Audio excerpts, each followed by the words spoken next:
People who click in are like my dad and my mom. Lightning, ice, and the like have become tiresome. Come and witness the power of the sequence called Mirror. Bo-jin, what kind of life do you wish to live? I hope that every morning when I wake 99 little Lolas lie to my left, and 99 elegant Onizans lie to my right. Then at a single command from me they all go into the factory to tighten screws and earn money for me. Starfall Federation, Scorpius Province, Meteor City. Meteor First High School.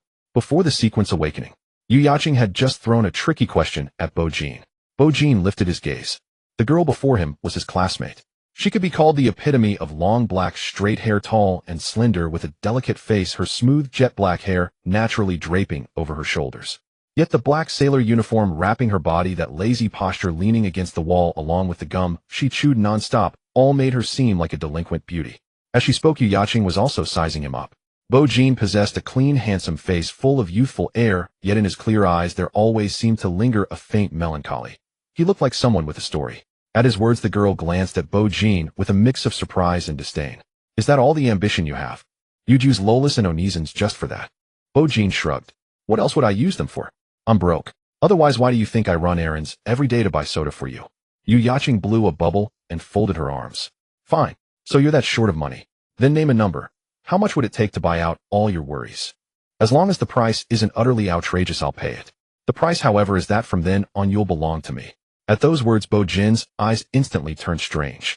As if his gaze were saying, I thought of you as a classmate, and you actually want to sleep with me. Buying out my worries, doesn't that amount to keeping me as a boy toy? If I dated such a rebellious heiress, wouldn't I be ruthlessly toyed with emotionally and mercilessly ravaged physically? Yet for the sake of money, Bo-jin still gritted his teeth and named a figure. Fixed price, 5 million. The bubble burst against Yu Yacheng's lips. She turned and walked off at once. Damn, you really are out of your mind over money. Fine, pretend I never said anything. I didn't expect you to be that desperate for money. In that case, just pray you can awaken a high-level sequence later. Her family was indeed wealthy, but it was not truly her own money. Under the sunlight, Bo-jin watched her black pleated skirt sway in the breeze as his expression slowly returned to calm. His pitch-black eyes gradually deepened. Sequence, huh? That's my thought as well. As a transmigrator, I ought to be able to awaken some truly formidable sequence and pay off that 5 million, right? Yes. Bo-jin was a transmigrator crossing over from Earth of his previous life to this somewhat peculiar, high martial world. At the start, his parents had both died, leaving him and his younger sister 2 years his junior to rely on each other for survival. 200 years ago, 7 vast existences, unspeakable, unnameable, unseeable, descended upon this world. They called themselves the termination of emotion. From then on, this world was ruled by emotion: sorrow, pain, fear, anger, nightmare, joy, and love. The 7 emotions formed 7 paths, and each path branched into 2 roads. Sequence and inner demon. Perhaps anger, sorrow, pain, or love are hidden in your heart. If you can properly harness and command these emotions, then during the sequence awakening ceremony, you may awaken a sequence upon the corresponding path and gain transcendent power. Such people are called sequence users living in human cities and on the bright side of the world.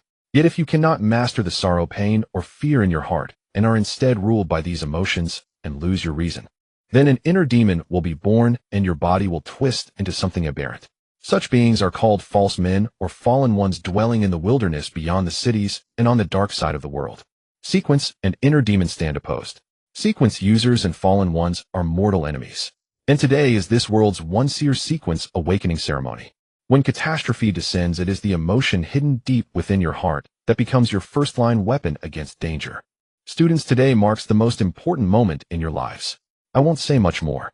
Whatever opinion you hold of this world, whichever road you will walk in the future, it will all be decided by you. On the high platform, Principal Lee's remarks were brief.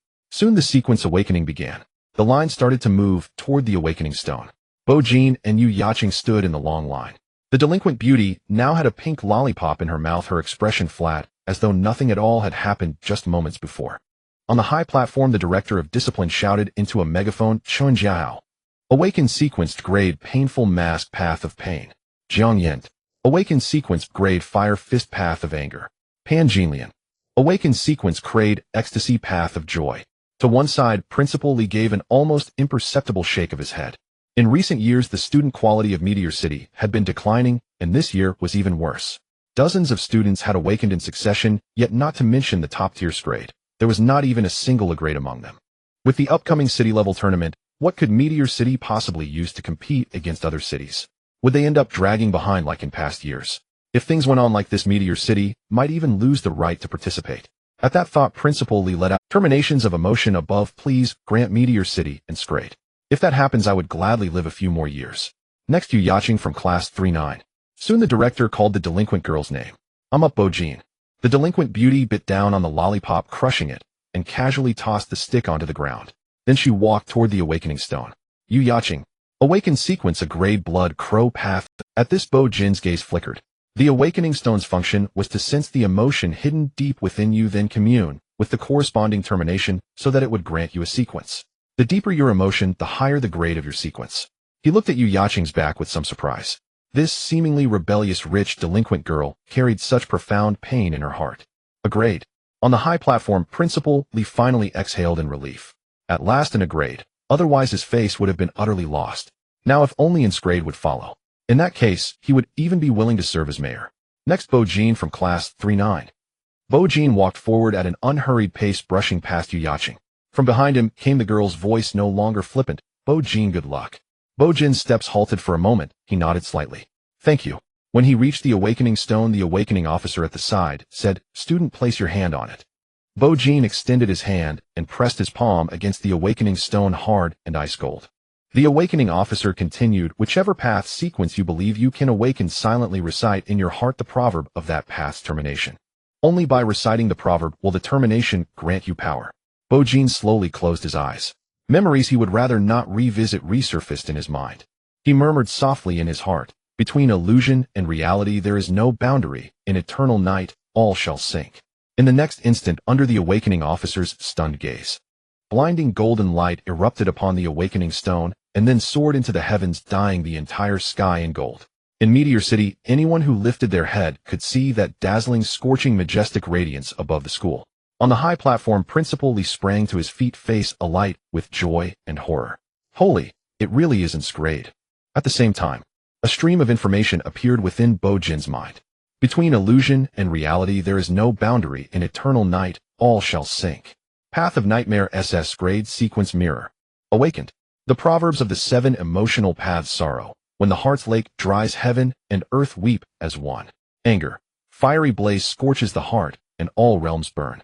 Nightmare, between illusion and reality there is no boundary, in eternal night all shall sink. Pain, lingering ache sears the bone, yet the last glimmer does not die.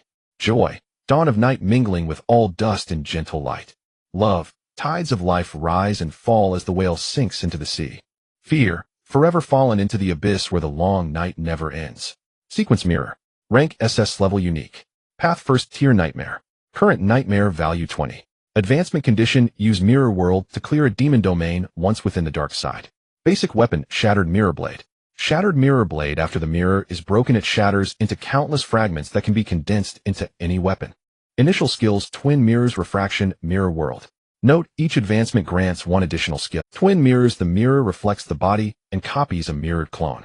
The mirrored clone possesses exactly the same path, realm, and sequence skills as the original, and all of them are SS level. Note, a mirrored clone can only be maintained for 10 hours each day. Refraction: create mirrors that refract and deflect incoming attacks. Note, creating multiple mirrors can produce different effects. Mirror World SS level exclusive: from beneath your feet a mirror is created and unfolds, reflecting a mirror world with an initial area of 100 square meters. All living beings within the mirror will be copied into mirrored counterparts whose paths, realms, and sequence skills are exactly the same as their originals. Note, all mirrored counterparts obey your commands. Note, each advancement can expand the area of the mirror world. Evaluation: from a mirror world to reflections of the myriad heavens. Path of Nightmare advancement sequence: Nightmare Dream Shatterer, Dream Weaver, Guiding Moon Nightmare, Mirror Creation, Descent, Eternal Night Throne. A blinding golden radiance burst forth, dyeing the entire sky in resplendent gold. As the birth of S-level sequence drew near, the surrounding crowd instantly erupted. Damn, S-level. How long has it been since our Liuxing City last produced S-level? Incredible. Bo-jin. I used to think that name sounded kind of tacky, but suddenly it feels lofty and imposing. That's what it means to be on a whole different level of grandeur. Turns out everyone is a potential double standard brat. Does this mean our Liuxing City finally won't get trampled by Huaxing City in the city-level competitions anymore? More than just city-level competitions. Look at the scale of the phenomenon when Bo-jin awakened. This is even more overwhelming than a typical S-level. Forget city level, it feels like he could even contend in provincial competitions or the entrance assessments of the Stellar University. That's so true. The students shouted in envy and admiration. On the other side, Yu Yaqing stared blankly at the celestial anomaly, her mouth unconsciously falling open in shock, the lollipop between her lips dropping to the ground. Snapping back to herself, the delinquent girl wiped the faint trace of saliva from the corner of her mouth and turned toward the youth, bathed in blazing golden light. Even after awakening a dignified level sequence, Bo Jin's expression remained calm. Only his pitch-black eyes seemed to have suddenly turned into bottomless cold pools. At the same time, the faint melancholy lingering about him was swept clean away. Yu Yaqing's gaze grew subtly complicated. I endured agony beyond what anyone could bear, only then awakening in a level sequence of the pain path. And you, Bo Jin, just what kind of harrowing nightmare did you go through? Of course, the happiest one at this moment was still Principal Li. He was so overjoyed, he almost started dancing on the spot. He had joked about wishing for level, and level truly appeared. Was he really about to become the mayor? Old Zhang, look at this. With a phenomenon of this scale, this has to be among the very top tier of levels, right? Principal Li asked, elated. In this world, there was no such thing as S-level or SS level. S-level was the highest recognized rank. Even so, there were still grades and distinctions within level sequences. Indeed, Liuxing City has never seen a phenomenon like this. Bo Jin's level might even qualify for the provincial competitions to contend with those true prodigies. The vice principal could not stop smiling. Those provincial competitions were no trivial matter. In the entire Scorpio province, 13-star cities gathered and geniuses of every emotional path would take the stage. At that time, it would truly be a sky of glittering stars. Previously, Liuxing City had been trampled so often by neighboring Huaxing City that it had never even qualified for the provincial competitions.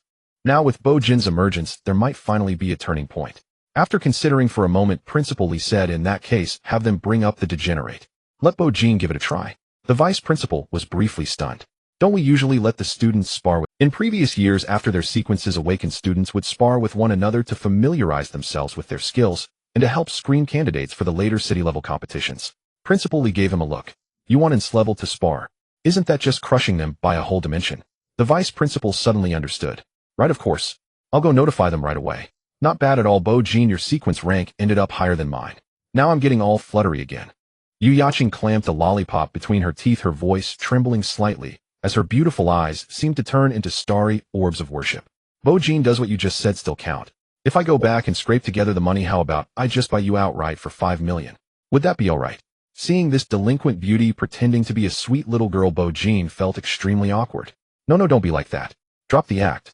I still prefer that unruly defiant look you had just now. Fine then. Yu Yaqing instantly reverted to her delinquent self, arms folded across her chest, brows lifting. You're really no fun at all. So tell me, does the 5 million deal still stand? I want to sleep with you. Her words exploded like a bomb. Now that she had dropped the act, her voice grew even louder, instantly drawing the attention of the surrounding students. Everyone stared over in astonishment, adopting the look of eager onlookers. An level wants to sleep with level. What kind of older girl storyline was this supposed to be? Bo Jin was speechless. He was already beginning to regret ever getting to know this delinquent girl. But there was nothing to be done. He had been short on money before, and Yu Yaqing paid very generously for his errands, so the two had developed a fairly stable employer relationship. Who could have imagined she would be this wild? 5 million to sleep with an SS level. Obviously impossible. He would have to raise the price. So Bo Jin simply ignored the question altogether and turned his full attention back to the awakening stone. The awakening ceremony was not yet finished. Shut out, Yu Yaqing curled her lips. Being ignored really did feel unpleasant. So the delinquent girl imagined the lollipop in her mouth as Bo Jin then bit down, viciously shattering it to pieces. That counted as venting at least. The awakening ceremony continued from morning all the way until near noon. Fortunately, it was late autumn, so standing in the sun was still fairly comfortable. Yang Jian. Awakened sequence Clevel Ghost Eye Path of Fear. Soon the final student completed. The awakening ceremony came to an end. Out of this class of 1,100 students, fewer than 100 managed to awaken a sequence. This showed just how few people could truly harness their own emotions. Yet neither students nor teachers left. Next came the sparring segment where students would practice their skills. Suddenly a truck slowly drove in from outside the athletic field. A heavy stench of blood spread out from the truck. Behind the cab in the cargo bed sat a massive iron cage. The students focused their gaze and looked closely. Someone cried out in shock. It's a degenerate. A chainsaw man of the pain path. Inside the open container of the truck stood an enormous iron cage. Within it there were 2 chainsaw men. These beings, known as chainsaw men, were also called pseudo-humans or fallen. Sharing the same path of pain, Yu Yaqing was someone who buried suffering deep within her heart, hoping to harness those painful emotions and use them as fuel to grow step by step, becoming ever stronger.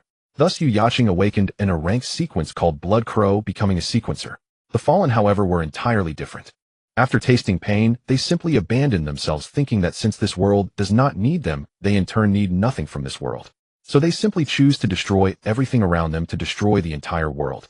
Thus inner demons are born, they lose their reason, and their bodies begin to undergo grotesque mutations. Their heads and hands transform into blood-soaked chainsaws. This is how the Chainsaw Men came to be. One could say that when catastrophe descends, the extreme emotions in your heart spread before you like a forked path. The path of sequence and the path of inner demon. Whether you become an exalted sequencer or a fallen hunted by all humanity depends entirely on your own choice. It all hinges on what you choose. Damn, they really are Chainsaw Men. Wait, weren't we supposed to spar after our sequence awakening? The mirror clone nodded at the main body. Then its entire body suddenly shattered like a mirror, transforming into countless shards. These two Chainsaw Men might have already killed people. After absorbing pain, their pain value could be 15 or even 16. Exactly, we've only just awakened. Our emotional values are only 10 or 11. How are we supposed to fight that? The students' discussion grew louder. At this moment, Bo-jin also lifted his gaze. Inside the iron cage, the two creatures possessed human-shaped bodies, yet their heads were topped with chainsaws, standing there motionless in eerie silence. Bo-jin actually felt that these two Chainsaw Men standing utterly still looked rather obedient, even somewhat cute. Damn, the school isn't really going to make us fight Chainsaw Men, is it? Although my emotional value has reached 12 thanks to my rank sequence, fighting Fallen right off the bat feels reckless, too dangerous. By the way, Bo-jin, your rank. How high is your emotional value at the start? The delinquent beauty beside him furrowed her brows. In this world, after sequencers awaken their sequences, they all receive an emotional value tied to their particular path. The higher the sequence rank, the higher the initial emotional value. At the same time, the higher your emotional value, the stronger your combat power.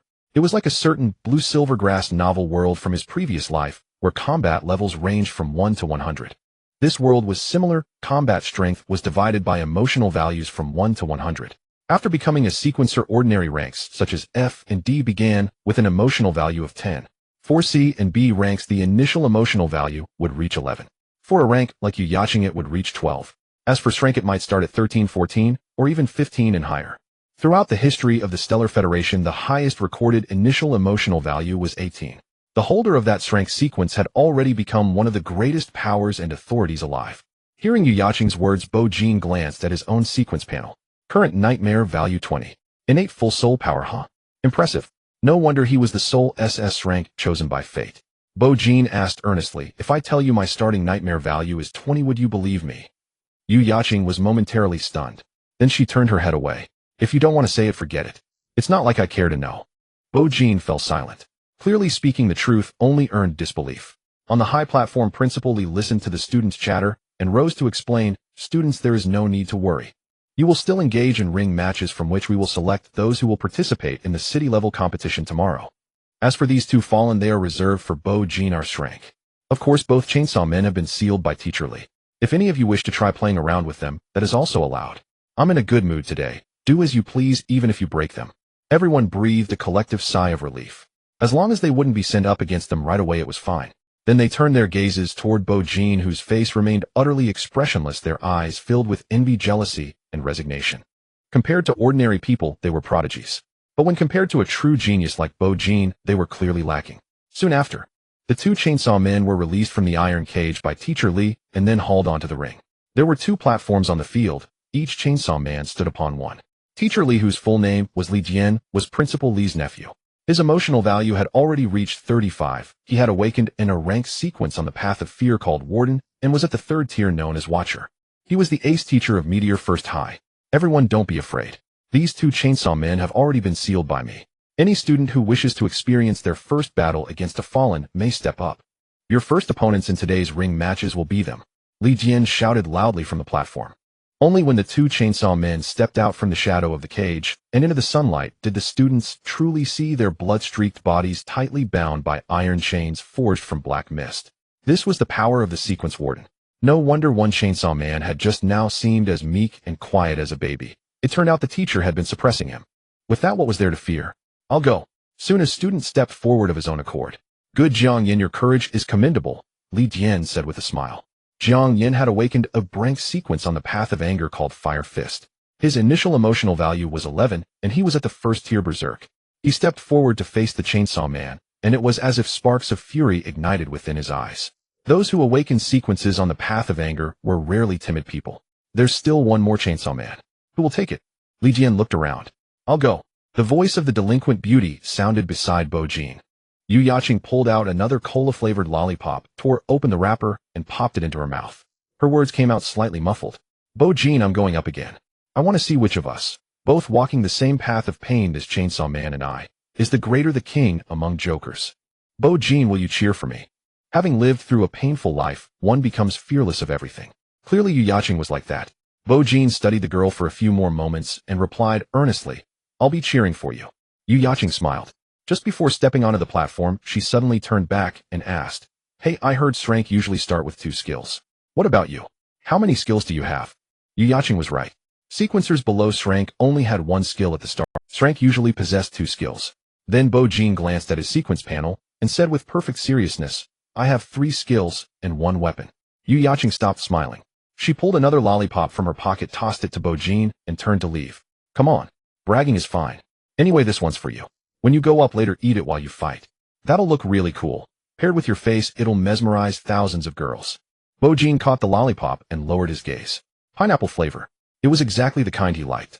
Under the sunlight, the sound of the chainsaw spinning echoed in everyone's ears, a continuous droning, like countless mosquitoes buzzing at once, shrill and piercing. Jiang Yin and Yu Yaqing stepped onto 2 separate arenas facing the fallen beings hidden. At this moment, the Chainsaw Man's head seal had already been removed by Li Dian. The blood-stained chainsaw at its neck swayed restlessly from side to side and began to spin frantically. It was as if it had caught the scent of living flesh. The advancement methods of sequencers and fallen beings were largely similar. Once one awakened a particular path, one had to absorb the corresponding emotion.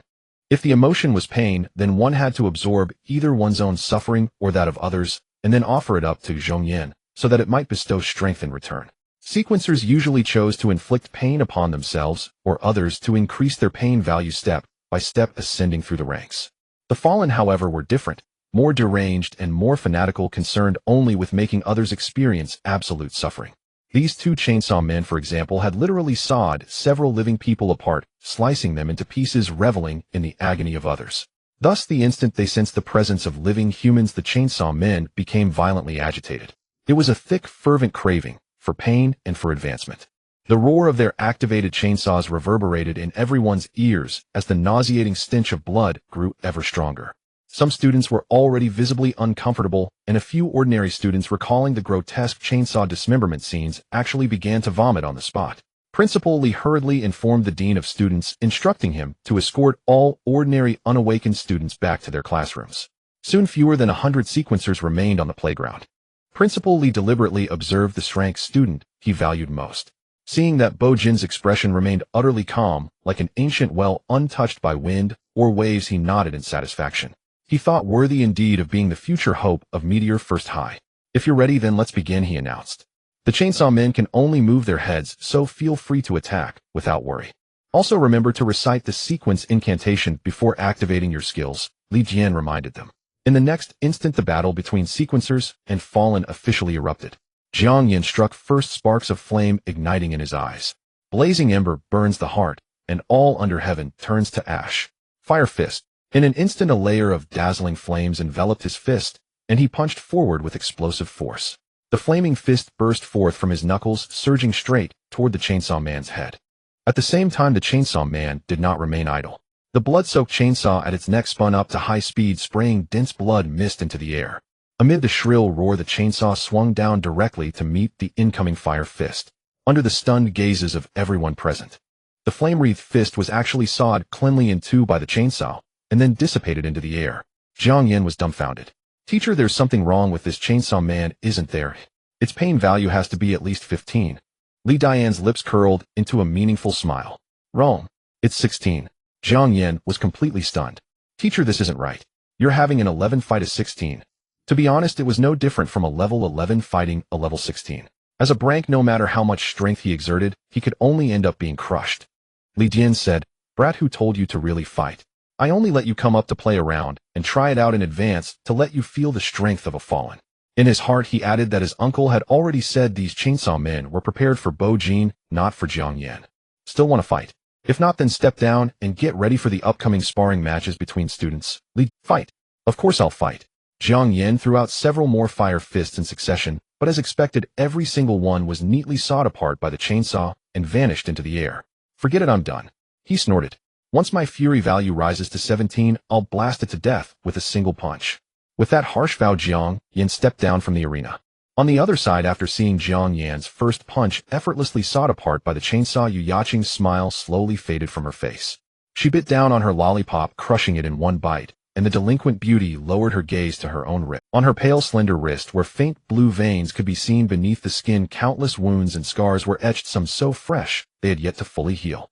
To become a sequencer on the pain path, especially at a rank the highest grade beneath S, one had to experience torment not only of the heart, but also of the flesh. The fusion of those two kinds of suffering had forged Yu Yaqing's a rank sequence, Blood Crow. Gazing at her wrist, a strangely complex expression surfaced on her face. Then, under the averted gazes of many onlookers, she slowly raised her head, turned her hand over, and with a face utterly relaxed and expressionless, calmly plucked out all 5 fingernails of her right hand. Blood welled up between her fingers. 10 fingers are linked to the heart. An indescribable, unprecedented agony exploded from her fingertips and swept through her entire body in an instant. Yet Yu Yaqing slowly revealed a contented smile. The scene unsettled not only the surrounding students. Even teacher Li Jian felt a wave of discomfort and goosebumps rising on his skin. There was no helping it. Sequencers walking the pain path were all ruthless in such ways. Bo Jin frowned. Oh, no wonder this delinquent girl acted so wildly in daily life. He could not help but wonder if it truly did not hurt. The reek of blood from the chainsaw man and from Yu Yaqing's side mingled together, turning the entire arena into something like a feast of blood. The chainsaw man grew even more manic, the chainsaw at its neck whirling wildly, its roar increasingly deafening. Its entire body thrashed in violent struggle, attempting to break free of Li Jian, the warden's control. In the next moment, Yu Yaqing recited the sequence incantation of Pain's Zhongyan. Lingering pain sears bone, the last light has yet to fade. Blood Crow of the fingers. The fingernails she had torn out floated into the air, and in the blood mist spurting from her fingertips they condensed and transformed into a crimson crow. 5 blood crows spread their wings, shrieking as they hurtled toward the chainsaw man. Bang! Bang! Bang! Bang! Bang! 5 successive impacts rang out across the arena. The blood crows smashed precisely into the chainsaw, and after 5 consecutive hits, they left a gap the size of a bottle cap in the blood-soaked blade. The chainsaw halted for a brief moment. Wounded, the chainsaw man went nearly berserk, thrashing with mad ferocity, eager to let Yu Yaqing taste the agony of dismemberment. Seeing this, Yu Yaqing refused to back down. She was about to extend her other hand and pull out the remaining fingernails, determined to pit herself against the chainsaw man to the bitter end. Classmate, that's enough. Even Li Jian was stunned. This girl was truly fierce. How could a rank 12 sequencer gamble her life against a rank 16 chainsaw man? Nevertheless, in a rank sequence was indeed far stronger than rank. She had already inflicted real damage on the chainsaw man. That was more than sufficient. Li Jian hurried onto the platform, blocked Yu Yaqing, and escorted her down. At the same time, Principal Li, feeling that the atmosphere had been adequately heated up, rose to his feet and said, Bo Jin, as our strength student, show everyone what you can do. We've all been looking forward to it. Bo Jin nodded and walked past the descending Yu Yaqing as before, but this time he stopped. Doesn't it hurt? He asked. Yu Yaqing produced another piece of gum from somewhere, tore it open, and tossed it into her mouth. It doesn't, she replied. I'm used to it. Besides, with Zhongyan's power added this time, it actually felt pretty good. Don't worry. Now that I'm a sequencer, my wounds will heal quickly. Bo Jin took out the pineapple-flavored lollipop the delinquent girl had given him, unwrapped it, and popped it into his mouth. Who said I was worried about you? He retorted. Yu Yaqing curled her lips. TCH. Then go on, she added, and make sure you give that chainsaw man a proper beating. I can't stand the sight of it. Got it. I'll kill it. Under the sunlight, their shadows briefly overlapped and then slowly parted. Bo Jin turned and walked toward the arena. All right, he said.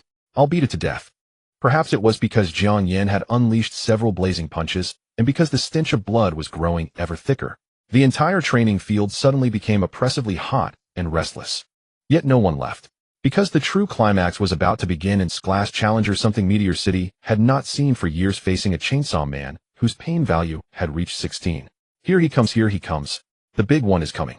Is this class finally going to make a move? Those last 2 matches weren't satisfying at all. Not just unsatisfying, they almost made me sick. Yu Yaching was brutal beyond belief. Can't be helped. Any sequencer who walks the path of pain is like that. True enough. Then let's see how well Bo Jin performs. I'm already looking forward to it. On the other side atop the high platform, Principal Li and the Vice Principal had started a wager. Old Zhang, do you think Bo Jin can win? Principal Li asked with a broad smile. The Vice Principal replied, even if he had to fight 2 chainsaw men, Bo Jin would still surely win. After all, S-class and everything below S-class are entirely different realms separated by an unbridgeable chasm. Principal Li nodded. Yes, he will definitely win, it's only a matter of time. Principal Li continued, let's place a bet. I say Bo Jin will need 3 minutes. The Vice Principal pondered briefly. Then I'll say 5 minutes. Suddenly, he gave Principal Li a meaningful look. Old Li, we're in high spirits today. Do you dare make a bigger wager? If I win, you'll let me sit in your principal's office for a day. Principal Li fell silent for a moment. Fine, old Zhang, so you've decided to stop pretending, have you? All right. Then if I win, you'll let me sit in your office for a day. Principal Li added shamelessly, I'm tired of riding horses. This time I'll try riding a person instead. The Vice Principal fell speechless. Deal? I'm in, he said at last. You know my luck has always been excellent. Bo Jin lifted his gaze. On the 2 arenas ahead. The 2 chainsaw men had grown violently agitated as the bloody scent thickened. Seeing that Bo Jin was about to step onto the stage, Li Dian simply released his control over one of them. In the next instant, the newly freed chainsaw man began to race madly around the arena, the reek of blood and killing intent around him nearly condensing into tangible form. Broken guttural roars spilled from the mouth beneath the chainsaw. As he ran, both his hands twisted and transformed, becoming chainsaws identical to the one on his head. Thus, 3 chainsaws now protruded from the chainsaw man's body. With the chains removed, his power surged into a peak state. Li Dian smiled toward Bo Jin. Bo Jin, I won't be polite to ins class like you. On the other side, the watching students had gone pale just from witnessing the scene. This kind of chainsaw man who had truly killed was overwhelmingly oppressive. Newly awakened sequencer students like them simply could not withstand it. Seeing this, concern surfaced in Yu Yaching's eyes as well. 2 chainsaw men, both at full power with pain values of 16. Could Bo Jin really handle them, even as in class? Watching the chainsaw man running circles on the arena and listening to Li Dian's words, Bo Jin remained utterly calm. All right, he said. In any case, I won't be polite to him either. Li Dian continued, very well. Are you planning to fight them one by one or both together? Bo Jin's eyes lifted slightly at the corners. Let's fight together, he replied. We'll each take one. Li Dian nodded. Fighting together works. I'll bring the other chainsaw man over for you. In the next moment, he suddenly froze. Wait, what did you just say? Oi. Li Dian's eyes widened in shock. As Bo Jin walked forward at an unhurried pace, the air before him suddenly rippled like the surface of water. No, like the surface of a mirror. A gigantic mirror, nearly as tall as Bo Jin himself, materialized out of thin air before him. Its surface clear as if freshly washed, reflected Bo Jin's figure. Then something wondrous occurred. Bo Jin inclined his head lightly toward the mirror, yet the Bo Jin within did not mirror the gesture. Instead, the reflection only arched a brow, then let a faint smile curl at the corner of his lips. He stepped straight out of the mirror. Thus, beneath the arenas, there were suddenly 2 Bo Jins, one calm-faced and expressionless, appearing restrained and profound, and the other with a crooked smile, hands shoved into his pockets, a delinquent youth radiating wild arrogance. What's going on? How are there 2 Bo Jins? Someone exclaimed. His sequence is called Mirror. Is it really so hard to understand that he has a mirrored clone? Another student retorted. True, and it's incredible. Everyone was utterly stupefied. Even the school leaders atop the high platform were taken aback. Yu Yaching stared at the 2 identical Bo Jins in the distance until she gradually fell into a daze. Her chewing gum slipped from her parted lips to the ground as a thin trail of drool slowly escaped. This time, as the delinquent beauty gazed at the delinquent boy in the distance, her beautiful eyes truly turned into starry ones. So cool, she breathed. So handsome. So much to love. The 2 Bo Jins walked separately toward the 2 arenas. Even the chainsaw men on the platforms, witnessing this absurd scene, momentarily ceased their agitation. What the? Confusion rippled through the crowd. Then, crack, the clear sound of shattering glass rang in every ear. The mirror that had just reflected Bo Jin's figure broke apart, exploding into countless shards that hung suspended in the air. Half the shards surged toward the Bo Jin on the left, while the other half rushed toward the Bo Jin on the right. To the left, the crystalline blade-like fragments fused in midair into a long spear of mirror, dazzling and cold. To the right, fragments glinting faintly under the sunlight melded into a circular mirror wheel, its rim inset with razor-edged rhombus shards. The long spear landed in the hand of the delinquent Bo Jin, while the mirror wheel was grasped by the solemn Bo Jin. In that instant, the two of them stepped onto their arenas, simultaneously facing the chainsaw men Hedon. The solemn Bo-jin inclined his head politely toward his opponent. The delinquent Bo-jin, by contrast, lifted the mirror spear and slapped it lightly against the blood-stained chainsaw at the man's neck, laughing as he cursed, "Bro, that look of yours is something else. Which scancode barbershop did this to you? Tell me so I can avoid it." Faced with this bizarre scene, the two chainsaw men fell silent. Li Dian was speechless. Principal Li and the school leaders were at a loss for words. The students too could only gape. Only Yu Yacheng still stared with starry, worshipful eyes. "Jean Gidge," she murmured. "So cool, so handsome, so easy to love." The solemn Bo-jin remained silent for a heartbeat. Then he coughed lightly. "Clone, that's enough." He turned to Li Dian. "Teacher, may we begin?" Hearing this, the delinquent Bo-jin finally reined himself in a little. "All right, I'll give the main body some face," he said. He looked at Li Dian. "Teacher, let's get started. My spear can't wait any longer." At last, Li Dian snapped back to his senses. Begin," he stammered. "Begin the match." The arena battle began. The roar of high-speed chainsaws erupted without warning.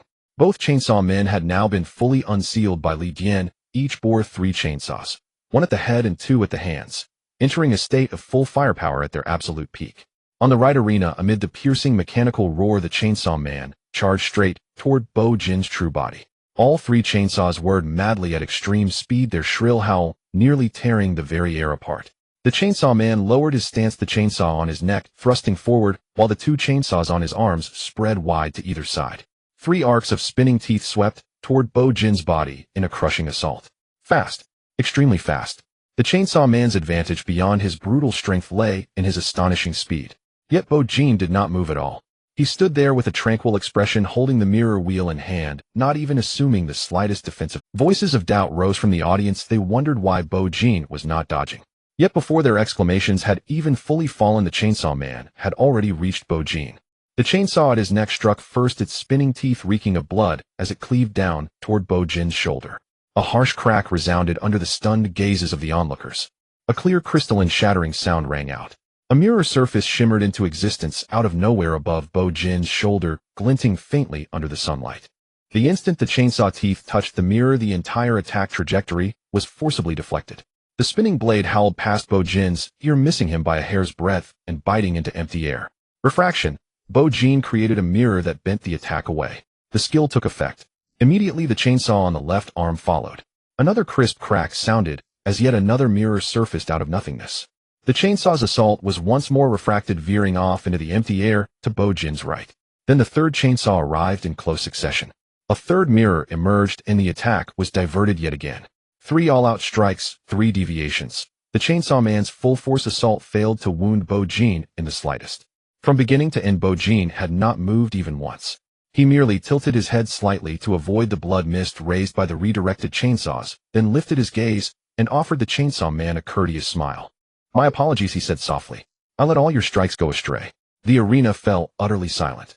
In the next instant, the mirror wheel in Bo-jin's right hand spun as he extended it forward. He neither swung nor hurled it. He simply stepped forward and handed it out with remarkable calm and composure. The rhombus-shaped shards embedded in the edge of the mirror wheel refracted a blinding light under the sun as they effortlessly sliced into the chainsaw man's chest.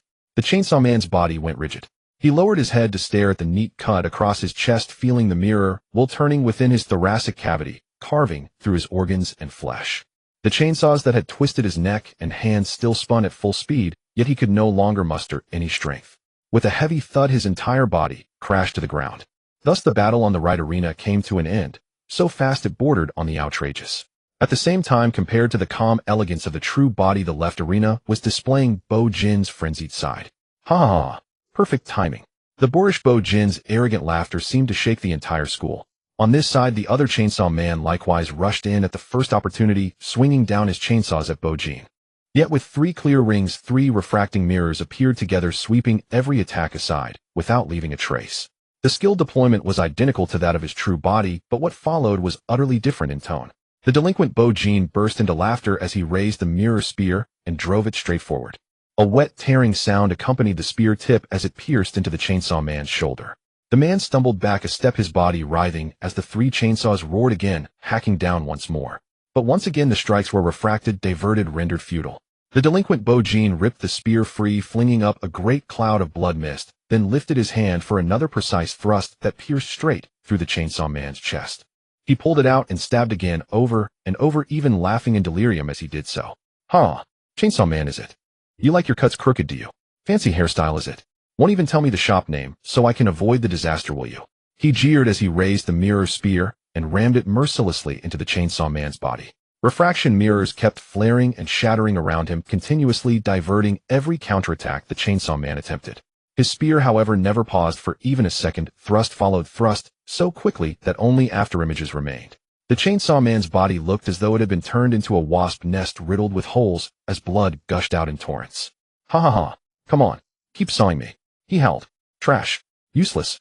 Garbage. In the end, his savage laughter still rang through the arena.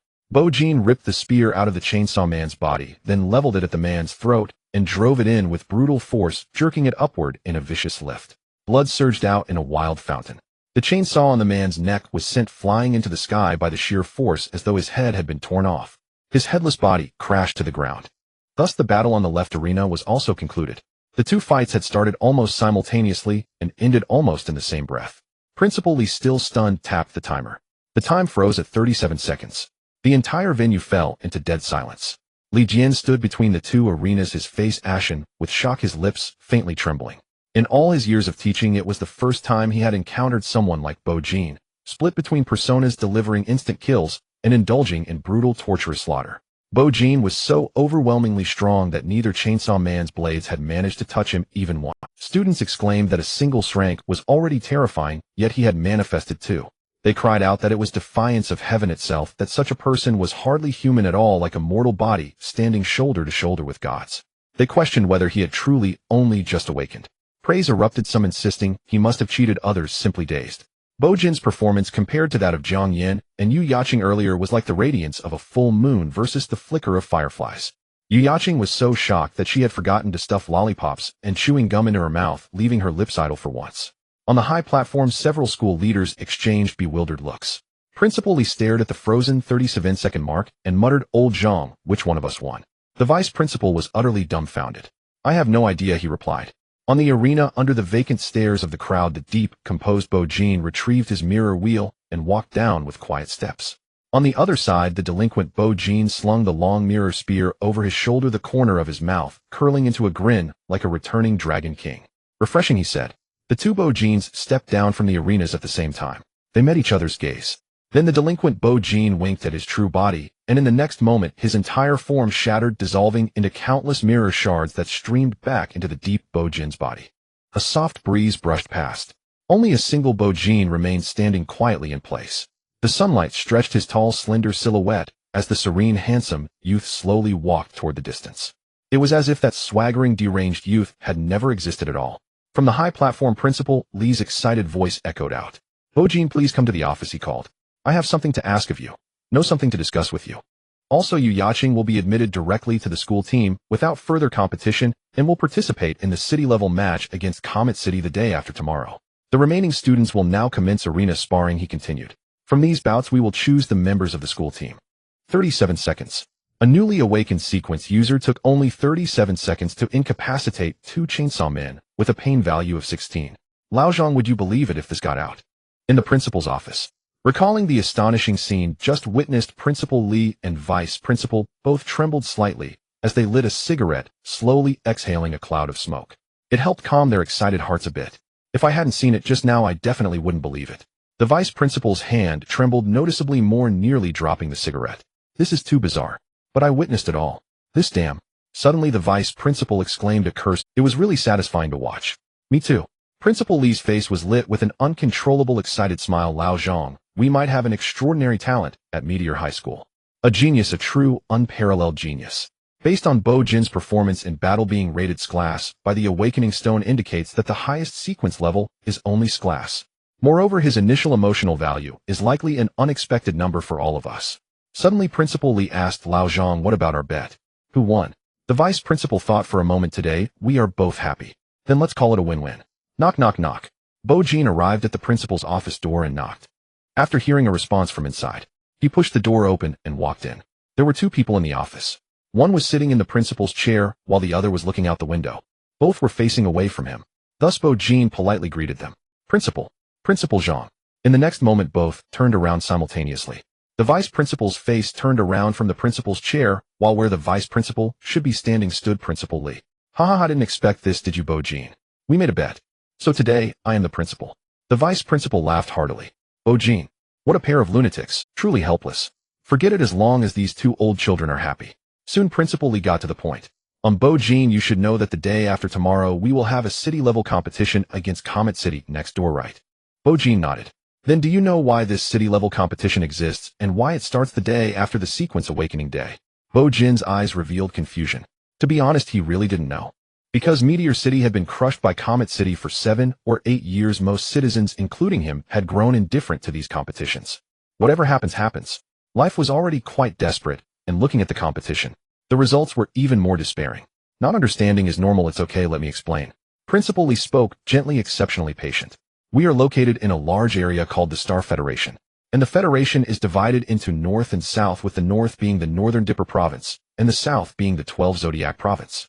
The Meteor City beneath our feet is one of the 13 star cities in the Scorpio Province. The Star Federation has 4 top-tier sequence universities, nearly encompassing the best resources of the entire Federation. The 4 universities are evenly divided north and south, and in the south we have Galaxy University and Tianxia Mansion. The Tianxia Mansion's admissions are quite singular, but let's not mention that. Let's focus on Galaxy University. Principal Li paused to take a sip of tea to moisten his throat. Every year, the first month after the Sequence Awakening Day is Galaxy University's admission day. The admission criteria for Galaxy University are extremely stringent, almost exclusively accepting class students, and only the strongest among them. So how can you prove that you are among the strongest? Competitions, still competitions. In every province, the 13-star cities engage in 1v1 city-level duels, where the winning side and the city that drew a bye will participate in the provincial competition, totaling 7-star cities. The star cities that stand out in the provincial competition will represent their province in the ultimate battle of the 12 Zodiac, organized by Galaxy University and Tianxia Mansion. Galaxy University will personally select the strongest batch of class students, and then compete with the tops class from Tianxia Mansion University and Tiankong University to determine the strongest new sequence user in the entire Star Federation at the peak of the clouds. So from the Awakening Day until the strongest new students are decided in 2 months. It will be a grand celebration and climax for the entire Federation. How does it sound? Isn't it exhilarating? I'm already fired up. As Principal Li spoke, his complexion began to flush and his expression was filled with excitement. In the past, he too participated in this grand celebration for the entire Federation, but he was eliminated in the first round, only able to enviously watch those peers step by step ascend to the peak of the clouds. If Bo Jin could participate this time, given his astonishing performance in dispatching the Chainsaw Men, he would certainly shine in the provincial competition. Regarding this, Bo Jin's eyes narrowed slightly, even gleaming with light. He was indeed interested in this grand celebration for the entire Federation, but his focus wasn't on how to dominate his peers and climb step by step. Instead, Bo Jin curiously asked, Principal, such an amazing competition. I assumed the prize money must be quite substantial, right? There was no helping it, he still owed 500,000. He was a practical man. Principal Li and Vice Principal exchanged glances. The two. Hey, can we not bring up such a vulgar thing as money amidst our noble aspirations? A dignified class sequence user, would he ever be short on cash? But Bo Jin was still their precious darling. Thus Principal Li continued gently, Bo Jin, there will definitely be prize money. The prize for the city-level competition is 100,000, and for the provincial competition, it's 500,000. In the midst of speaking, when Bo Jin heard the mention of 500,000, he immediately reacted. What else is there to say? I'll do it. As you said, Principal, I'm already fired up. Principal Li, Vice Principal, you got excited just by hearing about the money. Are you a bounty hunter? However, the now not so calm Bo Jin resembled a combination of his previously deep self and his mischievous side. This is getting interesting. Principal Li said, all right, our car will come to pick you up the day after tomorrow. And we just looked over your profile. Now you're living with your sister, so we understand that life might be a bit tight, so needing money is understandable. To boost your enthusiasm for the competition, I'll have the finance department transfer you 100,000 shortly, and if you win the city-level competition in addition to the prize money, the school will give you another 100,000. If you win the provincial competition, the school will give you 500,000. If Principal Li took a deep breath, seemingly envisioning something extraordinary, like the Emperor of the Wilderness. His speaking speed began to slow down. If you can stand out in the competitions after the provincial competition, then whatever amount the competition offers as prize money, the school will give you 10 times that. Even if the school can't afford it, old Zhang and I would sell our pots and pans, even take loans to gather the money for you. Principal Li's thought was simple. You, Bo-jin, aren't you a bounty hunter? Then I'll throw money at you to ignite your passion and potential. After all, if Bo-jin really reaches that point, this money will eventually flow back to him and the school in another way. As soon as these words were spoken, the vice principal's mouth opened slightly. Huh, do I have to contribute too? But in the end, he said nothing. This is too crazy. However, he also wanted to take a final gamble in the later stages of his life. That's great. Thank you, Principal. After Principal Li spoke, he took another sip of tea, but before he could put the cup down, he saw Bo-jin handing over a bank card. Principal, please take a photo of this and send it to the finance department. Make sure the picture is clear. Gentle sunlight streamed through the window, bathing Bo-jin. The handsome young man's eyes were clear and his tone was serious. Since the principal has said this, I shall also ignite the enthusiasm of both principals. What I want to say is, the strongest new student in the Federation. I, Bo-jin, am determined to become it. Before leaving, Principal Li and Vice Principal simultaneously asked the most anticipated question. Bo-jin, what is your initial emotional value? Bo-jin did not hide it and spoke truthfully. Then, 5 minutes after Bo-jin left, a furious roar erupted from the principal's office. The neighboring director thought something had happened and hurriedly pushed the door open. But he saw Principal Li sitting on Vice Principal's lap, playing a horse riding game, looking as happy as two children. While riding, he shouted excitedly, 20, 20, 20. Damn, Mom, our Meteor City is about to take off. The director was completely dumbfounded. Note chapters 8 and 9 lay the groundwork for a significant climax ahead, which may seem a bit dull. However, I assure you that the subsequent events will become increasingly exciting. The title of the first volume of this book is We Will Ultimately Live the Life We Desire. Thus, from chapter 1 to chapter 54, it is a complete and captivating story. I hope all of you can patiently read through. Thank you. Ding. 200 federal coins have been credited to your bank card account. Just as he stepped out of the school gate, his phone vibrated. Bo-jin looked down and smirked. This combination of fonts is still quite pleasing and gives a sense of security. It seems they know my initial emotional value, so they gave such a lucky number. Bo-jin smiled knowingly. He then looked at the inner demon of the chainsaw man in his hand. This was just handed to him by the vice principal, claiming it was his trophy, the so-called inner demon. When a person is controlled by emotions, their heart will mutate into an inner demon, causing their body to also undergo transformation and become a fallen one. All emotions and power are hidden within this inner demon. The sequence user is no different. After awakening the sequence, all emotions and power will gather in the heart core formed by the heart. Since there are emotions, they can be absorbed. Thus, sequence users can increase their emotional value by absorbing inner demons, while fallen ones can enhance their emotional value by absorbing heart cores. This is the reason why the two are deadly enemies of each other. However, if the inner demon or heart core is not of the same path, absorption will not yield much. After all, pain is primarily absorbed from pain. One cannot absorb joy, right? Wouldn't that be mutually exclusive? Now, these two Chainsaw Man pain inner demons are of little use to Bo-jin the Nightmare. However, they can be sold to others in exchange for inner demons of the same path. Of course, exchanging for money is also an option. Walking along, Bo-jin suddenly stopped. On his way home, Yu Yiqing, dressed in a black sailor suit, was still leaning against a tree with her arms crossed, sucking on a lollipop, looking like a carefree, delinquent beauty.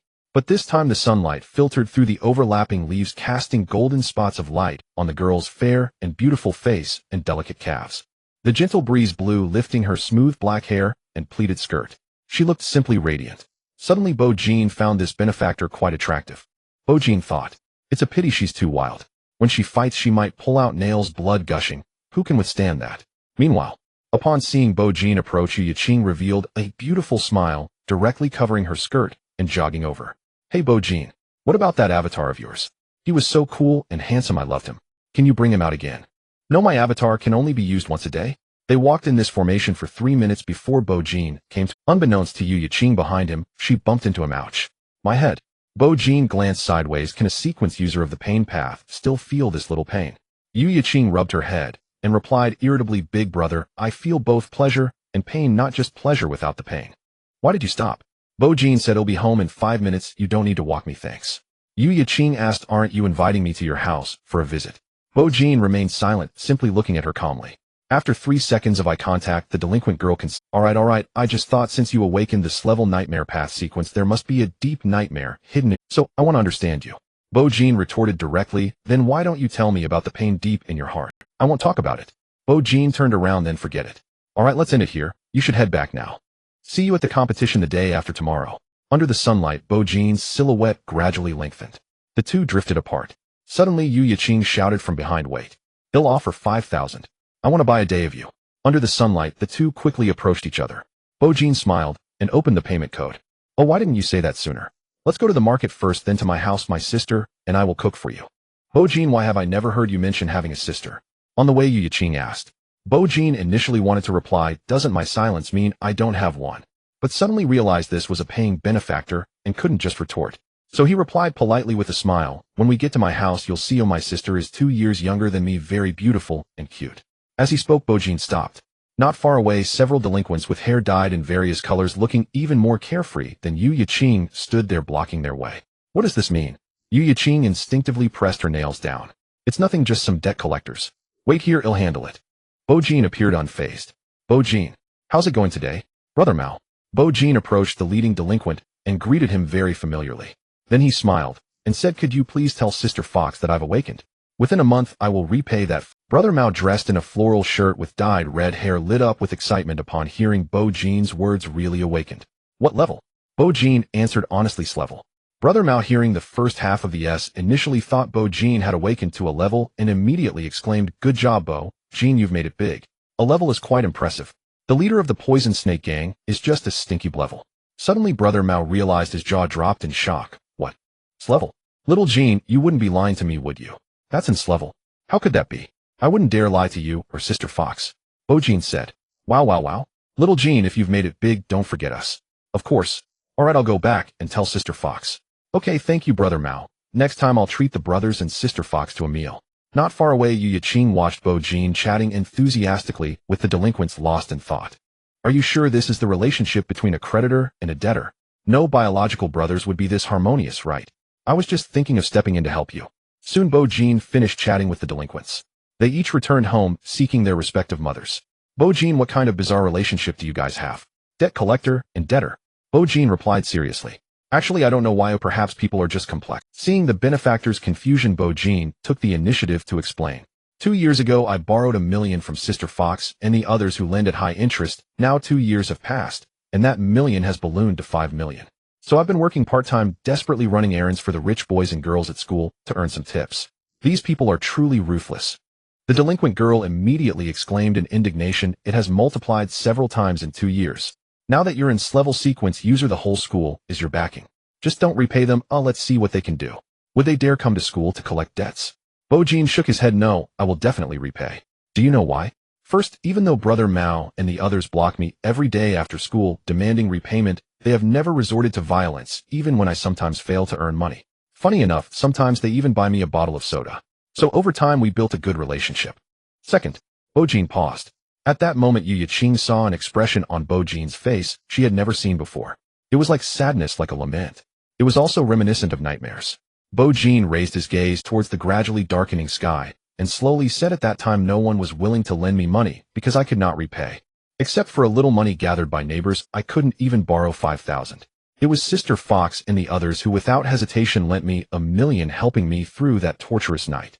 Otherwise my sister and I might not have survived that day. So even if the high-interest loan grows to 10 million, I will find a way to repay them, no matter their intentions good or bad." Bo Jean articulated, "I will forever remember this priceless." Meanwhile, on the other side, Brother Mao led several delinquents towards where Sister Fox was. Brother Mao, this time, I didn't expect Sister Fox had thought this through. No wonder she can be the leader. A delinquent laughed. Brother Mao shot him a glare. "Shut up. Do you think Sister Fox lent little Jean money back then because she anticipated that today he would awaken to an S-level sequence? Are you an idiot? If Sister Fox is so amazing, why hasn't she taken over the Poison Snake Gang and the Qinglong Gang?" The delinquent was dumbfounded. "Brother Mao, why is that? Back then little Jean was in such a miserable state that it was clear he had no hope of repayment, and with the G family meddling, even the Poison Snake Gang, which deals in organ trafficking, didn't lend to him due to pressure from the G family. So why did Sister Fox choose to lend him money?" Brother Mao lowered his voice. "I can tell you why, but what I say next cannot be shared with anyone." "Of course." The little brothers nodded quickly, like chicks pecking at rice. Brother Mao lit a cigarette, exhaling smoke while looking at the sky shrouded in clouds. With a complex tone, "Do you know? Sister Fox used to have a brother. At that time, little Jean's desperate and miserable appearance reminded Sister Fox of her deceased brother. So you have such a story. Bo Jean, I finally understand why you are so short on money. And I finally know why you are so repressed. After the warm sunlight, it was a slightly chilly dusk. Bo Jin and Yu Yiqing went to the market together to buy some vegetables. Kicking a stone while walking towards home under the setting sun, Bo Jin paused. What do you mean by repressed? Yu Yiqing leaned closer to Bo Jin and said mysteriously, that clone of yours. Do you think I can't since the clone and the original are both you? Why is the original so calm while the clone is so handsome, arrogant, and crazy? There is only one truth. The rebellious girl leaned slightly forward, then her left hand went into her pleated skirt, and her right hand pointed straight ahead, striking a pose reminiscent of Conan from Detective Conan. That is, the clone is your emotional release after extreme repression. Am I right? Bo Jin was speechless and rubbed his forehead. However, Yu Yiqing was indeed correct. The SS-level mirror clone reflected by the double mirror was indeed his emotional release after extreme repression. Bo Jin admitted this point, but he would not deliberately hide it. He needed to vent. That was why he unleashed his clone to violently attack Chainsaw Man in public. That feeling. It was truly exhilarating. Seeing Bo Jin silent, Yu Yiqing thought she had said something wrong and nervously clasped her hands together. Raising her toes slightly, she rubbed them against the ground. Oh, I'm sorry. I shouldn't have said that. Actually, I'm also quite repressed, but I often go to a place to relax. How about? The rebellious beauty tugged at Bo Jin's clothes, gently shaking them, her lips pursed. Don't come with me. I'll let you vent a little. Bo Jin. This sounded a bit strange, didn't it? 3 minutes later, Bo Jin stared at the two children's rocking chairs at the convenience store entrance, lost in thought. What you call venting? Is this a... Yes. Yu Yiqing replied. You should give it a try. Bo Jin sighed, and then slowly closed his eyes. Forget it. Since we're here, let's do it. About that thing earlier, don't tell my sister. Oh. As dusk completely enveloped the entire Meteor City, Bo Jin finally arrived at the doorstep with Yu Yiqing. For some reason, as they were about to see Bo Jin's sister, Yu Yiqing suddenly began to feel inexplicably nervous. Knock, knock, knock. Bo Jin lightly tapped on the door. I'm back. Soon the door opened a crack and light spilled out from within. From the crack of the door, a girl's head peeked out. Only one eye was visible. Brother. The girl's eyes curved into a beautiful smile. Then the door fully opened and Bo Jin and Yu Yiqing walked inside. The rebellious beauty looked around. It was a cozy and simple house, not large, but full of life. Brother, who is this? A timid girl's voice came from behind. Yu Yiqing inexplicably felt nervous again. But when she turned around and saw Bo Jin's sister, she suddenly froze. She saw a pale-faced girl standing under the bright white light, very pale, an unhealthy shade of white. Beneath her smooth black hair, her left eye was beautiful, but her right eye was covered with a white bandage. Fragile and sickly. Yu Yiqing instinctively parted her lips in surprise and glanced at Bo Jin. Bo Jin nodded at her. At the same time, the sickly girl instinctively looked down and took a step back upon fully seeing Yu Yiqing. In her left eye, emotions of inferiority and complexity flowed. It's all right. Bo Jin stepped forward and gently stroked the girl's head. This is my classmate. Go say hello. After being reassured, the girl finally mustered the courage to walk towards Yu Yiqing and extended her hand. Hello, my name is Bo Jin. Her voice was as gentle as her appearance. Seeing this, Yu Yiqing also smiled and extended her hand. The two girls' hands gently clasped. Hello, my name is Yu Yiqing. Yu Yiqing didn't expect that such a frail and sickly girl could make a table full of delicious dishes. At 8 in the evening, the manhan chuanchi, prepared by Bo Jin with Bo Jin and Yu Yiqing assisting, was served on the table. It was actually just braised chicken, crispy duck, stir-fried tofu skin, with meat, potato slices, stir-fried cabbage, and a bowl of corn and rib soup. Bo Jin made a lot of money today, and since guests were present, the meal was unusually sumptuous compared to usual. I can't go to school and can't be out for too long, so I can only learn to cook at home. But it's fine, I can make dishes that my brother likes. Bo Jin explained. Yu Yiqing tasted a piece of braised chicken and immediately gave a thumbs up.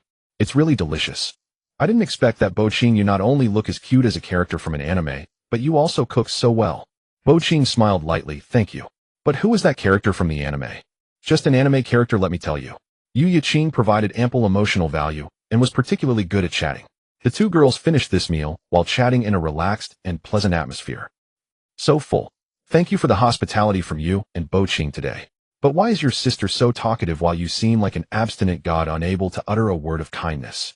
Under the moonlight, the rebellious beauty rubbed her belly.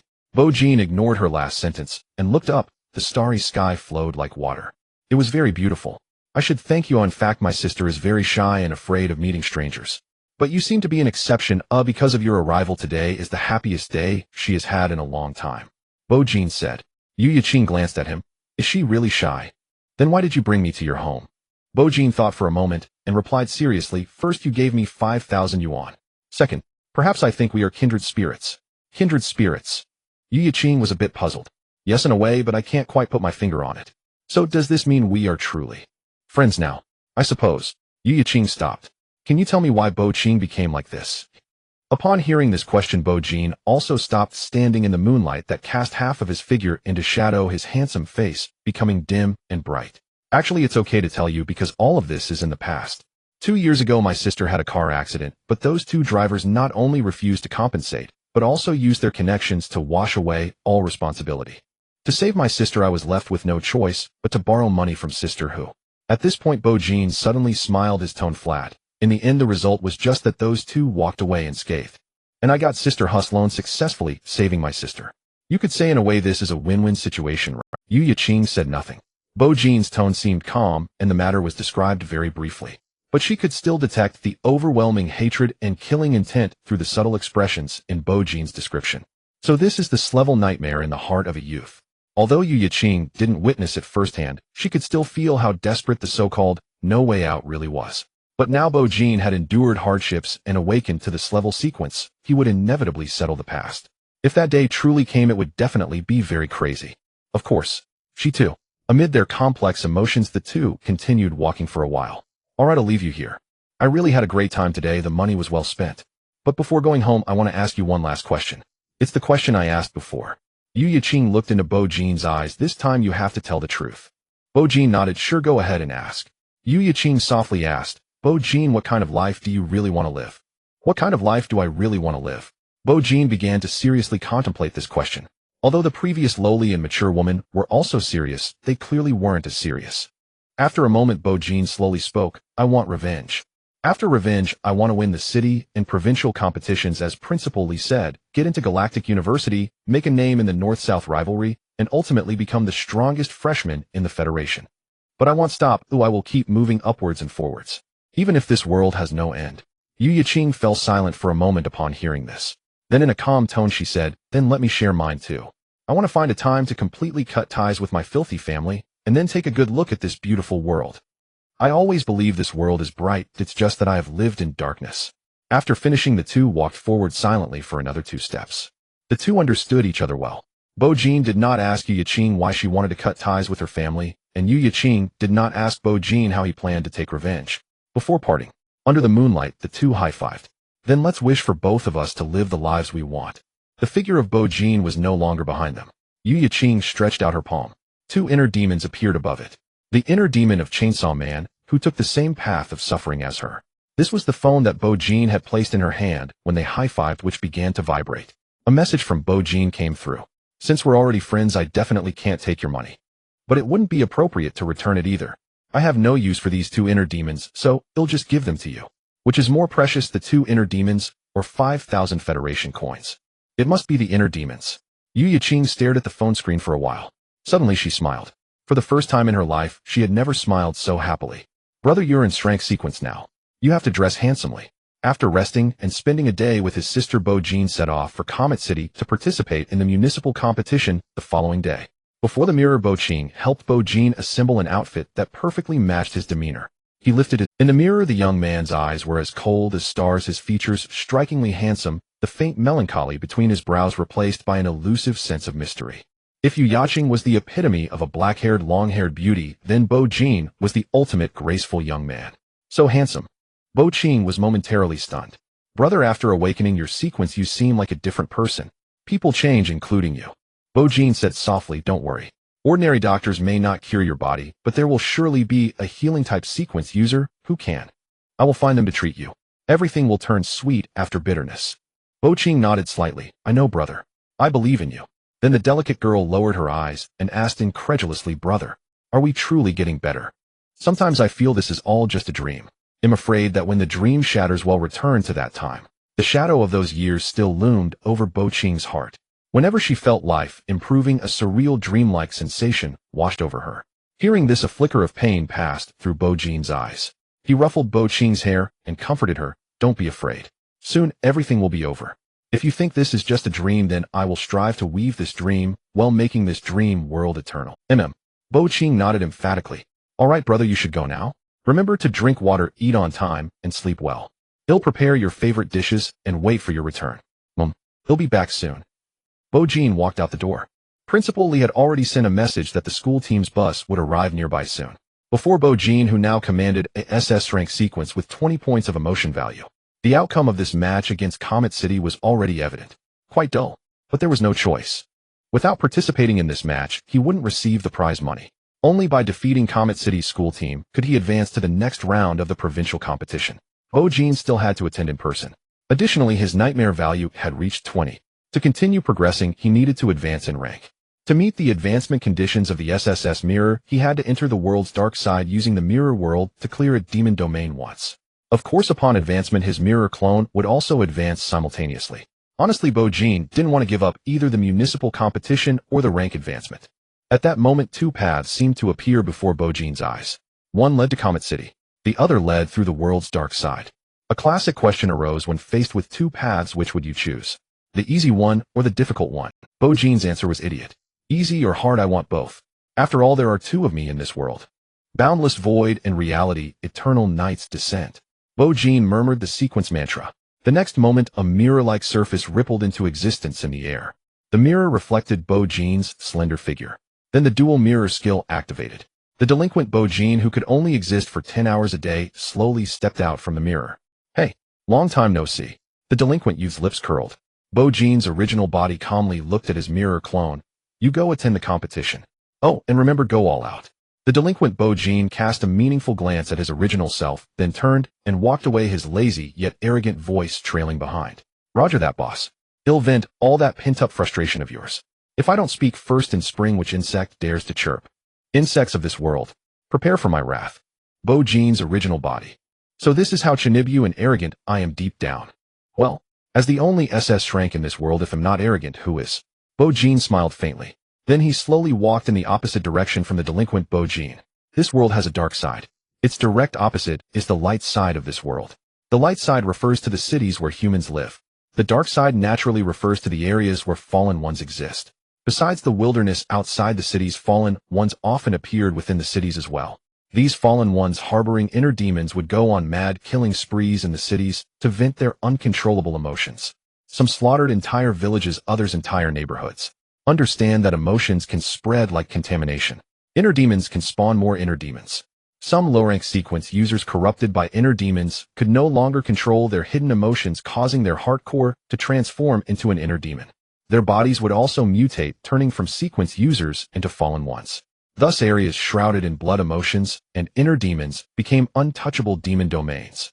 To suppress and eliminate these ever-increasing demon domains, the Federation established the Fallen One Elimination Organization, joining forces with students and teachers from Galaxy University, Tianxia Mansion, Sun and Moon University, and Skydome University. They began a carpet-style siege of the demon domains in major cities. Soon, countless demon domains, utterly powerless against this nuclear-level joint assault, turned to ashes.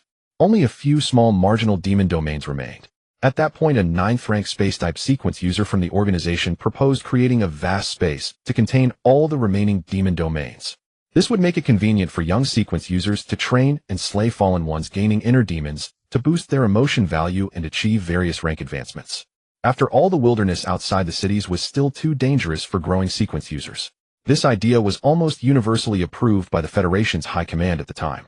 Thus, led by nearly 100 top-tier space-type sequence users, the Darkside Mega Project, utilizing the full power of the Federation, began. After years of construction, stabilization, and upgrades, the Darkside was now fully mature.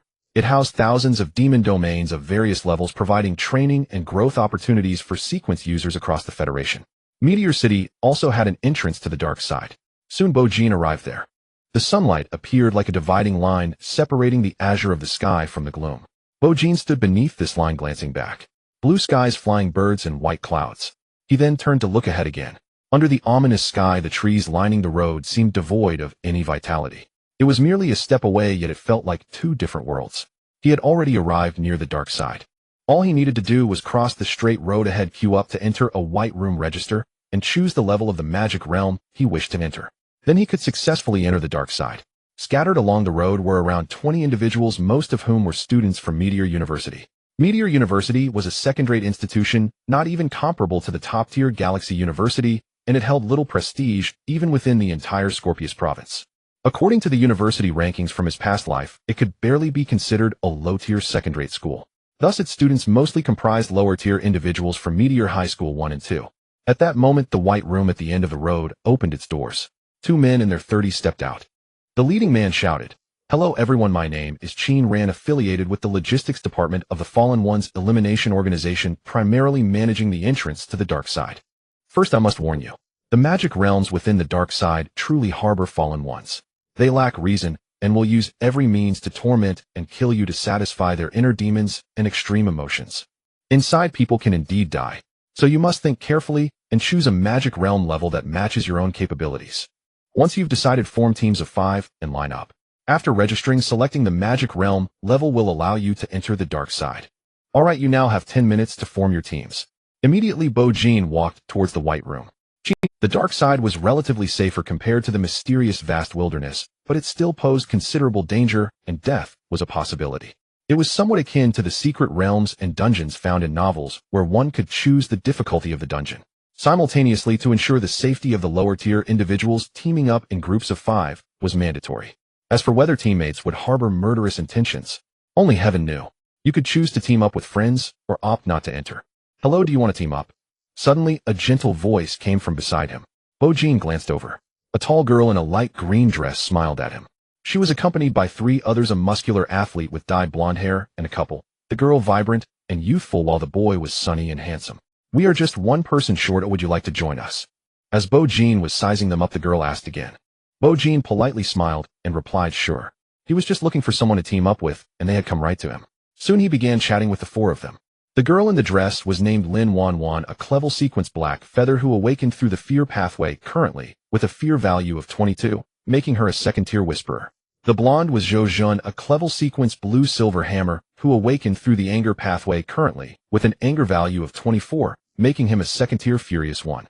It seemed that Zhou Jun was pursuing Lin Wanwan. As for the couple, the girl was named Zhao Yutong, a clever sequence fruit of healing who awakened through the joy pathway, currently, with a joy value of 23, making her a second-tier laughter. The boy was named Chun Yu, a clever sequence crossbow who awakened through the sadness pathway, currently, with a sadness value of 23, making him a second-tier weeper. All 4 of them were third-year students at Meteor University. Lin Wanwan and Zhou Jun were in the same class, while the couple belonged to another class. After hearing this, Bo Jin remained outwardly calm, but internally, he began to question. What the hell, all clevels? Anyone who reaches even the level cannot enter a second-rate university like Meteor University. To be honest, Bo Jin felt as if he had stumbled into a low-tier game. There was no other way. He was a noble SS-level player starting with 20 emotional points. Then Bo Jin introduced himself saying, "My name is Bo Jin, a student from Meteor High School 1. I awakened this level sequence mirror through the nightmare pathway. Currently my nightmare value is 15, and am a first-tier nightmare." As soon as these words left his mouth, the entire world seemed to fall silent. Lin Wanwan, who had been staring at Bo Jin's face, was taken aback upon hearing the level of his sequence, her eyes sparkling in astonishment. Zhou Jun was stunned. He glanced at Lin Wanwan and saw her looking like a fan of Bo Jin, which left him feeling quite unsettled. The couple was also quite shocked, utterly astonished. How long had it been since Slevel emerged in Meteor City? And here stood a living Slevel before them. Zhao Yutong suddenly remembered something and spoke up. "I know. You are the Slevel from Meteor High School 1 a couple of days ago, right? It spread throughout our school yesterday." Lin Wanwan quickly echoed. Yes, I remember now. So you are Bo Jin. It's like meeting a living legend." Zhou Jin scratched his head in confusion. "But wait, isn't today the city-level competition between Comet City and our Meteor City? How could Bo Jin not attend the competition and come here instead?" Upon hearing this, the other 3 simultaneously looked at Bo Jin. That's right, there was a competition today. If Bo Jin skipped it to come to the dark side, wouldn't the principal be furious? To this, Bo Jin simply replied nonchalantly, "Oh, my mirror clone went to participate in the competition, and what you see now is my true self." Lin Wanwan and the others exchanged glances. Is this what it means to be Slevel? Sending a clone to compete while coming to the dark side for training. Impressive. Truly an existence we Clevels can only look up to. Suddenly Zhou Jun felt like a mere outcast of society. Damn, this guy is showing off. My goddess is about to be taken away by him. Bo Jin calmly scanned each of their faces. He thought, are they already scared? I haven't even told them the truth about my initial emotional value. But after considering it, he decided against it. Starting with 20 was indeed too shocking. Better not scare these upperclassmen. Then Bo Jin stood up and walked towards the White House. Alright, the 10 minutes are up. Let's prepare to enter the dark side. Seeing this, Lin Wanwan and the others hurriedly followed behind Bo-jin. Unbeknownst to them, Bo-jin had already become the leader of this team of all second-tier sequences with just a few simple words. Let's first tackle the low-tier games. For slightly higher-tier games, I'll send my mirror clone in. Shin-ning from Comet High School 1 Awakened Sequence Level Pale, Tier, First Tier Morning. Chu-ching-ching from Comet High School 1 Awakened Sequence A Level Bitter Tree, First Tier Stinging. Bo-jin Yu and Yu Ya-ching just need to keep an eye on these two. On the other side on the bus, Principal Lee sat next to the troublesome Bo-jin, introducing him. The bus of Comet High School traversed the straight road. Soon it arrived at the border of Comet City. Dressed in a purple-black JK outfit, Yu Ya-ching still appeared as a delinquent girl lazily sitting in her seat with a lollipop in her mouth. However, Bo-jin was even more delinquent, more relaxed. Noticing that several rows of seats behind were empty, Bo-jin simply reclined his seat, comfortably lying down. It was as if the surroundings were an open beach, and he was leisurely lying on a sun lounger. Such a posture made Principal Lee beside him look like a bikini beauty serving tea. But Principal Lee remained unfazed, respectfully reporting to Bo-jin. Since it's a city-level competition held by two schools, the rules are actually quite simple. It's level versus level, a level versus a level. S-level against S-level. Since both are Comet City and Comet High School each have S-level, this match of yours, Bo-jin, will directly determine the outcome of the entire event. Whoever wins will qualify for the provincial competition held 1 week later along with the 7-star cities. The remaining matches will be more like exhibition matches meant to draw out stronger contenders. Principal Lee said with a smile, using Jiang Yin and Yu Ya-ching as bait to draw out Yu Bo-jin the prize gem. Upon hearing this, Yu Ya-ching pursed her lips. This Principal Lee was indeed craving this level. Why was he so obsequious, like a eunuch to the emperor?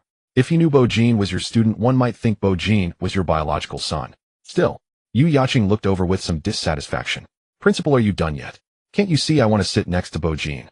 After Principal Lee finished his report, Bo-jin slowly opened his eyes. Then he gently patted the principal's shoulder and said, I understand. You did well, Principal. Principal Lee. He looked at Bo-jin with some confusion.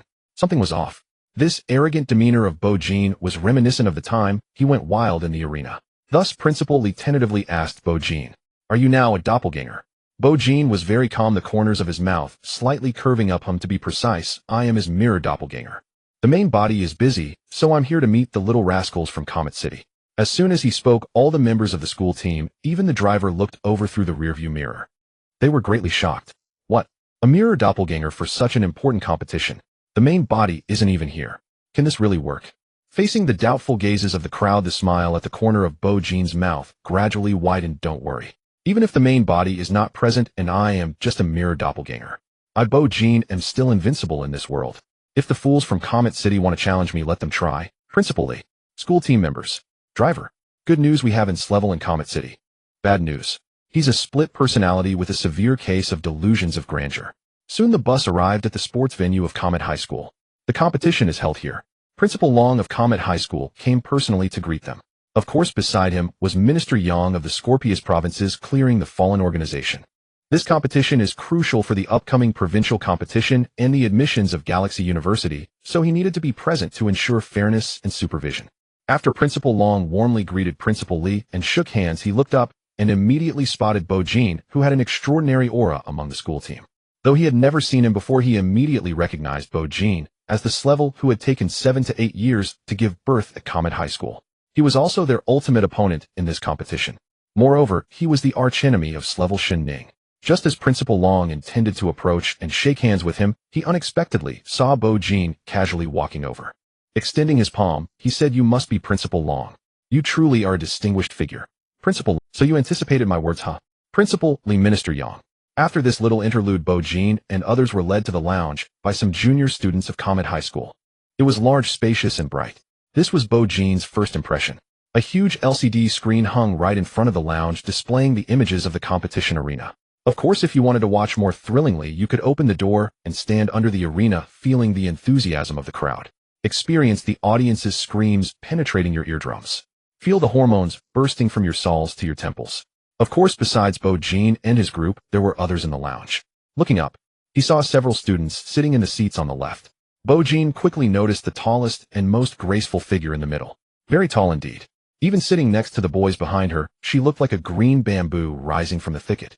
With a tear mole at the corner of her eye, she had deliberately applied fox-themed makeup, exuding a blend of determination and allure. Seemingly aware of Bo-jin's gaze, Shin-ning turned her head slightly. The two locked eyes. Shun Ning nodded slightly. Bo Jin raised an eyebrow with a smile. After exchanging glances, the two shifted their eyes away. Bo Jin sat in the middle with Yu Yaqing sitting close beside him.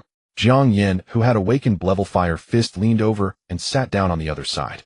He lowered his voice intentionally. Boss, I have a friend at Comet High School too. Guess what I found out? Bo Jin was now the trump card of the school team, naturally making him Jiang Yan's boss. Bo Jin, what? Jiang Yan's tone suddenly became excited. Did you see the two girls next to Shin Ning? They are all her girlfriends. Bo Jin's eyes brightened. Really? Jiang Yan directly guaranteed. Of course it's true. The one on the left is called Chu Qingqing, and the one on the right is called Bai Susu. My friend even sent me photos of Shin Ning kissing them in an embrace. Do you want to take a look?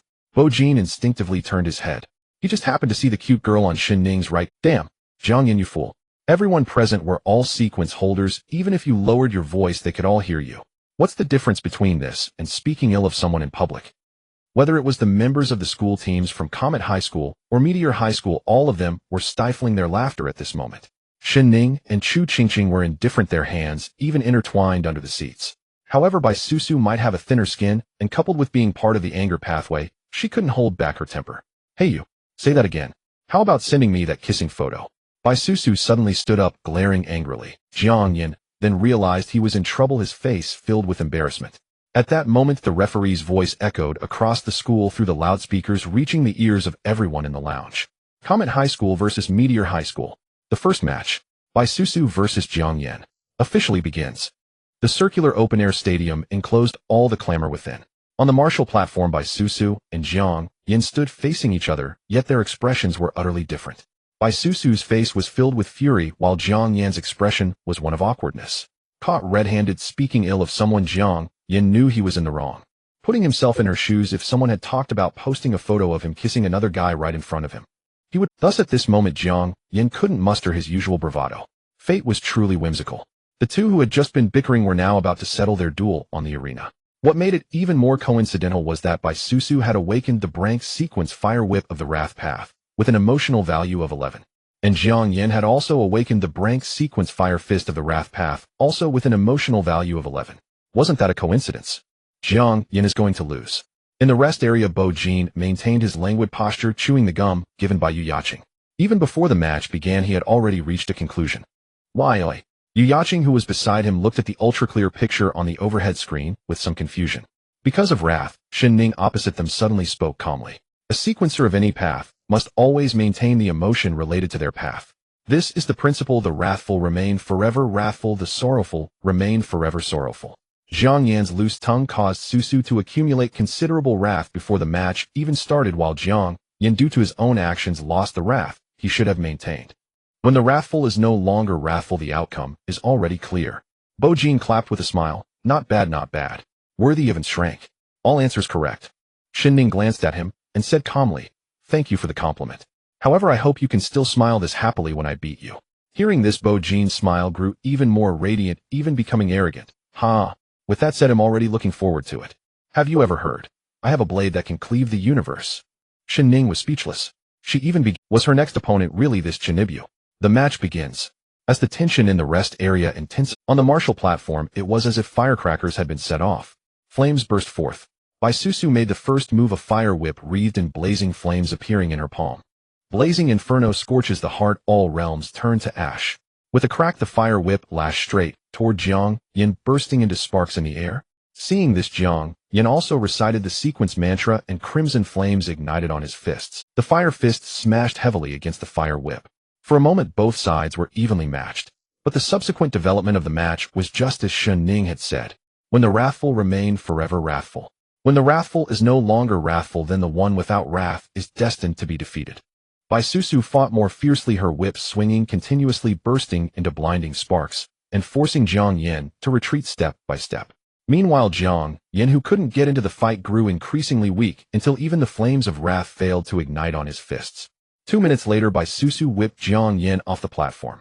With her hands on her hips, she stood proudly, declaring her victory. That's for your loose tongue. They'll whip you good. Match over.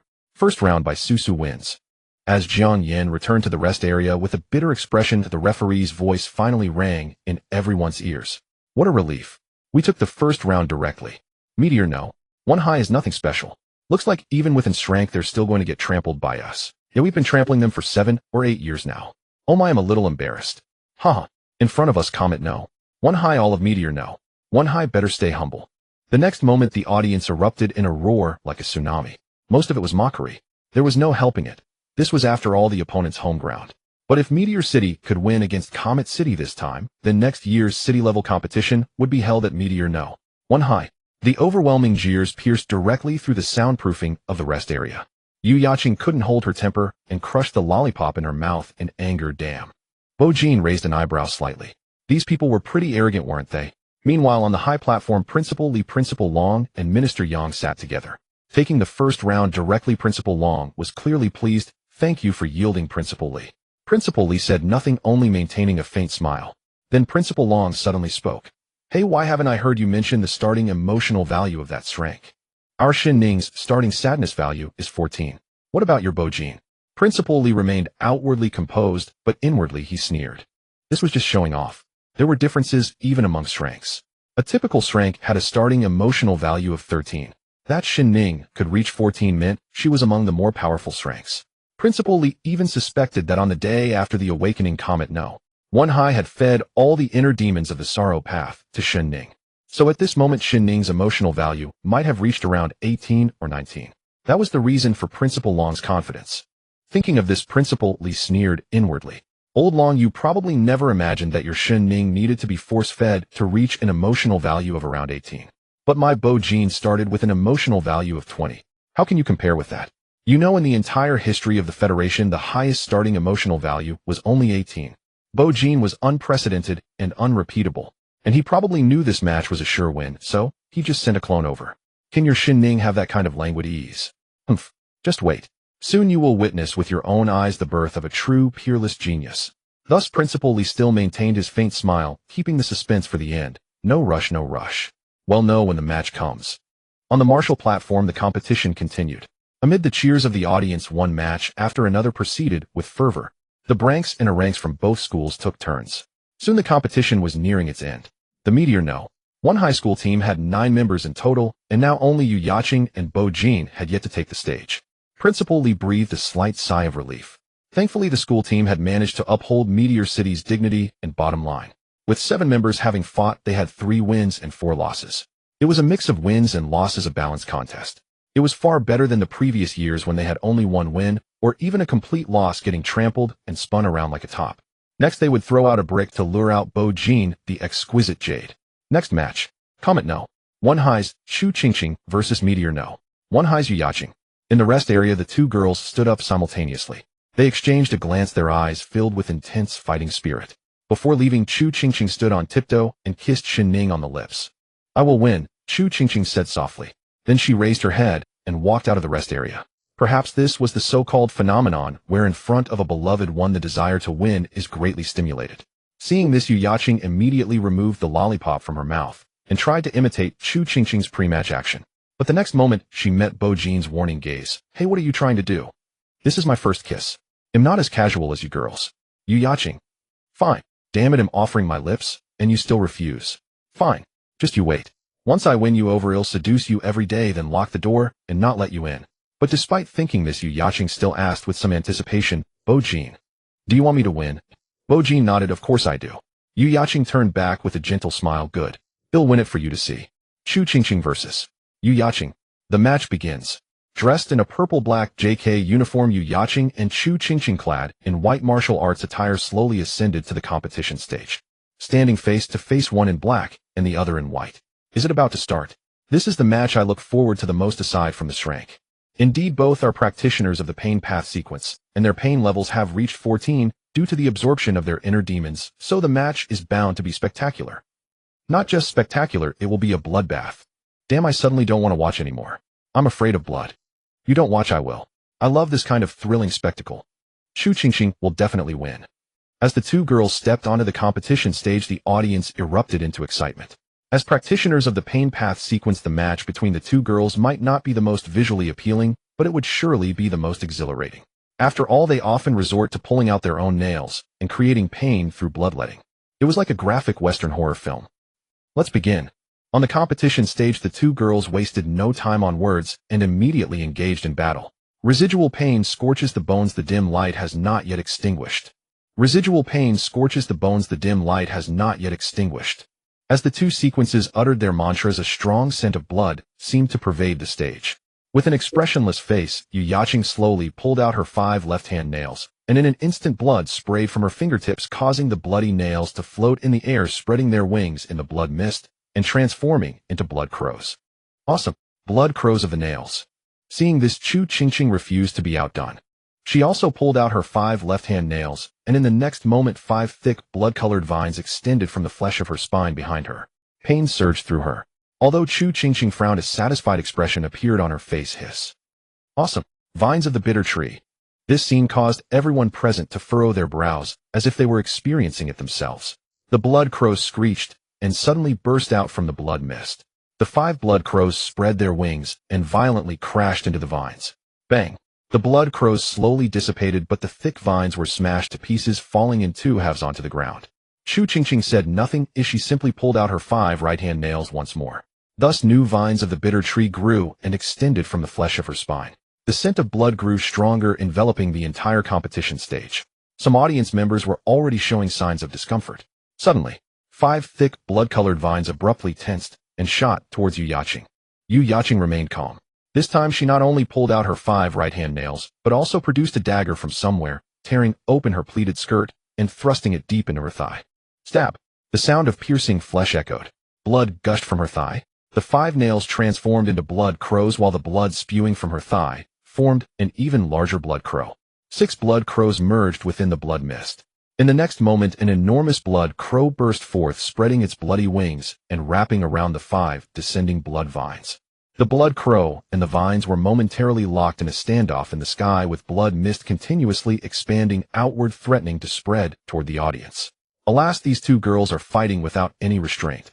Principal Long coughed, raised his hand, and pointed downward with 2 fingers. An invisible protective barrier enveloped the entire competition stage, as the spreading blood mist was contained within. Perhaps due to Yu Yaqing having pierced her thigh, the standoff situation was soon broken, and the blood crows embraced the blood vines, tilting toward Chu Qingqing. I cannot lose. In front of Ning Ning, I absolutely cannot lose. Chu Qingqing's eyes revealed determination and defiance as she reached into her martial arts outfit, pulling out a sharp fruit knife in each hand. With the knives in hand, she unhesitatingly stabbed into her own thighs. Blood sprayed forth. Seeing this, Shen Ning in the lounge frowned. Pain layered upon pain swept over Chu Qingqing's body, and a look of anguish finally appeared on her face as even thicker blood vines stretched from her flesh, crashing toward the enormous blood crow. Thus the blood vines began to lean toward Yu Yaqing. I cannot lose either. I promised him that I would win. I also have my reasons for not losing. Yu Yaqing's beautiful eyes revealed a frenzied look. Holding the dagger, she directly stabbed into her other thigh. But that wasn't all. In the next moment, she pulled out the dagger, and without any hesitation stabbed it into her abdomen. Blood gushed forth. A painful expression surfaced on Yu Yaqing's face, and blood began to seep from the corners of her mouth. In the lounge, Bo Jin frowned slightly. Yu Yaqing's suffering was clearly more intense than Chu Qingqing's. Consequently, the blood crows began to tilt toward Chu Qingqing. Chu Qingqing was going mad. Come on. I will play with you. Let's see who falls down first. Come on then. I must win. She raised her knives, ready to plunge them into her own sides. At the same time, Yu Yaqing, also desperate to win this match, completely lost her composure. Bring it on. I must win. She raised the dagger, poised to stab another hole in her abdomen. The audience was stunned into silence, their eyes wide. Is this a competition or a life-and-death duel? Why are both sides going insane? How terrifying. On the high platform, Principal Long and the others frowned simultaneously. Let's pause this. In the future, we should avoid having practitioners of the pain path compete. It's quite frightening to watch. Principal Long was about to intervene with force to stop the match. That's true, Principal Lee agreed. Let's pause it. Wait, someone is already on stage to stop it. Young Minister suddenly said beside them. Hearing this, all 3 looked down simultaneously. That's enough. Thank you for your hard work, Qingqing. Now let me take over. On the competition stage, Shen Ning, standing at 1.8 meters, appeared behind Chu Qingqing, firmly gripping the girl's wrist to prevent her knives from falling. Ning Ning. The knives slipped from Chu Qingqing's hands, and she weakly collapsed into Shen Ning's embrace. I'm sorry I didn't win. It's all right, you didn't lose either. Shen Ning held the girl steadily in her arms. You silly girl. Why would you risk your life just for a match? On the other side, Yu Yaqing heard a familiar voice. She weakly looked up. The delinquent boy frowned slightly, gripping the sharp end of the dagger, blood seeping from there. What are you doing? If someone didn't know better, they'd think you were Li Huang. Climbing up the ranks, huh? Yu Yaqing fell into Bo Jin's embrace. What did I do? Stop scolding me. I just didn't want to lose. I just wanted to win for you. She asked, did I win? Bo Jin looked up. Shen Ning had already carried Chu Qingqing off the competition stage and handed her over to the arriving medical team. You won. The opponent has already fled in fear. Yu Yaqing laughed, though her face, smeared with blood, made her smile, somewhat eerie. Ha. That's good. Help me down, I can barely stand. Bo Jin assisted Yu Yaqing, escorting her down. Then glancing back. On the competition stage, Shen Ning was already standing there quietly watching her. Bo Jin turned away expressionlessly. In the air, a mirror surface rippled silently like water waves. Bang. Crack. Without looking back, Bo Jin smashed it with a punch. Countless shattered shards transformed into a beautifully crafted spear of the mirror. In the next moment, Bo Jin hoisted the spear onto his shoulder. With an imposing and domineering demeanor, he slowly walked toward the competition stage. All right, you take a break. Next, it's time for the true protagonist to take the stage. On the arena, the smell of blood was intense. Bo Jin swaggered onto the stage, shouldering the mirror spear, his brow furrowed. The ground was stained with the aftermath of a brutal fight between two sequencers, thick and reeking of something foul. Since that incident 2 years ago, Bo Jin had found it unbearable to look at the blood-soaked ground. Even now, standing on the stage, he was merely a mirror image. Meanwhile, as he cast his gaze downward, Shen Ning recited the sequencer's mantra, when the heart lake dries up, the heavens weep together. In the next moment, an inexplicable sadness began to waft across the arena, like mist gradually rising in Bo Jin's heart. The crimson blood on the ground slowly transformed into pure white in Bo Jin's eyes, as if coated with a layer of white dye. No, that wasn't right. Not just the blood, but the crushed stones on the arena, the green markings, and the advertisements on either side. Even Bo Jin's hands and feet began to turn white. Everything on the arena was turning pure white under Shen Ning's influence. Was it a visual effect? Bo Jin looked around as if he had stepped into a pale world. Moreover, the feeling of sadness in his heart grew stronger. His brow furrowed deeper as he raised his gaze to the opposite side and asked, what are you doing? However, upon seeing Shen Ning, Bo Jin paused slightly. This girl, a bit shorter than him at 1.80 m, had a deeply sorrowful expression, and from her pure white eyes 2 streams of white tears slowly flowed. Strange. An indescribable feeling of oddness. Bo Jin narrowed his eyes slightly. Then he heard Shen Ning sobbing, saying, Bo Jin, I just said I would make you unable to laugh later. Look at you. You really can't laugh anymore, can you? This girl, adorned with fox-like makeup that made her appear somewhat alluring, was in tears. How dare your classmates force Qingqing into that state? I'm truly heartbroken for her, am really sad. So, I will make you pay the price. Bo Jin. No, why are all the sequencers in this world so bizarre? Apart from anger and joy, there isn't a single normal person. Of course, the nightmare pathway is also. Did you not see that the only SS level in this world is being tortured to the point of madness? Bo Jin slowly exhaled, then raised his gaze to Shen Ning, a hint of madness appearing on his handsome face. I indeed cannot laugh anymore. That's because I'm really angry. It's starting. The match I've been looking forward to the most. S-level versus SS level.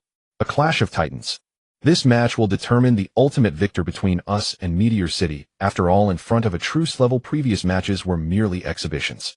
Yes, Comet City will surely win. Shen Ning will surely win. Comet High School will surely win. Shen Ning will surely win.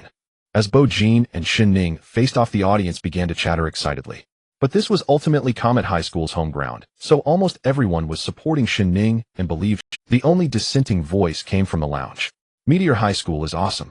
Bo Jin is awesome. Jiang Yin shouted loudly. What's so awesome? You haven't even sent me the kissing photos yet. Bai Susu shot him a glare. I don't care, the boss is awesome. At this moment, Jiang Yin had emerged from his awkwardness after being scolded. After all, now that he had been hit, no one owed anyone anything. You don't know what state my boss is in right now? If I told you, you'd be scared to death. Jiang Yin shot back. Meanwhile, he secretly chuckled to himself. These people from high school 1 really have no insight. Do you think Bo Jin in this state is at his peak? Wrong. Right now, Shen Ning needs a fully powered Bo Jin who is merely a mirror image. If both the main body and the mirror image were present. Jiang Yin recalled the scene from the day before when the 2 Bo Jin had instantly defeated the Chainsaw Man, and his body involuntarily trembled. Too terrifying. At this moment, Bai Susu curiously asked, what's Bo Jin's current state? Jiang Yin replied with a mischievous smile, I won't tell you. Fortunately, the pain pathways in was quite understanding. After receiving the sacrifices of the sequencers and the fallen, it granted power while also providing a degree of healing. After all, one must consider the concept of renewable resources, otherwise if one dies immediately after suffering, who would still offer sacrifices of pain? Thus, with its powerful healing abilities, the complexions of the two girls had begun to gradually regain color. After a while, their pulled nails and pierced wounds would grow back and heal, preparing for the next sacrifice of pain. The two girls looked at the enormous LCD screen. Shu Qingqing said, "Go Shin-ning." Yu Yaqing exclaimed, "Bo Jin." "Whatever, go baby." On the high platform, Principal Li looked down at the completely white arena. "This is the domain, right?" Principal Long smiled and nodded. "Yes, this is Shin-ning's pale domain. The reason an S-level sequencer is considered S-level is that it possesses a domain that other levels cannot. Of course, Shin-ning is currently only a first-tier Tears apostle and cannot truly unleash the pale domain. For now, she can only influence her target's emotions and visuals." Principal Long cheerfully asked, "How does Bo Jin's domain compare to Shin-ning's?" Principal Li hesitated upon hearing this. To be honest, he had never seen Bo Jin unleash his full power and activate his domain. Would he see it this time?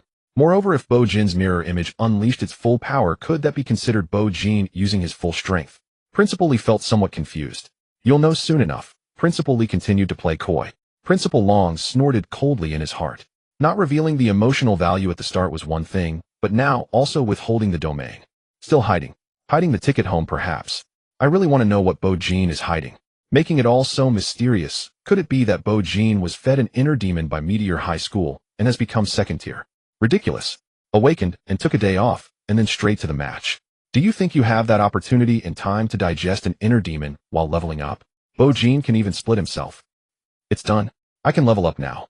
In some demonic realm of the dark side, Bo Jin's main body efficiently passed the level up process. Calculating the time, it should be about right now. My dear self, let's begin to enjoy ourselves. The feeling is here. On the arena, the mirror image's body suddenly trembled slightly. A cool energy burst forth from the core and flowed through every part of its body. Has the main body already begun to level up? Bo Jin's face lifted, revealing a look of pure bliss, exactly like Yu Yaqing during the sacrifice of pain. This feeling, so enjoyable. Meanwhile, on the opposite side, Shin-ning continued to speak, her face streaked with tears, which combined with her alluring features elicited a sense of pity from the audience. Soon the feeling of sadness began to rise in their hearts as well. Are you very angry? Actually, I'm very angry too. Qingqing's earlier appearance really broke my heart. But I'm even sadder because of some unknown experiences, and also because sadness allows me to grow stronger. As she spoke, Shin-ning wiped away the tears at the corners of her eyes. The tears fell into her palms, resembling water droplets on lotus leaves, glistening and beginning to gather. Then all the droplets floated slowly behind Shin-ning, creating a magical yet absurd feeling. By the way, I'm actually quite happy. Because I can't find another level in Comet City, it's too boring. Bo Jin, thankfully I have you. I can feel that your emotional value has reached 20 with the feed from Meteor High School. But I'm sorry, my emotional value has also reached 19 with the help of the principal and teachers. So we are both first tier. I believe this match will definitely be a thrilling contest of equals. Shin-ning continued to weep as she spoke while the droplets behind her multiplied. Bo Jin realized this was about utilizing the rising sadness to make himself and the audience feel sorrowful. This way, Shin-ning could absorb these sad emotions, continually accumulating and strengthening her own sadness. This was what she meant in the lounge. To make the sorrowful ever sorrowful. To dominate in this match and remain undefeated. Bo Jin nodded slightly. He admitted that he had underestimated these opponents before heading to Comet City. Now it seemed that every level was an absolute genius, each exceptionally clever and not to be underestimated. But unfortunately, he was not first tier, he was second tier. He was not S-level but SS level. Illusions and reality are boundless. Eternal night descends. As the sequencer's mantra was spoken, Bo Jin raised the mirror spear, casually raising an eyebrow. Equal strength. Hey, take a good look at whose emotional value is standing in front of you now. This is what you call equal strength. A mere first tier still equates to equal strength. Bo Jin's lips curled into a sinister smile. Then I'll just become second tier, won't I? In that moment, Bo Jin's main body successfully leveled up in the dark side. And in the stadium, amidst the astonished gazes of countless spectators, the mirror image instantly rose from first tier to second tier. A unique pressure belonging to second-tier sequencers descended upon the arena. The emotions and aura that peaked in an instant surged towards the increasingly dazed Shin-ning with overwhelming force. Suddenly, a series of dazzling mirrors appeared in the sky above the arena. These mirrors were neatly arranged, directly pointing at Shin-ning. In the next moment, Bo Jin raised the mirror spear in his hand and hurled it fiercely towards Shin-ning. The spear broke through the air, piercing through one mirror after another. With each mirror pierced, the power and pressure enveloping the spear surged exponentially. Moreover, wherever it passed, the pale domain on the arena gradually receded under this chilling pressure.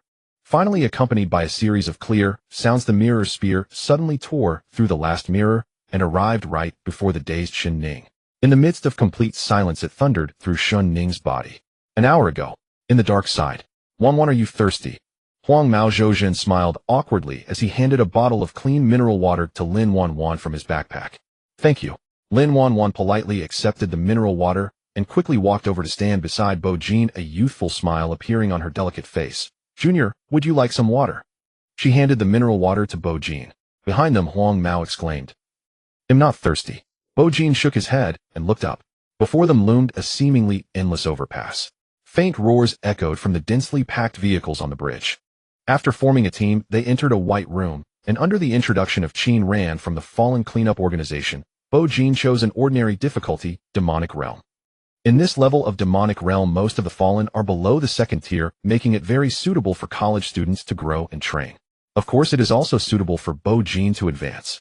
Welcome to the Demonic Realm Midnight Overpass. Demonic Realm difficulty, Ordinary. Demonic Realm, main emotion, fear. Main Fallen Enderman.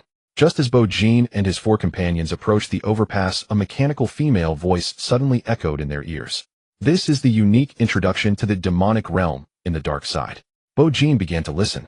On May 20th, 2026, a torrential downpour hit the Pisces Province Power Star City, making driving difficult and causing severe road congestion. The East District overpass was jammed from 9 p.m. until 1 a.m., with the stream of vehicles still stagnated like a dragon and the water level on the bridge gradually rising. Anxiety and panic began to spread across the overpass under the rainy night. At 1:30 a.m., Chu Tianjiao, who had long become a fallen and was hiding in the city, went mad with irritation and hunger and began a massacre. As a second-tier Enderman of the Fear Pathway, he got out of the car and smashed the windows one by one, killing anyone he encountered with madness. This overpass, shrouded in the rainy night, suddenly became a slaughterhouse for the Enderman. Irritation and panic turned into fear in the bloodshed. Extreme emotions spread through the endless stream of vehicles, reaching everyone. Some were killed, some jumped into the river in despair, and some became fallen in fear. Ultimately, the overpass turned into a hell on earth. Introduction complete. Midnight Overpass clearing rules. Kill 10 Endermen. Bo Jin's gaze sharpened slightly. It is now 2030, and although 4 years have passed since the incident on the overpass, just standing here and looking at the pale overpass in the distance, he could almost feel the suffocation and despair of the drivers from that rainy night. I'm not thirsty anymore, you can drink it yourself. Lin Wanwan threw the mineral water back into Huang Mao's. Huang Mao exclaimed, You beast. Lin Wanwan turned back with an unsavory expression. Who are you calling a beast? Huang Mao hurriedly smiled apologetically. Wanwan, no, I was talking about that Enderman in the Demonic Realm introduction. Starting a massacre while others can't escape, what a beast. Soon, the 5 of them walked into the an unsettling stench of decay filled the air. Accompanied by a strange roar, a pitch-black hand reached through a shattered car window. Then a shadowy figure with long legs crawled out from among the surrounding vehicles. Bo Jin looked up. This Enderman was very tall, nearly 2.5 meters, but its extraordinarily long black legs took up 2 meters. At first glance, Bo Jin thought it was a pair of chopsticks standing upright. Looking up further, it turned out to be a person. What a strange creature. In the next moment, this Enderman, who had not seen flesh and blood for a long time, charged directly at Bo Jin and his companions. The 2 chopsticks ran incredibly fast. In an instant, the ground trembled and the surrounding vehicles began to shake. Bo Jin remained still, because a figure suddenly dashed out from behind him. A blue-silver giant hammer crashed down onto the Enderman's leg. Blazing flame, cosmic ashes. Huang Mao, already filled with anger, seized the opportunity to vent his rage when he saw the Enderman with a fear level of only 14 approaching. And he wanted to perform well in front of his goddess. In front of this second-tier, furious one, with a rage level of 24, the first-tier Enderman was directly smashed to the ground with one blow, its head crashing down on a rusty car. It fell and couldn't get up. But that wasn't the end. Huang Mao directly lifted the blue-silver hammer and charged forward, swinging it down hard onto the Enderman's head. Bang! Bang! Bang! After the Enderman fell completely silent, Huang Mao finally stopped, then took out a small knife to extract the inner demon of the fallen. Wanwan, this is for you. He handed it to Lin Wanwan like a treasure. Thank you. Lin Wanwan skillfully took out a tissue to clean the inner demon and then stuffed it into her bag. Wanwan, are you thirsty now? Huang Mao, drenched in sweat, took out that bottle of mineral water again from his backpack. Drink some water. This time Lin Wanwan did not refuse as she opened the bottle cap and took a sip. Seeing the goddess drink from his water, Huang Mao felt as if he had won a victory, and all the previous frustration and anger vanished instantly. Wanwan, just watch here, I'll go help you get the inner demon. He was overjoyed and eagerly offered his assistance, carrying the blue silver hammer and starting to search for Endermen among the vehicles. Seeing this scene, Bo Jin sighed softly. He didn't expect the culture of sycophancy in this world to be so prevalent. He really had no words. Are there really no normal people among these sequencers? However, as he watched Huang Mao vigorously strike the small cars, and the surrounding vehicles began to shake with windows shattering and black hands reaching out, Bo Jin nodded slightly. Forget it, let this fool attract a few more Endermen.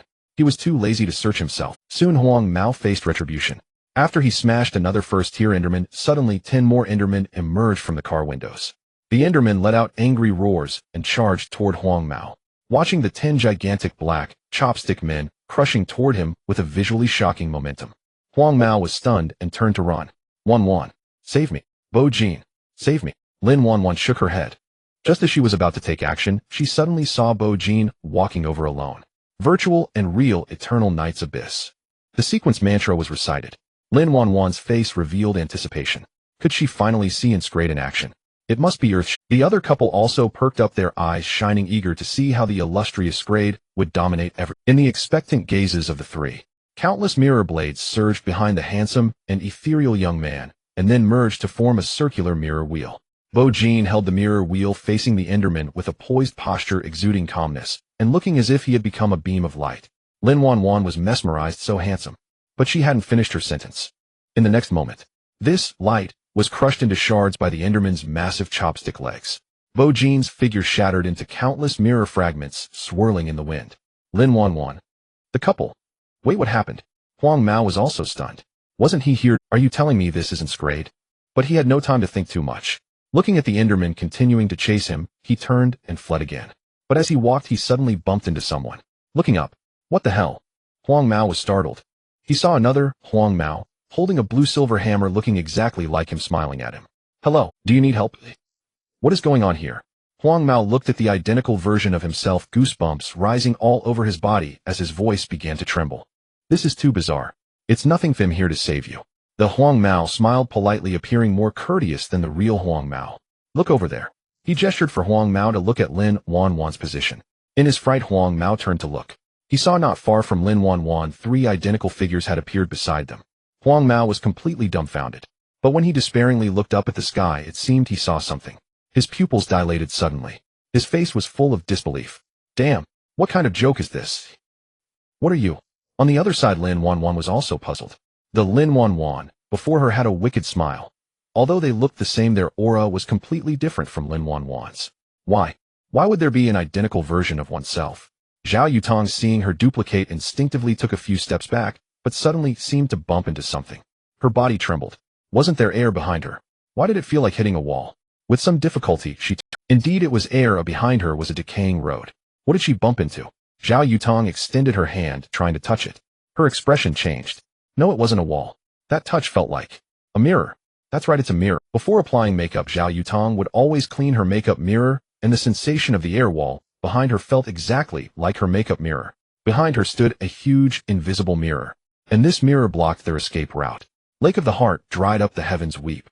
Chen Yu looked at the person before him and instinctively recited the sequence mantra of the sadness pathway. A bow and crossbow appeared in his hand. He cried, tears streaming down as he raised the bow and crossbow. But it was not out of fear. This was just the daily operation of the sadness pathway sequencer. However, when his bow and crossbow were aimed at another version of himself, his peripheral vision happened to sweep toward the Enderman across from him. The Enderman suddenly stopped chasing Huang Mao, because in front of these Endermen, another identical Enderman appeared. These gigantic chopsticks thought they were looking in a mirror and stood still, lost in thought.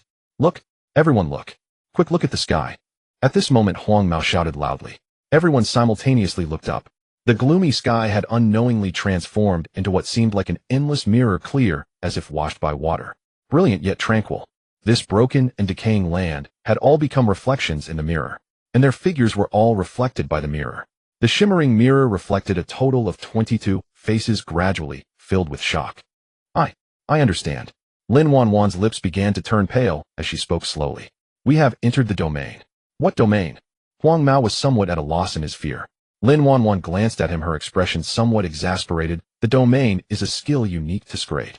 Usually sequencers only have one skill when they first awaken, but Scrade is different. They start with 2 skill, and the other skill is the domain. Within the domain, the abilities of sequencers will be greatly enhanced. Moreover, everyone within this range will be influenced by the emotions of the domain master. These emotions that are affected can also be absorbed by the domain master, further enhancing their abilities. Wow, doesn't that mean invincibility in the same realm? Huang Mao was stunned. Scrade is already above all other levels. There are divisions among Scrades too, Zhao Yutong added. To defeat in Scrade, one must have an even stronger. Is there a hierarchy among Scrades? Huang Mao asked again. This time Lin Wanwan and Zhao Yutong simultaneously gave him a speechless look. Lin Wanwan couldn't be bothered to respond to him, while Zhao Yutong looked at the clear mirror above and slowly spoke. There are indeed differences in strength among Scrades. The distinction between strong and weak depends on the emotional value at the time of awakening for each Scrade. The higher the initial emotional value, the stronger the domain they possess, and the faster it takes shape. But Zhao Yutong did not mention that. The average Scrade sequencer starts with an emotional value of 13, while a more powerful one is 14. But for these first-tier sequencers, their domain is merely an unformed puddle. Usually it takes reaching the second or even third tier for it to take shape into a small world, similar to the domain expansion in Jujutsu Kaisen. But the domain they are currently in, not only has it taken shape, but it also resembles a water world. How high could this Scrade's initial emotional value be? Zhao Yutong dared not even imagine. Shen Yu, who had been silent, suddenly glanced at Zhao Yutong. Xiao Tang, how come I never knew you understood so much? I did a bit of research before.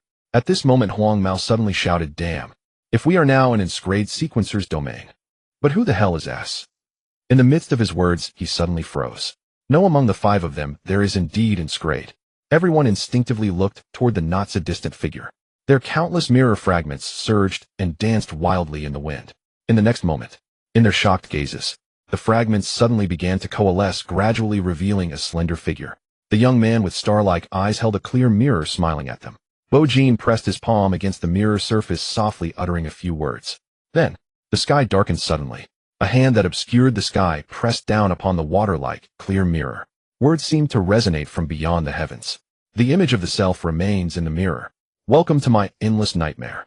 Welcome to my world of mirrors. In the mirror world, SS level exclusive, a domain unfolds beneath your feet, reflecting and replicating an initial area of 100 square meters.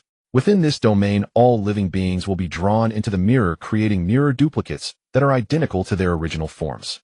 Note, with each elevation, the area of the mirror world can be expanded. 100 square meters is neither too large nor too small, but sufficient to accommodate 5 members of Bo Jin and those 7 Endermen. When Bo Jin saw the blonde provoking the Enderman, a plan began to form in his mind. Thus, witnessing the blonde being chased by 10 Endermen as he ran toward them, Bo Jin approached, calculating the distance as he walked.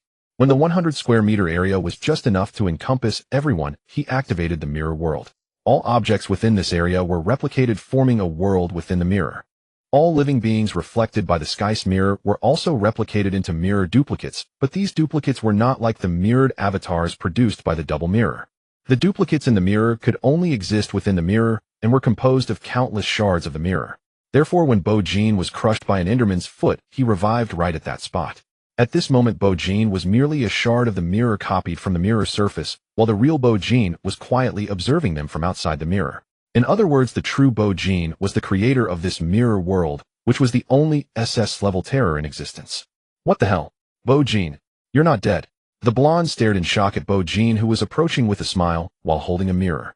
The blonde was completely stunned. Wait, is all of this you? The athlete stood there dumbfounded, taking a long time to finally process what was happening. Whether it was his own duplicate or the Endermans, they were all masterpieces of Bo Jin's level domain. They, the second-tier sequencers, were merely playthings in Bo Jin's hands. Bo, no Jin bro. The blonde was utterly convinced, bowing down before him. Though he was just a high school student, he still recognized Bo Jin's level prowess. He realized he needed to go back to reflect on himself. With looks and abilities like that, it was no wonder Lin Wanwan was infatuated. Even he couldn't help but feel attracted. Of course, it was an attraction to serve Bo Jin as a subordinate. The 3 girls, including Lin Wanwan, exchanged glances with their respective duplicates, their expressions extremely complicated. They understood they had been played by Bo Jin, yet a strange feeling arose within them, a sense that their weak selves deserved to be toyed with by the powerful Bo Jin. Damn, This feels a bit like a McDonald's experience. At that moment, Bo-jin approached them. Are you all alright? I just played a little joke, you don't mind, do you? The four girls exchanged glances, a helpless smile forming at the corners of their mouths. If they were to say they minded, that would truly be an issue. Immediately, they hurriedly replied, It's fine, it's fine. It's all for taking down the Enderman, we understand. Bo-jin smiled lightly, that's good. Lin Wanwan and the four along with their duplicates nodded simultaneously. With level giving orders what Lin Wanwan and the four along with their duplicates nodded simultaneously. With level giving orders, what else could they say? They jumped into action. The blonde was the first to charge forward, wielding his blue-silver hammer to strike the Enderman. His mirror duplicate followed closely behind. Soon after, Lin Wanwan and the three others alongside their respective duplicates also recited their sequential incantations as they rushed forward. Subsequently, the 10 Endermen's replicated Endermen launched attacks against their originals. They were the Endermen's own reflections, fully aware of their own weaknesses. Each strike was a fatal blow. Thus, the battlefield turned into a crushing level combat of 18 versus 10. The horror of the mirror world was evident. Directly replicating an identical duplicate of your sequential realm, one that fully understands your weaknesses to fight you. If there are more people, even more can be replicated. It was simply a team-fighting artifact. Soon these first-tier fallen Endermen faced 10 identical versions of themselves along with the 8 second-tier sequencers charging at them. They were experiencing the despair of a terrifying nightmare. Bo-jin quietly watched them battle, waiting for his elevation. One by one, the Endermen fell, their inner demons extracted by Lin Wanwan and the others. Bo-jin was about to reach the second tier, so those first-tier inner demons posed little challenge for him. Finally, all 10 Endermen fell, harvested by the mirror world. Congratulations on successfully clearing the normal level of the Midnight Overpass. Clearing performance, full score. Aside from the voice from the shadow, several pieces of information appeared in Bo-jin's mind. Elevation successful. Current nightmare value 21-inch, current realm, second tier Dreambreaker. Current skills, double mirror refraction, shattered mirror, mirror world. Shattered mirror creates a mirror on the target. The shattering of the mirror represents the target's destruction. Evaluation, just shatter all the enemies blocking your way. Mirror world area increased from 100 square meters to 200 square meters. Next tier, third tier Dream Weaver. Elevation condition, completely shatter, 22nd tier fallen with shattered mirror. Bo-jin nodded slightly. He had elevated. The task of his main body was considered complete. Now Bo-jin raised his gaze toward the north. There lay the direction of the Comet City level competition. Calculating the time, it should be about right now, right? Let my mirror duplicate start having fun. Suddenly, a familiar voice echoed in Lin Wanwan's ear. It was her own voice. She turned to look, seeing the mirror Lin Wanwan staring at her with a smile. Lin Wanwan remained unfazed. What is there to regret? The Lin Wanwan in the mirror smiled strangely. You know yourself. Before Lin Wanwan could respond, this mirror figure suddenly shattered into countless shards of mirror, dancing wildly in the wind. Lin Wanwan looked up. The sky returned to its usual gloom, no longer the clear mirror-like surface from before. The mirror world had been retracted. Thank you all for your hard work. As a reward, you can watch a live broadcast. Bo-jin's voice came from the other side, and Lin Wanwan and the others walked over. They saw Bo-jin opening the live broadcast of the Comet City level competition, where Bo-jin's mirror duplicate confronted Shin Ning. Watching oneself compete. Or is it a live broadcast in real time? They glanced at their calm original body and then at the flamboyant mirror duplicate in the broadcast. Suddenly they felt as if they were still in the mirror world. They exchanged bewildered glances, wondering, have we really left the mirror? This level nightmare pathway was indeed peculiar. Soon they huddled together, looking down. In the next moment, they witnessed the reckless Bo-jin ascending to the second tier, piercing Shin Ning's body with a single shot. The blonde slapped his thigh. Damn, Jin bro is amazing. This level is just a walk in the park for you. Jin bro, from today on you are my god. In Class 1 of Comet and Open Air Stadium, the 7 drones in the sky focused on the dual platform, capturing the moment when the spear of Bo-jin was thrown, piercing directly through Shin Ning. Countless shattered fragments of mirror swirled in the whirlwind created by the long spear, each piece reflecting the astonished expressions of the audience. Above the blue sky and white clouds, below Shin Ning lay fallen. The spear of the mirror pierced through her abdomen, and at the moment she fell, blood gushed from her wounds, staining the dual platform. The drones in the air quickly dove down, broadcasting Shin Ning's pale face stained with blood. A look of disbelief welled up in her misty eyes. Why? How could Bo-jin break through to the second stage right before everyone's eyes? How exactly did he manage that? The entire audience was taken aback by Bo-jin's sudden ascension and the spear. People exchanged glances, clearly seeing the shock in each other's eyes. It was known that although Bo-jin's nightmare value only increased from 20 to 21 after the ascension, But the difference between the second and first stages is not just a matter of 21 and 20. It represents a significant realm of difference. This meant that Shen Ning was undoubtedly doomed to defeat. Damn, how on earth did Bo Jin from Meteor City ascend while fighting? What exactly happened? Why did he suddenly ascend? It's not like you can ascend while fighting, are you Lin Dong the martial ancestor? But I still don't understand how he managed to ascend. You know that both fighting and using skills would interrupt the ascension. Who knows? Incredible. Shen Ning can't possibly lose, can she? Facing a second stage opponent with the same grade, she will definitely lose. No. Look. Shen Ning stood up again. Amidst the cries of surprise, everyone looked down simultaneously. There the tall girl slowly crawled up from the pool of blood, then stood steadily on the dual platform. With a straight back and unwavering eyes, the students of class 1 of Comet suddenly felt invigorated. Could there still be a twist? She looked at the arrogant Bo Jin opposite her, beginning to imagine the consequences of her complete failure. It would cause her friends Chu Qingqing and Bai Susu pain. She looked at the arrogant Bo Jin opposite her, beginning to imagine the consequences of her complete failure. It would cause her friends Chu Qingqing and Bai Susu pain and sorrow. It would disappoint her teacher and Principal Long. It would let down her classmates and family, who had high hopes for her. It would cause her, who had always been confident and never failed, to temporarily lose the will to move forward. Just thinking about it made Shen Ning feel that her future was entirely bleak. Endless darkness rushed at her, as if it were going to completely engulf her. At the same time, the pain from the penetrating wound in her abdomen swept over her. Under the double burden of pain, Shen Ning shed pale and profoundly sorrowful tears. She was truly heartbroken. Truly. So sad. In the next moment, a drop of crystal-clear tear enveloped in a pale hue suddenly rose from the hundreds of spectators. Hundreds of tears hovered in the air, then slowly fell, mingling with the tears that had already existed on the dual platform, suspended behind Shen Ning. All the pale tears gathered and intertwined, as if they were about to coalesce into something terrifying. When the heart lake dries up, heaven and earth weep together. Pale Python. As the sequential chant emerged, it seemed that some terrifying existence in the distant sky cast a glance at Shen Ning. Moments later, a massive pale python formed from countless tears materialized behind Shen Ning. Profound sadness swept across the dual platform. Shen Ning wiped the blood from the corner of her mouth, slowly raising her gaze to Bo Jin. She intended to join her own sadness with that of the hundreds of spectators to confront Bo Jin in a final struggle. Applause erupted on the platform. Not bad, not bad. For the first time, Bo Jin's face, which had been filled with disdain, showed a hint of admiration as he lightly applauded Shen Ning. He had thought that his peers in this world were nothing but weaklings. Now it seemed that these grades did possess some, though not much. It still piqued his interest in the upcoming provincial and even higher level competitions.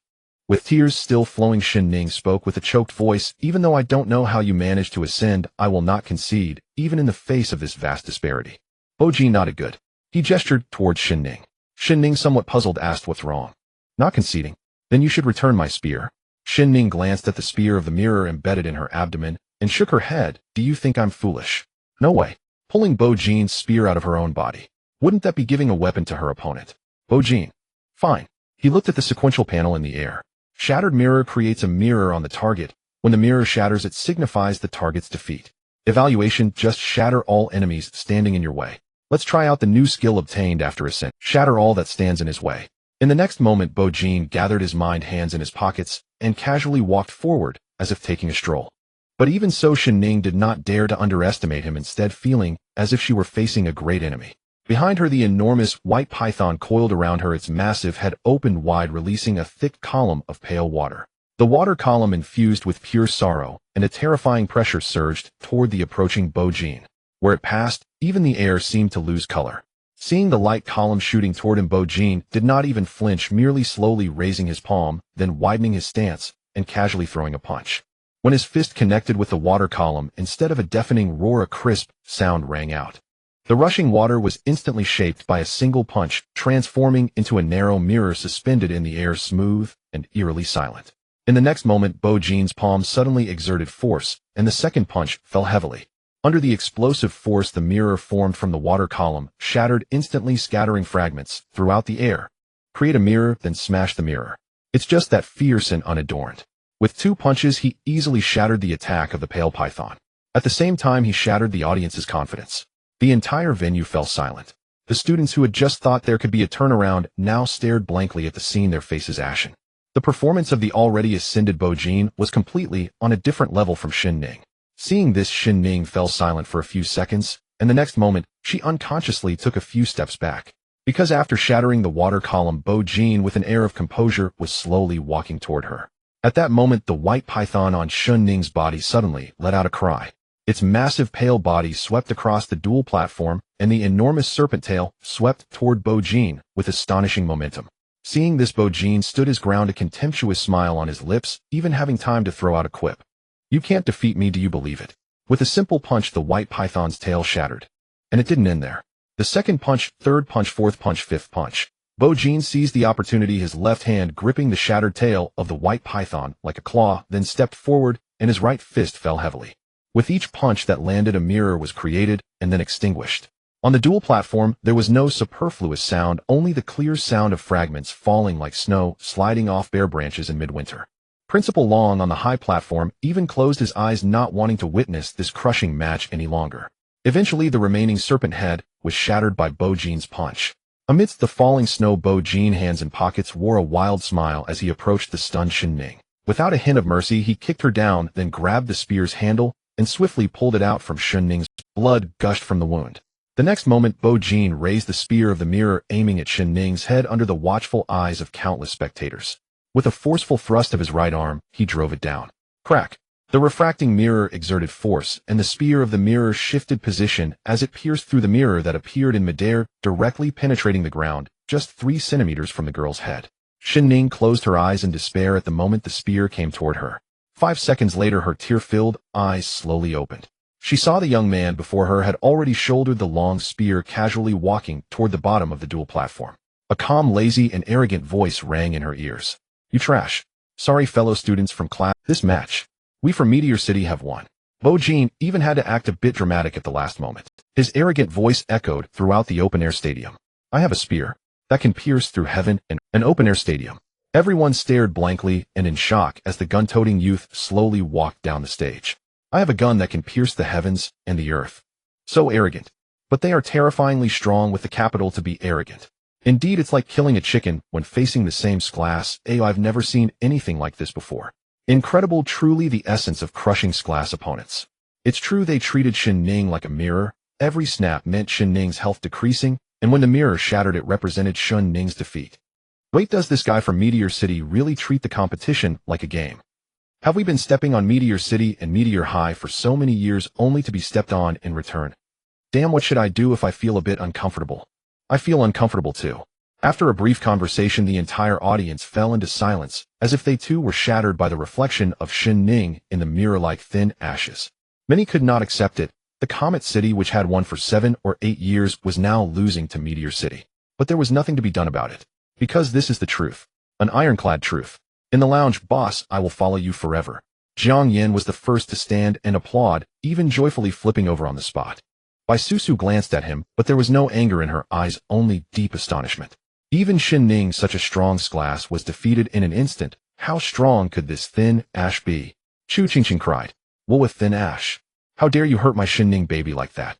At this moment, looking at Shun Ning's disheveled appearance, Chu Qingqing felt a pain in her heart that was even greater than stabbing herself with a knife. Yu Yaqing laughed. She finally understood why Thin Ash sent a mirror clone. The main body must have gone to upgrade at the checkpoint. However, it was indeed a bit too handsome. The delinquent beauty girl pulled out a bunch of lollipops from somewhere, stuffed one into her mouth, and threw one to the opposite Chu Qingqing. "Here, sister, have one. I never liked eating alone." On the high platform, 3 faces were in shock and disbelief, looking at each other. Until Thin Ash cleanly and effortlessly took the match, Principal Lee finally came back to his senses from the shock and understood why Thin Ash only sent 1 mirror clone. This move was simply genius. Beside him, Principal Long in shock spoke with a hint of bitterness. "Damn, oh, keep your things hidden well, why hide them so deep? Just to slap me in the face now, right?" Comet City had been stepping on Meteor City for 7 or 8 years, and now they were violently thrown back, spinning like a top. Now Principal Long's mood was hard to describe, it was just very complex. He could only express it with a single damn. Principal Lee, on the other hand, straightened his back, revealing a joyful smile he hadn't had in many years. Meteor City, shrouded in darkness for so many years, finally welcomed true brightness. Haha, old Long, it's alright. Meteor City producing a genius like Thin Ash is a blessing for our entire Scorpio province. Principal Long, just keep the sarcasm coming. Then he sighed and asked, "But I just can't understand why Thin Ash can level up during battle. Could it be that his leveling up condition is battle A? Each means and sequence for leveling up is different. Some leveling conditions involve killing fallen ones, others involve devouring inner demons, and some even require suicide. But this bizarre situation of suddenly leveling up during battle was unheard of by Principal Long. It is known that the world they are in is the world of emotional end of days. It is not some casual upgraded. Principal Lee chuckled and said, because what you see of Thin Ash is just one of his clones. And his main body is probably upgrading in the dark side. What you just saw should be the main body successfully leveling up while the clone leveled up along with it. Principal Lee did not hide it, as everyone would find out eventually. Then he looked at Principal Long with expectant eyes. Sure enough, Principal Long froze for a second upon hearing this. Suddenly he stood up, his shout resembling an eagle's cry. Damn, what did you just say? You're telling me that the Thin Ash who just one-shotted Shin Ning is just a clone?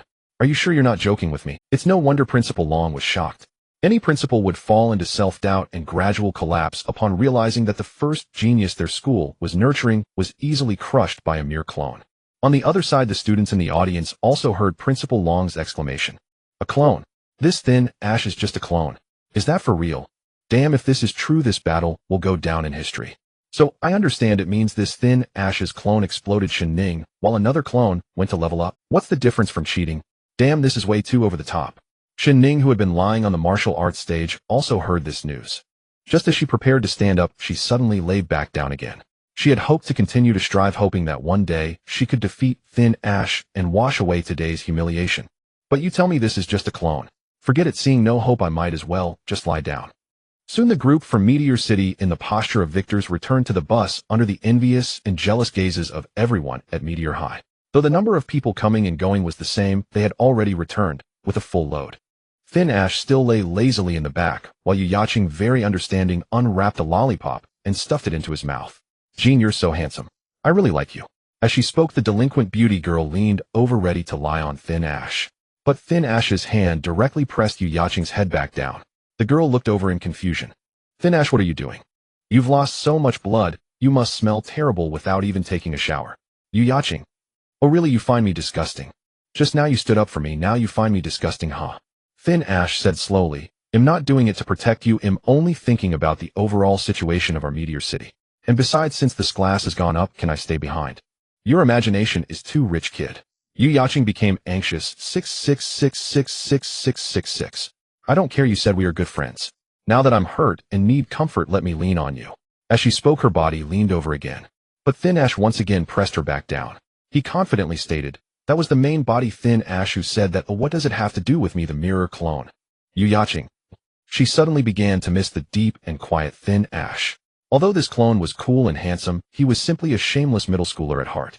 Main body, I miss you. Come back quickly.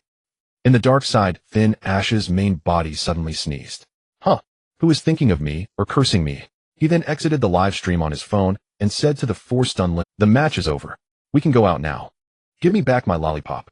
Soon the bus started moving towards Meteor City. Inside the bus, Yu Yaching angrily snatched the lollipop from Bo Jean's mouth and sulked into a corner. She turned her head, gritting her teeth and glaring out the window. Principal Lee happened to see this scene and was filled with confusion. What is going on? Why is she angry after winning the match? Forget it, it doesn't matter.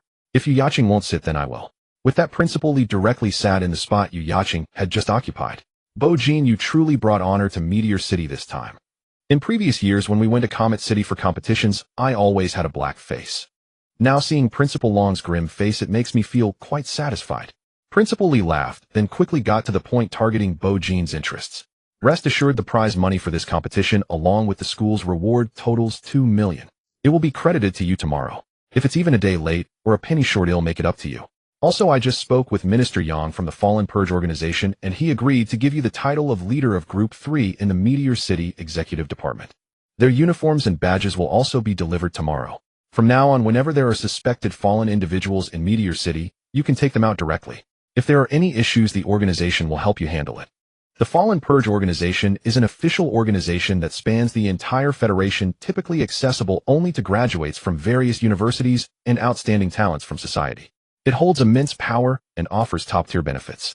It is truly an iron rice bowl among iron rice bowls. The Meteor City Executive Department has 3 small groups, with the Elite Group, One Blade, and Shadow, all members being a rank and the team leader being Shrank. The remaining 2 groups, while slightly less distinguished, still comprise exceptional talents. Through one competition, Bo Jean directly earned the title of leader of Group 3 as a high school student. This is the greatest affirmation of his strength. At the same time, the organization is also full of confidence in his future. Upon hearing this, Bo Jean finally sat up, showing respect for the money and power. All right, principal, no need to say more. I will help you win the upcoming provincial competition as well. In the next, Bo Jean and Principal Lee both laughed. The entire bus, except for the sulking Yu Yacheng, was suddenly filled with a joyful atmosphere. By the way, have the spots for the other 6-star cities been announced yet? With that, Bo Jean asked, wanting to know about future opponents. Principal Lee lowered his head to check his phone, pondering for a moment before saying, at this time, they should all be in the competition. Even if the competition ends, the results won't be announced so quickly. However, the main Star City, Suspended Star City, and Sinking Star City should be secure. Their ranks Bingfeng Jishuan and Lin Xingchen are at least on par with Xunning's level, if not higher. The remaining star cities are tightly contested, but results should be out by tomorrow. Principal Lee continued, let me create a group for you. Before provincial competitions, all participating contestants are usually added to a group chat so they can get to know and communicate with each other. After all, everyone is a Scorpio student. Friendship comes first and competition second. Bo Jean, what do you think? Suddenly, Principal Lee fell silent. For some reason, Bo Jean's smile disappeared completely at that moment. His expression turned blank, completely unlike the lazy, charming young man from before. Bo Jean, what's wrong with you? Principal Lee asked, puzzled. After a moment of silence in the atmosphere, Bo Jean suddenly chuckled softly. It's nothing, Principal. Just add me to that group. I just remembered some things and some people. Meanwhile, in the shadowy realm, Lin Wanwan and her companions were cleaning up the remaining Endermen on the overpass before preparing to leave the demon realm. Jean, go. Let's be friends. Before leaving, the blonde boy hurried over. The last match was simply breathtaking. Jean, do you know, I was originally an atheist. But after seeing you, I now have a supreme and magnificent deity in my heart. Bo Jean's true. Damn it, if you could talk to girls like this, you wouldn't need to be a simp. Shortly after, Lin Wanwan and the others also gathered around, wanting to add this rank from Meteor City as a friend. Soon after adding friends, Bo Jean and the 5 others left the demon realm. They returned to the White Room. Qin Ran from the logistics department of the Fallen Purge organization nodded slightly upon seeing them. The 5 of them, except for the blonde boy, were almost spotless. They had cleared Midnight Overpass without any injuries. These students are quite excellent. However, that one at the back seems a bit too young. He doesn't look like a college student, but more like a high school student. Qin Ran watched them leave the White Room one by one. But just as they were about to leave, Qin Ran suddenly saw the last high school student pause, turn, and smile at him. Officer Qin, don't you really remember me? Qin Ran was taken aback. A year ago, he was indeed the most outstanding officer in the Judgment Hall.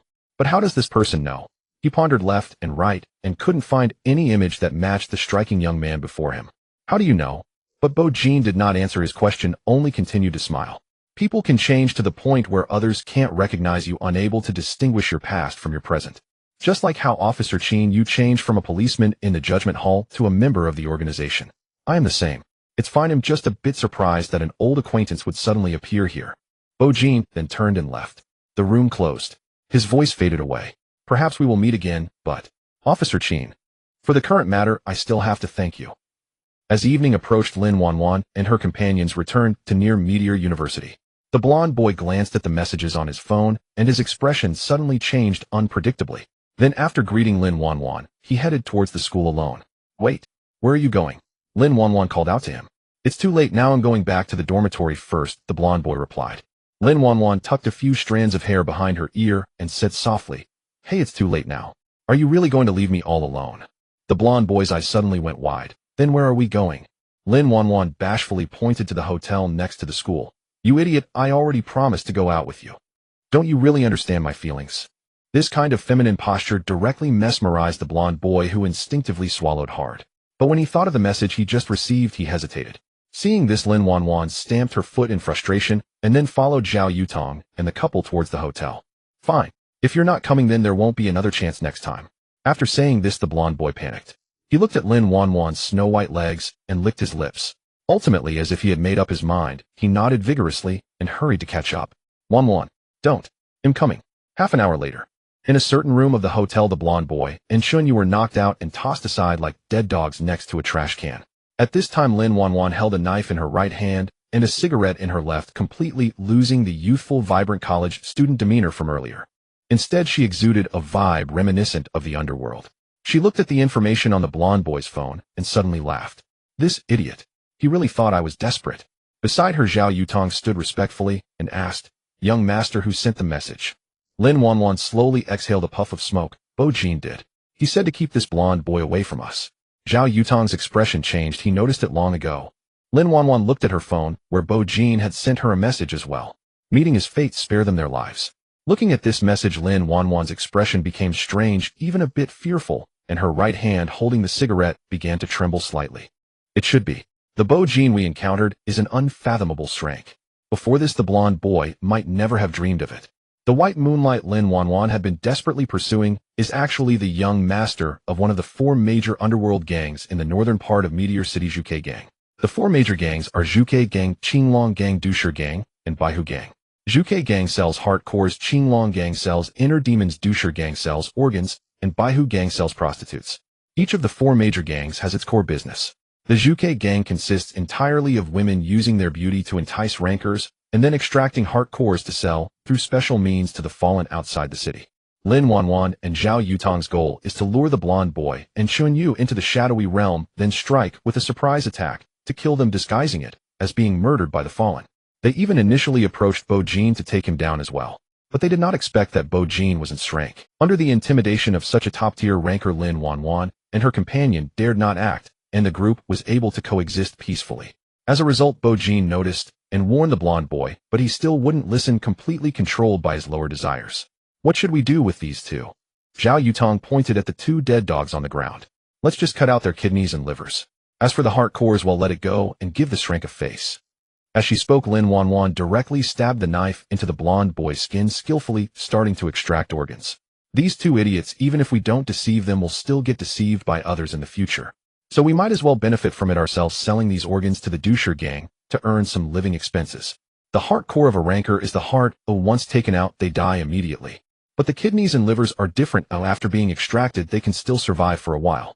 This way they give Bo Jin face, while also teaching the blonde boy and Shin Yu a profound lesson. It's a win-win situation. Soon the 2 packed the extracted organs into black bags. "Young master, are we going back to school?" "Forget it, not going to class is fine." Lin Wanwan thought for a moment. The 2 made a phone call to have someone come and deal with the blonde boy, Chin Yu, and their organs. Before leaving, Lin Wanwan suddenly furrowed her brows. "Strange, why do I always feel like I've heard the name Bo, but like Qin Ran, I just can't remember where I heard or saw it." "Forget it, I'll investigate this strongest opponent in the provincial competition, well, when Xingchen comes to see me tomorrow." The sun sets. Bo Jin walks slowly towards home, facing the sunset. Whether in the double mirror or the mirror world, the mirrored figures and avatars are manifestations of the deepest emotions of its true self. Just like Bo Jin's mirrored avatar is a release of the suppressed emotions of the true self. In the shadowy realm of the mirror world, Lin Wanwan and Huang Mao's mirrored replicas are their most authentic selves unmasked. Thus Bo Jin, who can control the mirror people, sensed something unusual with Lin Wanwan and Zhao Yutong. He quickly added them as friends and sent them kind reminders. After all, meeting by chance is fate, and Bo Jin did not wish to see any of them fall. But whether Huang Mao actually listened after the reminder and whether Lin Wanwan would give him face remained uncertain. Bo Jin decided not to concern himself with it. You can never stop someone who wishes to die. As the night grew darker, Bo Jin saw his mirrored avatar returning home as well. The unruly Bo Jin still bore the arrogant demeanor of wielding a long spear. However, upon seeing the true self, the mirrored avatar slightly restrained itself. The long spear shattered into countless fragments in the wind and slowly dissipated. The mirrored avatar approached Bo Jin, hands in pockets, regarding him with a playful glint in its eyes. "Oh, what a coincidence, isn't this the true self? It's been a while, and you're looking even more handsome. No wonder you are me." Bo Jin. How had he not realized before that he was this narcissistic? He cleared his throat, saying, "All right, let's get down to business. Is there anything happening on your end?" After the true self and the mirrored avatar separate, their memories do not synchronize. The true self is unaware of what happens with the avatar and vice versa. Only after 10 hours, or if the mirrored avatar voluntarily returns, will their memories merge and synchronize. Of course, they can also send messages to each other using their phones. Upon hearing this, the unruly Bo Jin raised an eyebrow, saying, "What could possibly be happening? It's nothing more than me, the divine being, smashing a comet and pinning that shrank woman to the ground. In the end, I won the competition amidst everyone's applause." The true self of Bo Jin said nothing, merely watching him quietly. 1 second, 2 seconds, 3 seconds. The unruly Bo Jin grew annoyed under the gaze and surrendered directly. All right, there is indeed something going on. Can you guess who our opponents are in the upcoming provincial competition?" The true self pondered for a moment before slowly replying, "Is Yixian." The unruly Bojin's voice suddenly rose, "You know this too." "Not really, bro. Do you have mind-reading skills?" The true self shot him a glance. "Reading my own heart counts as mind-reading, right? Actually, it's not hard to guess. The only situations that can make you feel uneasy are these. Moreover, Ji Xian does not appear simple, and with the Ji family's training becoming rank is only normal." The unruly Bojin replied. "Fine. Also 2 million will be credited tomorrow. Additionally, Principal Li has given you the title of Group Leader of the Fallen Ones Elimination Organization Execution Department Team 3. After saying this, a smooth and lifeless mirror appeared behind him. "I'm leaving. If you need to vent, just call me. Goodbye, my dearest and most cherished self." The mirrored avatar turned and walked into the mirror, disappearing into the void. In the next moment, the memories of the avatar flooded into the true self's mind. Ji Xian of the Ji family was one of the two who had collided with Bojin years ago. It was he who used his family's connections to clear himself and his cousin Ji Feng of all responsibilities. It was also under his coercion that the Snake Gang dared not lend him money. If it weren't for the White Fox Gang, perhaps Bojin and Boqing would have perished that cold and despairing night of the meteor shower. If Ji Xian were to participate in the Provincial League. Then, Bojin slowly exhaled. His expression gradually turned indifferent. The Ji family. Ji Xian. Finally, the day has arrived. On the other side, Yu Yaqing walked home somewhat gloomily. Ahead lay a well-decorated villa area with strict security. The unruly girl's mother is the CEO of a company, and her father is the deputy director of the court. Thus, the family is extraordinarily wealthy. The money Yu Yaqing used to buy Bojin daily was the living expenses provided by her family. However, those who are wealthy also bear many pains and troubles, and Yu Yaqing was no exception. Adding to the fact that the beautiful girl was sulking with Bojin today, she appeared somewhat preoccupied. "Damn, this foolish mirrored avatar actually looks down on me. Just you wait, I'm going to complain to your true self." Yu Yaqing angrily kicked the stone beneath her feet. Then she opened her phone and sent Bojin a flurry of messages, changing the nickname from Bojin to Fool. Her mood slightly eased after that. The grand villa was empty and quiet. When Yu Yaqing walked in, there was not a single person in the luxurious living room. It was now 7 o'clock in the evening. However, the dining table only held cold leftovers. Yu Yaqing first silently glanced at her phone, and upon realizing Bojin had not replied to her messages, she then expressionlessly sat down and began to eat. Cold, truly cold. As if sensing the movement, the master bedroom and study upstairs simultaneously opened. A refined man with glasses and a well-made-up woman looked over. "Xiaoqing, why are you back? I thought you were still at school." The woman hurried down. "Don't eat, that'll take you out to eat." But Yu Yaqing remained unmoved, merely glancing at them before flatly stating, "I went to a competition today." The woman was momentarily taken aback. "Competition? What competition?" The man responded, "Oh, the city-level competition between Meteor City and Comet City, right? I'm sorry, Xiaoqing, I've been too busy lately and forgot about it."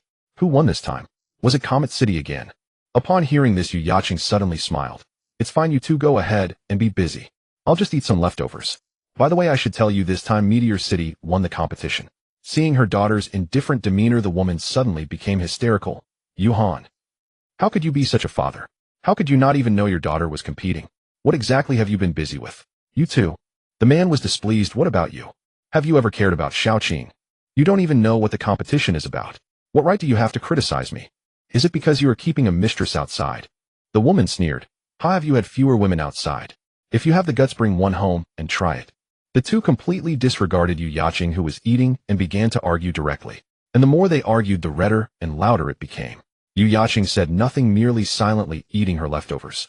In her memories, her parents had started arguing in front of her since she was very young. At times it escalated to physical altercations.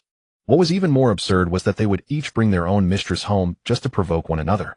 They only cared about arguing who was right or wrong and how to infuriate each other, completely oblivious to the fact that they had a daughter.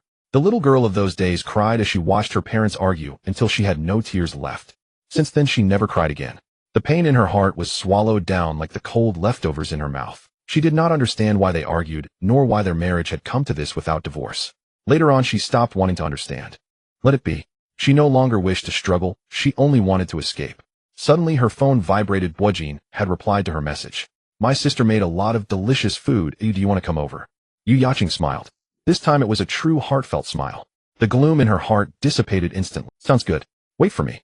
After replying to the message, Yu Yaqing stood up and left the home she had lived in for 18 years. However, the argument in the villa continued. Perhaps they did not notice their daughter had already left. Or perhaps they did notice but pretended not to see. They continued to argue with each other, determined to draw a line between right and wrong. The next day, Bo-jin slowly opened his eyes. What came into view were Yu Yaqing's beautiful eyes. The two locked gazes. Bo-jin wore an expressionless face, while the observer quickly faltered, her eyes shifting. The troublesome girl was dressed in a light green tank top, looking down at the sunlight streaming in through the window, landing at her feet. "You're awake?" Yu Yaqing asked. They had dined and chatted until late last night, so she stayed over at Bo-jin's house, sharing a bed with him. Bo-jin too did not return to his room, simply falling asleep on the sofa. Thus Yu Yaqing got up early, and the earlier scene unfolded. Upon hearing this, Bo-jin responded with a hum, and then took out his phone to check. It was filled with messages. The 2 million from the school had already been transferred, and Principal Lee mentioned that the uniforms and badges from the Fallen's elimination organization, as well as the inner demons from the Nightmare Pathway, would soon be delivered. He was advised to rest well in the next few days to prepare for the upcoming provincial competition, while also boosting his emotional value. Seeing the large sum credited, Bo-jin's lips curled into a smile.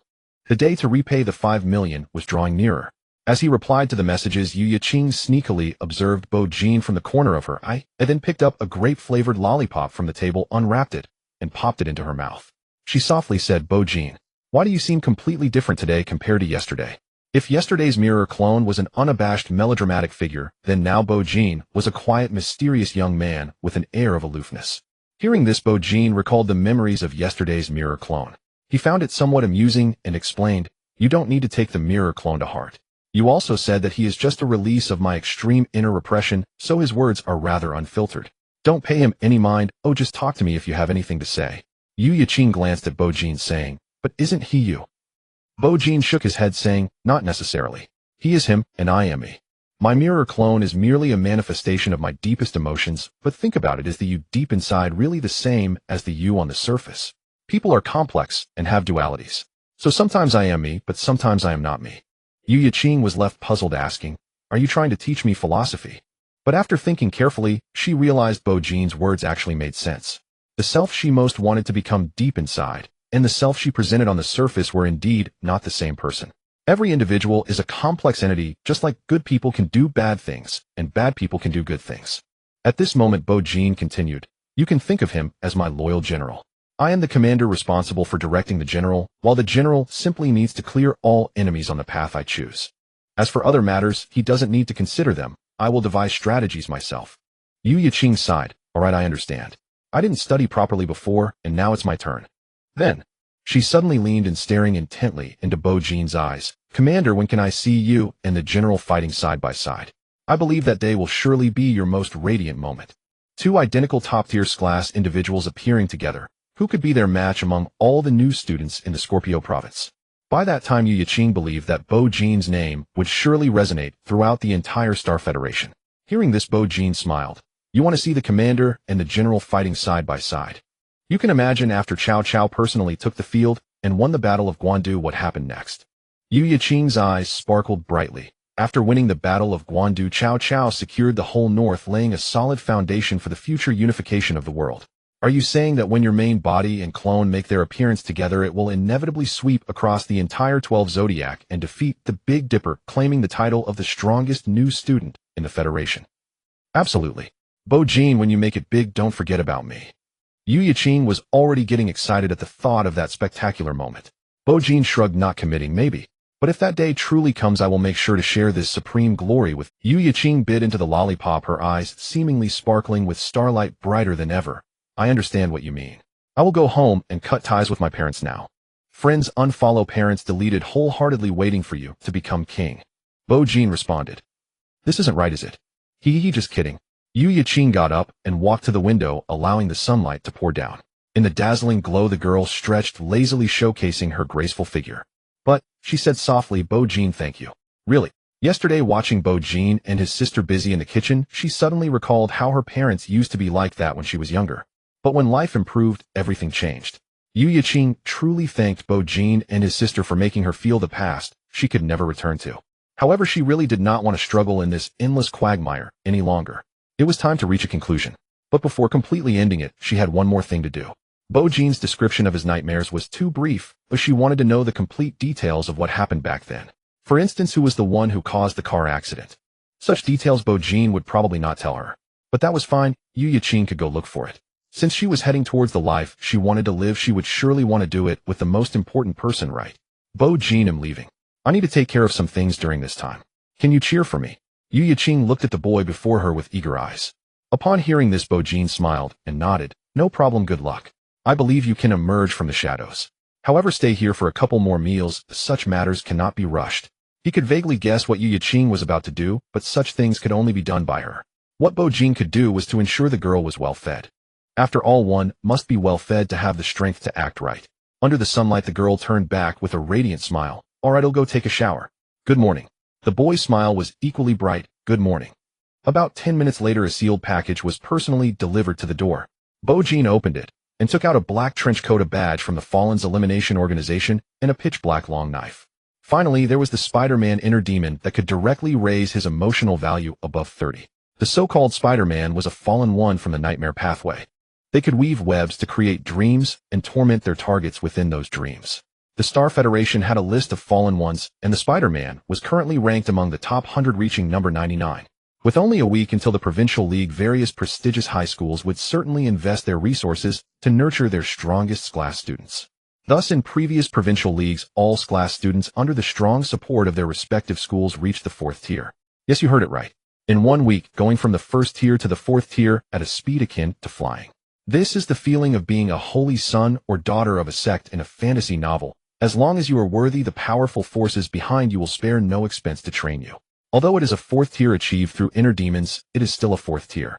As for why it's not the 5th tier, because starting from the 4th tier's class sequence, holders step into a new stage where the domain will fully take shape and their combat capabilities will elevate to another level.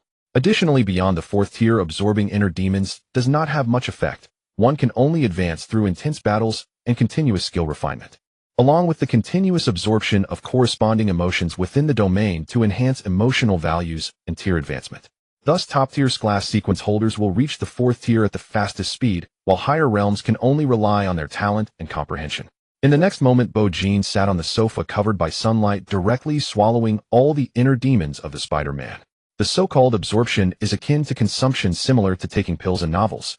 This world is just like that. Sequence holders eat fallen ones, and fallen ones eat sequence holders. If you don't consume others, others will consume you. Thus, to grow stronger, you can only keep eating people until you have consumed the entire world. At 8:30 a.m., Bo Jin swallowed the inner demons. At 9 a.m., half of the inner demons had been absorbed, and his emotional value reached 26. At 9:30 a.m., all inner demons had been absorbed, and the emotional value reached 30. Bo Jin slowly opened his eyes. His irises were distinct, clear as a bright mirror. He felt he had become a tier stronger. Now Bo Jin could take on 20 Shin Ning. Additionally, his SS class sequence was indeed useful.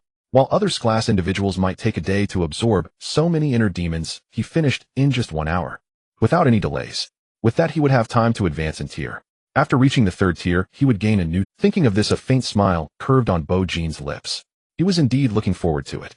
In the mirror, Bo Jin had changed into the black trench coat of the organization with a black blade and an ink-black token hanging at his waist, his eyes as cold as stars and as clear as a mirror. How to put it? He somewhat resembled Yuan Jisheng.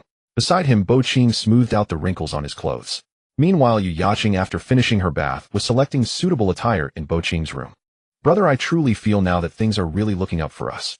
Bo Jin gently patted her head. Of course, the future will only get better.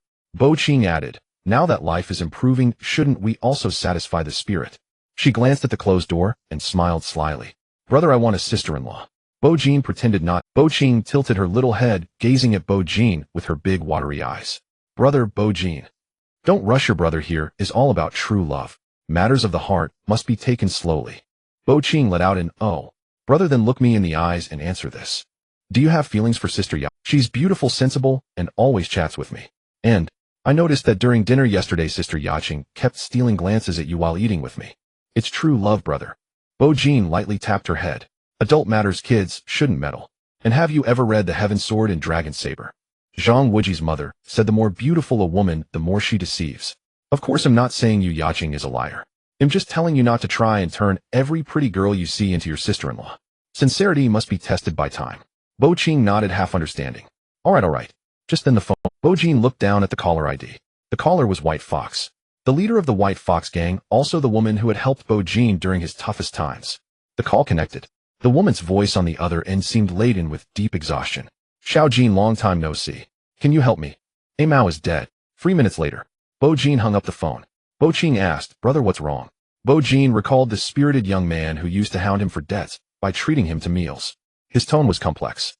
Brother Mao is dead. Indeed, the more beautiful the woman, the more she deceives.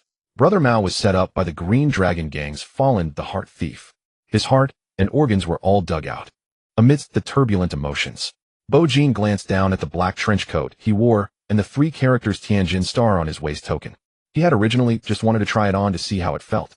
Now, since a fallen had appeared in Meteor City, the Tianjin star of the Fallen Elimination Organization Bo Jin was officially online. Before leaving, Bo Jin gently knocked on the room door. Are you ready? The next moment the door opened. Yu Yaqing opened the door wearing a light green thin sweater. She had shed her delinquent girl aura, now exuding a pure nostalgic charm, like a first love.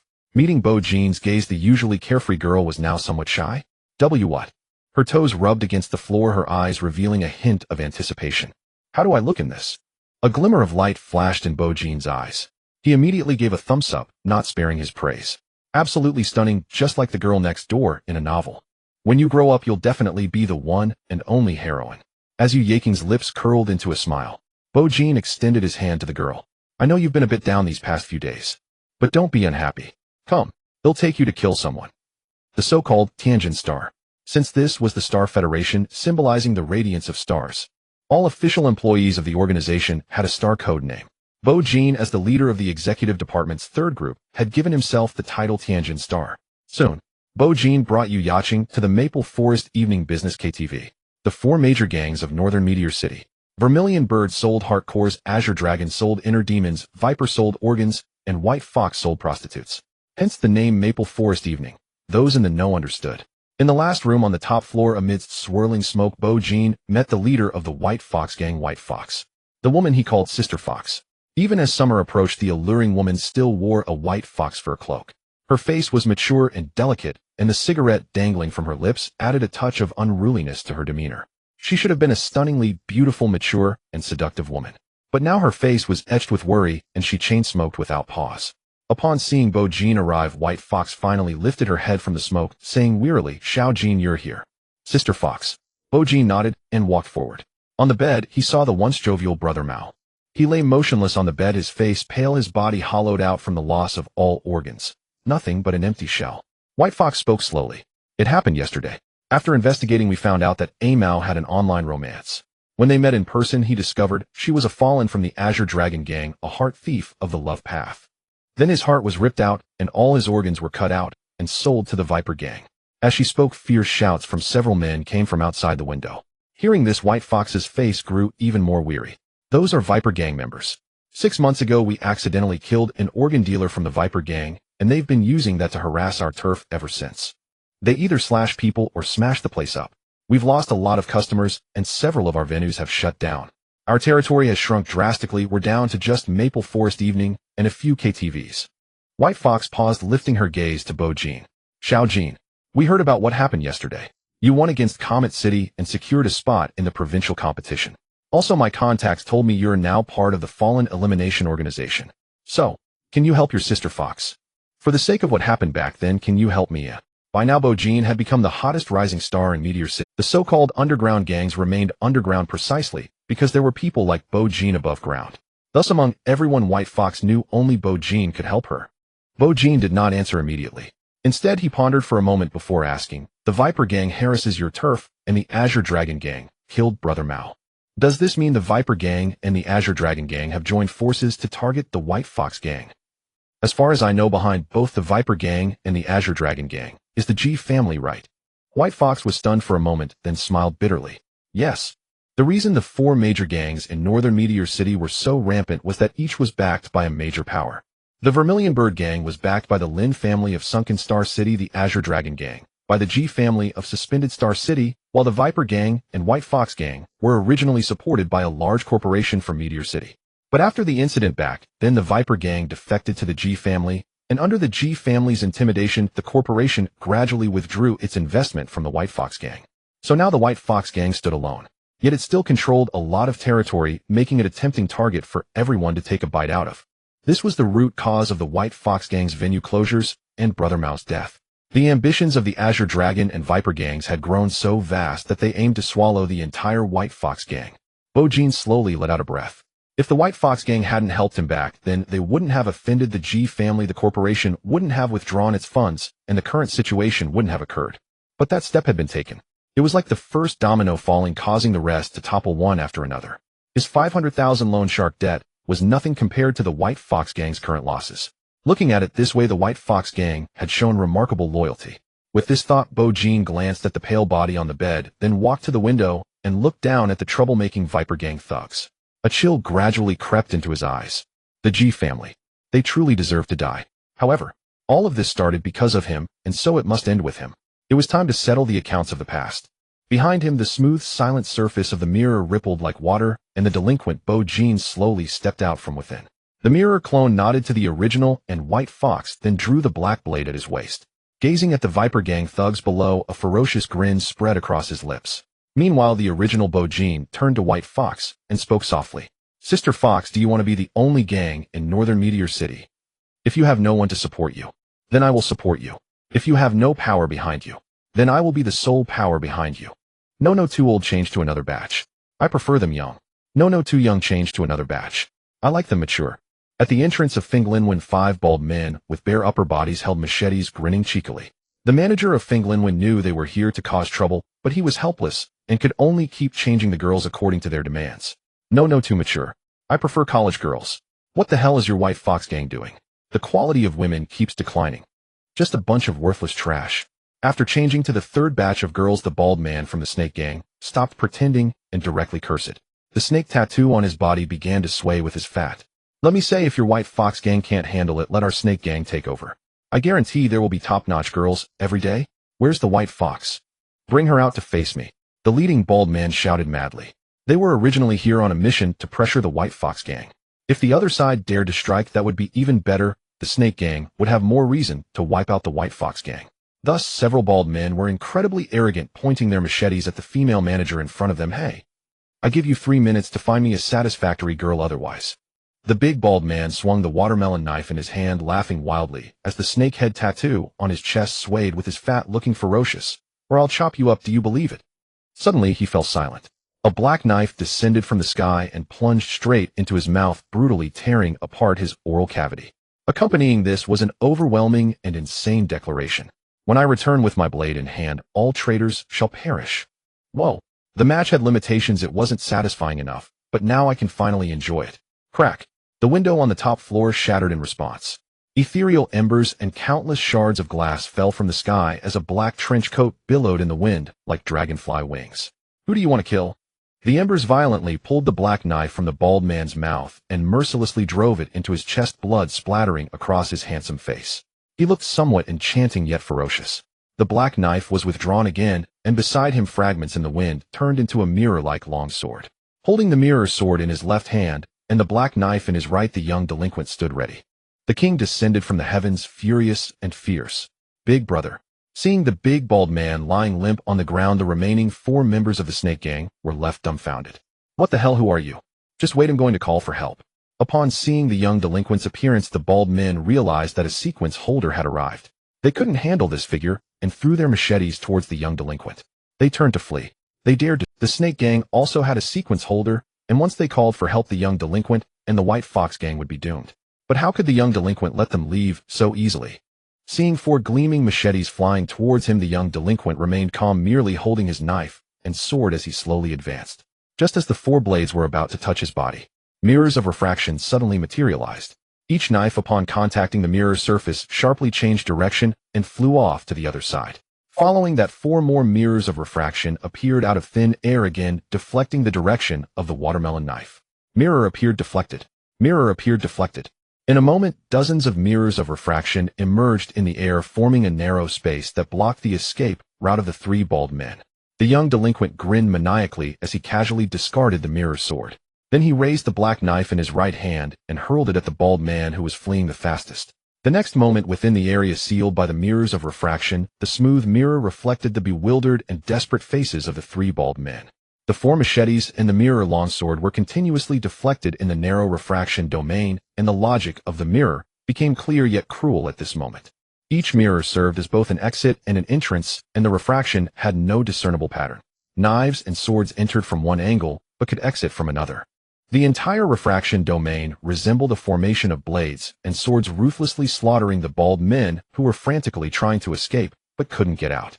The wails were exceptionally piercing and blood sprayed wildly. Under the incredulous gazes of everyone within just a minute, the three bald men were reduced to a pulp, no longer breathing. Meanwhile, the black knife thrown by the young delinquent pierced another bald man's right leg. After a scream, he endured the pain and limped away from everyone's sight. The young delinquent did not stop him. After all, it seemed that the snake gang wouldn't come.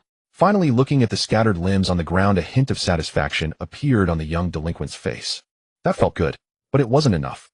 Next, it's time to settle accounts with the Qinglong gang. Wait a minute. Just as the young delinquent withdrew his knife and sword and started walking away, a girl's voice suddenly came from behind. The young delinquent turned to look. It was Yu Yaqing. The delinquent glanced at his original self, who was looking down from above, and raised an eyebrow. Is she going too? The original self nodded gently. I promised her I would take her to kill. And besides, do you know where the Qinglong gang's turf is? Mirror clone. What the hell?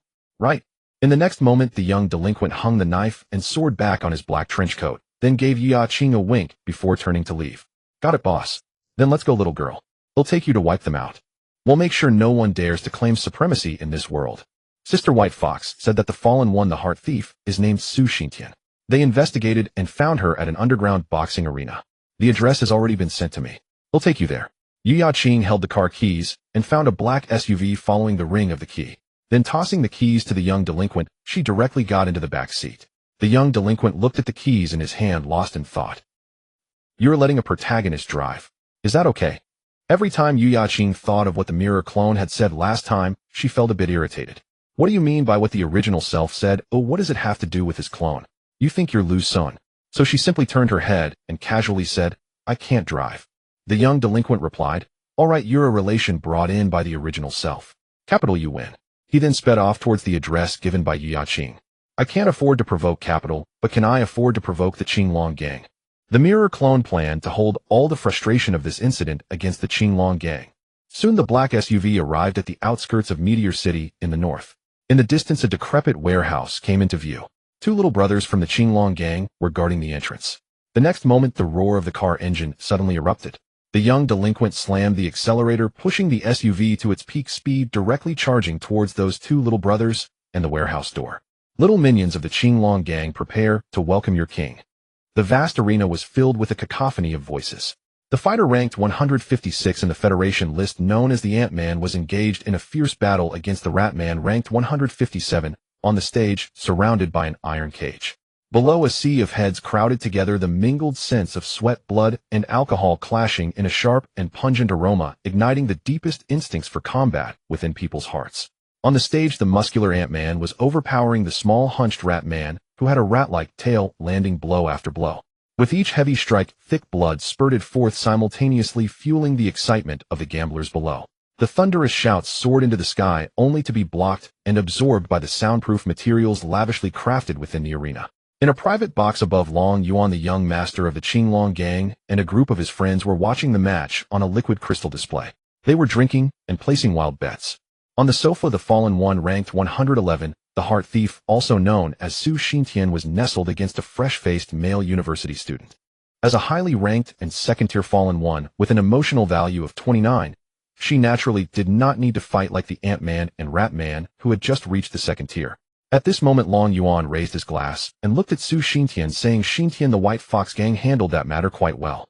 With our Qinglong gang's collaboration with the Poison Snake gang under the tacit approval of the G family, it won't be long before we seize all the territory of the White Fox gang. Come, Xintian, let's toast to our brilliant future. Cheers. Su Xintian raised her glass, clinking it with Long Yuan's, smiling modestly. You really know how to train people, Long Shao. However, a sudden look of sadness crossed her face. Even though that one called Mao was ugly, he was still my lover. To personally kill my lover does leave me a bit melancholic. The path of love can lead to one's downfall, turning hate into a twisted form of love, yearning to provide every man in the world with a home. Though that home ultimately becomes a cold, lifeless coffin. The so-called female version of the heart thief is to love every man equally, and then take each one's sincere heart. Love is real for her, as she relies on absorbing love to elevate her emotional value, even if at times she might be straddling multiple relationships. At the same time, stealing hearts is also genuine. Every heartfelt love is to the heart thief as a core heart is to a sequence holder. At this moment on the stage, the Rat Man, who had been enduring the blows, suddenly erupted, delivering a punch that knocked the Ant-Man to the ground, and then seized the opportunity to deliver a final knockout.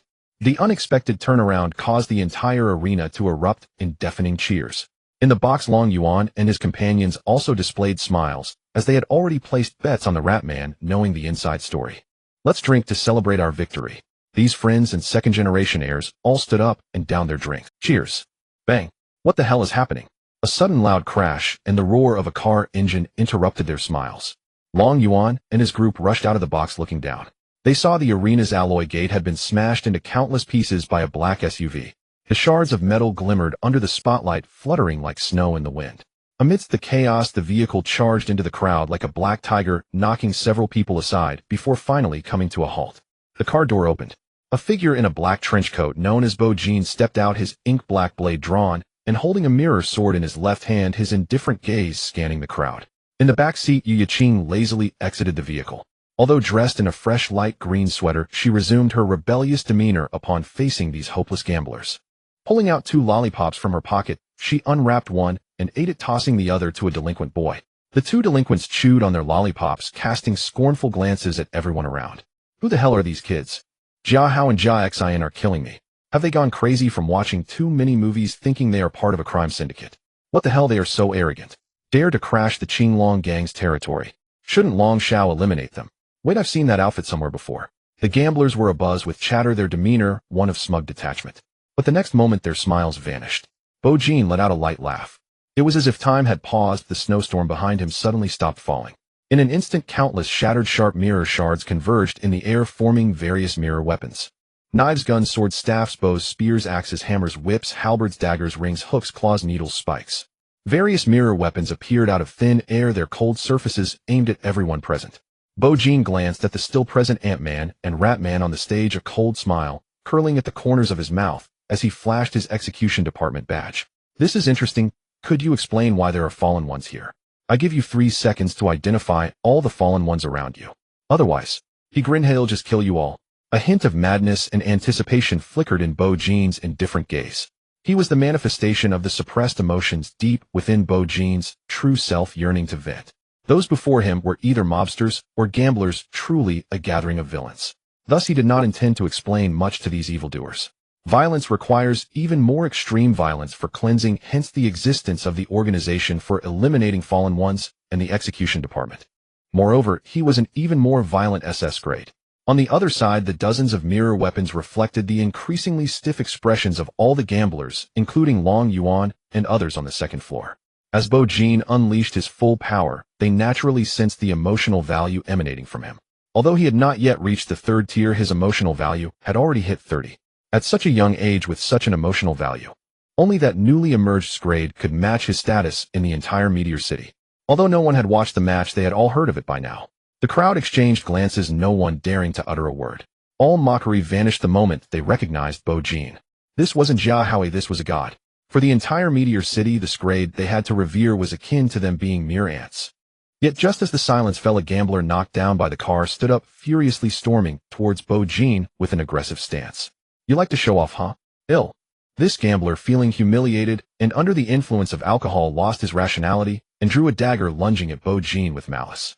But what awaited him was an unrelenting hammer strike. A mirror hammer came crashing down on the gambler. In the next moment, his head burst open, deeply caving in. The man collapsed lifeless, leaving not a single sound.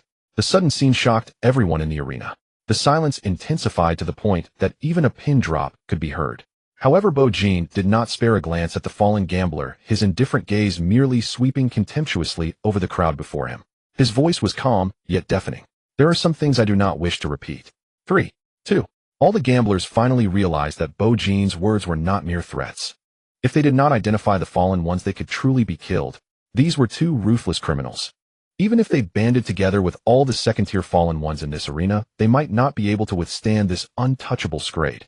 Thus some began to turn traitor on the spot, pointing at Long Yuan and others on the second floor. It's them.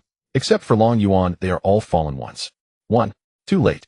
But Bo Jin's countdown was nearing its end. Die all of you. In the next moment, accompanied by Bo Jin's chilling and maniacal words echoing throughout the arena, the dozens of mirror weapons surged forth in a massacre against all the evildoers.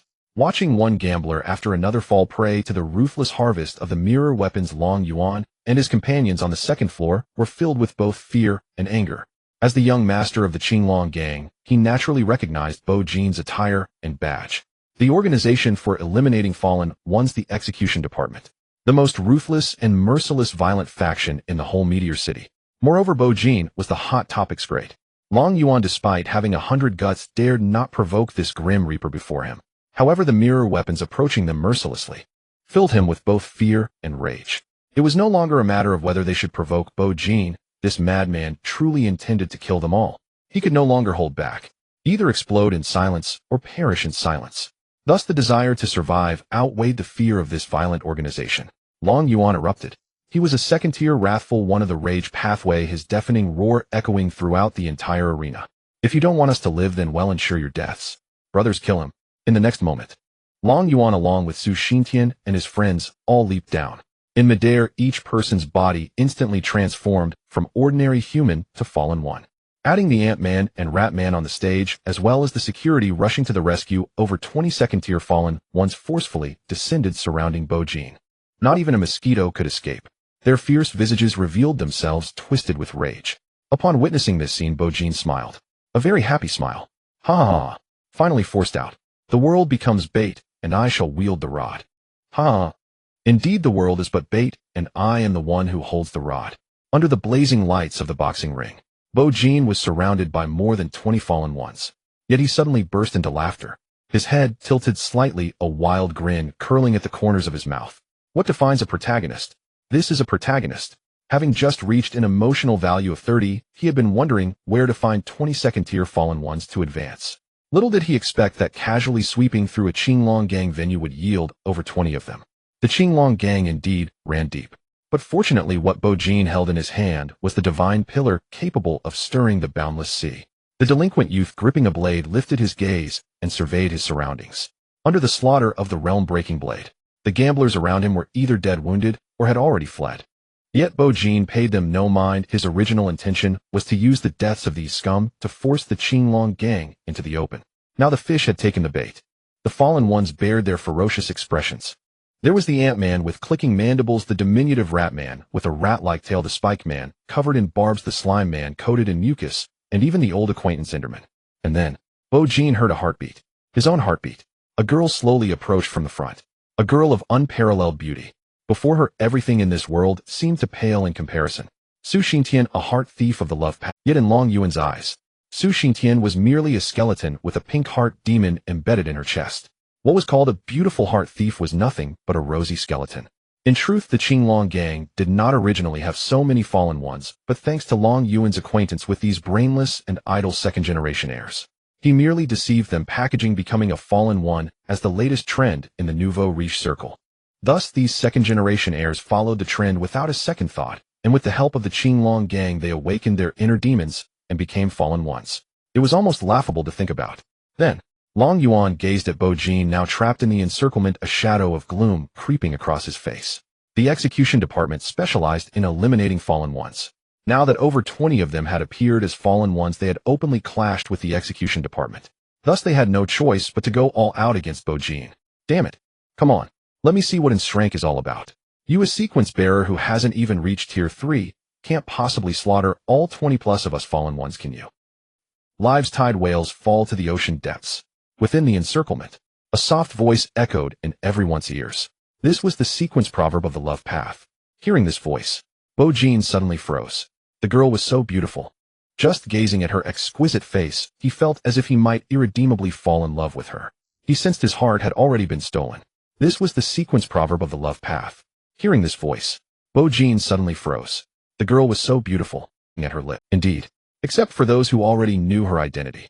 No man in this world could resist her stunning charm. They would all kneel beneath the hem of her disguised skirt. Thus, believing Bo Jin had fallen for her trap, she took the initiative to walk toward the youth. Her eyes, brimming with allure, seemed capable of effortlessly stirring one's heartstrings.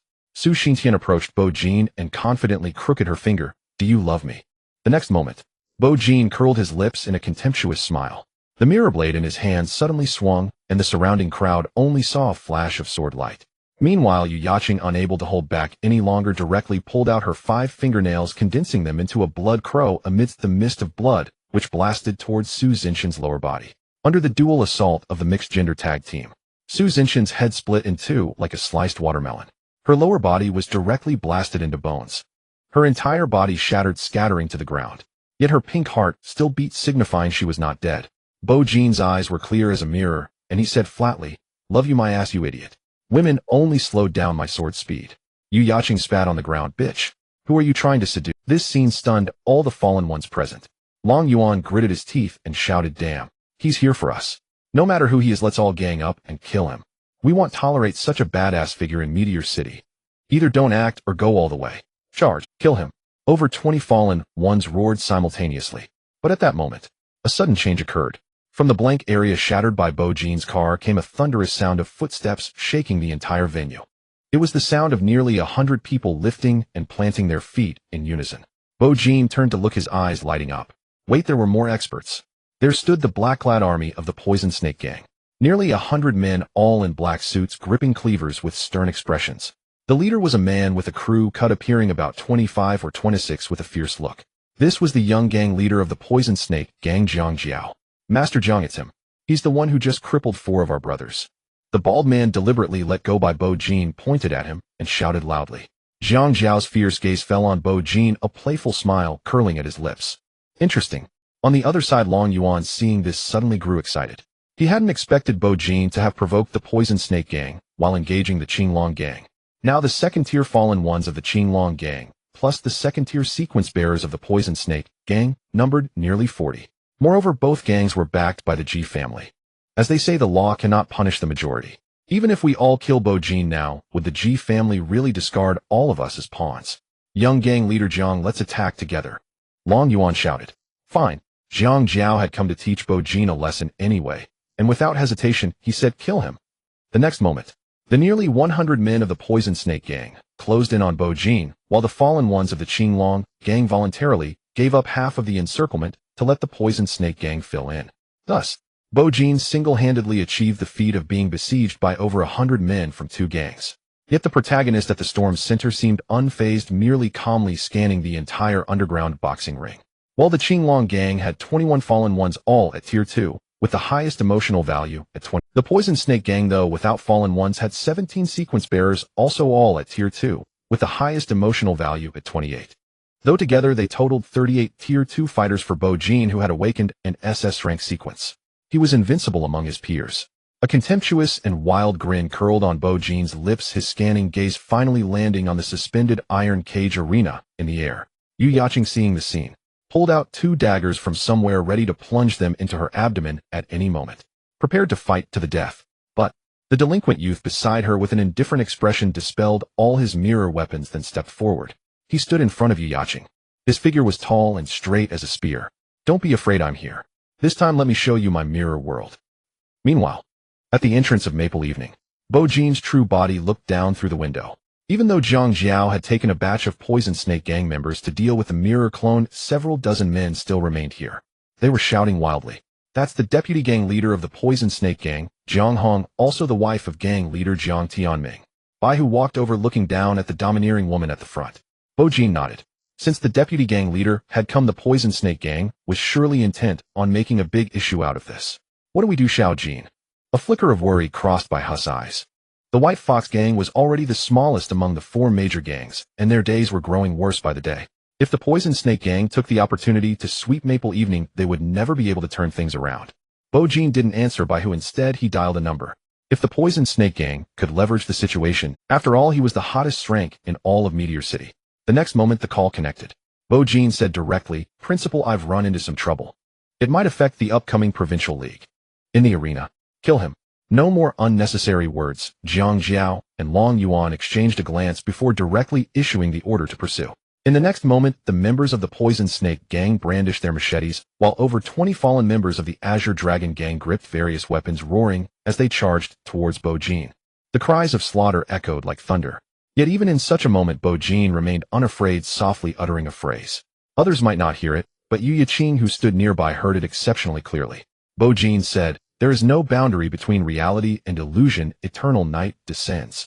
In the next moment, the front line of the Poison Snake Gang, wielding their machetes, charged directly towards the unmoving Bo Jin and Yu Yiqing. Crack! Under the bright lights, the blade shone with a blinding white light, and the first strike mercilessly landed on Bo Jin's arm. However, the scene of flesh and blood splattering did not occur.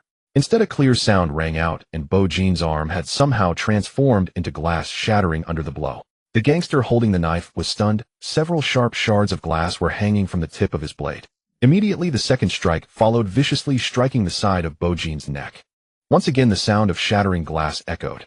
Bo Jin's head was severed from his neck with the gash, showing no flesh or bone, only a myriad of cracks resembling shattered glass. Suddenly, his head exploded with a loud bang. In the air, it shattered into dozens of glass shards, each reflecting a hovering machete and a shocked face. The reflected images twisted and folded in the wind beneath the bright lights. In that instant, nearly 100 blades halted midair. Everyone looked incredulously at the shattered Bo Jin, their eyes blank. What is this thing? Even the 20 or so fallen members stood frozen in contemplation. How the hell can you be more monstrous than us? Don't think too much, just kill them. Zhang Jiao and Long Yuan exchanged glances, both able to see the confusion and bewilderment in each other's eyes. Yet they gritted their teeth. In the next moment, countless machetes and various attacks came crashing down towards Bo Jin and Yu Yiqing. In an instant, Bo Jin and Yu Yiqing vanished from sight, leaving only countless shards of glass swirling in the wind. Watching this surreal scene, Long Yuan suddenly felt as if he were still dreaming. Is Bo Jin really dead? Did we truly win? On the other side, Zhang Jiao questioned the meaning of life. At some point, a familiar, yet strange figure appeared before him. This person wore the same black suit, wielded the same machete, belonged to the same class rank, and even had the same exposed python tattoo on his chest. The only difference was perhaps that face. Zhang Jiao looked at that face as if looking into a mirror, yet their expressions were not quite the same. Zhang Jiao's face bore the arrogance and ferocity of the Poison Snake Gang's second-in-command, but the mirror, Zhang Jiao's expression, showed a visible ambition beyond that. Zhang Jiao suddenly fell silent. He could clearly see that the Zhang Jiao before him was the person he most desired to become deep within his heart. In the next moment, the entire arena suddenly felt overcrowded. Nearly 100 gangsters and over 20 fallen members simultaneously discovered that another version of themselves stood before them. The same knives, the same ranks, the same postures, and the same intense killing intent. This self bore a sinister smile, raised its weapon, and aimed it at another self. I want to kill myself. A ridiculous and bizarre thought surfaced in everyone's minds.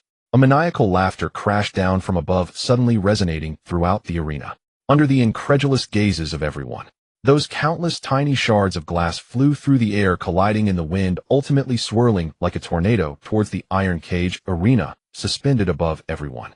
The sky full of glass pieces converged like a jigsaw puzzle, swiftly forming 4 elongated silhouettes. 2 Bo Jins. 2 Yu Yiqings. One of the unruly Bo Jins, wearing a wild smile, slowly walked along the edge of the arena, casting a glance downwards. The show begins. Ladies and gentlemen, welcome to my mirrored world. Welcome to my endless nightmare. What just happened was merely a warm-up, and next you shall face the true chaotic battle of life and death. And the opponent. Bo Jin's smile deepened as he looked down at the mirror in his hand. The mirror encompassed the entire 200 square meters of the arena, trapping all the gangsters of the Poison Snake Gang and the fallen members of the Azure Dragon Gang within it. He then slightly bent forward, softly whispering a few words to the mirror. In the next moment, the arena's ceiling suddenly transformed into a clear water-like mirror, and Bo Jin's strikingly handsome and arrogant face dominated the entire mirror. The voice seemed to resonate from the heavens. Your opponent is the self before you. Only by defeating yourself can you live to escape. Now I declare the match begins. The entire arena fell silent. All the gangsters and fallen members looked up, dazed and shocked at the Lord of the world above. If the scene of Bo Jin being cut into countless pieces just now felt like a dream, then the mirror world now felt like a miracle. The mirror Long Yuan grew increasingly menacing. The real Long Yuan suddenly slapped himself. Damn, why did I provoke him? This glass seems like it can truly wipe them all out. In the next moment, as everyone stood confused, the mirror versions controlled by Bo Jin took the lead in attacking. They were well aware of all the fatal weaknesses of their original selves, thus their first moves were lethal killing techniques. The arena instantly plunged into chaos. Cries of slaughter and wails filled the air. Blood dyed the ground crimson. In a short time, the entire arena transformed into a hell on earth. Another mirror version of Bo-jin suddenly leaped down from the air. It stood before the mirrors Su Xiantian ready for a life-and-death duel. Others could live if they won, but Su Xiantian could not. Bo-jin sought revenge for Mao Go. Seeing the Lord of the World approach, the red-skinned skeleton in the mirror wisely stepped aside. Already wounded by Bo-jin's sword, Su Xiantian was further ambushed by her mirror version with a thunderous killing strike, leaving her barely able to stand with her trembling skeleton body. The inner demon embedded in her heart had already dimmed. As long as the inner demon completely faded or was destroyed, this heart stealer, who wanted to give every man in the world a home, would perish. Su Xiantian evidently realized this as well. Thus she used her last emotional strength to transform into a beauty, sliding down to kneel at Bo-jin's feet. Tears streaming down her face. "Big brother, can you spare me? I have my reasons. I didn't really want to become a fallen one. I was betrayed by a heartless man." In the midst of her speech, a flash of sword light passed by. The mirror sword suddenly pierced through Su Xiantian's inner demon. Her body weakly collapsed, raising a cloud of dust with a dull thud. The sword's blade reflected her unyielding expression in death. Bo-jin calmly withdrew the sword, his gaze indifferent. The words Su Xiantian was about to say next were obvious without needing to guess. It was the cliched love story of a scoundrel and a lovesick girl, where in the end Su Xiantian, driven by love, turned into a demon, becoming the heart stealer, targeting those she deeply loved. To be honest, in this materialistic society, the lovesick individuals are indeed pitiful. But Bo-jin turned around, sneering. "Don't tell me your reasons. Your suffering as a fallen one has nothing to do with me." The entire arena resembled a hell on earth. Those who should have been fighting in the ring were instead standing by watching the match. Meanwhile, those who should have been spectators outside the ring were engaged in an exceptionally brutal competition. Two identical figures were locked in a life-and-death struggle, wielding weapons, whether blades or hammers, aiming relentlessly at their most fatal weaknesses. It could be described as rivers of blood, a sight too gruesome to bear. Above the ring, Yu Yaqing looked down. Even though she had witnessed all kinds of brutal battles before, the scene below was merely child's play in comparison. Indeed, no one knows oneself better than oneself, and the one most eager to kill oneself is oneself. With this thought, Yu Yaqing suddenly turned her head. She saw another Yu Yaqing in the mirror watching her with great interest. She instinctively took a step back. "I wouldn't want to kill me, would I?" Fortunately, the mirror Yu Yaqing merely stared at her and made no further moves. She breathed a sigh of relief. If I truly wished to kill me, she really didn't know who would ultimately win. Then she glanced sideways at the delinquent Bo-jin. Yu Yaqing suddenly realized that her understanding of the young man before her was still far too shallow. This person was terrifyingly strong, even frighteningly so. Meanwhile, Bo-jin was also observing the battle below. A cold smile curled at the corners of his mouth. His mirror world had expanded to 200 square meters, making him an unbeatable presence in group battles. No matter how many people come, as long as they step into the mirror world, they will be duplicated into a mirror version. At the same time, he would be as well. Even with the dual mirrors, when the main body and the mirror clone activated the mirror world simultaneously, 4 Bo-jins would appear in this world. Even if those 2 Bo-jins could only stay in the mirror, who could withstand that? After all, he was still at the SSS level. The bright overhead lights shone dazzlingly, illuminating the hell on earth below. Most matches between people presented scenes like this. 2 identical bald-headed gangsters hacked at each other, their black suits stained dark red with the surging blood. In the end, amidst the screams and roars, the bald-headed main body struck down at the head of the mirror bald head, while the mirror figure simultaneously plunged a knife deep into the main body's heart. The match ended. "I killed me, and I also killed me." The two perished together. Meanwhile, on the other side, the vice leader of the Qinglong gang may have fooled his friends into becoming fallen ones, but he himself was a genuine sequence user. He was merely a low-level sequence user. At this moment, due to the intense fear in his heart, and influenced by various factors, Long Yuan gradually fell behind in the life-and-death battle. Ultimately, the mirror Long Yuan raised his single arm and punched through the main boat's head, declaring victory in the match. The vice leader of the Qinglong gang, Long Yuan, is out. Fallen versus fallen. Ants kill ants, mice strike mice, slime people stick to slime people, Enderman step on Enderman. The scene was bloody and spectacular. However, amidst the fighting, the fallen ones did not notice a figure wrapped in murderous intent appearing behind them. The mirror Bo-jin, after killing Su Xintian, boldly approached an ant person. The black knife was raised. With a simple downward slash, the ant person's head shattered into countless mirror shards. Bo-jin indeed stated that as long as he killed himself, he could live to get out. But he never said that fallen ones could also escape. After all, he was currently the leader of the third group in the Fallen Elimination Organization, tasked with the responsibility of eliminating fallen ones. Moreover, he needed to crush 22nd-tier fallen ones to ascend. The mirror Bo-jun even disregarded his inner demons, directly taking them out and crushing them underfoot. Ascension Progress 118.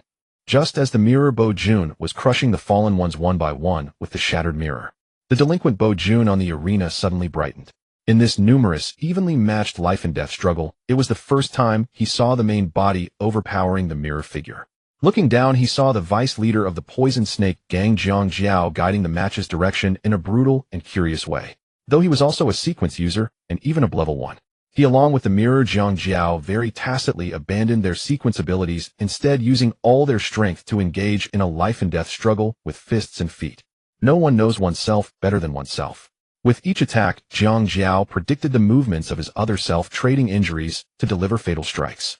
Zhang Jiao was very aware of what kind of movements the mirror Zhang Jiao would use next and countered accordingly. And when the mirror Zhang Jiao reacted and sought to predict the main Bodis movements, Zhang Jiao seemed to have anticipated his own anticipation, continuing to trade injuries for fatal injuries.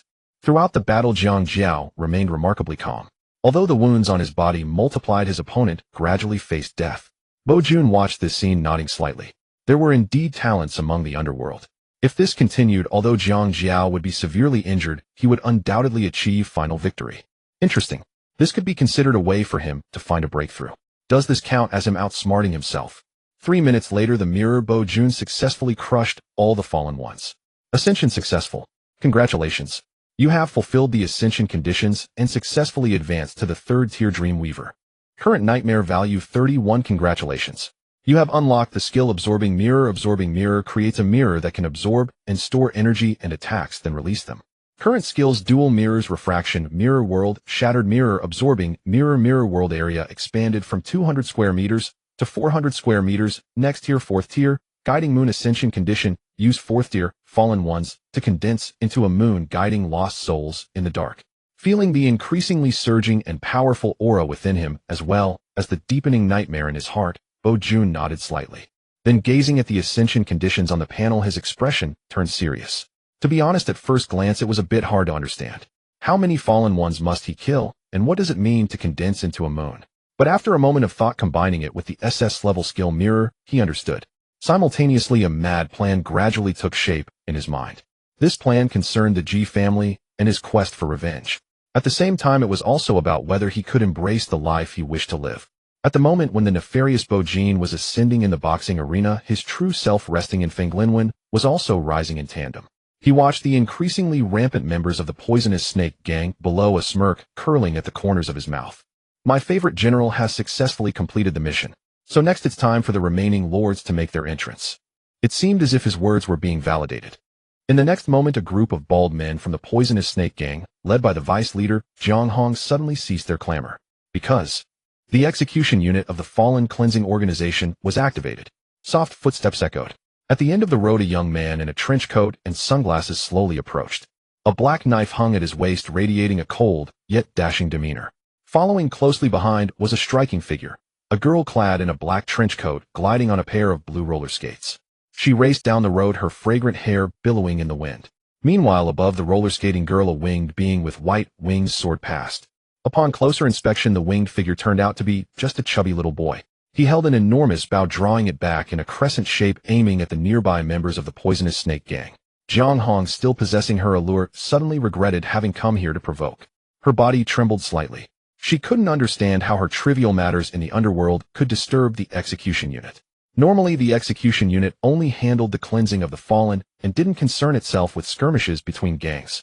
What on earth went wrong? However, amidst her fear, Zhang Hong counted the personnel of the execution unit. The execution unit comprised 3 teams, with the ace team consisting entirely of a grade 5th tier members, and even the leader was an grade member at the 6th tier. One team was specifically responsible for clearing the wilderness outside the city and eliminating fallen beings that the 2nd and 3rd teams could not handle.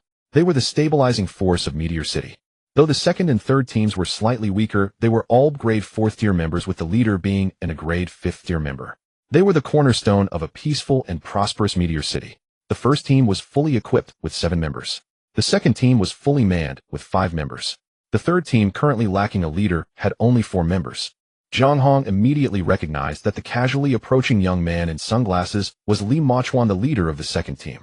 If that were the case, the second team had a total of 5 members. Currently, she could only see 3 people. Where were the remaining 2? At that moment, a red suddenly appeared on her forehead. Jiang Hong's body trembled. Looking up, she saw a figure in black, crouching openly on the top floor of Fenglinwen, the cold barrel of a sniper rifle firmly aimed at her. In the next moment, a youthful voice unexpectedly sounded from below. Jiang Hong's spine went cold, and she trembled as she looked down. A cute little girl had quietly appeared before her, gazing up with innocent, watery eyes. "Auntie, you are so... Can I take your face off and keep it for myself?" Upon hearing this, the already terrified Jiang Hong was even more horrified, collapsing weakly to the ground. She truly couldn't understand why a fully equipped second team of the execution unit would personally come after her, a mere low-tier, third-tier sequence member. Such a configuration should only appear when exterminating the 4 major gangs, right? I'm super impressive. Why are you guys so powerful coming after me? Why are you looking for me? The Qinglong Gang. Long Yun, the leader of the Qinglong Gang, once had a dream as a child. He dreamed that this world was ruled by the underworld, with the 4 strongest gangs being the Qinglong Zhuqiu, Xuanwu, and Baihu. And he, Long Yun, was the master of the most powerful gang among the 4, the Qinglong Gang. The next day he awoke and took this dream as his aspiration. From then on he worked tirelessly day and night to achieve this dream. After many years of struggle, good news arrived. He truly became the leader of the Qinglong Gang. The bad news was that he hadn't conquered the entire world. His territory was limited to the northern underground of Meteor City. But a person's dream cannot be extinguished. Although Long Yun had grown old, he still had a son, Long Yuan. As long as the lineage continues unwavering and the descendants are countless, this dream will ultimately be realized. In the 4 Extremities Hall, Long Yun stared at the chessboard before him, smiling. "Brother Jiang, it has been a long time since we last met. Your chess skills remain unfathomable." The one he was playing against was Jiang Tianming, the leader of the poisonous snake gang. Upon hearing this, Jiang Tianming smiled faintly, placing a piece confidently, and said, "Life is like chess. I have always believed that as long as one lives their life, well, their chess skills will also become exquisite." Long Yun then placed a piece. "Brother Jiang, means that in these past 2 years your poisonous snake gang has swallowed up quite a few territories from the Baihu gang, and your gang's influence is growing." Jiang Tianming nodded with a smile, caressing a piece in his hand. "You truly understand me, Brother Long. In these 2 years the Baihu gang has been increasingly struggling under the suppression of the Ji family. While my poisonous snake gang and your Qinglong gang have joined forces, continuously placing pieces on the northern board, it can be said that we are driving wolves and swallowing tigers, devouring everything in our path. Just today, a reckless youth from the Baihu gang unexpectedly appeared and attacked my dispatched pieces. We are just taking this opportunity to snatch a large chunk of meat from the Baihu gang again." Long Yun smiled. "Indeed. After this, I believe it won't be long before our 2 gangs completely swallow up the territory of the Baihu gang, erasing it from the annals of Meteor City's history." He laughed louder and louder. "In the northern chess game, we will ultimately win." Jiang Tianming also laughed heartily. "What does this signify?" "It means that this chess game can only be played by the 2 of us." Suddenly Long Yun's smile froze. A look of panic gradually surfaced in his eyes. Seeing this, the puzzled Jiang Tianming was about to speak, but suddenly noticed a towering shadow exuding an overwhelming aura looming over the chessboard. A terrifying pressure, almost suffocating, surged forth. Jiang Tianming trembled as he turned to look, only to see the stabilizing force of Meteor City. The leader of the first team of the execution unit, now at the peak of the 6th tier and grade sequence member. Lu Minghuang was staring at him with an expression of indifference. "Interesting, you 2 did well. This is the first time I've seen the teacher this angry." With one hand on each, he lifted the 2 gang leaders by their necks, as if they were small chickens. "Come on, let's..." In the presence of this unparalleled figure of Meteor City, Long Yun and Jiang Tianming dared not resist at all, obediently following Lu Minghuang like children. Before leaving, Lu Minghuang suddenly turned back, smashing the chessboard with a single kick. He scoffed. "You 2 are still playing chess. 2 dogs from the Ji family still think they can be chess players. It's truly laughable." As the weakest of the 4 major gangs in the northern part of the city, Baihu could never have imagined that so many distinguished guests would attend her Fenglin banquet. The vice leader of the poison snake gang, Jiang Hong, and the young master Jiang Jiao, along with the entire second group of the Fallen Purge Organization's execution department. And the true heavyweight. The first group of the Fallen Purge Organization's execution department, all wielding blades and swords. Of course, in Baihu's heart, the most important and distinguished guest had to be Bo Jin. She raised her gaze. At that moment, the leaders of the 3 major gangs stood in confusion, feeling utterly uncomfortable, like thorns in their backs. And the strikingly handsome youth with eyes like cold stars stood among a crowd of black trench coats. Even though surrounded by colleagues of higher realms, Bo Jin remained calm and even somewhat relaxed. After all, he was the pearl of Meteor City today. His aura was simply unparalleled. Witnessing this scene, Baihu couldn't help but feel deeply moved. That poor child who once cried and begged her to save his sister had now transformed into a significant figure whose every movement could influence the situation in Meteor City. A single phone call could summon the entire execution department, making the leaders of the three major gangs speak to him in a subdued manner. Indeed, time can change everything. All members of the Blades and Swords group donned black trench coats with black blades at their waists and long swords in hand. The so-called Blades and Swords group was the only named team in Meteor City and the most violent, most formidable department. Yet this group, akin to the legendary Shrek 7 monsters, was a presence that brought tears to all fallen and gang members of Meteor City. At that moment, they curiously observed the profound youth in the center. There was no choice. Meteor City had not seen SSS-rank in far too long. The last one was Lu Minghuang 7 years ago, and now Lu Minghuang had already become the leader of the Blades and Swords. They later caught up on the match between Meteor City and Comet City. They were shocked beyond measure. Bo Jin was exceptionally strong. It was outrageous. She felt she could take on 20 peers like Lu Minghuang. No wonder Principal Li was so valuable upon hearing that something had happened to Bo Jin. It could even affect the upcoming provincial competition. This pillar of the education sector in Meteor City, the honorary minister of the execution department, was immediately filled with rage, directly calling for the entire execution department. In about 5 minutes, Principal Li would personally attend the Fenglin banquet to educate these so-called underground gangsters. Junior, the teacher, said he will arrive soon. Please wait a moment. Lu Minghuang smiled. Bo Jin nodded politely and said, okay. Thank you for your trouble today. Lu Minghuang also came from Meteor No. 1 and was Principal Li's proud student. Therefore Bo Jin and he could be considered colleagues. Nearby, the young master of the Zhuke gang, Lin Wanwan, who had been invited over by the Blades and Swords group, was stealing glances at Bo Jin from the corner of her eye. She truly did not expect to meet him again so soon after being played by someone yesterday in the dark. Seemingly sensing something, Bo Jin looked over in her direction. Lin Wanwan quickly averted her gaze, but a boy nearby who looked similar in age to Bo Jin raised his eyes towards her. He met Bo Jin's gaze calmly and displayed a polite smile. This person was extremely handsome, even somewhat androgynous, but his smile was very sunny. Bo Jin returned the smile. At this moment, the leader of the Zhuke gang, Lin Qingzhu, could no longer sit still. She turned to Lu Minghuang and asked, Leader Lu, why have you called us here? I don't quite understand.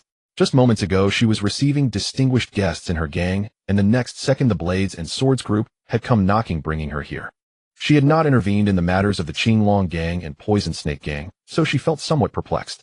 Lu Minghuang glanced at the androgynous boy, and then replied mildly, the teacher is angry and wants to hold a meeting with you. A meeting?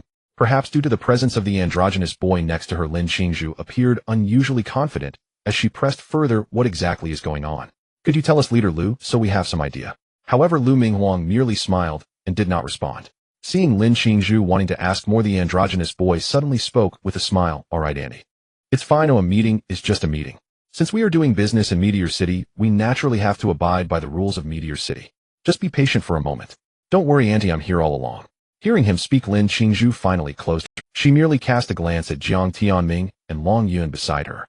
With a cold snort, she understood that the trouble was caused by the Poison Snake gang and Qinglong gang, yet she was dragged into it. She just didn't know what had happened to cause the entire execution department to be alarmed. Thinking of this, Lin Qingzhu suddenly looked towards Bo Jin in the distance, wondering what she was thinking. On the other side, Jiang Tianming and Long Yun exchanged glances, both bitterly smiling. They no longer felt the calmness they had when plotting earlier. It had been 10 minutes since they were roughly brought over by Lu Minghuang. Even if these people said nothing, they could understand through observation that the source of it all should be the youth in the center. Although neither of them had seen Bo Jin nor watched the match, they could guess that the youth was Bo Jin, the SSS-rank who had accumulated 7 years of luck in Meteor City. Damn it. Could it be that the one who crippled the Poison Snake gang's minions at the Fenglin banquet entrance was him? But wasn't there intel saying he had gone to the boxing arena?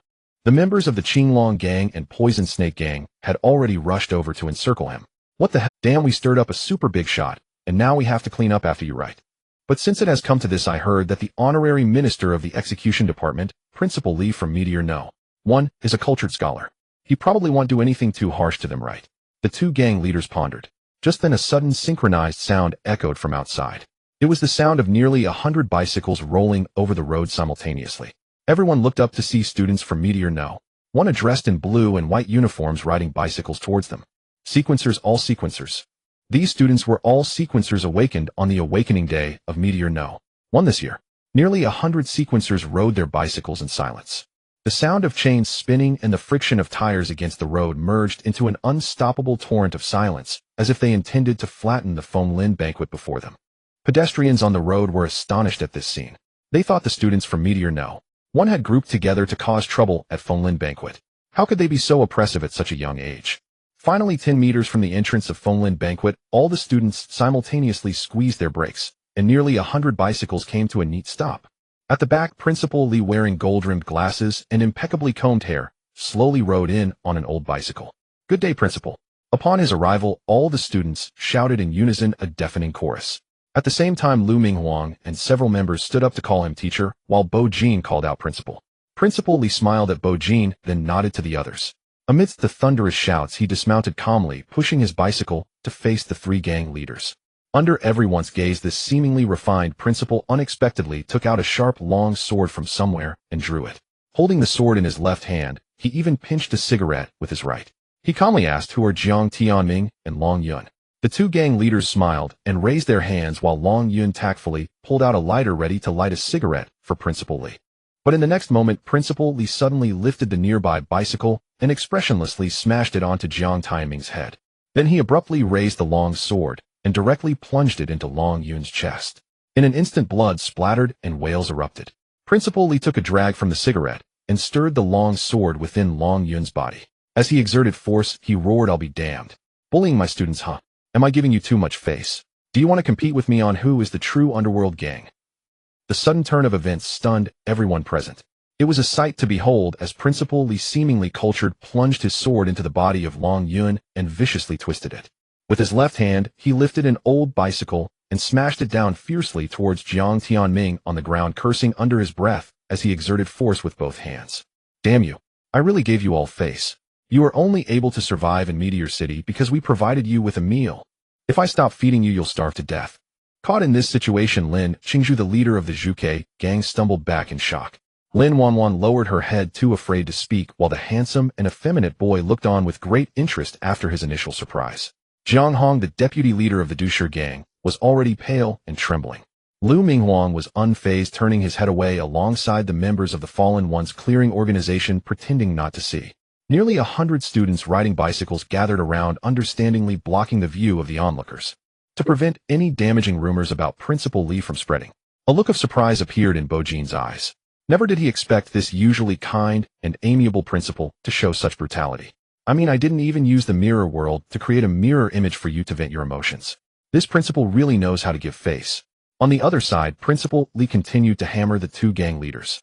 The organs inside Long Yun were almost punctured, leaving him limp on the ground in a pool of blood. Meanwhile, Jiang Tianming's head was a bloody mess, unrecognizable from the blow of the bicycle. Had it not been for both gang leaders being 4th-tier sequence members, such injuries would have likely sent them to their demise. Yet even so, Long Yun and Jiang Tianming harbored no thoughts of resistance. Because the Principal Lee, who was currently delivering the blows, had anger igniting in his eyes, exuding the terrifying pressure of a 6th-tier sequence member. Indeed, standing before them was a 6th-tier class sequence member known as Burning Heart Flame, who had awakened to the path of anger with an emotion value reaching 66. The first person under Lu Minghuang, the number 1 sword saint of Meteor City, Li Songfeng. Long Yun and Jiang Tianming, 2 low-tier 4th sequences, seemed like mere ants before him. Thus it was better to do nothing and let Principal Lee vent his anger. Finally, just as it seemed that the principal was about to kill the 2 of them, Lu Minghuang hurriedly stepped forward to stop him, saying, that's enough, it's about time, teacher." Only then did Principal Lee cease his actions, taking a cigarette and leaning over for Lu Minghuang to light it. He then slowly exhaled a puff of smoke and pointed at Jiang Hong nearby, saying nonchalantly, "Come here." Jiang Hong trembled at these words, fearing that she would be the next to receive a beating, nearly collapsing to the ground. Yet under the intimidation of the sword saint, she still approached, albeit trembling. Principal Lee glanced at the 2 incapacitated men on the ground and said, "If you can't handle some positions, then vacate them for others. If you want to do it, there are plenty of people who wanna." He then looked at Jiang Hong and declared, "From today onwards, you shall be the leader of the Dusher gang." "What?" Jiang Hong looked up in disbelief, her legs no longer trembling, pointing at herself with her middle. Principal Lee nodded. "Yes, you." He continued, "Moreover, the leadership position of the Qinglong gang will also be inherited by the deputy leader." "Relay this back." Jiang Hong exclaimed, "Understood." As Jiang Zhao's stepmother, to be honest, their Dusher gang family had always harbored rebelliousness and ambition. Therefore, upon hearing that she was to replace Jiang Tianming as the leader, her expression could hardly be controlled.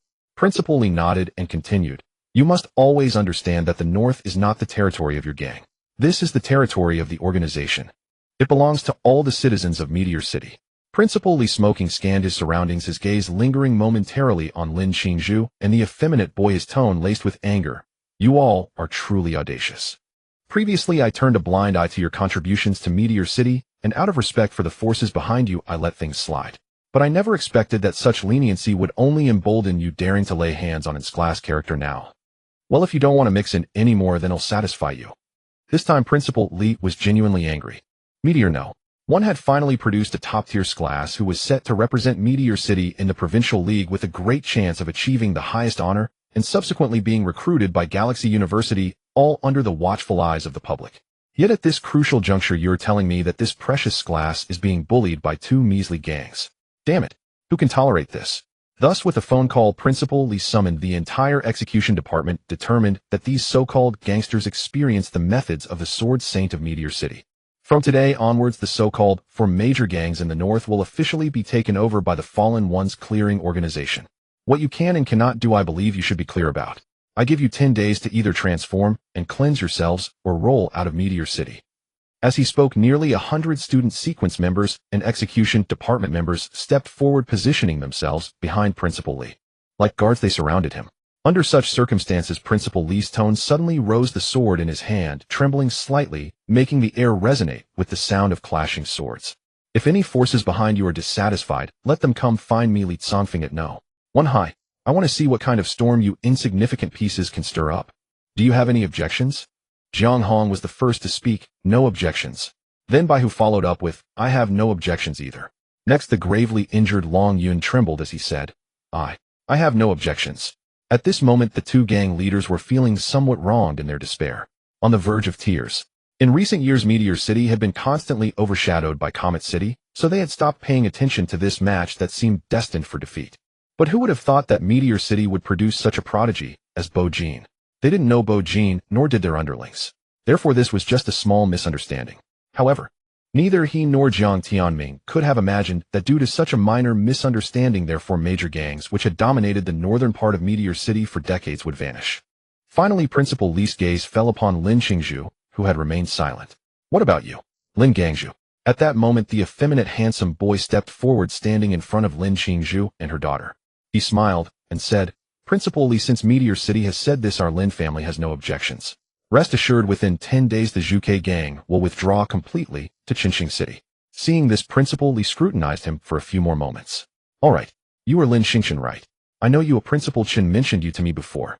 Lin Xingchen, neither humble nor arrogant, smiled and said, "It is an honor to be known by the Sword Saint of Meteor City." He then added, "Additionally, my purpose for coming this time, besides visiting my aunt and cousin, is to meet this class of Meteor City, who can be said to be a dragon emerging from the depths." Upon hearing this, a smile finally appeared on Principal Li's face.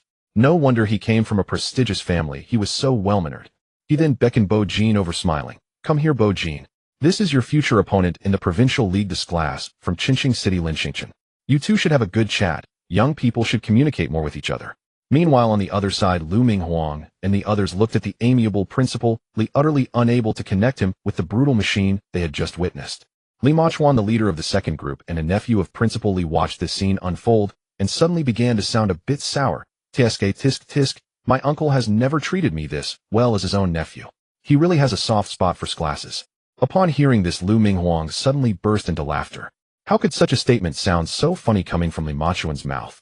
Then he suddenly thought of something and asked, "By the way, where did the third group go?" One of the members from the second group quickly answered, "Oh, the third group has a new leader. Now everyone has gone to find their leader's clone." On the way to the underground boxing arena of the Qinglong gang, the four members of the executive department's group 3 slowly emerged amidst the wind and sand. All four were clad in the organization's standard black windbreakers, the hems fluttering in the breeze like dragonflies. The one on the left in the middle is named Pei Zhu, the acting group leader of Group 3. She is tall and beautiful, yet her eyes are always shrouded in a faint sadness. To her right is Yu Ling, wearing a performer's mask concealing her face. The girl on the far left is named Song Ziyun, with a loose low ponytail appearing somewhat unhinged. The chubby one on the far right is named Shui Tian, sporting a buzz cut, munching on a fried chicken leg as he walks. All four are level 4 tire sequencers. To put it bluntly, the position of our group leader really suits those steer newcomers seeking to gild their resumes. I wonder how many days this new group leader will stay with us. Sigh. Sister Pei, I feel like you'll never be able to get a permanent position after all these years. On the road, Shui Tian chewed on his chicken leg, speaking somewhat indistinctly. Since the previous group leader of Group 3 died in the wilderness 2 years ago, the position has remained vacant. Daily command and affairs have been handled by the acting group leader Pei Ju. In these 2 years, although no steer has appeared in Meteor City, whenever several outstanding steer newcomers emerge from neighboring star cities, the organization would parachute them into Group 3 in Meteor City to serve as group leaders. Yet they do nothing substantial, merely occupying the position and glory to enhance their resumes, allowing them to write a beautiful CV after graduating from university. Thus, Shui Tian and the others have always felt indignant for Pei Ju, who cannot achieve a permanent position, yet works diligently. Pei Ju said nothing, continuing to walk forward. It was Yu Ling, wearing the mask, who spoke up, her voice tinged with theatricality. Fatty, don't talk nonsense. Our Meteor City has finally produced in steer, and I've noticed he's really different from other stiers. Did you watch yesterday's match? That Bo Jin completely dominated the neighboring Shin Ning. It was my first time seeing someone so powerful. Song Xian chimed in. I watched it too, it was breathtaking. Shui Tian paused, surprised. Really? Is that true? I didn't watch the match. You all hold him in such high regard. Alright, I'll have to see what this parachuted group leader is truly capable of. Wait a moment, let's not dwell on that. At this moment, Pei Ju suddenly stopped, her gaze fixed ahead, her expression somewhat strange. Look. The three followed her gaze. They were instantly taken aback. In the distance, the outline of a dilapidated warehouse appeared, from which terrified people were running out. Without exception, all had bloodshot eyes filled with intense fear. Some even bore injuries. As they ran, they frantically shouted, I've become the Tao Master. Crazy. Everyone's gone mad. Huh. I can't tell, I really can't tell. Pei Ju and the others exchanged glances, feeling a sense of foreboding. What on earth happened in that boxing arena? Could something have happened to the new group leader? Shui Tian stopped one person, intending to ask about the situation inside, but the person only wore a terrified expression, saying nothing and wanting to flee. With no choice, he could only let the ordinary person go. When the heart lake dries up, heaven and earth weep together. When the blazing fire burns the heart, the universe turns to ash. The residual pain scorches the bones, the last light has not yet extinguished. Forever falling into the abyss, the long night is hard to illuminate. In the next moment, the four of them recited the sequence mantra without hesitation, using their emotional power to arm themselves, vowing to enter the underground boxing arena in the strongest manner. They all felt that something terrifying was happening inside the warehouse. The four black blades simultaneously unsheathed. All members of Group 3 approached the warehouse with the highest vigilance. Pei Ju was even ready to open her walkie-talkie to call for support from other groups. Along the way, they encountered more gamblers with terrified expressions. These people seemed like madmen from the wilderness, desperately fleeing outside, growling lowly and spouting nonsensical, frenzied words. It appeared that they were truly terrified by the horrors inside the warehouse. The four felt immense confusion, and at the same time their breathing began to involuntarily quicken. Before long, amidst the rising tension, Group 3 reached the underground boxing arena.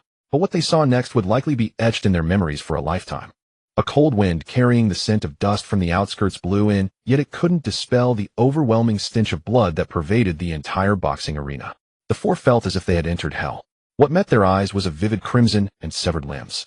In an area of nearly 200 square meters, close to 300 people were engaged in a life-and-death struggle. Strangely, each person's nemesis was an identical version of themselves. They executed their own moves, delivering lethal strikes against themselves. Blood erupted and limbs flew. People kept falling, yet others stood back up, vowing to determine life and death with their self. Absurd, bizarre, terrifying, dark, hellish. This was the first thought that crossed the minds of the four as they witnessed this scene. No wonder those outside appeared to be driven mad with fear. Even these sequencers from Group 3, who were accustomed to death and bloodshed, found it hard to bear, their lips turning pale and trembling slightly. Yet in this dark hell, a pleasant voice suddenly rang out. To live the life you desire, perhaps a long road must be traveled, but there may also be shortcuts. Today I place this shortcut at your feet. As long as you defeat yourself, you can live and enjoy a better life. So bring forth all your means. Kill the version of yourself before you. The voice was truly beautiful, cold, yet filled with youthful exuberance. But in this hellish environment, such a voice felt distinctly chilling. The four simultaneously turned to look at the source of the voice. In the suspended fighting cage above a boy dressed in black windbreaker, seemingly aloof, slightly leaned forward, gazing down at the hell below, a playful smile curling at his lips though his eyes gradually turned cold. As if noticing the arrival of Group 3, Bo-jin had already looked over, locking eyes with the 4. Then he lightly waved at them. Hello, Bo-jin. Oh no, Group Leader. Yu Ling and Song Ziyun, who had watched yesterday's match, exclaimed in shock. He is Bo-jin, the parachuted Group Leader. Shui Tian looked on in disbelief. But just as he stepped forward to confirm, his head felt as if it had hit an invisible wall, producing a crisp sound, and he staggered back in pain.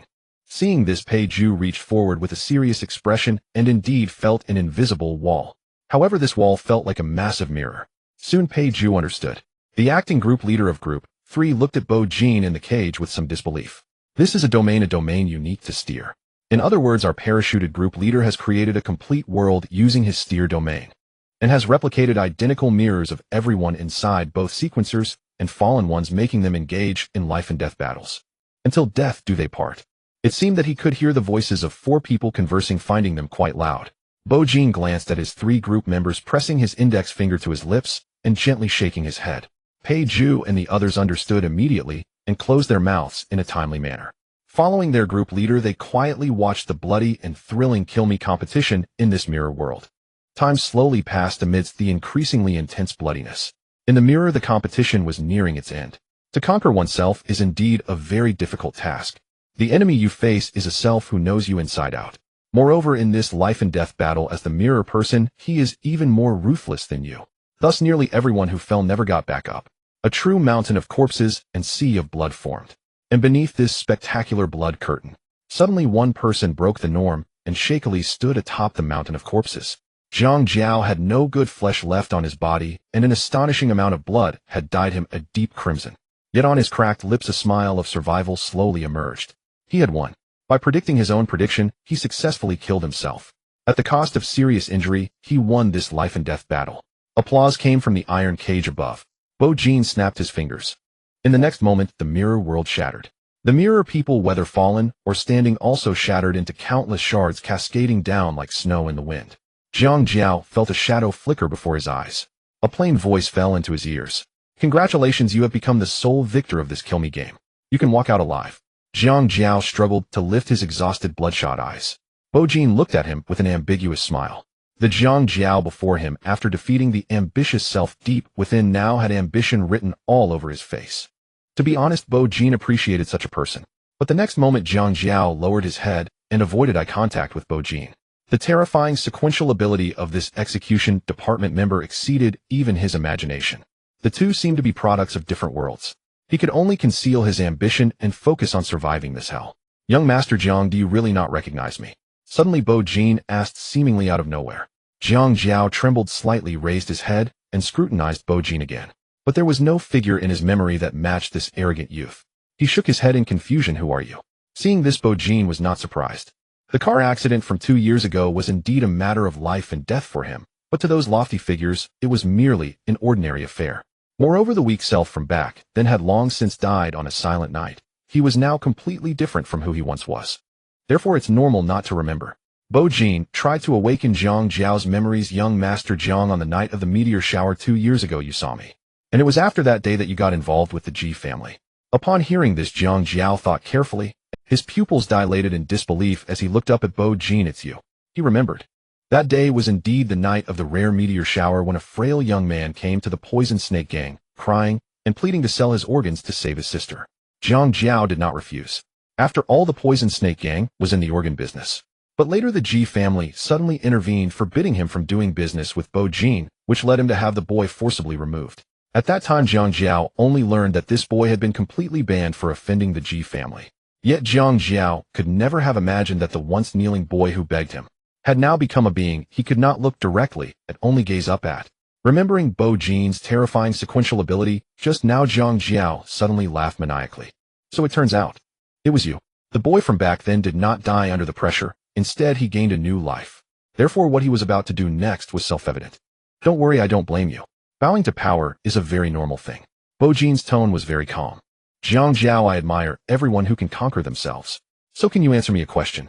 What kind of life? Zhang Jiao was somewhat surprised.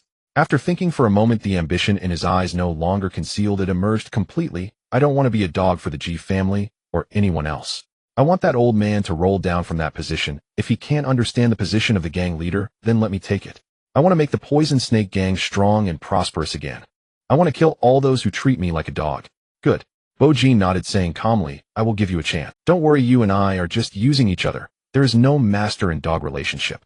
I think you should have guessed what I am going to do next. So after you recover and obtain the position of gang leader, bring me the things I want, and then come find me. I will help you realize your ambition. As the words fell, Bo Jean turned to leave. In the next moment, Jiang Jiao's roar, filled with countless emotions, echoed behind him. Good. I will definitely come to find you. Bring my letter of credence. On the other side. So this is our new group, and everything hellish before us is his handiwork. Listening to Pei Zhi's words, Xue Tian looked at the young and reckless boy, his eyes revealing deep disbelief. The remaining three swallowed hard and nodded simultaneously yes. Everyone's heart was greatly shaken. A feat of such magnitude that even they who were fourth year could not accomplish was actually done by a high school student who had just awakened his sequence. It should be noted that Bo Jean had only risen to second tier when he defeated Xin Ning yesterday, right? Even if such a top-tier class would be nurtured, it would at most be third year, right? What kind of joke was this? Is this the path of nightmares for peaks class sequentialists? So terrifying. Moreover, Bo Jean had nearly cleared 70 of the fallen members of the Qinglong gang in one go, accomplishing what took them 3 people's work in a week. Incredible. If this isn't the leader of the third group, then who is? Impressive. Xue Tian conceded. Pei group leader, I'm sorry, but I now swear absolute loyalty to the new leader. Pei Zhu. Don't involve me. I am just an agent, while Bo Jean is truly our leader. To be honest, she had acted as the group leader for 2 years. With another leader parachuting in, her hopes of being confirmed were dashed again.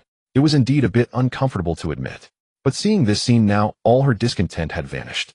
Bo Jean, you are the one most deserving of being the leader of the third group. The other two, Yu Ling and Song Ziyun, had no words either.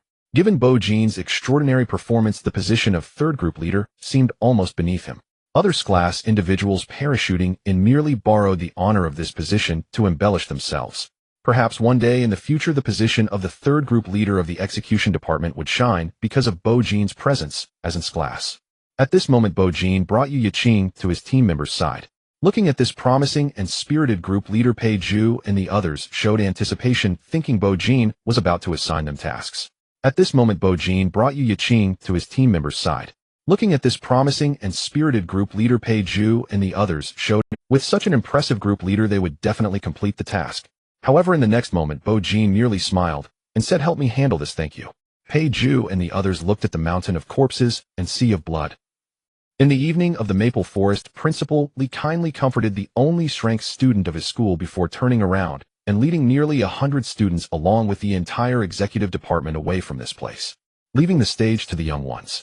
Not far from the venue, Lu Minghuang reflected on the entire process of this meeting and suddenly came to a halt. Teacher, why do I always feel something is off?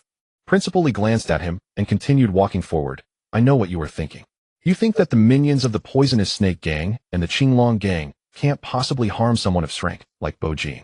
Therefore he won't be in trouble and we wouldn't need to lend a hand. Moreover, you sensed the unusual relationship between Bo Jean and that white fox, and you began to doubt.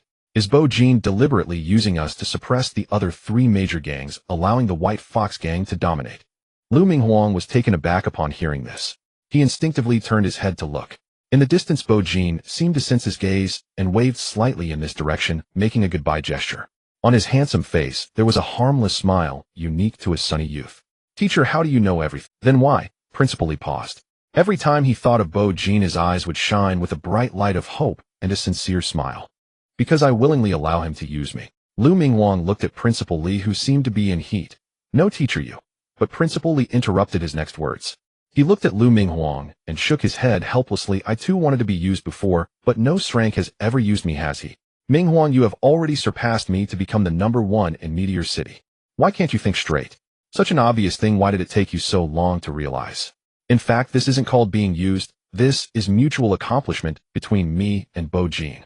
This time I helped him, and in return he will help me and the school in the upcoming Provincial League and the reformed global entrance exam, bringing tremendous honor and renown to Meteor City. Your strength has indeed increased, but your intelligence seems to have diminished a bit.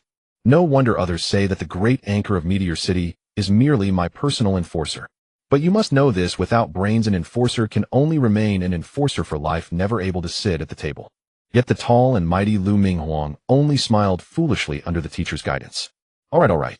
It's okay, teacher, then I'm also willing to be your enforcer. Principal Li. Forget it, I'm too lazy to say much to this fool. Minghuang these days helped me investigate Bo Jin's past. Why does he have a good relationship with the White Fox gang, and why does he want to settle scores with the Poisonous Snake gang and the Qinglong gang? Make sure to find out everything. As a teacher, naturally, I need to care and understand my students. Then Principal Li turned to look at Bo Jin, who was chatting with Lin Xingchen, and slowly began to speak. I have a feeling that this student of mine will do something earth-shattering in the Provincial League due to the nightmares deep within his heart. I need to help him a bit, and conveniently add fuel to the fire, causing the entire Scorpius province to become restless. Hey, Bo Jin.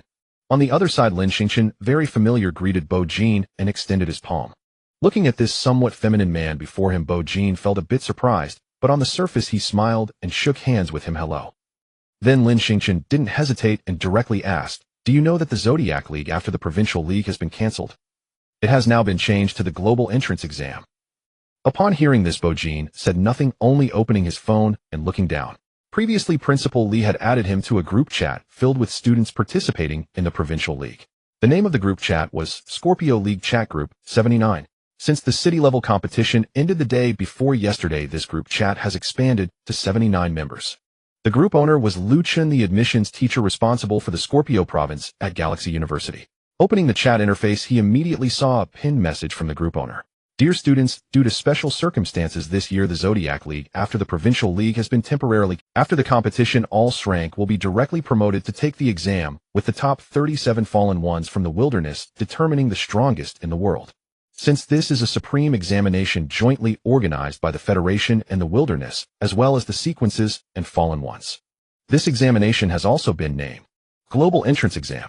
The competition format will be announced after the Provincial League. Stay tuned. After reading it, Bo Jin nodded. Now I know. He felt a bit puzzled. In the past, there were city-level leagues, provincial leagues, Zodiac leagues, and the North-South competition layer by layer determining the strongest freshmen in the Federation. Why suddenly is there a global entrance exam? And it is together with the fallen ones from the wilderness. Noticing the change in Bo Jin's expression, Lin Xingchen smiled and explained. As far as I know, this time the entrance exam was actively proposed by the wilderness outside the city. You must understand that the times will progress. The sequences will progress, and at the same time the fallen ones will also progress. No, wait. It should be called evolution.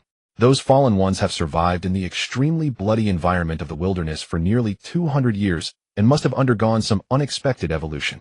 But they do not know what extent they have evolved to, so they actively came to propose holding this exam with the Federation. At the same time, the quality of the Federation sequences has been rising year by year, and they also want to test how much progress today's sequences have compared to those of the past. After speaking, the handsome Lin Xingchen deliberately paused for a moment. He winked at Bo Jin, hoping to see a look of deep yearning on his face. After all, as an rank sequencer, he was filled with excitement upon hearing about the global college entrance examination. He could hardly wait to step onto this unprecedented grand stage the very next day and deliver a crushing blow to the fallen. Then step by step, he would rise to prominence, claiming the pinnacle in front of countless residents of Qinqing City. And Bo Jin, being an rank like himself, should be thinking similarly, right? However, when Bo Jin processed this information, he merely nodded in a bland manner under Lin Xingchen's expectant gaze. He asked, hey, do you think there's a possibility? If I win the Provincial League this time, will Scorpio sponsor me to take the college entrance exam? Lin Xingchen replied. Not, buddy, are you missing the point? I'm here to talk about the global genius battle, about the struggle between light and darkness. And you're talking about this. Sponsoring you. Do you think you're the spokesperson for the college entrance exam? Lin Xingchen suddenly felt that coming to find Bo Jin was a wrong decision. Noticing the change in Lin Xingchen's expression, Bo Jin couldn't be bothered to explain. After all, these pampered rich kids could never empathize with the impoverished. Then Bo Jin looked at Lin Xingchen calmly and said, so you came to tell me this. Watching Bo Jin suddenly become a different person, Lin Xingchen was momentarily stunned. I'm super awesome, you should handle the conversation well. Are you having a split personality? But after thinking for a moment, he still expressed his purpose for coming. To be honest, I'm here to seek your cooperation. Although the competition system for the global college entrance exam isn't clear, yet the Federation's higher-ups will definitely use the Provincial League to test it out before the exam. Therefore, the upcoming competition we will participate in is very likely to be a trial and stripped-down version of the college entrance exam. I've already obtained the competition system for the Provincial League through some connections. There are 7 emotional pathways divided into 7 routes. All sequencers of the same pathway will be placed into the same route. In the end, a winner will be decided from each path, totaling 7 winners for the final grand melee. Whoever stands until the end will be the champion. At this point, Lin Xingqian looked at Bo Jin and smiled, saying, "Before coming to see you, I specifically learned about you have a grudge with Ji Xian from Xianxing City, right? I also have some grievances with Bing Feng from Master Star, and as everyone knows, Ji Xian and Bing Feng are quite close. To be honest, I'm afraid of being targeted by those two in the final melee. That's why I'm looking for your cooperation." Bo Jin pondered for a moment and slowly said, "So you want to team up with me against Ji Xian and Bing Feng?" He was not surprised that Lin Xingqian investigated him. After all, whenever someone starts to shine, people will analyze why they succeeded. Lin Xingqian smiled and nodded. "That's right. So what do you say? I invite you. If we join forces, we will surely sweep away the other ranks and aim for the championship throne." Bo Jin's lips curled into a slight arc. "Interesting. But I disagree." Lin Xingqian was slightly taken aback. "Why? I know you're strong, but if you stand out too much, the other ranks will definitely band together to eliminate you first. Isn't it better to have another ally and one less opponent by cooperating with me? Why bother?" Lin Xingqian couldn't understand. Currently, the 7 ranks each had a pathway.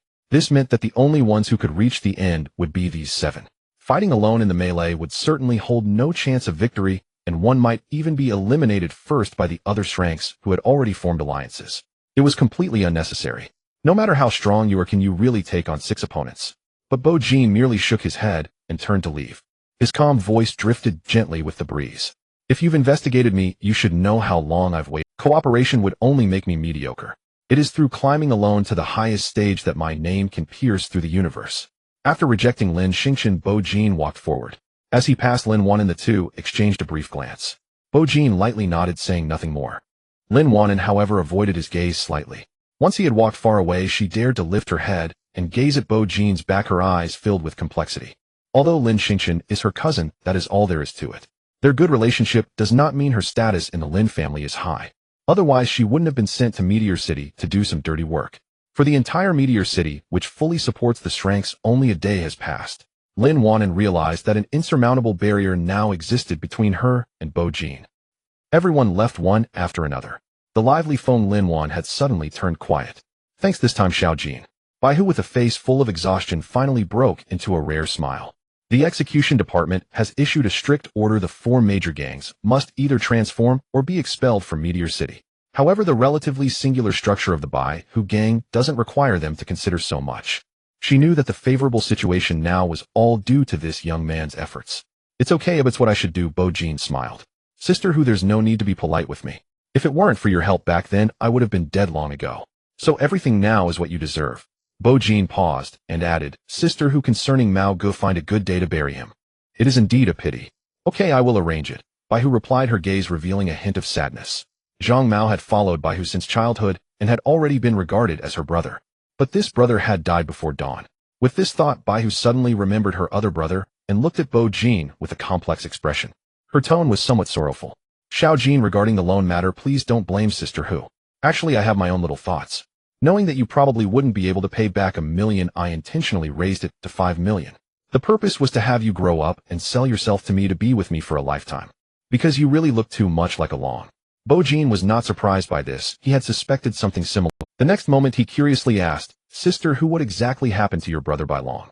Upon hearing this, a look of reminiscence and pain appeared in Bai Hu's eyes. Little Long was young and vigorous back then, wanting to achieve great things with me, but he just couldn't awaken to become a sequencer. I knew he was holding on to a lot of frustration. As time went by, this frustration was never released, causing Little Long's mentality to gradually distort, and he even considered becoming a fallen one. Under my obstruction, one day he left without a word, entering the wilderness alone. Since then, he never returned. I am leaving now, Bo Jin. On the other side, Yu Yiqing was bidding farewell to her mirror clone. I am truly happy to have experienced all this with you. Although the rebellious girl still had some grievances towards her mirror clone, true feelings couldn't help but surface at the moment of parting. No matter what, the mirror clone was still a part of Bo Jin.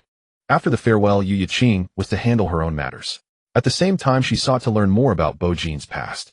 Hence her tone was slightly complicated. "Then I will take my leave." The girl parted ways with the boy under the sunlight. "Wait a moment," Bo Jin suddenly called out to her. "What is it?" "I'm sorry," the mirror clone said earnestly. Then with a neutral expression he added, "Don't overthink it, it's my main body who asked me to say this. I wouldn't be that boring." Immediately after, the boy also parted ways with the girl under the sunlight. Behind him, Yu Yaqing chuckled softly, knowing this was due to her previous complaint to Bo Jin. For some reason, upon hearing this apology, her complex feelings suddenly became clear, and she even began to hum a tune as she walked. In the afternoon, under the blazing sun, Bo Jin's main body met his mirror clone at the entrance of their home. After merging, Bo Jin gained the memories of his clone. He let out a slow breath. The mirror clone had done well, everything was proceeding according to his plan. This endless nightmare that had begun 2 years ago was finally coming to an end. Then Bo Jin looked at his sequence panel. Mirror of absorption, a mirror that can absorb and store energy and attacks before releasing them. The boy raised his gaze towards the sun hanging in the sky. Bo Jin slightly lifted his head and stretched out his hand towards the sun. His eyes narrowed slightly as if he wished to grasp the entire sun in his palm. In the next moment, a smooth mirror surface suddenly appeared within his palm. All the sunlight that shone down was absorbed by the mirror. Then Bo Jin looked down at his palm. He was astonished to see a dazzling miniature sun truly appearing within his grasp. The sunlight had indeed been absorbed by the mirror. His palm closed around it, and the miniature sun was crushed into light particles resting on his index finger. Then he gently tapped the ground. Under Bo Jin's gaze, the tiny golden light particle transformed into a beam of light in the air, easily piercing through the ground. It left behind a burnt hole. A smile curled at the corner of Bo Jin's mouth. The strength of this mirror of absorption was remarkable. If sunlight could be absorbed, then moonlight could be as well. Moreover, the attacks from those sequence users were naturally no longer a concern. Bo Jin stood in the sunlight and experimented a few more times, discovering he could create several mirrors to absorb at once, which could then be unified into one mirror. Additionally, the longer the absorption time, the stronger the attack power. Bo Jin named one of his moves Radiant Sunlight. In the evening, he tested it with Moonlight. He named it Lunar Light. If Radiant Sunlight was dazzling and scorching, then Lunar Light was cool and chill. Looking at the Lunar Light in his left hand and Radiant Sunlight in his right, Bo Jin smiled in satisfaction. In this case, he would have even more confidence in making a big move in the upcoming Provincial League. Time passed little by little. The Provincial League, which drew everyone's attention, was drawing near. On the third day, Bo Jin received a package sent by Principal Li. Inside was the inner demon of sequence rank 47, a Dream Eater. Among the ranks of fallen beings, only the top 37 could be compared to S rank. Thus, in the global exam, the two would enter into competition together. Naturally, being ranked 47 was already considered relatively high, and like Bo Jin, it belonged to the nightmare pathway. Therefore, these inner demons were enough for him to break through to an emotional value of 40. Thus, that afternoon, Bo Jin slowly opened his eyes. Current emotional value 40 upgrade condition, use a 4th tier fallen being to condense into the moon, guiding the lost in the darkness. He could already feel that his body had undergone a significant transformation. Moreover, once he leveled up, he would fully step into the 4th tier, guiding moon. His combat power would undergo a qualitative change. However, although the remaining time was enough for him to level up, Bo Jin was not in a hurry. 2 days remained until the competition began. Jiang Jiao came to the door, bringing with him the head of his stepmother Jiang Hong. He had imprisoned his already crippled biological father and killed his stepmother, who attempted to take advantage of the chaos. He had thoroughly secured his position as the leader of the venomous snake gang. He also brought his letter of allegiance. That was news from the Ji family. Behind him, the culprit of the car accident, from the addresses of Ji Xian and Ji Feng in suspended Star City, along with some of the dirty deeds they had done in the past. Bo Jin accepted this letter of allegiance. At the same time, he arranged his own plans. At this moment, there were still 31 hours until the Provincial League. That night, the cool moonlight spilled over the steaming dining table. Bo Jin once again prepared a full table of dishes for Bo Jin. After the meal, Bo Jin opened the bandage covering Bo Jin's eyes, looking at her lifeless and scarred right eye, feeling a pang of pain as he softly said, "I'm sorry. I didn't protect you well." Bo Jin's small body gently hugged Bo Jin. "It's okay, brother, everything is in the past. I've forgotten it all." In the midst of their conversation, Bo Jin slowly lifted Bo Jin's shirt, revealing her back, which was marred with scars. Though he had mentally prepared himself in advance, every time he saw this scene, he couldn't help but tremble. Fortunately, the endless coldness and despair over the past 2 years had gradually made him calm and numb. This allowed him to plan calmly for the events to come. Bo Jin gently caressed the wounds on Bo Jin's back as his thoughts seemed to drift back to that night of the meteor shower. That was the beginning of his death and the endless nightmare. It was also the reboot of his life. But I cannot forget. The night seemed quieter in the dark. Qin ran from the logistics department, had just finished tidying up his things, and was preparing to leave work when he heard light footsteps behind him. He didn't turn his head. "Work is over, the dark side is closed. Come back tomorrow. I'm not here to enter the dark side." A pleasant female voice echoed in the white room. "I'm here to find you, Officer Qin." Qin Ran was taken aback and turned to look. At that moment Yu Yaqing was still wearing the light green sweater, her eyes bright, a polite smile on her face, and she no longer had the lollipop or gum. She slowly spoke. Officer Qin, I am the daughter of Yu Han, the deputy director of the Meteor City Tribunal. I found you through certain means, I hope you don't mind. I just wanted to ask you, do you remember? The night of the meteor shower back then. Upon hearing this, Qin Ran was momentarily stunned. How could I possibly forget? And there are many things I may never forget in this lifetime. Qin Ran ushered Yu Yaqing into the room and quietly closed the door behind them. He pulled out his phone and after a minute of sifting through a stack of documents tapped open one titled In the Meteor City 1111 car accident case. After a brief scan, the case crystallized vividly in his mind. He gestured for Yu Yaqing to sit, then lit a cigarette himself. Amid swirling smoke he spoke slowly and in Bo-jin. And I never imagined that the boy from just days ago, and now Meteor City's scorching hot glass prodigy, were one and the same. He's changed beyond recognition since 2 years ago. No wonder I failed to recognize him. And as the words left his lips, Qin Ran lifted his gaze toward Yu Yaqing. What do you wish to know? Everything about this case. Please tell me all of it.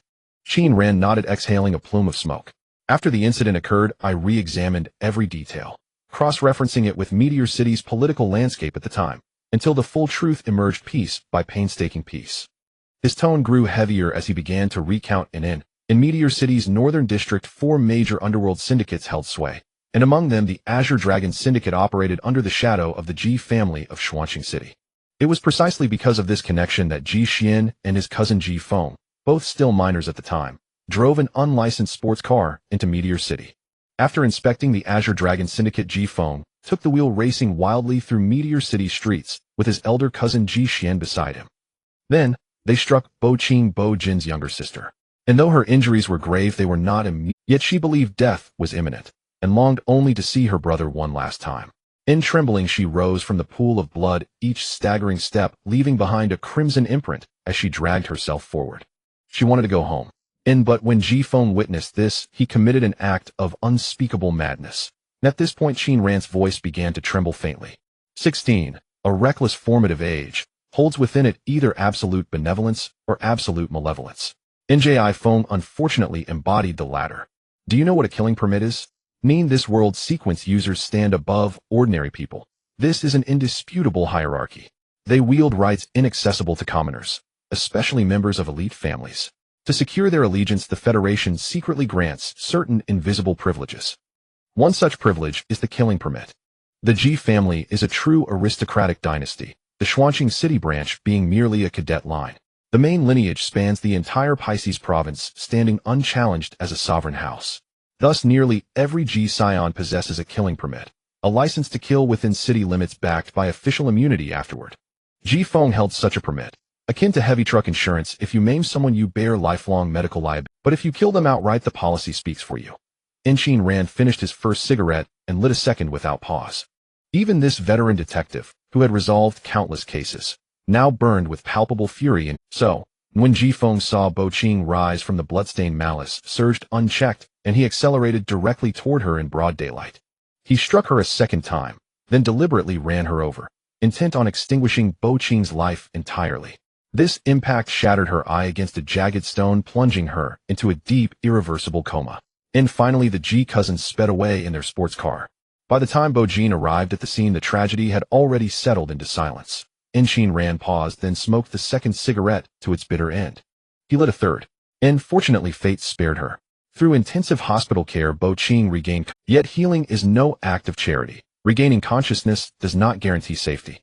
To leave the ICU required money. So that boy, back then, filed reports with eyewitnesses and surveillance footage while frantically borrowing funds from every possible source. Once reported the case fell under my jurisdiction.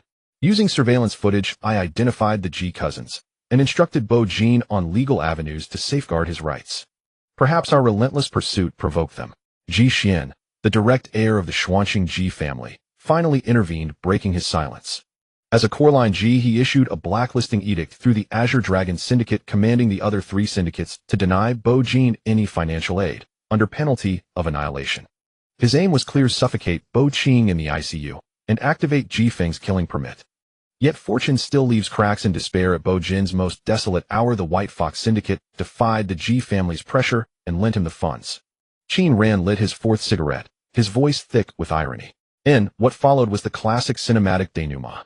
Bo Qing survived, but emerged frail, chronically ill, and blind in one eye. In the Ji cousins, shielded by their families, might walked away unscathed. After all, even if the killing permit went and used, the Ji family possessed other permits. In not perfectly happy ending for everyone but the victims. NYU Yaching listened in solemn silence until the final word. Thank you. And she turned and walked away. Chin ran, lit his fifth cigarette, then choked violently on the first inhale. Once his breathing steadied and his pulse calmed, fragmented memories surfaced, and after Bo Qing stabilized, Bo Jin continued filing reports and pursuing appeals. But the Ji family's influence loomed like an invisible hand, smothering every report, silencing every appeal beneath its vast, suffocating shadow. Even Qin ran for persisting in his investigation, received sharp reprimands from the tribunal's leadership. And about a month later, Bo Jin came to the tribunal seeking him. The emaciated boy said he was giving up. He would now live quietly, properly. Qin ran, looked. They were utterly dimmed, devoid of emotion, drained of hope, filled only with the hollow stillness that follows absolute despair. Qin ran knew, on some fundamental level, that boy was already dead. Ni's blood had begun flowing that cold, meteor-strewn night, and today it had run completely dry. Before departing, the boy asked one final question. Officer Qin, is this world truly 24 hours remained before the Provincial League finals. Luchin, dear classmates, there is only one day left until the Provincial League. Luchin, don't forget to report to school today to collect your competition badges. Luchin, I am really looking forward to everyone's performance. Qinqing City, Lin Xingchen received. Main Star City, Bingfeng Reed, the champion will definitely be me. Chuanqing City, Ji Xian'o. Shuaixing City, Li Wenham. Fengxing City, my son am chopping. You can come chop a bit too. Yuanqing City, Ing Huan okay. Luchin, Fengxing City, my son, don't post that kind of thing in the group. Fengxing City, my son, retracted a message. Liuxing City, Bo Jin, good morning. Liuxing City, Bo Jin, retracted a message. Qinqing City, Lin Xingchen. Lin Xingchen patted Liuxing City, Bo Jin. Lin Xingchen, I really envy you. I also want a sweet romance. Bo Jin just got up, was a bit dazed.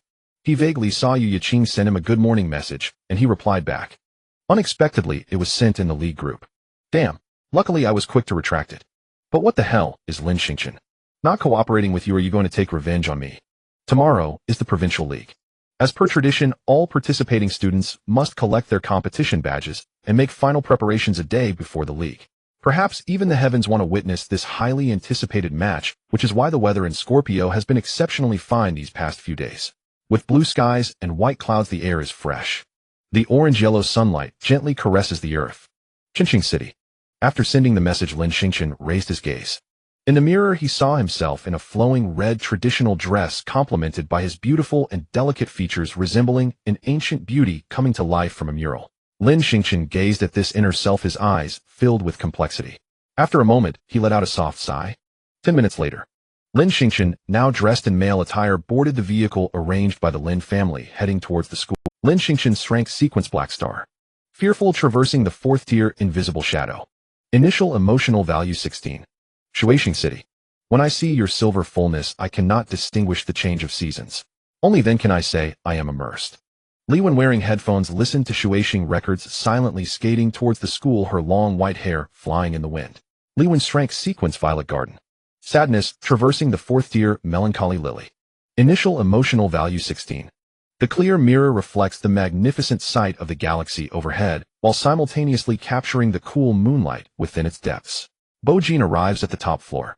The dozens of mirrors here have been placed by him for 5 days, absorbing the sunlight and moonlight each day into their essence. The storage of the blazing sun's divine light and the moon's ethereal radiance has reached a peak. Immediately, Bo Jin condenses the dozens of mirrors into two, one representing Yang and the other Yin. Thus it is called the Yin-Yang mirror. This allows him and his mirror clone to continuously utilize the divine light and moonlight contained within. He gently nodded and stored the mirrors away, turning to head home. Under the moonlight, one could see the boy's hands radiating with both blazing golden light and chilling cold light. Upon returning home, knowing that there would be a competition tomorrow, Bo Qing, the little culinary genius, prepared a bountiful feast for Bo Jin. Do your best tomorrow, brother. Cheers. All right, cheers. The two siblings raised their sodas and took a light sip after clinking their glasses. During the meal, Bo Jin asked, Xiao Qing, what kind of life do you wish to lead? Bo Qing pondered for a moment and softly replied, if brother doesn't mind, I want to stay by your side forever. And then I want to see the most splendid fireworks in the world. In fact, Bo Jin had asked this question many times before, and Bo Qing always provided the same answer. Since that accident, Bo Qing rarely ventured outside, and she was uncertain about the world beyond and what kind of life she truly wanted to live. The only thing Bo Qing knew was that being by her brother's side brought her joy. Just like when she was a child, watching beautiful fireworks during the new year made her happy. However, this time it would likely be the last time Bo Jin would ask. He intended to fulfill his sister's desires for life. Alright, remember to check my message during the competition tomorrow. Bo Jin nodded with a smile, his voice incredibly serious. When you receive my message, you will see the most brilliant and dazzling fireworks in this world. In the Snake Gang, Jiang Tianming lay in bed severely injured by Principal Li, already imprisoned by his unfilial son Jiang Jiao. At this moment, one of the junior members stood up. Boss, everything has been handled. Tomorrow, we can head straight to Xuanqing City. Jiang Jiao nodded. He approached the window, gazing at the vast starry river. Dad, the times have changed. I will lead the Snake Gang to completely break free from others' control. It is truly time to feast. Jiang Jiao then disregarded whether his biological father was listening.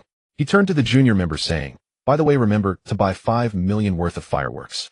We will send them to Xuanqing City together then. The junior member looked dazed at the mention of 5 million. Is this also part of the arrangement by that person? Although he could overlook fireworks worth thousands, 5 million worth of fireworks. It was really hard to imagine what an outrageous scene that would create.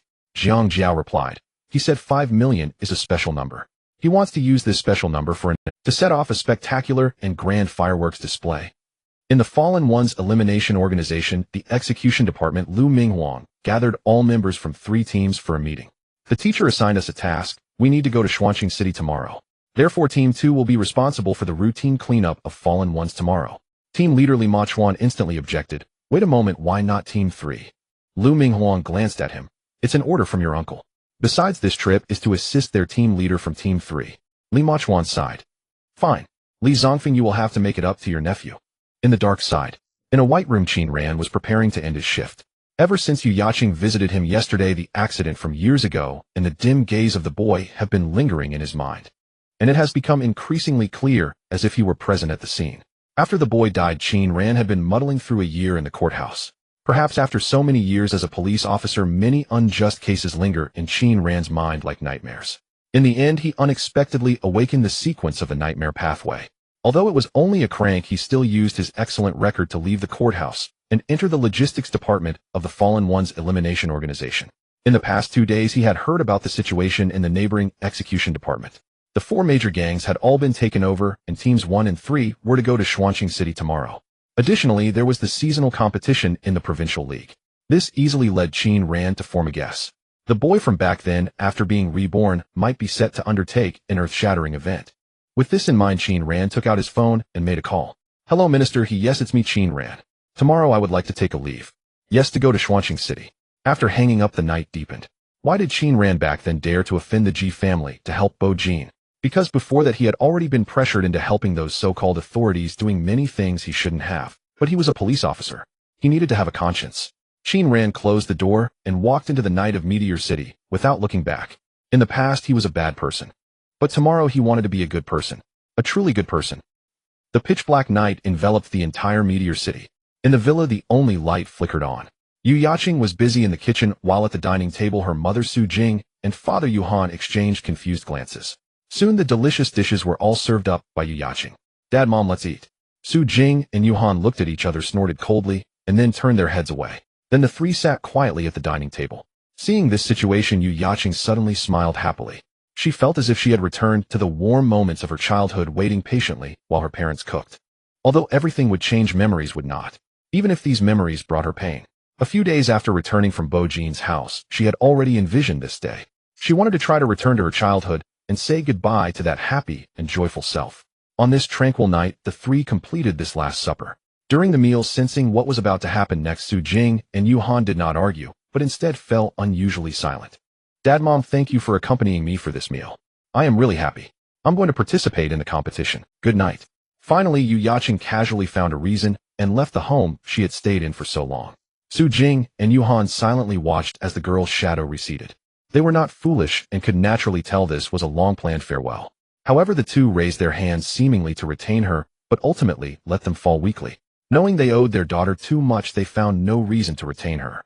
Alas, let her have some quiet time first. After a moment, the two's deliberately lowered voices fell into Yu Yaqing's ears with the chilly night breeze. She paused slightly. Then she continued to walk forward. At this moment, the only light in the villa seemed to extinguish suddenly. The entire Meteor City transformed into an endless black night. However, in the girl's eyes, a direction suddenly glowed with an incredibly brilliant light. That was the only light in her heart. Everything was about to end. She wanted to accompany this light and embark on the life she wished to live. The Provincial League in the Scorpius sector is unprecedented. Aside from Principal Li, who found Bo Jin's initial emotional score somewhat astonishing and did not report it, everyone else was taken aback. Among the remaining 6 ranks, 4 had an initial emotional score of 16 and 2 had 17.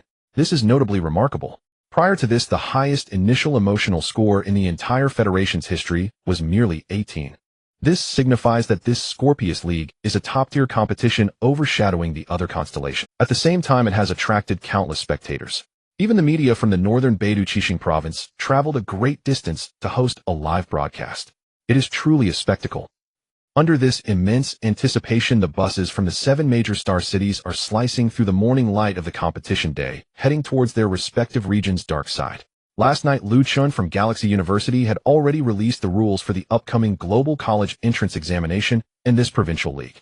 Just as Lin Xingqian said, this competition is a stripped-down version of the College Entrance Examination. Within the next 2 to 3 days, all provincial leagues across the Federation will conclude. Before the College Entrance Examination, the high-level sequencers of the Federation and the Fallen of the Wild will create an unprecedentedly large examination area in the vast wilderness. The entire area will be divided into 7 paths: the path of wailing, the path of fury, the path of nightmares, the path of bliss, the path of tides, the path of indulgence, and the path of long nights. Each corresponding to 7 emotional pathways: sadness, anger, nightmares, joy, love, pain, and fear. At that time, both the Fallen and the sequencers will enter the path related to them. After a brutal battle and an unparalleled chicken-eating competition, one victor will emerge from each path. Aside from the unspeakable and the ultimate destination of each path is the Ninth Order's throne. Currently, for the Ninth Order's throne, only 1 person from the Fallen and 1 from the sequencers can ascend. This means there are only 14 kings in the entire world. Being the sole victor already qualifies you to attain the Ninth Order. You become the true king of this path. This gathering of countless talented Fallen and sequencers for the Global College Entrance Examination has received another name: the Path to Kingship. The rules of the entrance examination are as such, and the Provincial League, as a stripped-down version of the exam, will create a vast demon domain within the dark side. It will also be divided into 7 paths. After determining the victors of each path, a final melee will ensue. Thus, this created demon domain is temporarily named the Little Path to Kingship. The bus from Meteor City sped towards the dark side. The competing teams from the 7 major star cities will converge in the demon domain's path to kingship. The mirror clone still sat by the window. Yu Yaqing did not come this time, while Principal Li sat beside him, enthusiastically explaining the rules of this competition. In addition to the existing settings, this Provincial League has added a sniper rule. Each path will have pre-placed Fallen. Killing these Fallen can earn points, and after accumulating a certain number of points, you can choose to snipe others in different paths. For example, Bo Jin, you are on the path of nightmares. After earning 1,000 points, you can go and snipe sequencers in the path of wailing. You can perform however you wish, even taking down all the sequencers in that path if you desire. As long as your points are sufficient, you can snipe through all 6 other paths. If you are strong enough to eliminate all 6 ranks, then the final melee can be skipped. You would be the sole victor of this Provincial League, and the #1 genius of the entire Scorpius sector. As he spoke, the bus entered the dark side, arriving at the demon domain's path to kingship. Bo Jin lifted his gaze towards the window. Beneath the ominous sky lay the cracked earth. 7 massive doors of different colors stood abruptly on the ground. This is the demon domain crafted by the League's organizer Galaxy University, based on the actual wilderness. Beyond the doors lie the 7 emotional paths of the 7 routes. Soon the competing teams from the other 6 star cities also arrived in succession. Ji Xian had just stepped off the bus when he felt a fiercely aggressive, scorching gaze behind him. He frowned slightly and turned to look. A young man with arms crossed, head slightly raised, eyes narrowed, leaned against the Meteor City bus, chewing gum while coldly staring at him. Ji Xian's frown deepened. He could distinctly sense the intense hostility in that person's eyes. However, he couldn't quite comprehend why Bo Jin from Meteor City was targeting him. But in the next moment, Ji Xian's furrowed brow gradually relaxed. He chuckled disdainfully. Perhaps he had offended him before. However, Ji Xian has offended many, and not every minor character can catch his attention. You want to target me? Then let's see how that goes. I will let you truly experience what pain feels like. The mischievous Bo Jin took a keen interest in his opponent for this league. As a mirror clone, he does not possess the same sentimentality as his original. Thus, his original, the master, instructed him to crush Ji Xian thoroughly. So as this general, he would just have to deal with Ji Xian ruthlessly. The remaining matters could wait for the original to arrive. It's that simple.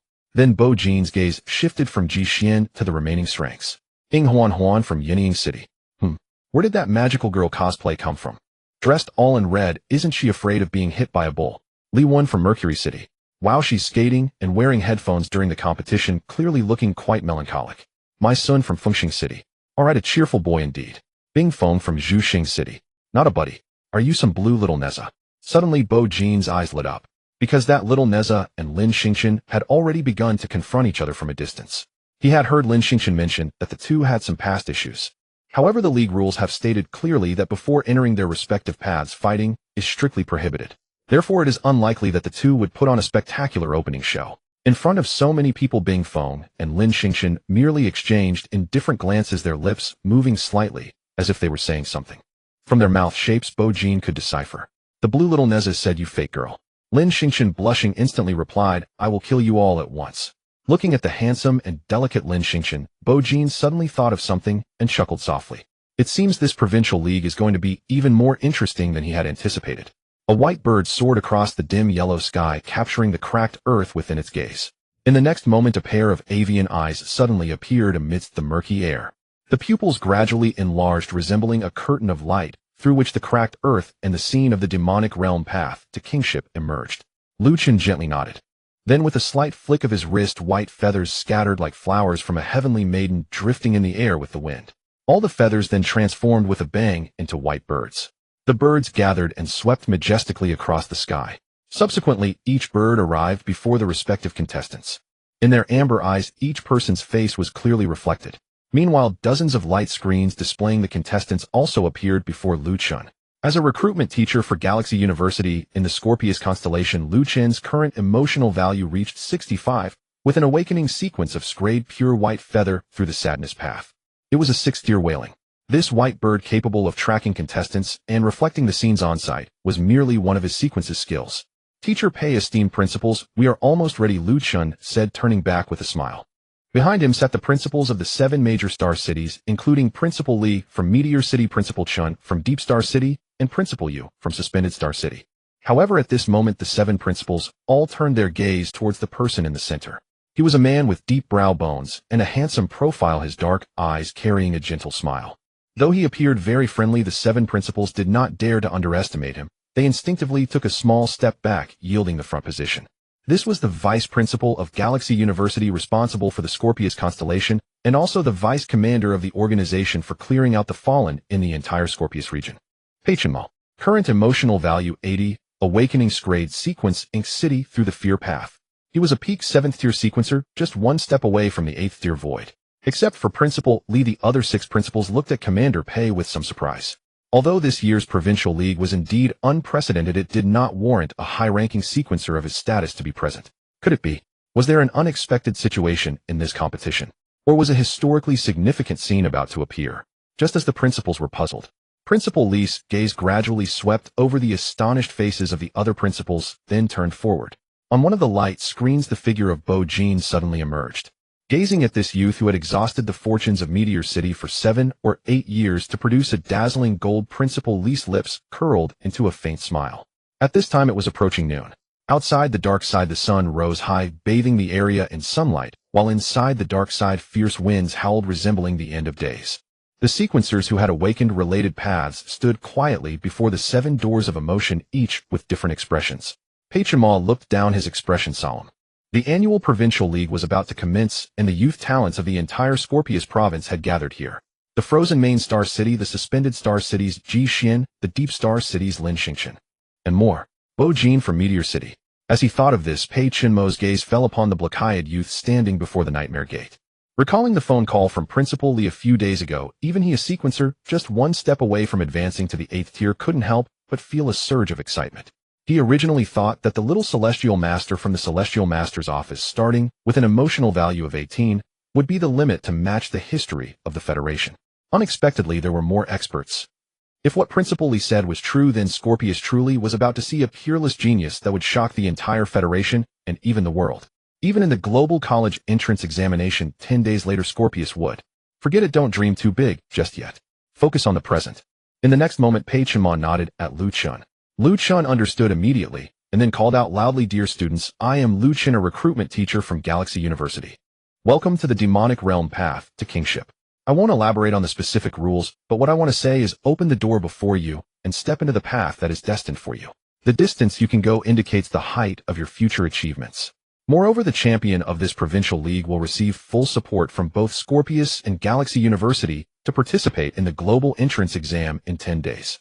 Hearing this, Bo Jin maintained an expressionless face. However, the remaining 6th grade sequencers showed a change in their expressions. The entrance exam in 10 days would undoubtedly be the most grand event in the history of the world, and it would be the only time their names could resonate throughout the universe. Who wouldn't want to be remembered in history if they won the championship and received the full support of Scorpius and the university? Thinking of this, the few from the Frozen City could hardly wait to enter the path to kingship. And in the next moment, Lu Chen's voice resonated perfectly in everyone's ears. I hereby announce, the Scorpius Provincial League officially begins. As the words fell, the 7 doors of emotion slowly opened. In the eyes of all the contestants, it was as if a new world filled with hope and future had been unlocked. Li Wen, riding a skateboard, was the first to lead all the sequencers of the sadness path into the Wailing Gate. Next was my son Ji Xian. Bo Jin looked meaningfully as Ji Xian's figure was swallowed by the Gate of Pain. Then he too stepped into the Nightmare Gate. The group of white birds behind him closely followed their contestant into the... Bo Jin closed his eyes and then slowly opened them again. What met his gaze was an endless wilderness. The sound of bird calls echoed in his ears. He looked up. An asphalt road cut straight through the wilderness, extending towards the end of the path. There were no trees, no buildings, only cracked land and scattered with dry grass. Looking around, several contestants of the Nightmare Path appeared beside him, but they were all unfamiliar and not students from Meteor City. Bo Jin did not pay them much attention, as a top grade Ji Xian and the others could reach the 4th tier due to the tilt of school resources. Most of these sequencers below grade were only at the 2nd tier. The so-called Provincial League was merely a stage set up for grade. The remaining individuals could only serve as a backdrop. Meanwhile, scattered around were a few fallen beings. The 121st rank Spider-Man and the 117th rank Night Watcher.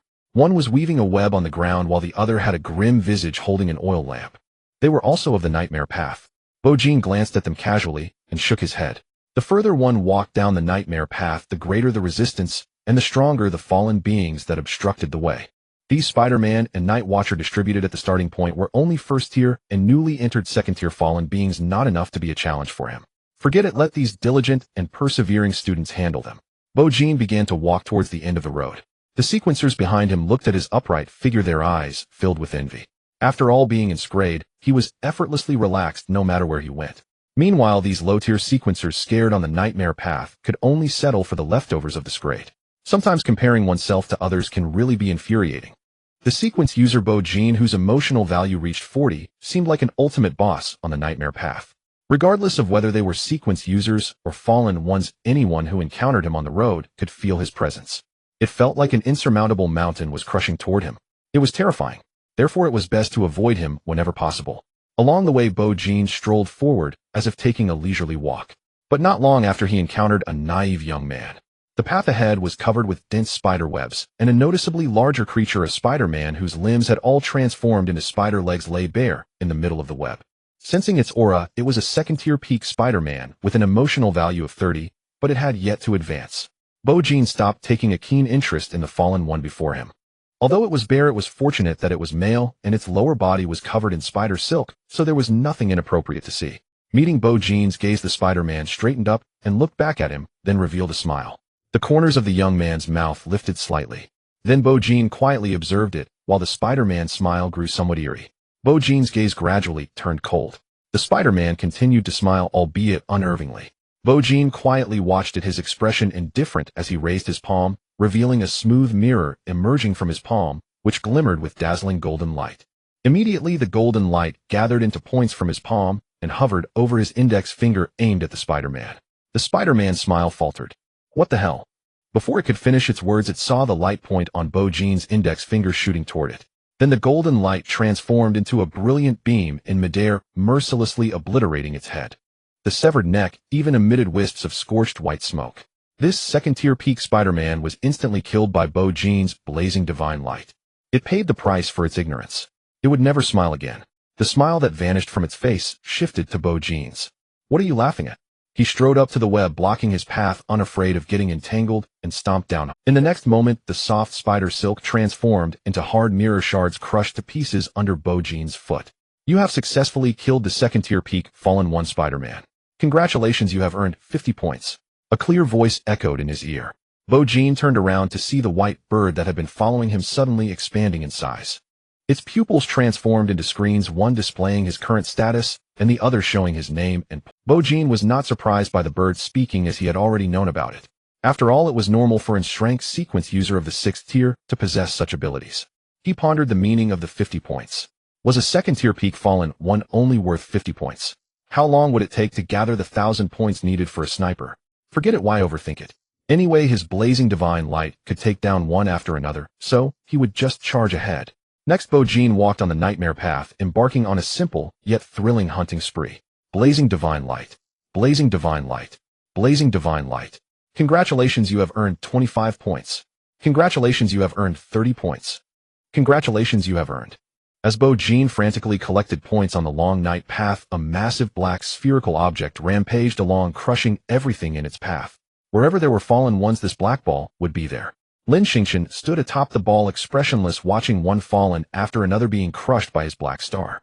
This was one of his abilities as an rank sequence user. With every fallen one crushed and killed, absorbing their fear, the black star would consume both the flesh and fear, growing stronger. You'd better wait for me, I Seal. I'm going to kill you. Remembering the words I Seal had said, Lin Xingqian grew increasingly furious. Previously, he had a friendly match with I Seal in the main Star City, only to have his deepest secret inadvertently exposed. Since then, I Seal had continuously teased him about it. Lin Xingqian had genuinely dreamed of killing him. Now the opportunity had finally arrived. Standing atop the increasingly massive black star which occupied the entire road, Lin Xingqian began a frenzied massacre of all the fallen he encountered. Even the surrounding sequence users were afraid and kept their distance.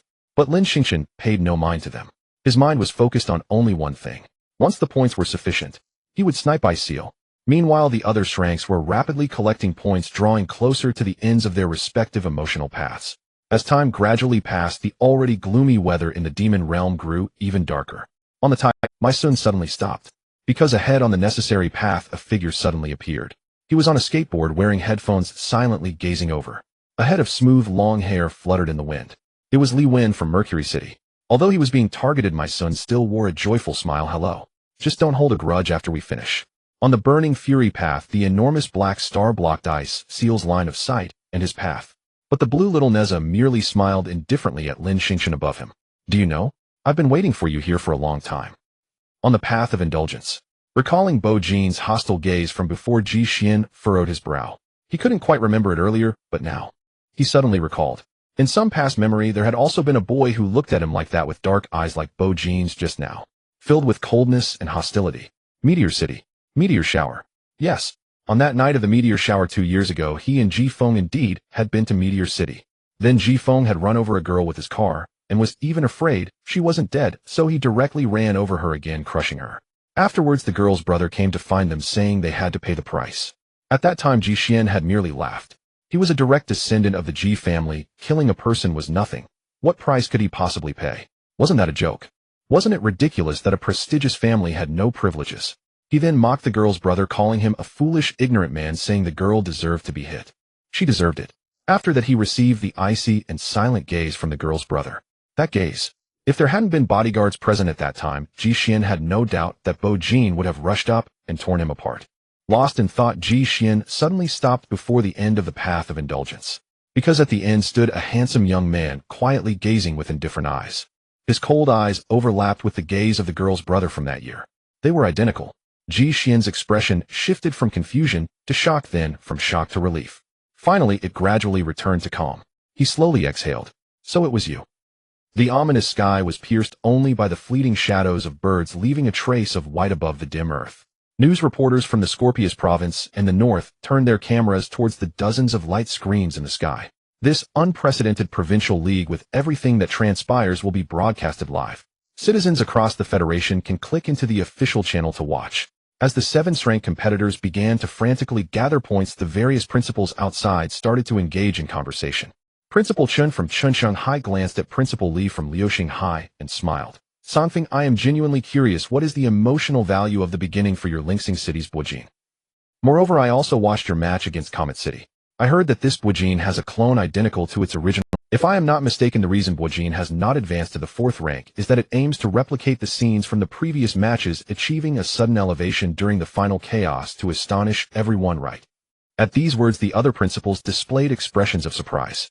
Before the provincial league commenced, they had all studied their respective opponents. Thus, they had indeed observed how Buojin had once overwhelmed Comet City's Shinning. The images of its rank elevation during battle were still vivid in their memories. Who would have thought that the competition could be fought this way? This Buojin is unexpectedly powerful. A single clone can easily crush the Srank Shinning. What if the original and the clone fought side by side? How formidable would that be? With such a sequence, what is the emotional value of Buojin at the Awakening Day's onset? They thought the ultimate answer would be revealed at the Provincial League. Who would have expected that Li Songfeng, this old sly fox, would still keep a secret at this point? Buojin's starting emotional value remains an enigma. As soon as Principal Chen finished speaking, Principal Yu from Zhuangxing City chimed in, yes. Old Li, can you really hide the secret of Buojin for a lifetime? The other principals quickly echoed in agreement. They had submitted data on their Shrank competitors to the league officials 2 days prior.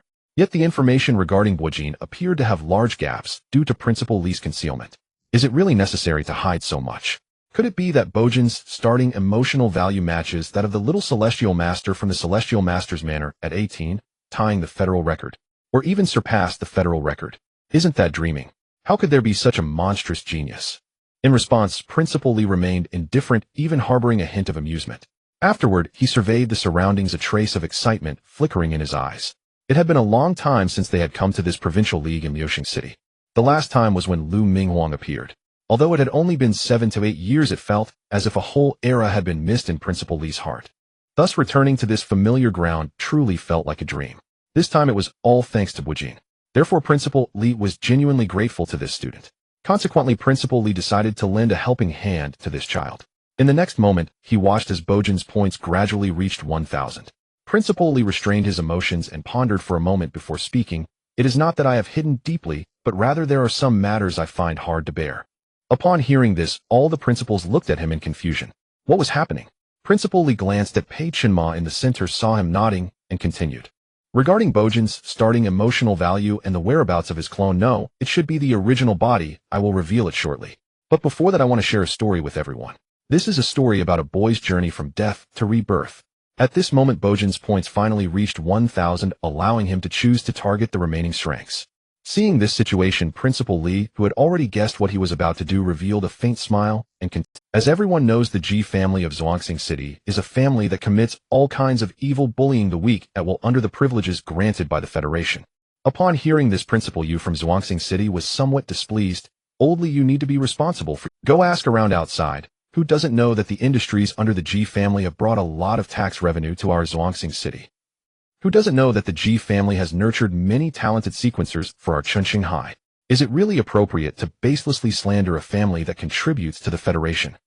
Principal Li glanced at him, then directly ignored his interjection and continued narrating Buojin's story. The investigation department's investigation into Buojin was indeed thorough, thus the entire trajectory of his growth was exceptionally clear in Principal Li's mind. He spoke of Buojin's birth, his parents' deaths, and how he and his sister Buoqing relied on each other, struggling to survive in this world. Then he spoke of Boqing's accident, detailing how the two brothers from the Ji family used their privileges to bully the unfortunate siblings. Finally, he concluded with Buojin's awakening. As Principal Li narrated this story, the expressions on everyone's faces changed. The principals instinctively glanced at Pei Chenma, suddenly understanding why Commander Pei had come to the scene. Noticing the gazes of the crowd, Pei Chenma nodded slightly. These matters Principal Li already discussed with me 2 days ago, and I have also dispatched people to investigate. All of this is true. Pei Chenma's words at this moment expressed his support for Principal Li. At the same time, it also defined the actions of the Ji family. To be honest, which major family in the Federation hasn't done a few dirty things behind the scenes? It's just that everyone turns a blind eye and pretends not to see. But this time the Ji family has provoked someone like Buojin, who takes things seriously. Moreover, due to his unparalleled genius potential, he gained Principal Li's support. In the entire Scorpius province, Principal Li holds a certain status. Thus, when he began to confront the Ji family, the official represented by Pei Chenma could not afford to take it lightly. As a result, not only Bojin's case, but also the Ji family's other dirty deeds would be thoroughly exposed. My goodness. Seeing such a major figure take a stand, Principal Yu suddenly shivered, his expression turning extremely grim. As cold sweat dripped down him, he hurriedly said, "Well, let me clarify in advance that I absolutely have no ties with the Ji family. At most, there have been some interactions regarding school matters." Seeing the puzzled looks from the others, Principal Yu gritted his teeth. "Thus, when it comes to punishing the Ji family, I will be the first to take action. I share no sympathy with evil." Seeing this scene, Principal Li couldn't help but chuckle. However, he did not take advantage of the situation to strike. Instead, he looked at the light screen before him. At that moment, Principal Chun from Shanghai asked, "So Tsangfeng, are you telling this story for Bojin to seek justice?" Principal Li fixed his gaze on the light screen, shaking his head. "No. I only want everyone to understand Bojin. As for justice," he paused, enunciating each word, "this so-called justice will be sought by my student himself." Looking at Bojin guided by the white bird as he approached the path of sinking ready to target, Principal Li glanced at the constantly changing expressions of the crowd and calmly stated, "The mastermind behind the accident years ago was the two brothers of the Ji family. The name of the elder brother is Ji Xian." In the next moment, at the end of the path of sinking, Bojin stood blocking Ji Xian's path. At the same time, the birds both inside and outside began to chirp, simultaneously speaking human words, announcing to everyone in the demon domain the news of the target among the 7 paths. Shenzhen City Lin Xingchen targeting the main star city Bingfeng. Shuaixing City Liwen targeting Fengxing City Maixuan. Liuxing City Bojin targeting Zhuangxing City Ji Xian. The voices of the birds echoed in everyone's ears. At this moment, the principals who had just heard Bojin's story had their gazes turned complex. It turned out that this provincial league was for Bojin. A legitimate revenge prepared for 2 years. Then what about the other Bojin? Following this, Principal Li began to reveal the answer. And that brother's name is Ji Feng. He is the most wicked person in that accident, and the one who deserves to die the most. However, due to his low-level awakening sequence, he did not participate in this provincial league. Thus, Bojin's original body should be in Zhuangxing City. Principal Chun, you are absolutely right. The reason Bojin did not advance to the 4th tier is to emulate the city-level competition from back then, where the clone fights while the original ascends. This way, a perfect magic show can be performed in front of everyone. One of the steps of the magic trick is to dye it with the blood of Ji Xian and Ji Feng. Amidst the astonished gazes of the crowd, Principal Li calmly stated, "Of course, even if the magic is far away in Shuangxing City, I will ensure you all appreciate it well." At this point, he suddenly smiled, his eyes filled with a sense of gratification. "Because the protagonist of the magic is my most outstanding student I have ever taught in my life." As he spoke, Lu Chun, who understood his meaning, chuckled, "Everyone please wait a moment, my bird should be arriving by Bojin's side shortly." Outside the dark side, the sky gradually darkened. Above the increasingly black sky, a pure white bird took off from Meteor City and flew towards Shuangxing City. Somewhere in Meteor City, it suddenly stopped and then landed by a window. This was a neat and warm home. A cute girl with an eye bandage was intently watching the live broadcast on television. On the screen was the scene of Bojin sniping Ji Xian in the provincial league. Bojin naturally recognized Ji Xian, who was one of the culprits behind her current state. However, compared to this revenge, she was more concerned about her brother's safety. The girl's hands were nervously intertwined as she silently chanted in her heart, "Brother, go for it. I will stay obediently at home, waiting for your safe return." The white bird left the window and arrived at. Today is a special day, so all the staff left work early. Led by the white fox, they crowded in the hall to watch the live broadcast of the provincial league. When they saw Bojin dramatically sniping Ji Xian, the white fox suddenly exclaimed, even trembling with excitement, It's starting. Go for it, Xiao Jin. Smash Ji Xian and everything from back then to pieces." The white bird soared in the sky above Meteor City, then flew into the territory of Shuangxing City. Jiang Jiao of the Poison Snake Gang was in a certain place negotiating with the Ji family regarding the withdrawal from Meteor City and related matters. On the dimly lit street, a truck loaded with 5 million worth of fireworks was slowly driving. Qin Ran, wearing his judicial uniform again, sped down the street on his motorcycle, his gaze resolute. It was as if he had returned to the time when he first entered the court. That vigor and vitality. The clearing organization for the fallen of Shuangxing City. Lu Minghuang brought Daoguang Jianying and the 3rd group to this place. Moments later, they left, taking away the entire execution department of Shuangxing City. The leader of their group and Lu Minghuang walked shoulder to shoulder towards the largest and most luxurious restaurant in Shuangxing City. "Hey, I say, old Lu, aren't you usually the stingiest? Why are you treating us to dinner today? Or is it a lavish feast?" Lu Minghuang smiled meaningfully. These past few days after being enlightened by the teacher, I feel like my entire life's path has become clear. This time I just want to reunite with old friends. And by the way, take you to watch level Nightmare. Of course he did not say the last sentence aloud. On the dimly lit street a tall and slender figure emerged. Bo-jin slightly raised his gaze and saw a white bird appearing not far above his head. Was it seemingly watching him? After a moment of slight confusion, Bo-jin's gaze gradually shifted, eventually landing on the girl ahead. Yu Yaqing was wearing the black sailor suit from the Awakening Day, her figure slender, with long hair, cascading over her shoulders. She had a lollipop in her mouth, looking like a lazy delinquent girl. The next moment she waved vigorously at Bo-jin. You came. Bo-jin walked over expressionlessly. What are you doing? Hey, can you not be so indifferent? The girl pouted, but then she handed over the lollipop in her hand. Seeing Bo-jin remain unmoved, Yu Yaqing's expression changed in an instant, her beautiful eyes glistening with mist, looking quite pitiful. Could you please not be like this? I only have you left now. I know what you want to do, let me go with you. Bo-jin sighed slightly. He actually did not want to involve Yu Yaqing in something like killing a family. But looking at her current state, it seemed she had completed some kind of severance. Leaving Yu Yaqing here felt a bit wrong. Forget it. Now that she's here, they have already been bound together as criminals before. Bo-jin took the lollipop from Yu Yaqing's hand, unwrapped it, and popped it into his mouth. He then nodded. Hee. Let's go. This time I'll take you to kill someone. Yu Yaqing's expression changed again, her smile suddenly radiant. Before setting off, Bo-jin stood quietly in place. Memories he had been reluctant to recall flooded his mind. Blood, coldness, despair, fear, and countless sleepless long nights. Even now, Bo-jin sometimes feels as if he is still sinking in endless nightmares. Virtual and real, boundless, eternal night of despair. How can this not be considered a nightmare? As he reflected, Bo-jin suddenly smiled, although it was somewhat sinister. In the next moment, two enormous mirrors emerged behind him. The dazzling golden light and brilliant blue radiance nearly illuminated the entire dark world.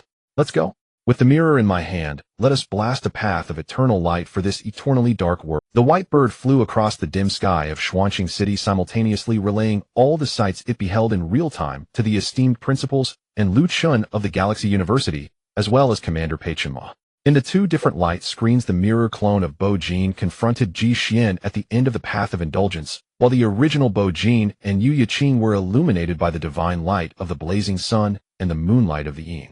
Everyone was unusually silent. Although they had experienced provincial league matches time and again, and even higher-level competitions, they had witnessed countless geniuses shining through the river of time.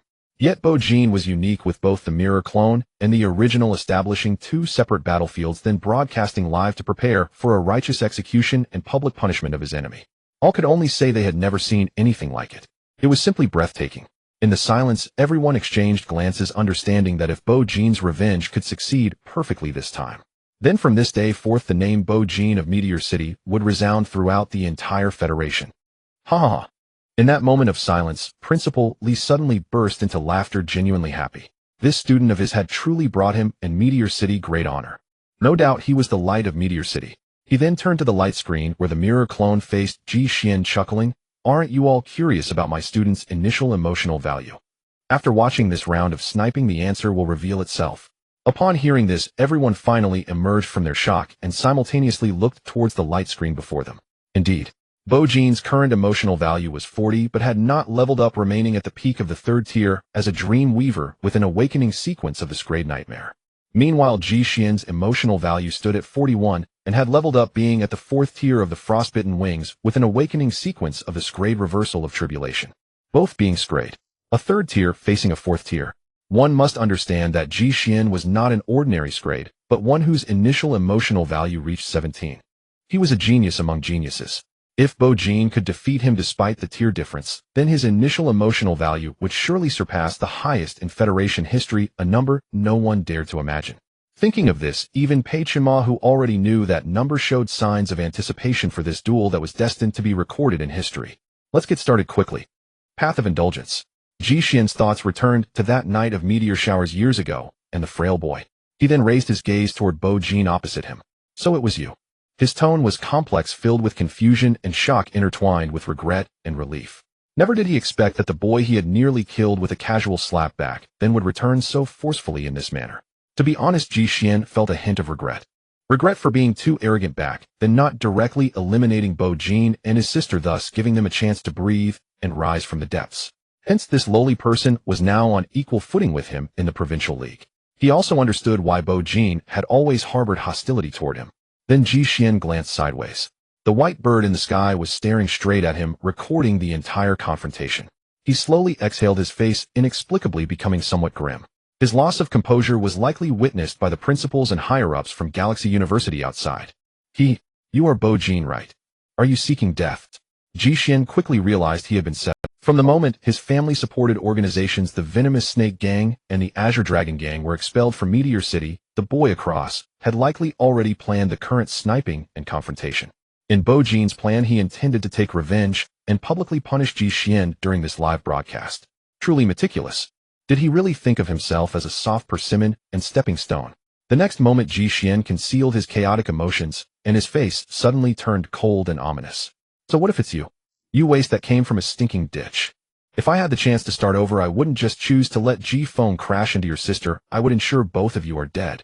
Furthermore, do you really think that as a third-tier sequence user you can successfully snipe me? Regarding such defiant words, Bo Jin merely smiled lightly. The virtual and the real are boundaryless, eternal night, and sinking. In the next moment, a massive mirror emerged behind him, then shattered with a thunderous sound. Countless crystal-like mirror shards converged in midair, transforming into a spear of mirrors reflecting the heavens. Bo Jin grasped the spear, taking a step forward. A wild and fierce smile curled at the corners of his mouth. Then you don't truly believe I simply want to snipe you, do you? From now on there is only one choice between us. Either you kill me, or I kill you. Although there had never been a precedent for killing an opponent in the Provincial League, Bo Jin did not care. If the so-called federal family could possess a murder certificate, then, as a user with an initial emotional value of 20 and an SS-grade sequence, the privileges he held would only be more numerous. He intended to carry out a death sentence on Ji Xian in this unprecedented Provincial League before everyone's eyes. He wanted to see who could stop him. Then Ji Xian also stepped forward, the aura of the fourth-tier frostbitten wings suddenly erupting in this world. A faint scent of blood spread outward. An invisible wave of energy surged outward in all directions. Residual pain burns to the bone. The fading light has not extinguished. Then let's give it a try. Ji Xian raised both hands, causing all the wind and sand, as well as debris on the ground, to rise into the air and then hang upside down. Following that, he stomped his right foot heavily on the ground. The ground beneath his feet instantly caved in and shattered, with all the debris floating behind him suspended in the air, creating a spectacular scene. In the next moment, Ji Xian expressionlessly plunged his palm into his own body, tearing out a piece of flesh, blood gushing from the wound. Despite the intense pain causing him to furrow his brow moments later, he burst into laughter, feeling somewhat refreshed. Come, I will return the pain I suffered to you 1,000-fold. All the wind, sand, and debris gathered in the air, as if transforming into a small, inverted mountain peak. The flesh and blood gushing forth also surged into that mountain peak in the next second. In an instant, a blood-red inverted mountain that seemed to envelop Ji Xian's pain and strong scent of blood appeared before everyone's eyes. It thundered towards Bo Jin. The terror of a fourth tier was immense. Yet Bo Jin calmly watched the mountain peak approach. Then he hurled the spear in his hand. Two mirror surfaces silently emerged in the air, shimmering with dazzling golden light and radiant blue brilliance. The spear pierced through the air. It suddenly broke through the two mirror surfaces, followed closely by the blazing divine light and moonlight carrying extreme heat and cold. It collided violently with the blood-red inverted mountain. In the next moment, in the incredulous gazes of the mirror, spear erupted with unparalleled power, directly shattering the entire blood peak with a force of a third tier. Countless shards transformed before Ji Xian's eyes into broken mirror pieces, falling helplessly like snow in the wind. In that moment, even this proud Scrade could not help but doubt life itself. No way. Was this really just the power of a third tier? The entire small blood-red inverted mountain shattered under the gaze of everyone. Whether it was the citizens of Scorpius watching the live broadcast, or the various principals outside, including Lu Chun and Pei Chimo, they all froze for 2 seconds. You tell me this is only third tier? Which third tier starts by overpowering the fourth tier? And the opponent of Bo Jin is not Xin Ning from Comet City, but Ji Xian, whose emotional value reached 17 at the start. On the path of indulgence, Ji Xian had no time to ponder whether Bo Jin was indeed third tier, for the spear of mirrors that pierced the inverted mountain was approaching him with astonishing speed. With an immense momentum flashing with golden light and cold radiance, it swept towards him like a swimming dragon. In a clash of moves, Ji Xian's face lost the confidence and composure he had moments ago. He gritted his teeth, and a long knife suddenly appeared in his hand. Then he decisively slashed at his right leg, accompanied by the spine-chilling sound of bones cracking. Ji Xian's right leg was severed. An indescribable pain and an increasingly frenzied pleasure appeared in his eyes. Subsequently, the long knife pierced into his leg, wrapping it in rich blood and red mist. In the next moment, a gigantic long knife laden with overwhelming pain and extreme bloodthirst materialized. Ji Xian, unable to stand on one leg, floated into the air, gripping the blood-red long knife, and suddenly slashed at the oncoming spear of mirrors. Empowered by such pain, the long knife finally severed the spear. The latter shattered into countless fragments, scattering on the ground. Ji Xian subtly let out a breath. He had already sacrificed the utmost pain to the end, and if he could not withstand a third-tier attack, then this battle could end prematurely. At this moment, as he silently rejoiced, his peripheral vision suddenly caught sight of Bo Jin opposite him, a mocking smile curling at the corner of his mouth. Ji Xian was momentarily stunned. He instinctively looked down only to see the shattered fragments of mirrors cut by the blood-red long knife silently reassembling beneath his feet. However, this time it was not a spear but a large knife. The mirror-long knife reflected Ji Xian's incredulous expression and his trembling body. Bo Jin raised his right hand, and the long knife abruptly floated into the air. Hey, have you ever heard of it? The demon knife of 1,000 blades. His mocking voice fell into Ji Xian's ears. In the next moment, the mirror-long knife suddenly exerted force, effortlessly severing Ji Xian's remaining left leg. Oh, Bo Jin, I must kill you. At the end of the path of indulgence, a piercing scream erupted from some glass, followed by a furious roar filled with deep resentment. Seeing this, the smile on Bo Jin's face only grew wider. If you haven't even heard of the demon knife of 1,000 blades, then you're really outdated. Don't rush. You wanted pain, and I'm merely giving you what you desire. Then, looking at Ji Xian, who was now legless, a mocking smile played on Bo Jin's lips, but his gaze gradually turned indifferent. Ji Xian, hurry up and get serious. If this is all you can do, then I will truly find this so-called revenge meaningless. Upon hearing this, Ji Xian, who was already engulfed in extreme pain, visibly turned even redder and began to lose control. The waist that he had casually bullied and trampled upon back then was now questioning him from a position of superiority. Can he endure this? So Ji Xian suddenly let out a mad laugh, and then raised the blood-red long knife to cleanly sever his own. Blood gushed out wildly. An even more intense pain swept through his entire body in an instant. But this time Ji Xian, who had lost his limbs and had become a human puppet, didn't even frown. On his face was a smile that had completely descended into madness. Huh. Good. This is what you asked for. Then let me share all my pain with you.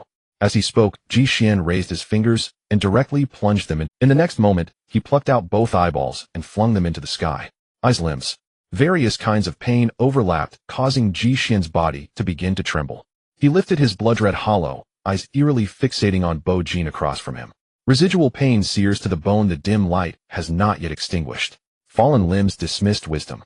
Abandoning the eyes leads to inner clarity. Abandoning the limbs leads to freedom from burdens. Damaging and damaging again, one sits and forgets to attain enlightenment. With no thought arising, the end will arrive. Domain unleashed. Pain inverted domain. As this was spoken, a feeling of being watched by some terrifying existence suddenly rose in Bo Jin's heart. He instinctively looked up. In the darkened sky, a pair of pitch-black vertical eyes had unknowingly opened, gazing at him ominously. The end of pain. Bo Jin's gaze flickered. He understood. Ji Xian had sacrificed his eyes and limbs to please the end with his utmost pain, thus gaining power, unleashing a domain belonging to this class. At the same time, Ji Xian's left leg and hands that had fallen to the ground began to dissolve, transforming into a crimson hue. The blood-red color spread at an astonishing speed in all directions, and in an instant it covered the entire end of the path of indulgence, and enveloped Bo Jin within it. Everywhere he looked was a sea of blood red. The sudden and extreme pain also swept through his entire body. The inverted domain. It had taken shape. Both of them are getting serious now. Outside the door, upon witnessing this scene, Lu Chen already knew what was happening. When Ji Xian unleashed his domain, Bo Jin would also unleash his domain. The moment both classes fully unleashed their domains would be the true pinnacle of their duel. Then Lu Chen looked up at the white bird in the sky and lightly nodded. In the next moment, the white bird let out a cry, and all the white birds following the competitors among the 7 paths also simultaneously cried out. At this time, whether it was the low-level sequencers working hard to score points, or this class engaged in battle, a light curtain simultaneously appeared in the nearby midair. On the light curtain, the peak duel between Ji Xian and Bo Jin was displayed. Seeing this, everyone simultaneously stopped their actions and looked towards the light curtain in the sky. After the inverted domain was formed, Bo Jin began to gradually share the pain from Ji Xian's body, but he simply calmly looked up. He gazed at the end in the sky. The end stared back at him, and he in turn stared back at the end. In the next moment, a hint of a smile appeared at the corner of Bo-Jin's mouth. When you are gazing at me, I am also gazing at you. The path of fury. The coldest chill and a massive black star completely enveloped the end of this road. Looking at the suddenly appearing light curtain beside him, Bing Feng casually swept his blue hair aside with a light smile, saying, "How about we hold off on the fight for now, and just enjoy the spectacle?" It seemed that Bo-Jin and Ji Xian were getting serious about their battle. However, Lin Xingqian merely cast a casual glance at the light curtain, and then shouted at Bing Feng, "Bing Feng, I really don't know where you're getting this relaxed vibe from. Can't you see what's happening? I'm going to give it my all against you, Jiahao." He spread his arms wide and large black stars appeared in each palm. Gritting his teeth, he declared each word with intensity. Seeing this, Bing Feng helplessly threw up his hands. In the next moment, an unparalleled chill suddenly erupted, as if something terrifying was about to take form behind him. "All right then. Sai, I really don't know how to deal with you, you miserly person." The path of ecstasy. At the end of this path appeared a massive chasm, and unexpectedly countless beautiful violets grew deep within the blasted ravine. It was like a dazzling garden blooming in the most barren of places. At that moment, my son and Li Wen chose to cease hostilities as the light curtain appeared. In truth, they harbored no deep-seated grudges. It was simply that Li Wen found my son unlikable. After all, those who tread the paths of sorrow and pain often bore heavy burdens, making it hard to tolerate the ever-cheerful joy path practitioners. There was a feeling that since I don't smile, you shouldn't either. In such situations, a direct fight would suffice. These two seem a bit off, or why are they really getting worked up? At that moment, unaware of the grudges between Bo-Jin and Ji Xian, the two curiously gazed at the light curtain. Bo-Jin targeted Ji Xian. Lin Xingqian targeted Bing Feng. Li Wen targeted my son. All 6 rank individuals found themselves captured on this live-streamed provincial competition. Suddenly, a bewildered citizen watching the stream asked him, "Where did Ying Huan from Yinqing City go? Wow, how did this person go invisible? Whoa, the national server's Lan Ling Wang has appeared." At that moment on the tide path, Ying Huan from Yinqing City suddenly came to a halt, feeling a bit at her wit's end. Yes, as a directionally challenged individual, she had gotten lost again. While the other ranks were getting closer to the end, she found herself drifting further away. "Incredible! Help me! Somebody help me!" Ying Huan cried out for help to the white bird in front of her, sounding almost mechanical. In the next moment, a voice from the bird responded, somewhat exasperated, "Classmate, isn't every road just a straight highway? You just need to keep walking forward to reach the end. How can you get lost on this?" Upon hearing this, Ying Huan's face turned awkward, wishing she could bury her head in the ground. "I really don't know." Sigh. Lu Chen sighed heavily. "I'm out of ideas. Why don't you just follow the white bird?" As Ji Xian used his eye gouging to sever limbs, he unleashed the utmost pain to manifest the inverted domain. Almost all gazes turned towards the path of indulgence. They understood that while other paths were mere skirmishes, the real peak showdown was about to unfold here. The cold-hearted individuals from Meteor City, along with the White Fox and the Fallen Organization's execution unit, even Zhang Yin, who had already entered the Path of Kings, were all present. Seeing this, they all felt inexplicably tense. After all, it was clear to everyone that Ji Xian was going all out. So could the 3rd-tier Bo-Jin really withstand the full firepower of the 4th-tier Ji Xian? In response, the delinquent at the center of the storm merely smiled nonchalantly. Then, under the gaze of the crowd, Bo-Jin, while chewing gum, defiantly raised his middle finger to the end. "You trash. Garbage. Bastard. If you have the guts, come down and fight me." As soon as these words were spoken, the barrage in the live stream seemed to pause for a moment before messages like "awesome" and "incredible" flooded the screen. Even the principals outside exchanged glances, unsure of what to say. For this world, the end had always been an unspeakable and unapproachable monumental existence. And Bo-Jin actually insulted and ridiculed such a great terror. Principal Li couldn't help but twitch his mouth. But fortunately, as far as he knew, currently the end in the sky was merely an energy projection that was begrudgingly lowered due to Ji Xian being a top-tier rank and having sacrificed ultimate pain. The true end could only be accessed by 8th-tier sequences and the 9th-tier king. An individual like Ji Xian, being of lower rank, didn't even qualify for a glance from the end. So let him insult as he wished. Moreover, Bo-Jin was not without the backing of the end. Worst case, it would just be 2 energy projections fighting it out. In the inverted domain, Ji Xian stood at the center, even though the endless pain had consumed his entire body. Yet due to the arrival of the end energy projection amidst the agony, it also brought him an extreme sense of comfort. It could be said that he was experiencing pain and pleasure simultaneously. Additionally, while in the domain, Ji Xian's hollow eyes and severed limbs were rapidly healing. Because the end requires continuous sacrifices, those on the pain path usually possess extraordinarily defiant self-healing abilities. Moreover, Ji Xian, being in strength, had already activated his absolute domain. Within 5 minutes his injuries would completely heal, allowing him to sacrifice again.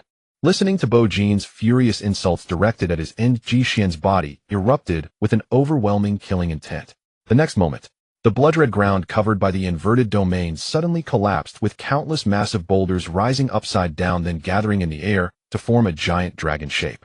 The blood-red giant dragon coiled in the air, its towering blood-stained head glaring down, fixating its gaze on Bo Jin below. Ji Xian, whose injuries were gradually healing, stood atop the dragon's head, the killing intent laden with endless bloodlust nearly solidifying. Bo Jin, if you don't activate your domain, you might as well go die. As his voice fell, the blood-red dragon beneath them let out a roar that reverberated through heaven and earth, charging towards Bo Jin with an unstoppable force. An invisible wave of energy surged in all directions, and the already shattered ground trembled violently. Seeing this, Bo Jin first felt his own pain. When the inverted domain was activated, he indeed shared Ji Xian's agony bit by bit. However, it required time to accumulate, just like an athlete. If he didn't defeat Ji Xian and overturn this domain within a certain time frame, he would ultimately suffer the same pain as Ji Xian. To be honest, he wasn't sure he could endure it. But for now the time hadn't yet come. The pain he felt was merely enough to furrow his brows. At the same time, Bo Jin didn't want to activate his domain known as the Mirror World. Even without a domain as a formidable SS rank, he could still easily crush Ji Xian in his current state. At this moment, the delinquent's eyes, as clear as a mirror, reflected the spectacular sight of the blood-red dragon charging towards him. The next moment, a series of mirror images suddenly appeared before him, dozens of mirrors half shining with the dazzling golden light of the blazing sun, while the other half radiated the stunning cold brilliance of the moon. Bo Jin slowly exhaled a breath of turbid air. In the palms of his hands, golden light and cold radiance emerged respectively. He drew a circle in the air, and then the golden light and cold radiance merged into the circle, forming a yin-yang diagram in gold and blue. Bo Jin lifted his index finger and gently tapped the center of the circle. Then a blinding pillar of light infused with the blazing sun's divine light, and the moon's cold radiance erupted from the circle, piercing through one mirror after another.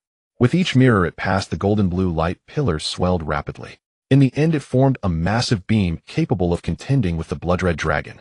It surged forth with an aura as if it would pierce through heaven and earth, emanating a heart-stopping pressure, crashing toward the blood dragon. Where the cold light shines, all things frost and do not perish. Where the golden light touches, all things burn and are reborn. As the sun and moon converge, the yin and yang mirrors open together. This is the brilliance of the sun and moon. The blinding beam of light seemed to illuminate the entire world. In the gazes filled with anticipation from countless onlookers, the radiant fusion of the yin-yang double mirrors crashed heavily upon the blood-red giant dragon. Boom! Accompanied by a deafening sound, the terrifying shockwaves created by the clash of both sides surged forth in all directions. The shattered ground trembled violently once more, with smaller fragments of stone being crushed and obliterated by this shockwave. A fierce wind swept in. Bo Jin calmly lifted his gaze, his black hair fluttering as his garments rustled in the wind. In the next moment, he caught the gradually dazed expression in Ji Xian's eyes. The blinding beam of light, as if to pierce through the heavens and the earth, directly shattered the massive blood-red dragon, pulverizing its majestic head. With the force of the broken mirror, the dragon's head transformed into countless blood-red fragments, and then with a crack it shattered into sharp shards that fell like snowflakes. But it wasn't over yet. Behind the dragon's head was its enormous body. When the beam made contact with the blood-red dragon's body, instead of a thunderous roar, a clear sound resonated. The dragon's body suddenly solidified, morphing into a giant suspended mirror, smooth and eerily quiet. The tranquil surface reflected the shattered ground. Immediately after, the massive dragon body, like the earth beneath, crumbled with a loud crash. Countless shards fell before Ji Xian, but he had no time to be shocked. The blinding beam had already charged towards him. After shattering the giant, Ji Xian felt a deathly aura rushing towards him. In an instant, a massive stone appeared beneath his feet, and he stepped upon it with his recently healed legs, turning to flee. While running, he adjusted his direction. However, Bo Jin, seeing this, curled the corner of his mouth into a mocking. With a gentle lift of his right hand, several reflective mirrors appeared in midair. No matter how Ji Xian ran or adjusted his direction, the radiant beam would be reflected and relentlessly chase after him, like a cat catching a mouse. Ultimately, in Ji Xian's desperate glance back, the beam directly pierced through his body, mercilessly shattering his recently healed lower half and part of his abdomen. Then it fell heavily to the ground. Bo Jin slowly approached Ji Xian's sleeping pit, gazing down at him with an indifferent expression. Trash. So you are just that. Just like the me from back then, utterly vulnerable. Upon hearing this, Ji Xian in the pit visibly trembled in his broken upper body. But he did not say a word. Just like a dead dog, he slumped in the pit. Bo Jin smiled. The frail version of himself had also been unable to look directly at the towering Ji Xian when he first saw him. Yet 2 years had passed. The positions of the two had completely reversed. Enough, stop playing dead. Use your final move. Bo Jin said lightly. Every suffering sequence holder has a trump card similar to Li Huowang's Songchong Ascension. But the price is to burn one's own life. After using it, one would either die or be left in a state of extreme ruin, half alive. Upon hearing this, Ji Xian's remaining broken body seemed to stir. He barely turned his head, his half-recovered, shattered eyeball, gazing complexly at the lofty Bo Jin. If he had some regrets before the fight began, now after being shattered, the sense of regret had deeply permeated his bones. If he had eradicated the roots back, then could today's outcome have changed? Would he have entered the ultimate grand battle and even claimed the championship of the Provincial League? And then, with the support of the entire Scorpio constellation, entered the global entrance exam and made a name for himself. Forget it. There are no ifs. Both his body and mind had reached the peak of suffering to the point of numbness, when Ji Xian suddenly laughed wildly. Then he ground the surrounding stones flat and fiercely plunged them into his abdomen.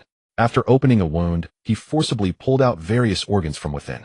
An indescribable, deeply penetrating pain, overwhelming to the bone and flesh, even to the cells, suddenly engulfed Ji Xian's entire being. Ji Xian's features twisted in extreme agony, even grinding his teeth to shatter. However, this pain was still not enough. In the end, he trembled as he picked up a fragment of stone, aiming it at his heart. Slowly, he inserted it in, severing the eyes, freeing the limbs, sacrificing the organs. With my body as a sacrifice, I summon the end. In that moment, the end in the sky no longer gazed at Bo Jin, but instead turned its dark eyes towards Ji. Deep within its pupils, a hint of satisfaction seemed to flicker by. Then the entire world seemed to tremble violently, as if heaven and earth were about to exchange places, turning the whole world upside down. In this tremor, Bo Jin looked down. He saw Ji Xian in the pit, his injuries healing at an astonishing. He was smiling. Just a bitter smile. This bitter smile was filled with a deep sense of death and extreme madness. Whether I live or die doesn't matter, I just want you dead. In the next moment, an extraordinarily terrifying aura descended upon him from nowhere. This was the power granted by the end. It was also Ji Xian's final glimmer of light. Moreover, it was his ultimate confidence to perish together with Bo Jin.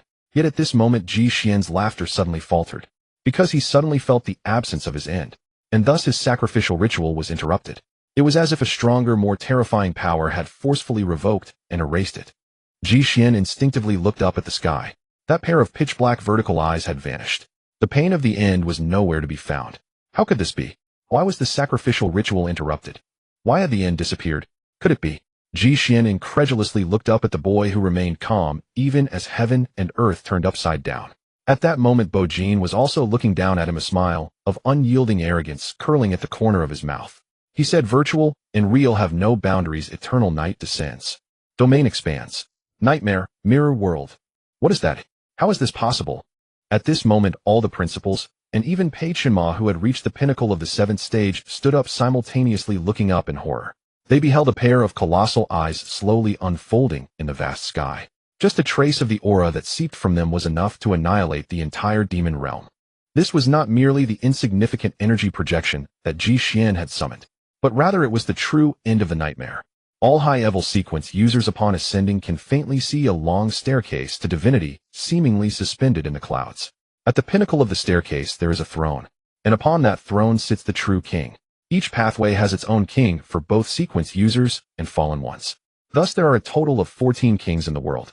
These 14 kings are the supreme rulers of the Federation and the wilderness. Regardless of whether one is a sequence user or a fallen one, if they gaze up towards the sky above the throne of the long staircase to divinity, they will see a pair of eyes so dark that they eclipse the sun. Each slowly rotating pupil seems to encompass the entire world. Even the lofty king appears to become insignificantly small in its presence. The king seated on the throne before it resembles a puppet controlled by its will. This is the end. It is the end that grants power, allowing the emergence of emotional pathways in this world, leading to the existence of sequence users and fallen ones. The end is the true God above the long staircase to divinity. Outside the door, when the end manifests, everyone's body trembles violently. Their eyes reveal profound astonishment. That is the end. One could say that it is the creator of this world. Why? How could such an existence have descended? Even Pei Chenma at the pinnacle of the 7th rank wore a face of disbelief.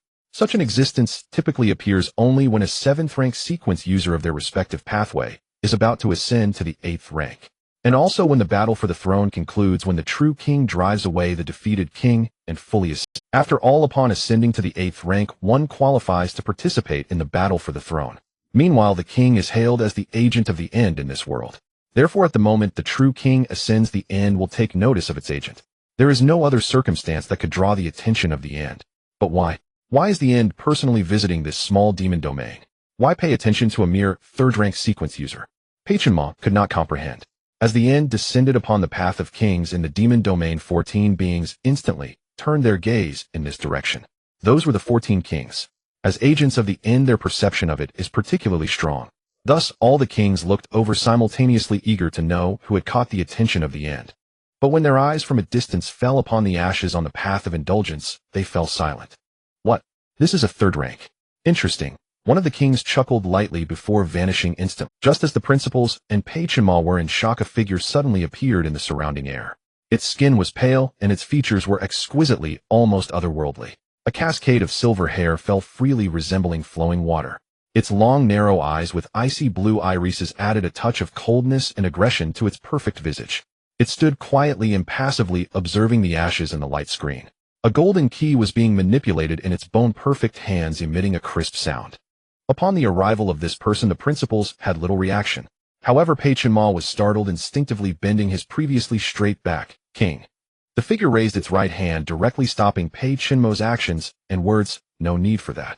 It looked up at the end in the sky, then glanced at the ashes in the light screen, and said lightly, I'm just here to join the fun. Hearing this, Pei Chenma excitedly nodded, understood. At this moment, the principals finally realized Pei Chenma's unusual reaction. This person before them is one of the 14 agents of the end, the king of nightmares, Shun Xianyun. After the end's arrival, another king appeared. Everyone's feelings were beyond description. They were so shocked that they felt somewhat numb. Suddenly, Shun Xianyun turned to the side and asked, which Star City student is this, and what's their name? What is the starting emotional value? Principal Li was momentarily taken aback before hurriedly replying. He is a student from our Meteor City. His name is Ashes. Ashes as in the thin of grief, and the ashes of fire.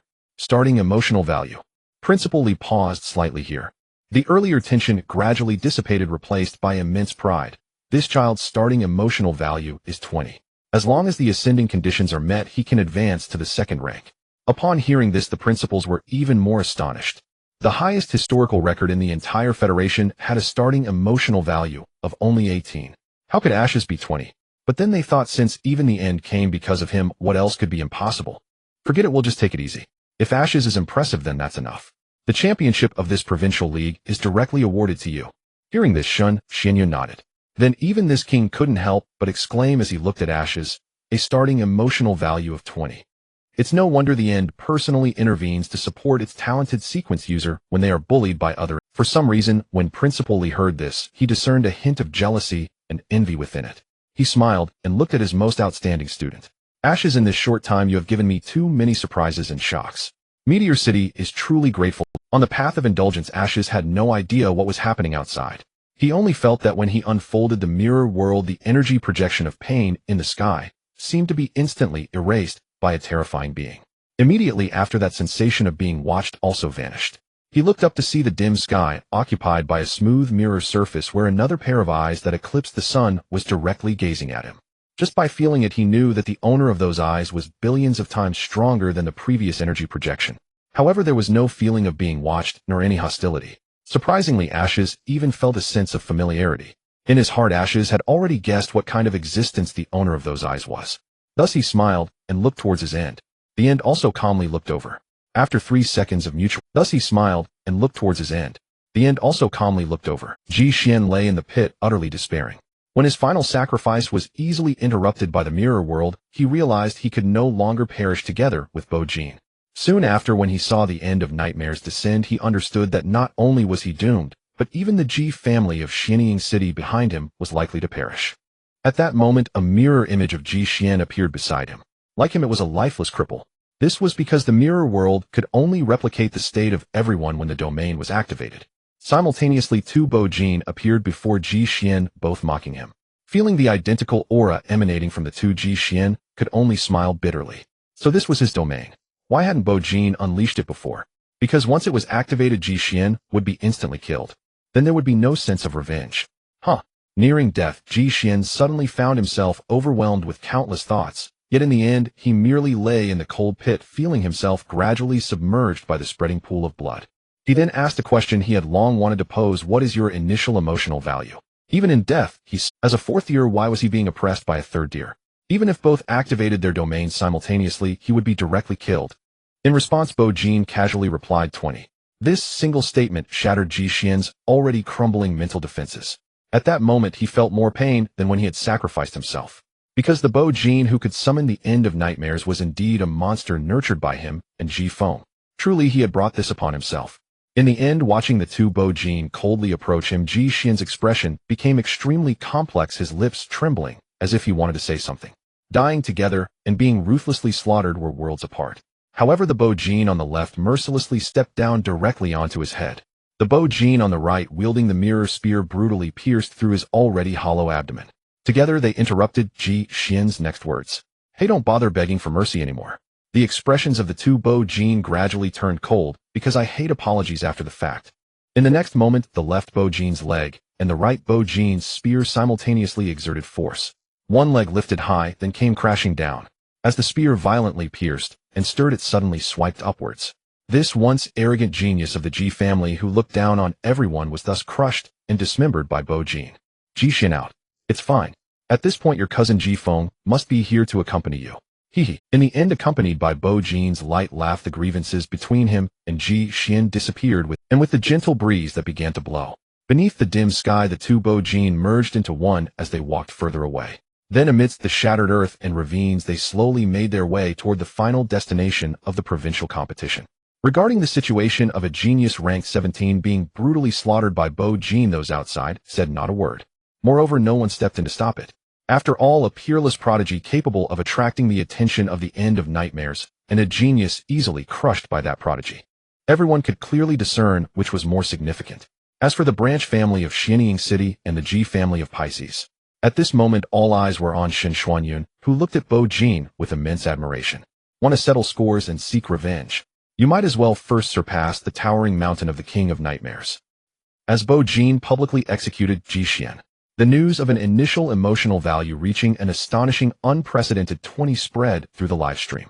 Moments later, the entire internet, and even the whole Federation erupted. Whether it was the other 11 zodiac signs in the south or the Big Dipper in the north, more and more people began to pay attention to this competition. Some even fell into a frenzy. After all, it was 20. If over the next 2 or 3 days of provincial competitions no one appeared with a value like his, then Bo Jin would be the first ranked contestant in the entire Federation's new generation. And the Scorpio Provincial League was also about to reach its conclusion, entering the final chaotic battle. The Path of Wrath. Seeing Bo Jin easily crush and kill Ji Xian, Lin Xingchen finally chose to hold back. He already knew Bo Jin was strong, but damn not this strong. The expression of the ice-cold face opposite him was no better. He was at about the same level as Ji Xian. Now that Ji Xian was gone, what about him? Are we still fighting? The ice-cold demeanor gradually retracted the extreme chill around them. Forget it, let's not fight. Lin Xingchen also withdrew the black star. But if you talk back again, I will definitely find a chance to kill you. TCH.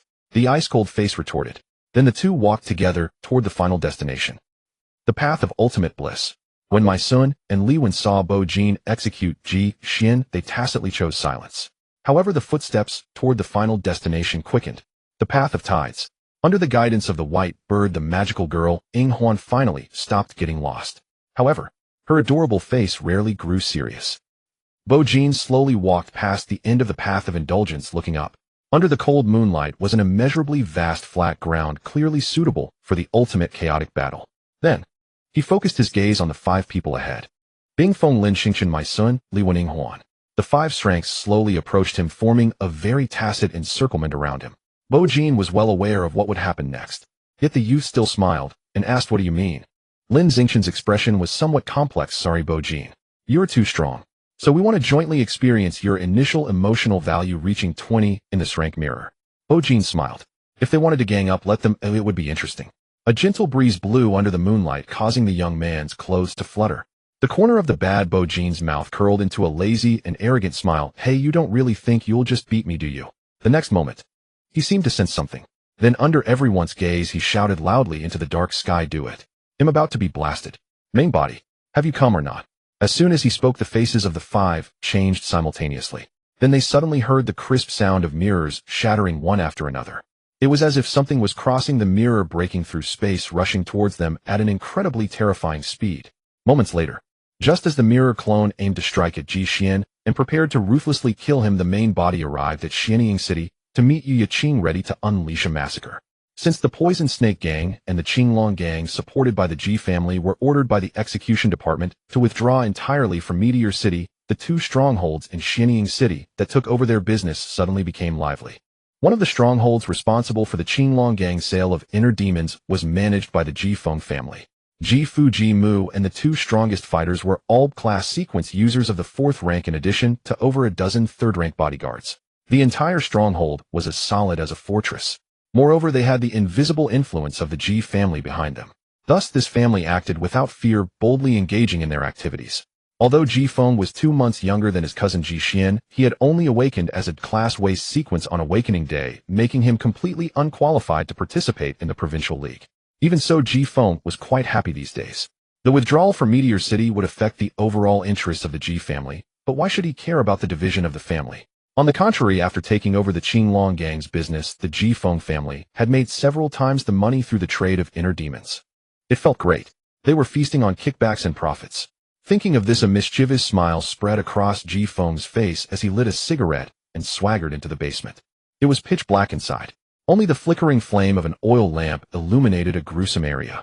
Pale figures whose eyes had been gouged out curled up in specially made iron cages, while opposite them were the terrifying Fallen. Ant-men, rat-men, slime-men, endermen, snake-men. Anything horrifying you could think of. It was well known that low-tier sequence users needed to absorb the inner demons of the Fallen to enhance their emotional value. However, under the purging efforts of the Fallen Elimination Organization's execution department, the Fallen in the city had become pitifully few. So apart from the wilderness, how could one obtain inner demons? Some people with twisted minds suddenly had a bizarre idea. If there were no Fallen, why not create them? Extreme emotions drove people to madness, leading them to desire the destruction of the entire world, thus transforming their bodies into Fallen. So couldn't we use some special means to stimulate the extreme emotions deep within ordinary people? Anger, sadness, joy, and love might be difficult to evoke, but nightmares, pain, and fear could be easily summoned. Thus, an extremely cruel gray industrial chain hatched in the underground black market of the entire Federation. Ji Feng exhaled a puff of smoke. He raised his eyes slightly. What is fear? What can be seen with the naked eye is nothing. What cannot be seen is the most extreme horror. Thus, those who were either orphans, homeless, indebted to the point of selling themselves, or even some ordinary people returning late at night, were all bound here. After having their eyes gouged out, they began to slowly feel the gradual dismemberment of their bodies by the terrifying Fallen in the endless darkness. Soon they could no longer endure it. Hence, inner demons were born, transforming them into Fallen through the paths of pain, fear, and nightmares. At this moment, Ji Feng looked at the figures in the iron cages as if he were gazing at endless piles of unspent wealth. In the next moment, the corners of his mouth curled into a cruel yet satisfied smile. As he left, the dark basement echoed with piercing wails. Meanwhile, Ji Feng's parents and sister were counting money. The expensive genuine leather sofa was piled high with the money they had earned during this period. This family had no other hobbies, they just loved to make money by any means and count it after their victorious settlements. The massive chandelier above illuminated their greedy and evil faces. This scene formed a stark contrast to the dark basement. Ji Feng arrived here, but after a few glances he turned and left. Because he had already counted earlier. Soon Ji Feng stepped out into the night and looked up at the dazzling starry sky. Recalling the journey thus far, although he had been ruthless and unscrupulous, he had still earned an immeasurable amount of money at an age when his peers were busy studying and having fun. Truly, the future is promising. With this thought, Ji Feng couldn't help but smile and began to hum lightly. As he hummed, he suddenly froze. Because in the vast starry sky before him, his proud face was clearly as if the originally tranquil night sky had transformed into a mirror. What is this? But before Ji Feng could come to his senses, he saw a brilliant golden light erupting from the clear mirror. In the next moment, blazing divine light transformed into 2 golden rays that pierced Ji Feng's ears with terrifying speed. Ji Feng let out a scream identical to the cries and wails in the basement. Upon hearing the sound, Ji Fu, Ji Mu, and all the bodyguards rushed over. But upon witnessing the bizarre and spectacular scene before them, they all froze in place. Beneath the brilliant starry sky, dozens of mirrors emitting dazzling golden light and cold brilliance had already appeared in the night sky, exuding a heart-pounding aura that pointed directly at them. Not far away, the mirrored figures that replicated them looked on with predatory eyes. The mirror world. A cold voice fell into everyone's ears. Shocked, they all turned to look. Under the cold moonlight, an expressionless youth walked side by side with a delinquent girl. Die. Without any further ado, Bo-jin pressed his right hand, and all the blazing divine light and the lunar radiance transformed into rays shooting toward the G family. Immediately after, dozens of refracting mirrors emerged alongside the absorbing mirror in the night sky, completely sealing off the G family. Moments later, the refracting and absorbing mirrors worked in unison. Countless rays continuously shot through this area, piercing through everyone. Yiqing beside him also pulled out her 10 fingernails, which then transformed into 10 blood crows that swooped in to lend support. Bo-jin coldly watched as the G family gradually turned into a hellish inferno. Before coming here, he had learned from Jiang Jiao that Ji Feng's family, as well as all the bodyguards, were demons in human skin, the worst of the worst. Therefore, he didn't want to engage in any classic recognition moments of revenge. He simply intended to start killing. Right or wrong, Bo-jin had already lost interest in discerning. At this moment, all he wanted was to unleash a massacre. Bo-jin has gone mad. Under the combined blockade of dozens of mirrors, both the G family and their bodyguards, as well as their corresponding reflections, are trapped. They are subjected to indiscriminate attacks from the blazing sun's divine light and the moon's essence. Countless rays crazily pierce through everyone, causing immense pain and fear without being fatal. If Bo-jin had killed them from the start, a single strike of sun and moon resplendence would have sufficed. However, the promotion condition from 3rd to 4th tier requires to condense a 4th tier fallen into the moon, guiding the lost in darkness. It requires a fallen. But what to do when there are only sequence members at the 4th tier here? Bo-jin thought of the gray industry chain involving the G family and the Qinglong gang, and thus applied it on the spot, inflicting upon them the utmost pain and fear, forcing them to turn their heart core into inner demons, thus completely falling from grace. It could be said that he returned the G family's methods of persecuting ordinary people back to them. Watching a group of people in front of him being pierced by rays, listening to the wails and cries around him, Bo-jin's lips curled slightly. Such scenes are truly refreshing. Meanwhile, Ji Feng and the others, feeling their bodies being continuously pierced and the residual blazing sun's divine light and moon's essence scorching and freezing their wounds. Intense pain and fear suddenly surged from the depths of their hearts, sweeping over their entire bodies in an instant. They had considered resisting, but in the face of Bo-jin's slaughter of the 4th tier class, Ji Xian, these so-called 4th tier low-level sequences were utterly powerless. They could only watch helplessly, like that incompetent husband, feeling the rays bully and brutally pierce through them. At the same time, the pain on their bodies and the fear in their hearts grew stronger. They seemed to understand what Bo-jin was about to do, but yet they were helpless. Just moments ago, they were counting money and envisioning their future, and the next moment, they had to face the cold hand of death. They could not accept it at all. Their mental state began to collapse completely. Not long after, Ji Feng and the others were utterly consumed by fear and pain, giving birth to inner demons just like the ordinary people they had persecuted. They became the fallen. Yet, even so, they still could not turn the tide, nor could they escape the ever-present attacks of the mirror of absorption and mirror of refraction. In the end, with a gentle snap of Bo-jin's fingers, the mirror world dissipated and all the mirrors vanished from the realm. Under the moonlight, only the G family's dozen or so members who had fallen from the sequel to fallen lay breathless on the shattered ground, feeling their remaining life ebbing away in the passage of time and the night wind. At that moment, a dense sound of footsteps came from behind. Bo-jin turned around. It was Jiang Jiao and a group from the Poison Snake gang. They had rushed over immediately after clearing another stronghold. Behind them, they brought a truckload of fireworks worth 5 million. Soon Jiang Jiao and the others moved all the fireworks inside. Then, according to Bo-jin's previous instructions, they placed all the dying fallen one by one on top of the fireworks. Seeing this scene, Yiqing already understood what was about to happen. She glanced at Bo-jin and then smiled softly. Following that, she also brought over 2 boxes of fireworks and sat down. She waved at Bo-jin, saying, "Let's sit for a while. We'll take a break." After seeing Bo-jin sit down, Yiqing took out a box of cigarettes from somewhere and opened it, pulling out 2. One she put in her mouth, and the other she offered to Bo-jin, saying, "Care for one. I prepared it before coming here." Yiqing smiled beautifully. "I heard that smoking a cigarette after killing someone. It's very cool." Bo-jin did not refuse, putting the cigarette in his mouth. Soon golden light appeared at his fingertips, igniting his and Yiqing's cigarettes with the blazing sun's divine light. After trying to take a puff, the next moment, both non-smokers began to cough simultaneously. Then after exchanging glances, they both burst into laughter. This is the judgment office of Xuanqing City, Su Liuguang. Requesting backup. Requesting backup. The huge commotion from the Ji family naturally caught the attention of the patrolling officers from the judgment office nearby. A team led by Deputy Commander Su Liuguang arrived at the Ji family following the sounds. But as soon as they entered, they were shocked by the scene before them. Amidst the intense scarlet, there were fireworks scattered all over the ground. Above the fireworks, the Ji family and their bodyguards, barely alive, seemed to be nailed there like a scene of judgment. Completely still. In the center, a handsome youth and a languid girl sat atop the fireworks, smoking and then slowly exhaling a puff of smoke. Officer, you've arrived. Su Liuguang was dumbfounded. What kind of bizarre extermination method was this? Moreover, these two had provocatively awaited the arrival of our judgment office after exterminating a family. Isn't that too arrogant? The next moment, Su Liuguang stepped forward. But before she could question, Bo Jin opened his phone and started a live stream.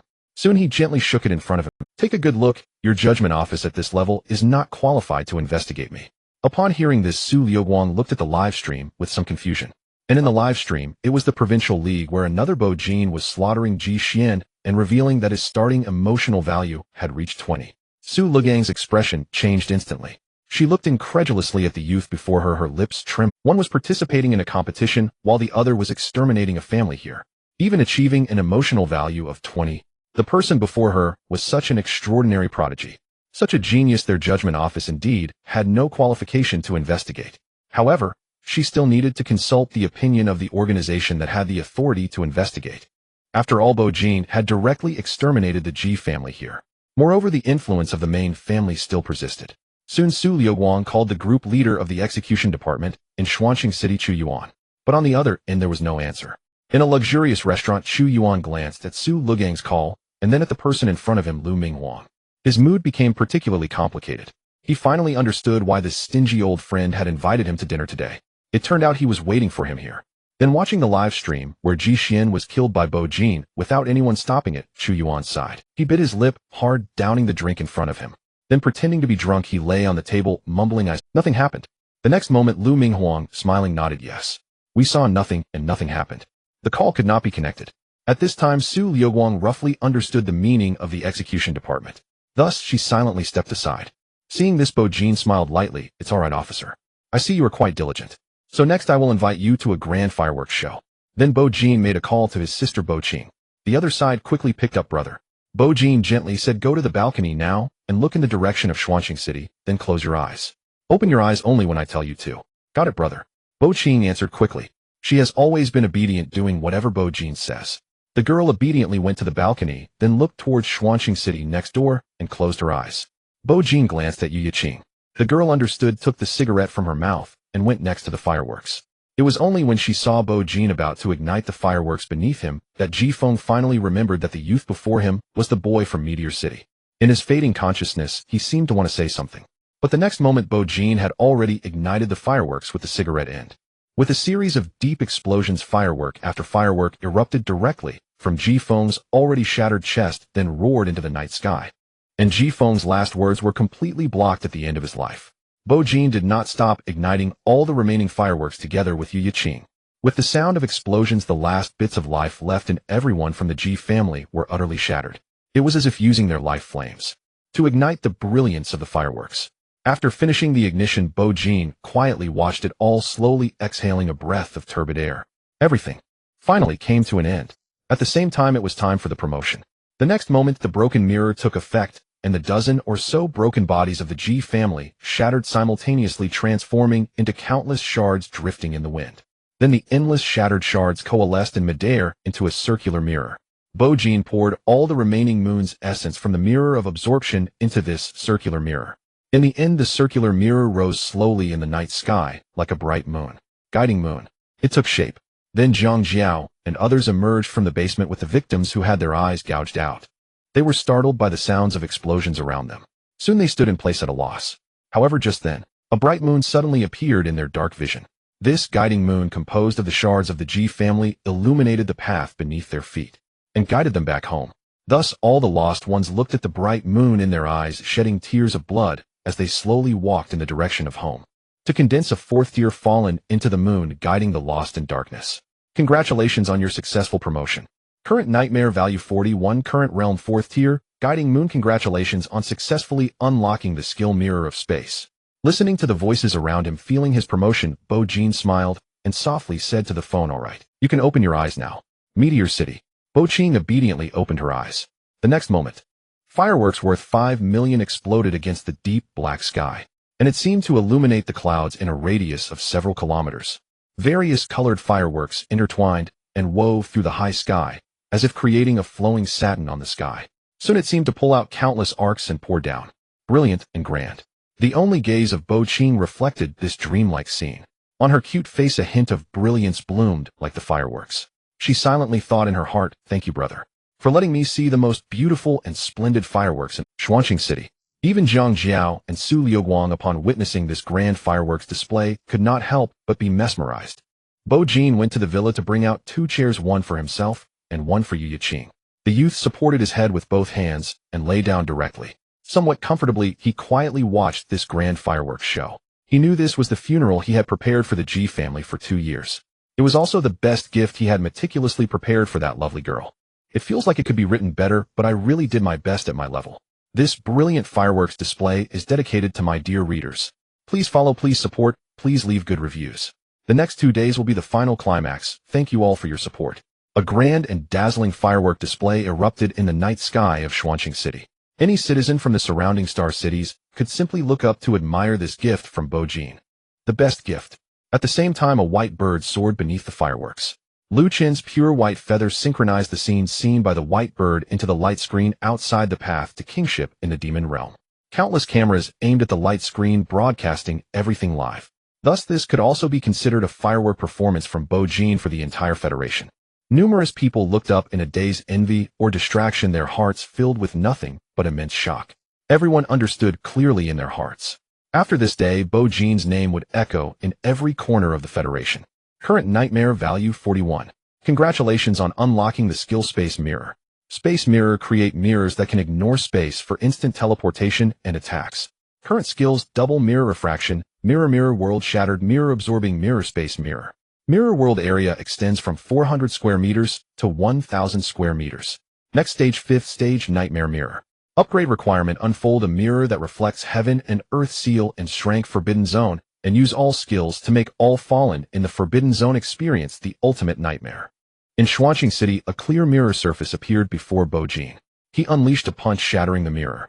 In the next moment, another mirror silently appeared on the wall of a distant villa.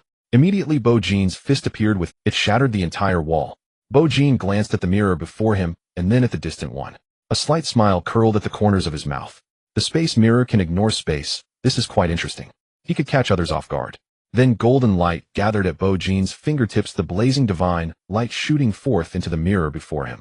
Meanwhile, another mirror appeared beneath the night sky in the distance. The blazing divine light shot out, tracing a golden arc through the air. Immediately after, Bo Jin's body entered the mirror. In the astonished gaze of Yu Yiqing beside him, he instantly vanished from his original spot. In the next moment, he suddenly reappeared on the mirror in the night sky, completing this magical teleportation. The youth stood on the space mirror, gazing up at the brilliant fireworks overhead. A flicker of fervor and joy flashed in his pitch-black eyes. Not bad, not bad. Now, as long as I keep creating mirrors, I can continuously teleport. Moreover, the distance of the space mirror is the same as that of the mirror world. This means that within a radius of 1,000 meters centered around him, Bo Jin and his attacks can appear anywhere. And the limit of teleportation is this distance. One teleport covers 1,000 meters. Then create another mirror, teleport again, and cross another 1,000 meters. Shrink the ground to inches. Right. This space mirror is simply divine. Can something so overpowered be played with? Oh, it turns out I'm the one playing it. Then there's nothing to worry about. Now that all nightmares have completely ended, feeling himself successfully stepping into the 4th stage and gaining unprecedented over-the-top power, Bo Jin truly felt as refreshed as the Ice Emperor. At that moment, a figure at the door caught his eye. Qin Ran was looking at the fireworks blooming in the night sky. After hesitating for a moment, he slowly walked in. Bo Jin suddenly returned to the ground, standing in front of Qin Ran. "Officer Qin, what brings you here?" For this person who helped him back then, Bo Jin had never forgotten and always kept it in his heart. Qin Ran, the youth before him, after completing all his layouts, truly felt like he had undergone a transformation, becoming a completely different person, starkly different from the frail boy in his memories. A hint of relief appeared in his gaze. I know I'm just a minor character and can't help you much. But even so, I still wanted to come as a form of closure for my past. At the same time, it's also to give you a proper recognition. Then Qin Ran approached Su Liuguang. Officer Su, here are all the criminal evidence I've secretly gathered over the years against Ji Feng and others from the Ji family. I am now handing it all over to you, hoping that the court and enforcement department of Xuanqing City can handle it seriously. He transferred all the files from his phone. Su Liuguang recognized Qin Ran. A few years ago, they had worked together on several cases between Xuanqing City and Liuxing City. At that time, she and Qin Ran were the best partners. At the same time, looking at the transferred files, Su Liuguang silently understood Qin Ran's thoughts, even if she was just a minor character. Even though Bo Jin had already grown to the point where even if he committed errors and killed the entire Ji family under public scrutiny, no one would dare to intervene or judge. But Qin Ran still wanted to use his meager strength as a minor character to clear Bo Jin's name. To tell everyone, to tell this world. Bo Jin had his reasons. Bo Jin did nothing wrong. The wrongdoers are Ji Feng, Ji Xian, and the Ji family behind them. The wrongdoers are this world. Under Qin Ran's hopeful gaze, Su Liuguang nodded earnestly. With this evidence and the influential figures standing behind Bo Jin due to his talent, if serious accountability were pursued, the Ji family would likely face its end. Qin Ran smiled. Thank you, Officer Su. Thank you, Officer Qin. Although Bo Jin himself, due to the presence of the end and an initial emotional value of 20, has the greatest privilege. Even if he were to kill the main family behind Ji Xian, or even that colossal family spanning the entire Pisces, no one would dare to touch him. However, Bo Jin was still sincerely grateful to Qin Ran. Without his help, that lost and desperate boy from 2 years ago would not have known how to deal with those invisible hands. Then Bo Jin suddenly asked Officer Qin, do you remember the question I asked you back then? Qin Ran remembered. It was 2 years ago when Bo Jin last sought him. Bo Jin asked, is this world always like this? To which Qin Ran replied, this world is like a giant. Each person is born with some chips, and through their efforts they can gain more. How far you can go, how high you can climb depends on how large your chips are. He comforted the Bo Jin of that time. A momentary failure is actually inconsequential. The Ji family's chips are too many while yours are too few. In this gambling game, you don't even have the qualification to go all, and so defeat is inevitable. What you need to do now is to reignite hope for life, and carefully examine yourself, figuring out where you can gain chips. Then through your continuous efforts, gain more and more chips. As long as you have enough chips, this so-called Ji family is no longer a concern. In fact, if your chips are enough to challenge the world, then you can gamble with this world. As long as you win the bet, you can trample this world underfoot. Finally, returning to Bo Jin's question, Qin Ran said earnestly, you don't need to worry about whether this world is always dark. The so-called darkness is merely a means to stimulate the ultimate emotions within you, guiding you step by step to become stronger. Use this means correctly. Then you can face everything without fear in this cold, dark world and find that light which belongs solely to you. As he recalled this, Qin Ran suddenly laughed. It turned out that the words he had spoken were always remembered by the boy. At this moment, Bo Jin smiled and said, so, Officer Qin, do I have enough chips now? Qin Ran nodded seriously with relief. Yes, more than enough. With an initial emotional value of 20, the end has arrived, now the number one genius of the entire Federation. Bo Jin now possesses the capital to confront this world.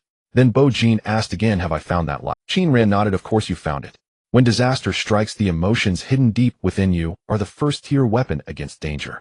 Bo Jin utilized the darkness of this world to awaken the unending nightmare deep within his heart, awakening the SS-level sequence mirror. How could this not be considered finding that light? Bo Jin smiled, genuinely happy. Qin Ran also smiled, equally joyful. Finally, Bo Jin softly said, teacher, thank you so much. Whoever dares to bet against you in the future, let them. I am your greatest chip. Upon hearing this, Qin Ran's eyes were filled with deep appreciation. He smiled and said, all right. In the demon realm at the end of the road to becoming king. Upon seeing the mirror clone surrounded by 5 shranks, everyone outside, including the king of nightmares, Shin Xuanjuan, focused intently on the luminous screen. 1 shrank against 5 shranks. It seems that no sequencer has ever accomplished such a feat. Can Bo Jin truly achieve this? This young man, whose initial emotional value has already broken the federal historical record, is about to create history once again. Meanwhile, throughout the Federation from north to south, more and more people began to flock to the live broadcast rooms on various platforms. Some live streams even crashed due to the overwhelming number of viewers. It's about to begin. It's about to begin. Witness history. Can Bo Jin really do it? If he can, he will be a true god. In the 12th Zodiac Libra. In the Celestial Master's residence, the young Celestial Master Zhang Jianxin is currently the top sequencer among the new generation aside from the extraordinary Bo Jin, the visible first sequencer. His initial emotional value has tied with the previous federal historical record reaching 18. At this moment he gazes at the live broadcast screen with a helpless expression, turning to the old celestial master beside him. Hey old man. Didn't you promise that you calculated my fate? Did you foresee me becoming the top in the Federation? Then what's up with this remarkable Bo-Jin and those two from the north? In response to his disciples' questioning, the old celestial master chuckled awkwardly. Haha. Well, I'm only human, not a god. There are times when I can't predict the future. Moreover, the initial hexagram indeed indicated you would be the first in the Federation. But, as he spoke, the old celestial master looked at Bo-Jin in the live broadcast. Even though he is hailed as the first under the Ninth Order throne, he is still astonished by the extraordinary talent of this young man. He then let out a soft sigh. Sigh? Who could have expected that beyond the hexagram, two prodigies and an unparalleled anomaly in the North Dipper constellation Tianquan? Upon hearing that the Scorpio had produced a prodigious anomaly with an initial emotional value of 20, drawing the attention of the old celestial master gathered the two prodigies urgently. One is named Li Qinglua, a local of Tianquan. The other is Si Yuli, hailing from the neighboring Yuan. Both of their emotional values surpassed the previous federal history, reaching 19.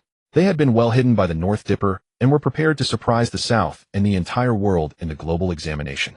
Who would have thought? Out of nowhere, Bo-Jin emerged. He brutally shattered the fantasies of the Northern Federal high-ups. At this moment, one of the high-ranking officials sighed. We've got no more tricks left. Let's not hide anymore, or we might as well announce it directly. This year truly is a golden age with geniuses emerging one after another. Especially this Bo-Jin, who has raised the federal record to 20. It's unlikely anyone will surpass it from now on. However, this might also be a good thing for us sequencers in the Federation. At that moment, Li Qingluo and Si Yuli exchanged glances. Both let out a soft sigh. Heroes in this world are indeed as numerous as the fish in the river. They initially thought they were the destined ones. Yet before the true god Bo-Jin, they appeared somewhat diminished. There were no more tricks left. In the next moment, both turned to the live broadcast screen in front of them. Forget it. Let's properly observe the performance of this god. Meanwhile, on the other side, the storm stirred up by Bo-Jin ultimately blew from the Federation to the wilderness. In the depths of the wilderness, in a forbidden place, several of the top 10 fallen sequencers were gazing up at the enormous screen before them.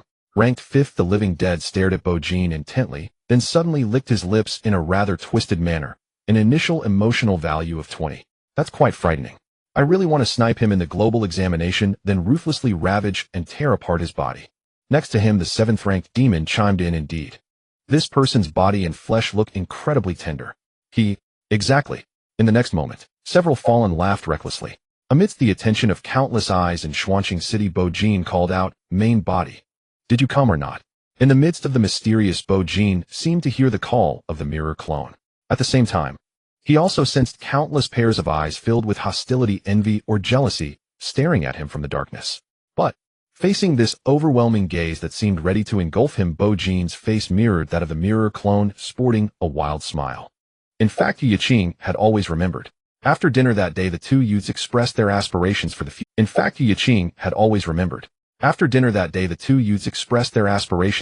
Yu Yiqing spoke of wanting to sever her pain and truly appreciate this grand world.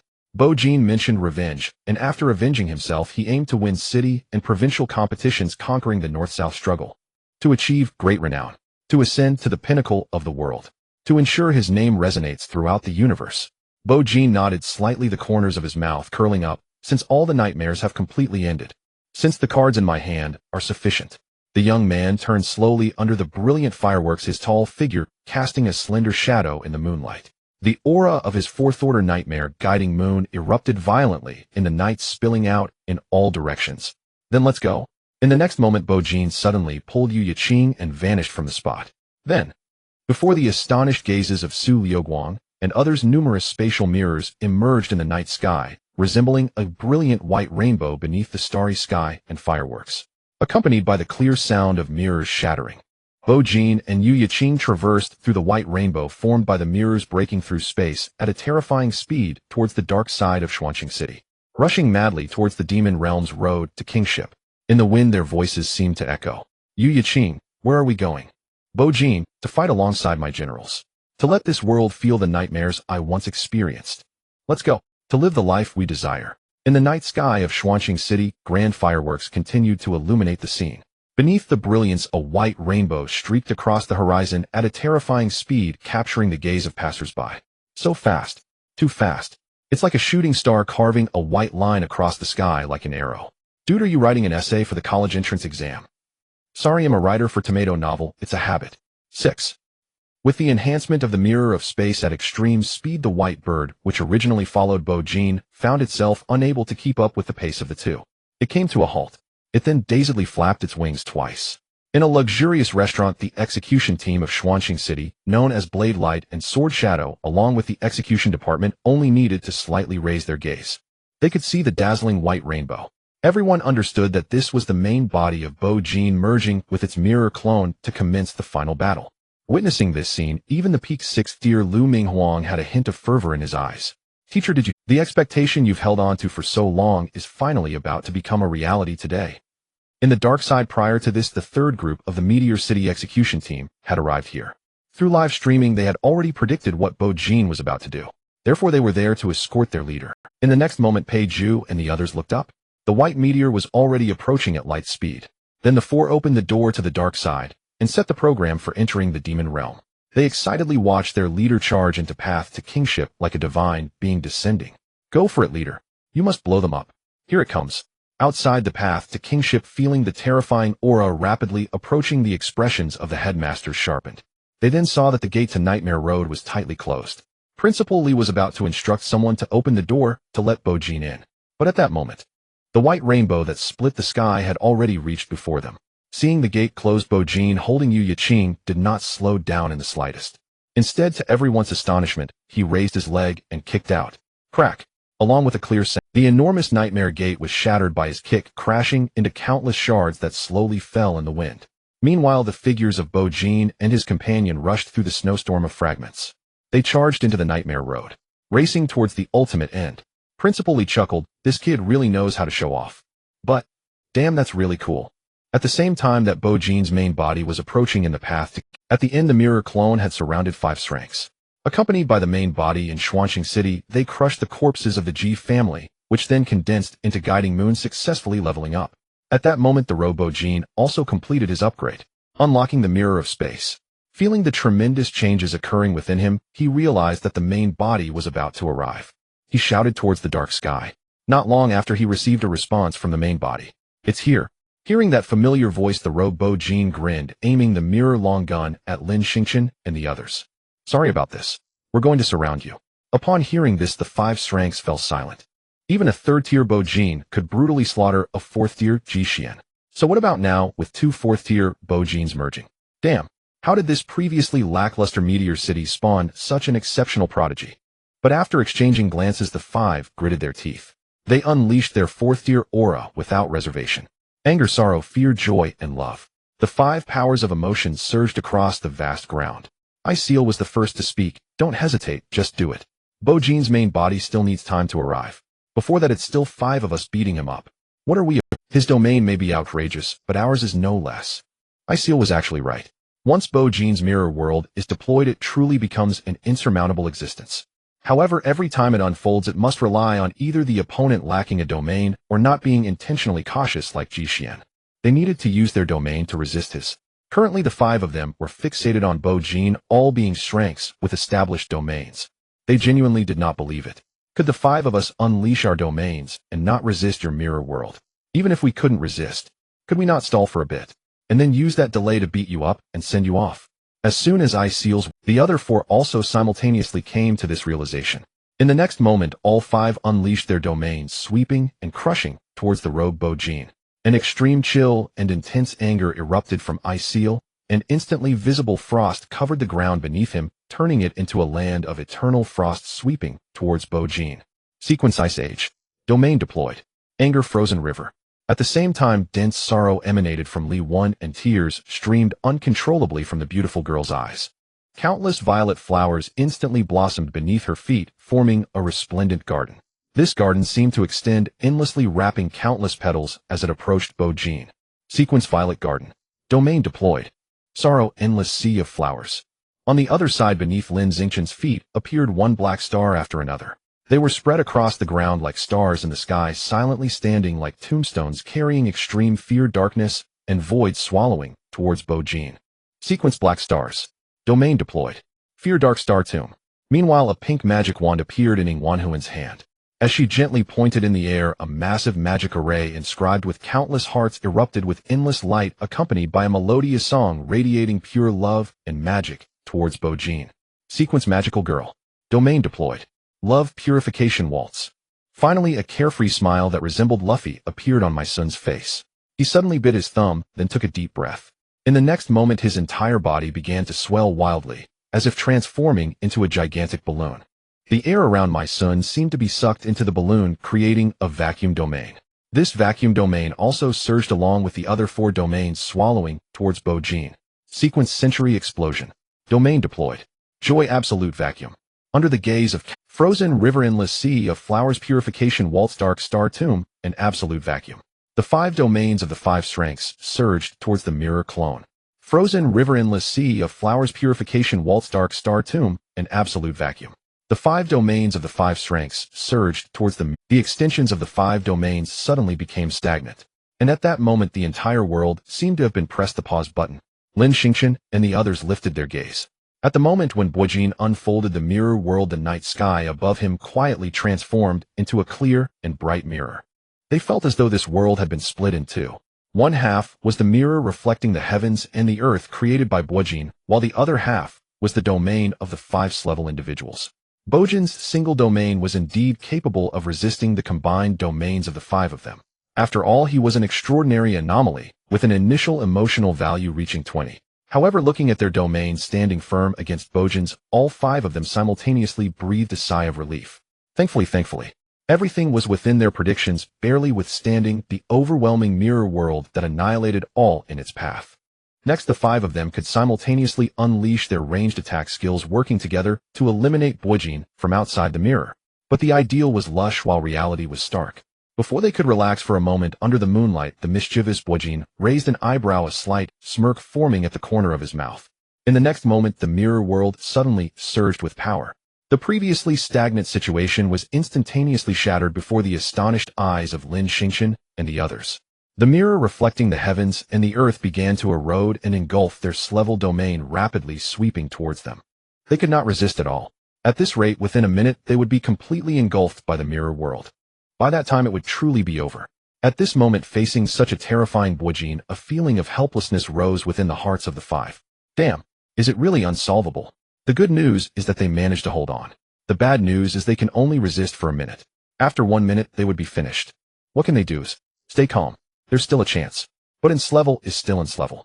Each individual who could awaken the Enslevel sequence through their ultimate emotions was a genius among geniuses.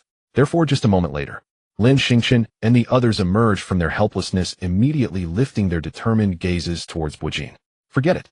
1 minute is 1 minute. Even if it's only for such a short time, we must unite and use our ranged attacks to take him down.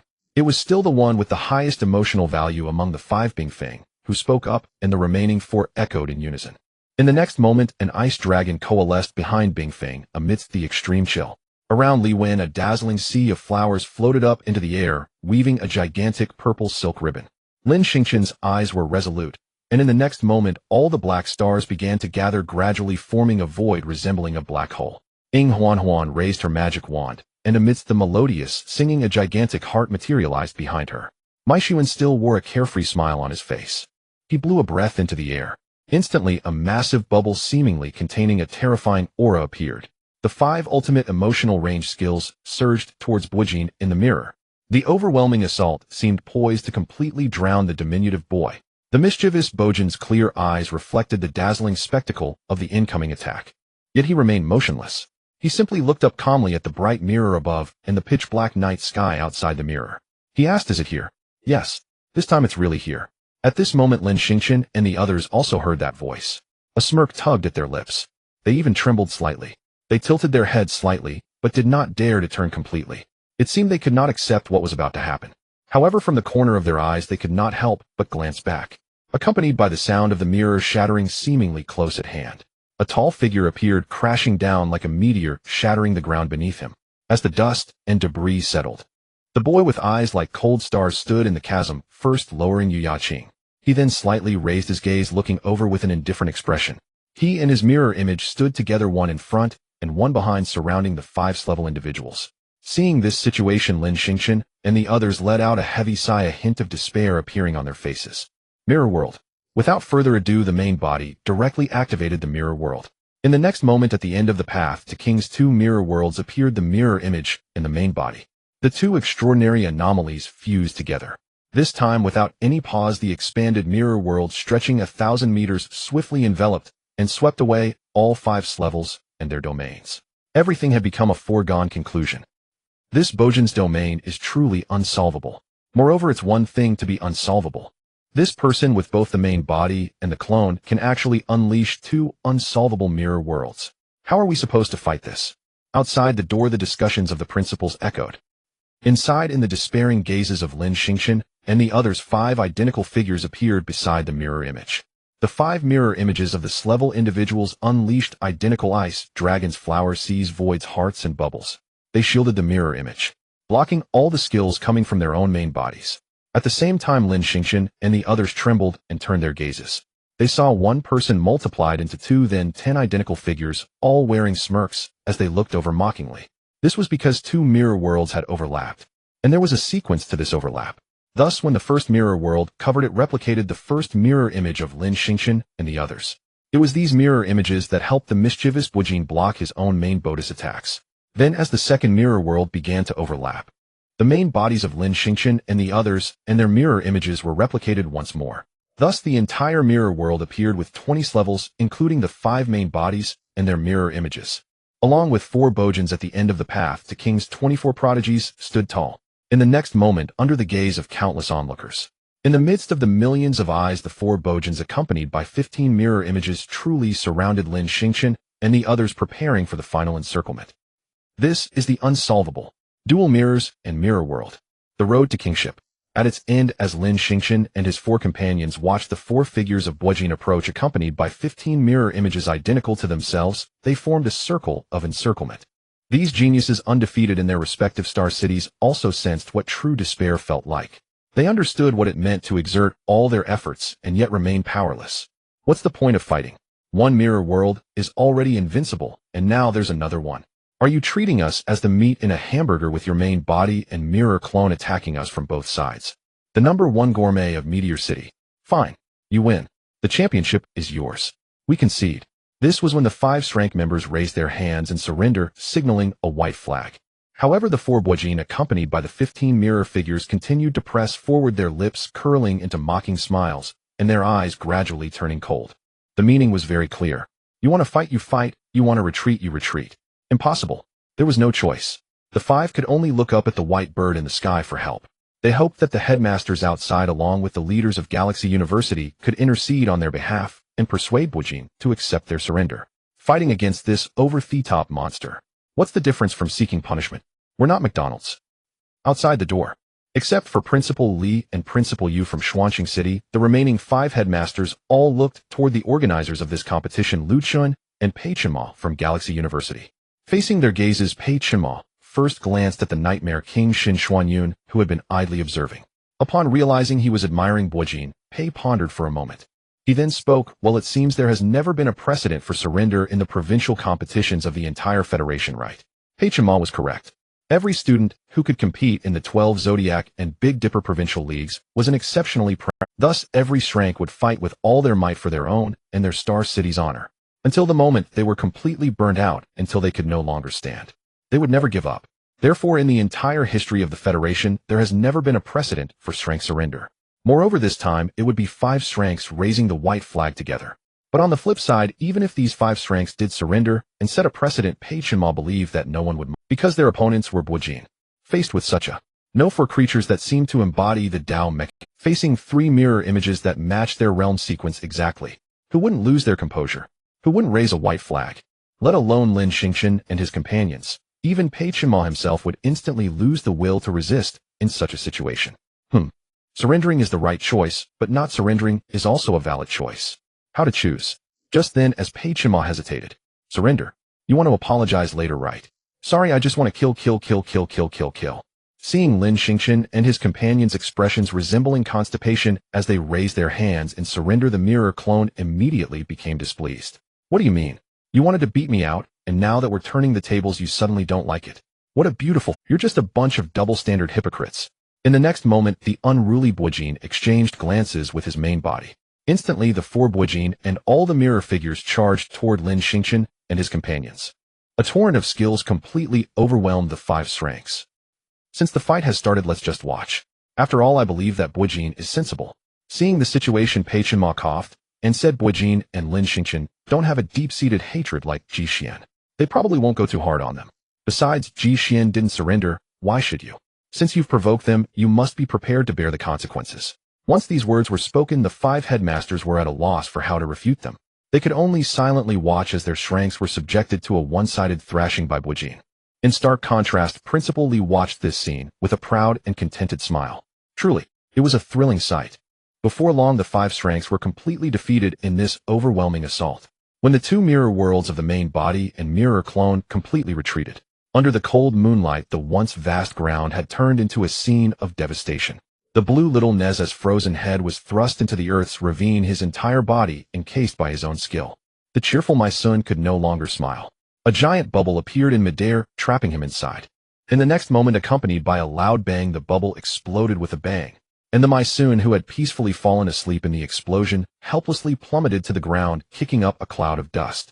The already asleep Lin Xingqian was stuffed into his black star, rolling about in the chasms of the earth like a circus performer. At the end of the entire road to kingship, only 4 individuals remained: the main body and mirror clone of Bojin, along with the wounded Li Wen and Ying Huanhuan. Li Wen was crying incessantly, unsure if she was utilizing her sorrow as a sadness pathway or if she was genuinely weeping from the beating. Meanwhile, Ying Huanhuan beside her clutched her half-destroyed magic wand in a disheveled manner. The redness in her eyes was teeming with tears, looking pitifully delicate. Li Wen didn't know, but Ying Huanhuan was indeed crying from the beating. The main body of Bojin gazed at the 2 fragile girls and casually waved his hand like shooing away flies. All right, you 2 can go. I don't hit women. Upon hearing this, Li Wen and Ying Huanhuan exchanged doubtful glances. Then they turned and fled. Limping, they tried to escape this hell. But in the next moment, the sound of shattering mirrors rang loudly in their ears. The mirror clone instantly appeared before the 2. Grinning as it stepped out of the mirror. With both fists and legs simultaneously powering up, it delivered a heavy blow to the abdomen of the 2 girls. The main body won't hit, I will. I'm hitting you, double-standard fools. I'll make you fly. In the midst of the conversation, Li Wen and Ying Huanhuan were indeed launched high into the air by the heavy strike. Then they fell heavily to the ground. They descended into a sleep akin to that of an infant.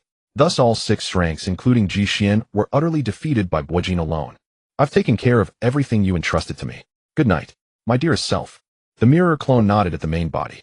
Then its entire body suddenly shattered like a mirror, transforming into countless shards that surged into the main body. As the night wind blew the devastated ground apart from the distant, observing Yu Yaqing was left with only Bojin standing alone, tall and upright. Thus the Provincial League came to a complete end. Upon witnessing this moment, it felt as if a film watched in an immersive state suddenly reached its conclusion. Whether it was the crowd outside or all the viewers who had watched the entire live broadcast, they all fell into a silent state of melancholy. In the next moment, Lu Chen's voice resonated amid the silence. His voice synchronized with all the white birds accompanying the contestants, swiftly spreading across the 7 emotional pathways. It echoed throughout the entire road to kingship.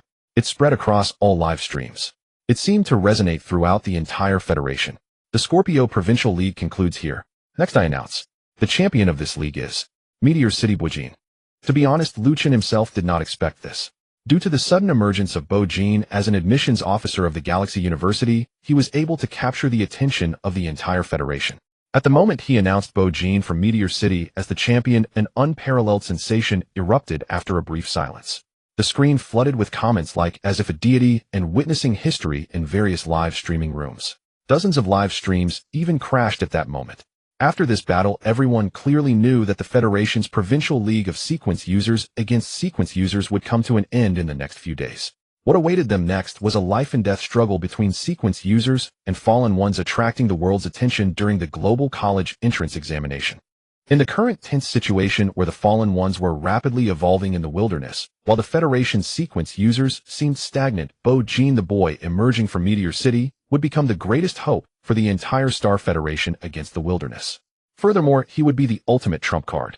As Bojin stood on that highest stage, shining like a brilliant star looking at his brother, the strength that Bojin had always maintained was finally shattered.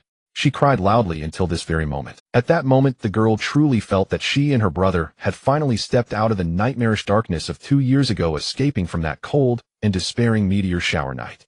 Everything had come to an end. Life had truly improved. We in the end were just like those normal people having countless beautiful tomorrows. Libra. At the Heavenly Master Mansion, the young Heavenly Master Zhang Jinshan looked enviously at the spirited Bo Jin on the big screen. In the next moment, a strong sense of battle suddenly engulfed him. The dazzling and destructive aura of thunder then covered his eyes. However, when Zhang Jinshan recalled the moment Bo Jin had just crushed the 5th-rank experts, he suddenly felt deflated. Forget it. I give up. Bo Jin is amazing. The old Heavenly Master beside him quickly spoke to comfort his deeply affected disciple. Jinshan, what are you upset about? Think about it, this is actually a good thing. The ones who should be worried now are all the sequence users and fallen ones from the Nightmare Path. First, the king of the Nightmare Path in the upcoming exam has likely already been secured by Bo Jin. Second, in the future king's battle, perhaps even the current king Xinyun might not stand a chance against the growing Bo Jin. So as a sequence user of the Anger Path, why are you giving up on yourself here? You should be happy that you have such an amazing teammate in the exam, and when being targeted by the fallen ones, you can still clumsily run to the Nightmare Path for help. Alright, thinking about it this way makes me feel much better. As soon as Zhang Jinshan finished speaking, he heard the old Heavenly Master's next words and instantly couldn't hold back. Alright, old man. Is there a master who disparages his disciple like this? That's enough. Tianquan. When the high-ranking officials of the Northern Federation and the two geniuses, with an initial emotional score of 19, Li Qingluo and Cu witnessed Bo Jin effortlessly defeat the 5th-rank experts and claim the Provincial League Championship, everyone sighed heavily. Based on this performance, it seems that even if Qingluo and Yuli team up, they might not be able to beat this Bo Jin. One high-ranking official lamented. After a moment of silence. Based on this performance, it seems that even if Qingluo and Yuli team up, they might not be able to beat this Bo Jin. Once all the provincial leagues conclude in the next couple of days, we should communicate with the southern side. Let's unify and announce all the hidden talents and geniuses. By the way, we should also create some new rankings. This time the Genius Peak ranking might need to be redefined. We will again categorize within this rank based on the initial emotional scores. Let's call them SS-rank and SSS-rank. In the wilderness, in a certain forbidden area, the living dead and human demon, who had just been joking about targeting Bo Jin in the exam, suddenly fell silent. Even the air seemed to fall into an awkward silence. This sequence user is truly strong. Perhaps only those three can contend with him. Pisces. The G family. The G family is a huge family that spans the entire Pisces province, and the G family in Xuanqing City is just a branch of the main family.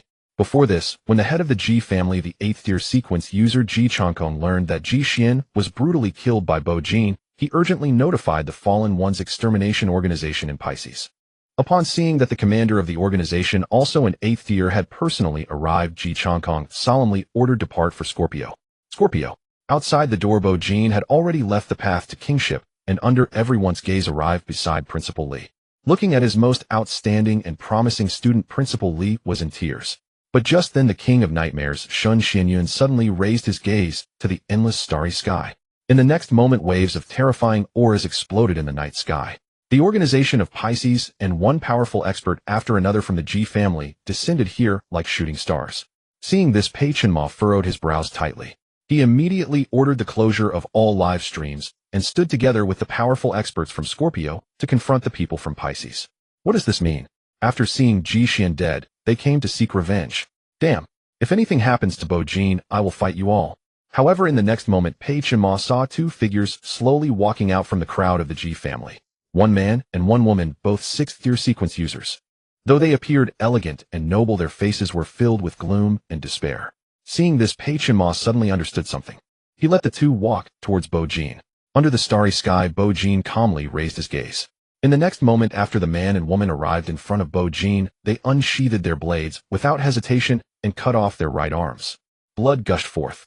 Then under everyone's gaze, the two 6th-tier sequence users knelt heavily before the 4th-tier Bo Jin. With voices trembling from anxiety, filled with sincerity and desperate plea. Criminal Ji Yuan, criminal Chen Yun, for failing to discipline the unfilial son Ji Xian and the unfilial nephew Ji Feng. I shall sever an arm today, and kneel to seek your forgiveness. The path to becoming a king. When he saw the 6th-tier Ji Yuan and Chen Yun severing an arm kneeling before him, without hesitation Bo Jin remained silent. He merely gazed expressionlessly into the distance. On the other side, Ji Chong Kong, the head of the Ji family, was an 8th tier practitioner on the path of fear. The current fear value was at 86, having previously participated in the Battle of the Kings. Although he was eliminated shortly thereafter, it was still a breathtaking battle that gathered all the top powerhouses. Ji Chong Kong began to deeply realize what it meant to have a disparity even among SSS-rank practitioners. Different SSS-rank individuals could possess insurmountable gaps due to their initial emotional values. Thus, when he saw Bo Jin's initial emotional value reach an unprecedented 20, he understood that Bo Jin's future was limitless. At the very least, he was bound to become a sealed king. The current Ji family could not contend with that.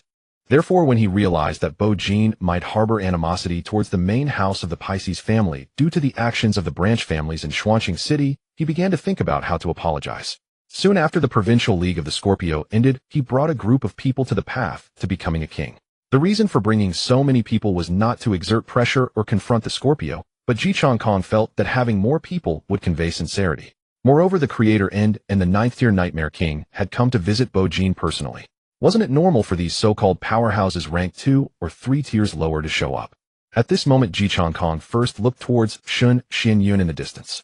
Upon discovering that this king was quietly standing there without any intention of getting involved, he nodded towards the crowd behind him.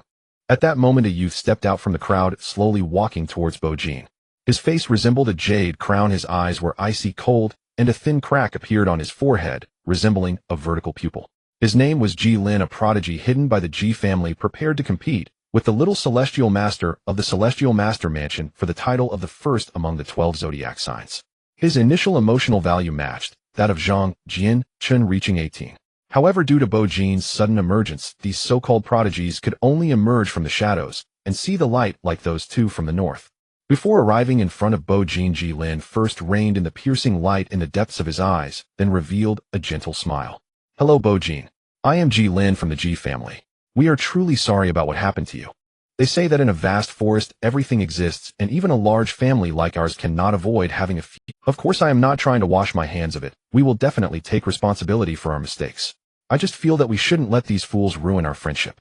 After all, having one more friend is better than having one more enemy, especially since we will be fighting side by side in the college entrance examination. With that, Ji Lin took out 2 pitch black boxes, smiling as he handed them to Bo Jin. Since we are at fault, we will sincerely offer appropriate compensation. First, regarding the car accident from years ago, we will work with the relevant organizations in Meteor City and Xuanqing City to thoroughly investigate and punish everyone involved. The 2 individuals before you are among the first to be targeted. Second, do you know about forbidden items? Inside this box are forbidden item 177, Eye of Deception, and forbidden item 079, Immortal Journey. Upon hearing this, Bo Jin's gaze flickered as he looked down. Of course, he knew about forbidden items. It is well known that emotions can contaminate and spread. Moreover, inner demons can give rise to more inner demons. The areas covered in emotions, inner demons, and blood due to the chaos of the fallen are referred to as demon realms in the city. In the wilderness, if a complete corpse of at least a 6th tier practitioner or a fallen is added to the mix, it becomes a forbidden land.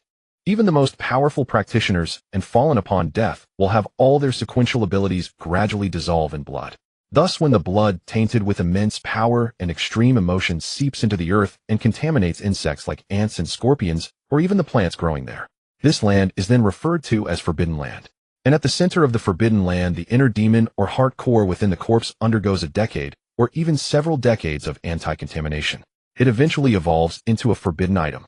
Forbidden items possess the sequential abilities of the corpse and life, and are endowed with certain rules of the Forbidden Land. To contain a forbidden item, one must decipher these rules. However, these rules can be bizarre. Some are quite simple, such as forbidden item 135, Black Music Box, which only requires you to sing a nursery rhyme. Others can be extremely harsh. For instance, forbidden item 019, Eternal Night Black Coffin, has the rule that you must commit suicide and lie in the coffin. You have a 30 chance of resurrecting from the coffin. Of course, there is also a 70 chance that you will die immediately. However, as long as you can successfully contain a forbidden item, it is akin to gaining an additional sequential ability. Currently, there are only 265 forbidden items in the world. The Ji family is now directly offering 2, and Immortal Journey is ranked quite high. It can be said to be quite sincere. After seeing Bo Jin finally react, Ji Lin continued with a smile. Rest assured, the rules for forbidden items can be changed after they are contained. Therefore, the rules for Eye of Deception and Immortal Journey have become very simple. One requires completing a set of eye exercises, while the other requires collecting 28 butterflies. Among them, the ability of Eye of Deception is to pierce through illusions and fog, capable of restraining some Nightmare Path practitioners and Fallen. Furthermore, once successfully contained eyes that were blinded due to past injuries will quickly regain their sight. Thus, we wish to gift it to your sister Bo-Jin. Ji-Lin observed Bo-Jin's expression. He paused for a moment before continuing. We also saw that fireworks earlier. They were truly beautiful. Therefore, we would like to gift you a mortal journey, which transforms into butterflies' tracks, creates massive explosions, and releases dazzling fireworks. Finally, Ji-Lin looked at Bo-Jin earnestly, his tone filled with deep apology. We truly do not wish to become enemies with you. At the same time, we sincerely want to be friends with you. So we genuinely hope you can accept our apology. Under the persuasion of Principal Li and the members of the Scorpion constellation, Bo-Jin accepted the forbidden items, Immortal Journey and Eye of Falsehood. Since everything has come to an end, then it was time to look forward. Immediately under everyone's gaze, Pei Chima officially announced that Bo-Jin, Lin Xingxin, Bingfeng Maishu, and Ying Huanhuan and Li Wen would enter the Galaxy University and enjoy top-tier treatment. At the same time, it was also announced that the Galaxy University and the Scorpion constellation would fully support Bo-Jin in participating in the Global College Entrance Examination and striving for the ultimate world champion. If nothing unexpected occurs after all the provincial competitions in the Federation conclude, Bo-Jin and the others will follow the SSS-rank from other constellations into the Galaxy University for final training before the entrance exam. Of course, watching the members of the Pisces constellation gradually leave, Pei Chima also expressed his unwillingness to fall behind and stated that he would gift Bo-Jin a forbidden item, at least one ranked within the top 30. Before leaving the demon domain, the king of nightmares, Shun Xuanyun, who had been quietly observing, suddenly approached Bo-Jin. He first scrutinized the young man in front of him, then took out a fiery red maple leaf. If something happens in the future that you can't handle, just hold this and call my name. For the sake of the end, I will help you. After saying this, Shun Xuanyun abruptly vanished, leaving Bo-Jin alone to quietly gaze at the maple leaf and the two forbidden items in his hand.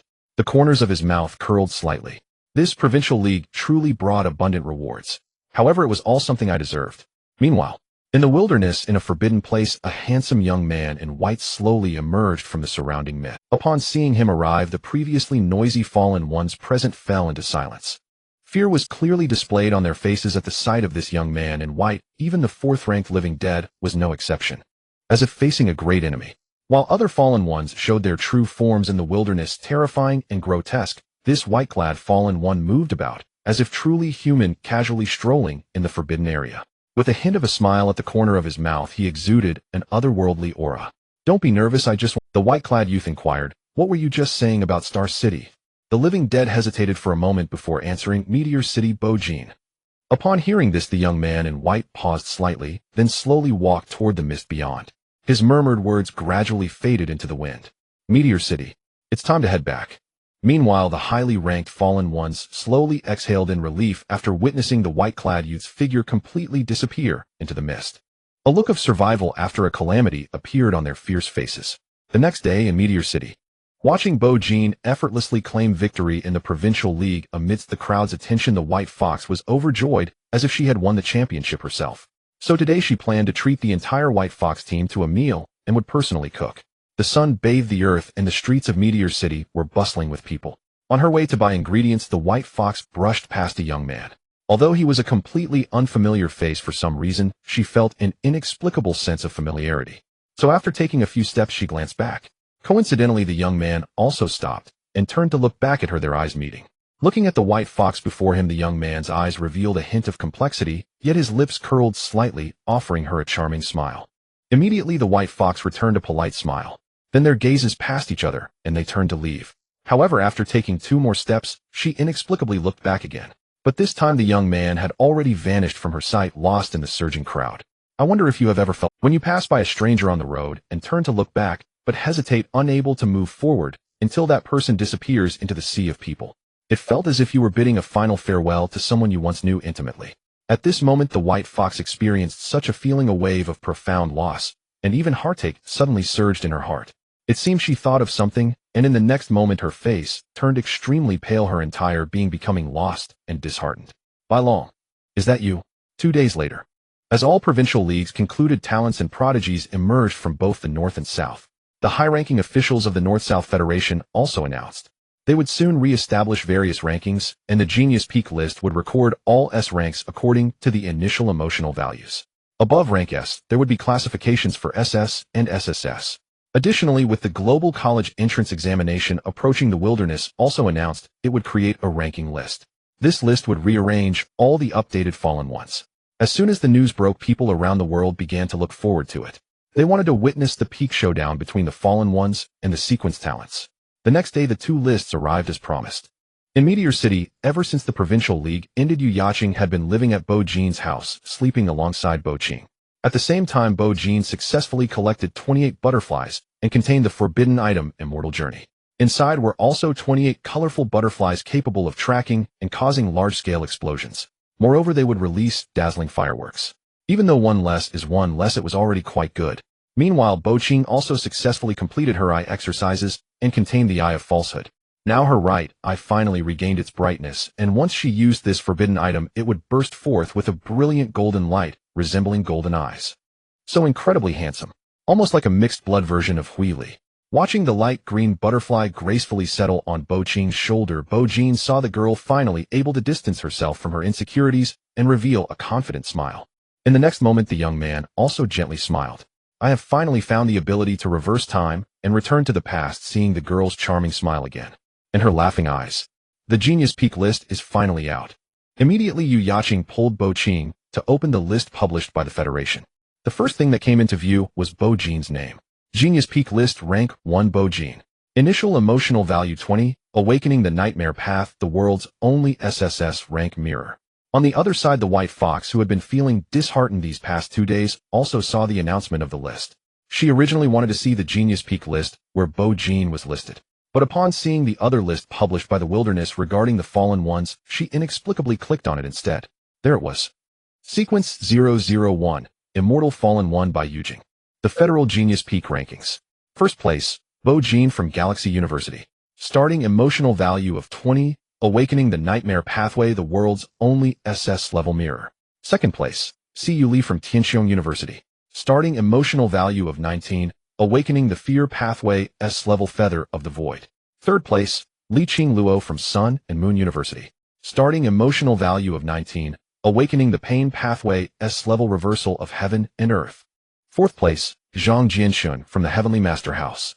Starting emotional value of 18, awakening the anger pathway, S-level heavenly punishment. Fifth place, Ji Lin from Galaxy University. Starting emotional value of 18, awakening the sadness pathway, S-level celestial sovereign. Sixth place, Wen Suhi from Sun and Moon University. Starting emotional value of 18, awakening the joy pathway, S-level endless rainbow. Seventh place, Ying Tianze from Tianxiong University. Starting emotional value of 18, awakening the love pathway, S-level eternal tide. Eighth place, Song Jiwei from the Heavenly Master House. Starting emotional value of 17, awakening the sadness pathway, S-level sword heart of all things. Ninth place, Yu Chutong from Galaxy University. Starting emotional value of 17, awakening the nightmare pathway, S-level infinite city. 10th place, Gong Yangzhu from Tianxiong University. Starting emotional value of 17, awakening the pain pathway, S-level decayed black sheep. Meteor City. At that moment, while Yu Yaqing and Bo Qing were watching the rankings, Bo Jin also looked. This year is truly a golden age with countless talented prodigies emerging. Thus, this ranking list is quite long, directly enumerating all the S-level individuals in the Federation this year. Names like Lin Xingchun and his 5 companions who he had put to sleep a few days ago, and the tall crybaby Xin Ning from Comet City are all prominently listed. However, Xin Ning's starting emotional value is only 14, which places him somewhat lower in the ranking, currently at 89th. He is truly an impressive S-level goalkeeper. As for the remaining 5, Lin Xingchun, Mai Suning Huan, and Li Wen, all ranked within the top 30. Bing Feng ranks 15th in the Federation. The top 15 on the list all have starting emotional values of 17. These 15 individuals have the strong support of their respective universities and star cities, and Bo Jin has no doubt that when the day of the high exam arrives, each will possess a forbidden artifact. The list is too long. Below the top 10, Bo Jin merely glanced over it and stopped paying attention. He lingered a few more seconds on the individuals in the top 10. The original North-South rivalry has transformed into a global high exam, so it has not yet ignited. However, this does not prevent the entertainment seekers of the entire Federation from comparing the North-South disparity based on this ranking. Both Sun and Moon University and Tianqiong University are universities from the northern region, while Galaxy University and the Heavenly Master House belong to the southern region. Among the top 10 geniuses, 5 each are from the north and south. But if it weren't for Bo Jin regarding the quality of starting emotional values, the north would completely overshadow. But it is precisely because Bo Jin has emerged, turning the tide. This time the south firmly outshines. He is truly a savior.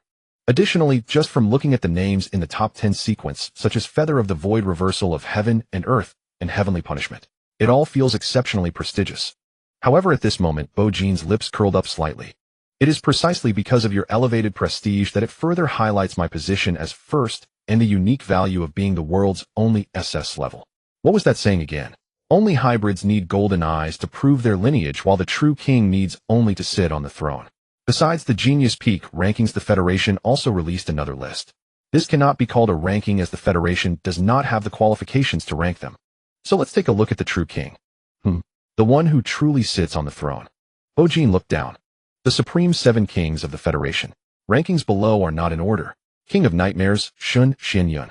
King of Pain, Xian'anai. King of Anger, Tian Di. King of Sadness, Moon. King of Love, Eternal Love. King of Fear, Huang Wu. King of Joy, Sun. Bo Jin. Alright, this is truly the essence of prestige. No wonder they are truly the kings. It is said that these kings, after achieving great victories in the King Wars, changed their names to match their status. For example, the King of Pain was previously named Li Shuai. On the day he became king, he changed it. This time the college entrance examination is merely a test from the wilderness. If the federal prodigies are weak and completely defeated by the fallen during the examination, then the ambitious wilderness will choose another time to continue the probing. As for the method of the next test, no one can be certain. As long as they can test the federal bottom line by any means, then the wilderness will unhesitatingly fulfill its ambitions. Therefore, the upcoming global college entrance examination in a week is extremely important for both the Federation and the wilderness. Both sides will fight desperately in this game, with no one willing to make a single mistake.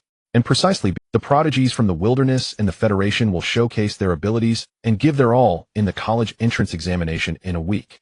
Upon thinking of this, Bo Jin's eyes glimmered slightly. Soon a playful smile appeared at the corner of his mouth. In the Federation, I am practically invincible. No sequence holder on the list can withstand my relentless nightmare. So fallen ones of the wilderness. Let me see the enemies from the sky, shall we? Especially the top 3 by Yu Jinglong and Liam Xinyu. Must not let me down. Bo Jin's gaze was filled with anticipation as he looked at the next list. They are also at the pinnacle of the world and are true kings. However, the supreme 7 kings of the wilderness, the following rankings are not in order: King of Nightmares, Yin King of Pain, Huan Dong King of Anger, Lord of the World, King of Sadness, Life must be enjoyed to the fullest, King of Love, the world's most affectionate, King of Fear, Abyss, King of Joy, Immortal Emperor. Bo Jin, the anticipation in his eyes gradually fading. They still changed names and maintained a sense of mystery. However, at least our Federation still has Shun Xianyun, such an honest person. Why are all of you from the wilderness like this, Jia Hao? Also, what on earth is this world's most affectionate, and life must be enjoyed to the fullest? Well, you are kings, and you are impressive. Do as you please. Bo Jin decided that when he becomes a king, he would also change his name. Let's call it King of Nightmares, the heartless Bo, turning the world to ashes. On the other side, Wen Bai, who saw this number, one of the wilderness sequence, the immortal Bai Yu Jing. She had already confirmed. This is her brother Bai Long. Because Bai Long really liked a poem when he was young. In the sky, Bai Yu Jing, 12 towers and 5 cities, the immortal caresses my crown, granting me longevity. Back then, Bai Long was aimlessly wandering in Meteor City, feeling dejected. After a setback, he entered the wilderness alone and never returned. Bai, who thought he had died. Little did she know years had passed. Bai Long had no idea what he had been through yet. He had suddenly become the #1 immortal Bai Yu Jing of the wilderness sequence 001. What exactly happened to Bai Long after entering the wilderness? Moreover, the person she encountered on the street a few days ago must have been him. Thinking of this, a thick mist suddenly appeared in Bai Hu's eyes. Brother, why are you only coming to find me now? Is it because I am a sequence holder and you are a fallen one? The two are like fire and water. Are you here to Meteor City to see me for a final farewell? At this moment, countless questions surged in Bai Hu's heart, and her emotions were particularly complex. She felt joy for her brother's survival, but also sadness and tears for his past experiences and the eventual farewell. Then Bai Hu took out her other phone and opened the Genius Peak list published by the Federation. The name of the first place, Bo Jin, came into view. She looked at the first place of both lists with a complex gaze. One is her brother, and the other is her brother. Bai Hu had never believed in fate before, but now she was starting to believe. In a week at the global college entrance examination, perhaps her two brothers would meet for a fateful final showdown at the cloud's peak under everyone's gaze. But when that time comes, who should buy whose support? In the wilderness, in a certain forbidden place amidst thick fog, there were still those few fallen ones, the living dead, the demon of humanity, the Dark Crow. Previously, they could rank in the top 10 of the wilderness sequence, but after the version update, they could only rank outside 15, even behind 20. However, as these news had long been known, these fallen ones were not surprised. They merely gathered together unabashedly, discussing the Genius Peak list published by the Federation. In dying of laughter, the Federation even created SS and SSS levels. Don't make your fallen grandfathers laugh. Also the world's only SSS level. Bo-Jin, I admit you are strong, but you can have this honor only because the top 3 fallen ones by Yujing Long and Li Mo Shun haven't made their moves yet. That's right. However, while they were talking, they completely failed to notice. Countless spider silk descended from the mist like a suspended rain curtain, quietly reaching the backs of these fallen ones and then piercing into their bodies. In the next moment, these fallen ones' bodies trembled, their forms stiffened, and their expressions became dull, as if they had turned into puppets controlled by strings. Suddenly a breeze swept through the fog, slowly traversing all the spider silk, arriving at the deepest part of the forbidden place. Here there is a pure white palace covered in spider webs, and in the depths of the palace on the throne, a tall figure sat quietly, a slight smile at the corner of her lips, and on her long pale fingers were countless strands of dense spider silk. Bo-Jin, the only SSS level. Sounds so cool, I really want to love you properly. But now, being the wilderness sequence 007, the devouring spider, the path of love, the shadow spider, slowly licked her lips. She chuckled to herself. Your mirror world is a bit too frightening. Then I can only find a few helpers and lure you into the wilderness. After all, in the vast and boundless wilderness, you this 4th-tier SSS level, and your mirror world that can only cover 1,000 meters when expanded indeed seem a bit insufficient. The next day, 6 days remain until the global college entrance examination. The sky was slightly overcast. A light drizzle enveloped the entire Meteor City. 5 individuals were slowly walking along the gradually dampening street. Yet in the astonished gazes of the passers-by holding umbrellas, the endless raindrops descending from the horizon seemed to touch an invisible wall of air before landing on them. Instantly the raindrops tilted at an angle, cascading down around them. The 5 walked through the rain curtain of Meteor City, and not a single drop fell upon them. Incredible. Hey, aren't those the 5 strengths from our Scorpio Provincial League? Indeed. Lin Xingxin, my Sun Bing Feng, Li Wening Huan. I still remember them. So do I. You know, these 5 have all ranked among the top 35 on the Federal Genius Peak list. I might never forget them in my lifetime. Soon a passerby on the street recognized them and exclaimed in surprise. Hearing their flattering words, Lin Xingxin and the others couldn't help but straighten their backs. A smile curved at the corners of their mouths, reminiscent of the return of a Dragon King. This Scorpio Provincial League had garnered the attention of the entire Federation, greatly boosting the fame of Lin Xingxin and his companions. No wonder it said one must stand out. The feeling of being recognized while walking down the street is truly refreshing and pleasant. Thinking about it, even if I get beaten up by Bo-Jin, it would still be worth it.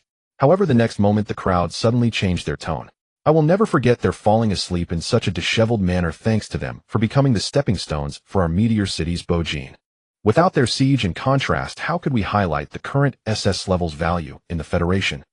Exactly. I feel the same way. Back then, watching those 5 attack our Meteor City gods only to be counterattacked by the gods, it cracked me up. I could remember that iconic scene for a lifetime. Hearing this, Lin Xingxin and his companions were left speechless. In light of such discussions, their once straightened backs collapsed instantly, and their proud smiles froze. The next second, the 5 exchanged glances, sensing each other's embarrassment, and then simultaneously quick. I'm super famous, you all better watch your words. Understood. That god Bo-Jin swallowed all the white, leaving us with nothing but dark flow, right? Damn. Lin Xingxin and his companions suddenly felt that being too famous wasn't all that great. Fortunately, these strengths possess exceptional pressure resistance. So 10 minutes later, the now calm Lin Xingxin and his companions arrived at the entrance of Bo-Jin's building. After resting for the past 2 days, they received a notice from Galaxy University. As there are 6 days remaining till the global college entrance examination, all strengths from the 12 zodiac signs must head to Galaxy University today or at the latest tomorrow for final training. Since they are all strengths from Scorpio, and it's convenient, the 5 thought of bringing Bo-Jin along. It would also be a farewell to the only SS level doc. After all, they had seen the Fallen One's leaderboard in the wilderness, and that update was quite alarming. In case they were ambushed during the examination, they could still run to their hometown Bo-Jin for help. Then they lifted their gazes. Beneath the rain curtain covering the entire Meteor City stood a somewhat dilapidated building, its gray-white walls adorned with black paint and graffiti, accompanied by a slightly decayed odor carried by the cold wind in the rain. Seeing this, Lin Xingqian and his companions wore complex expressions.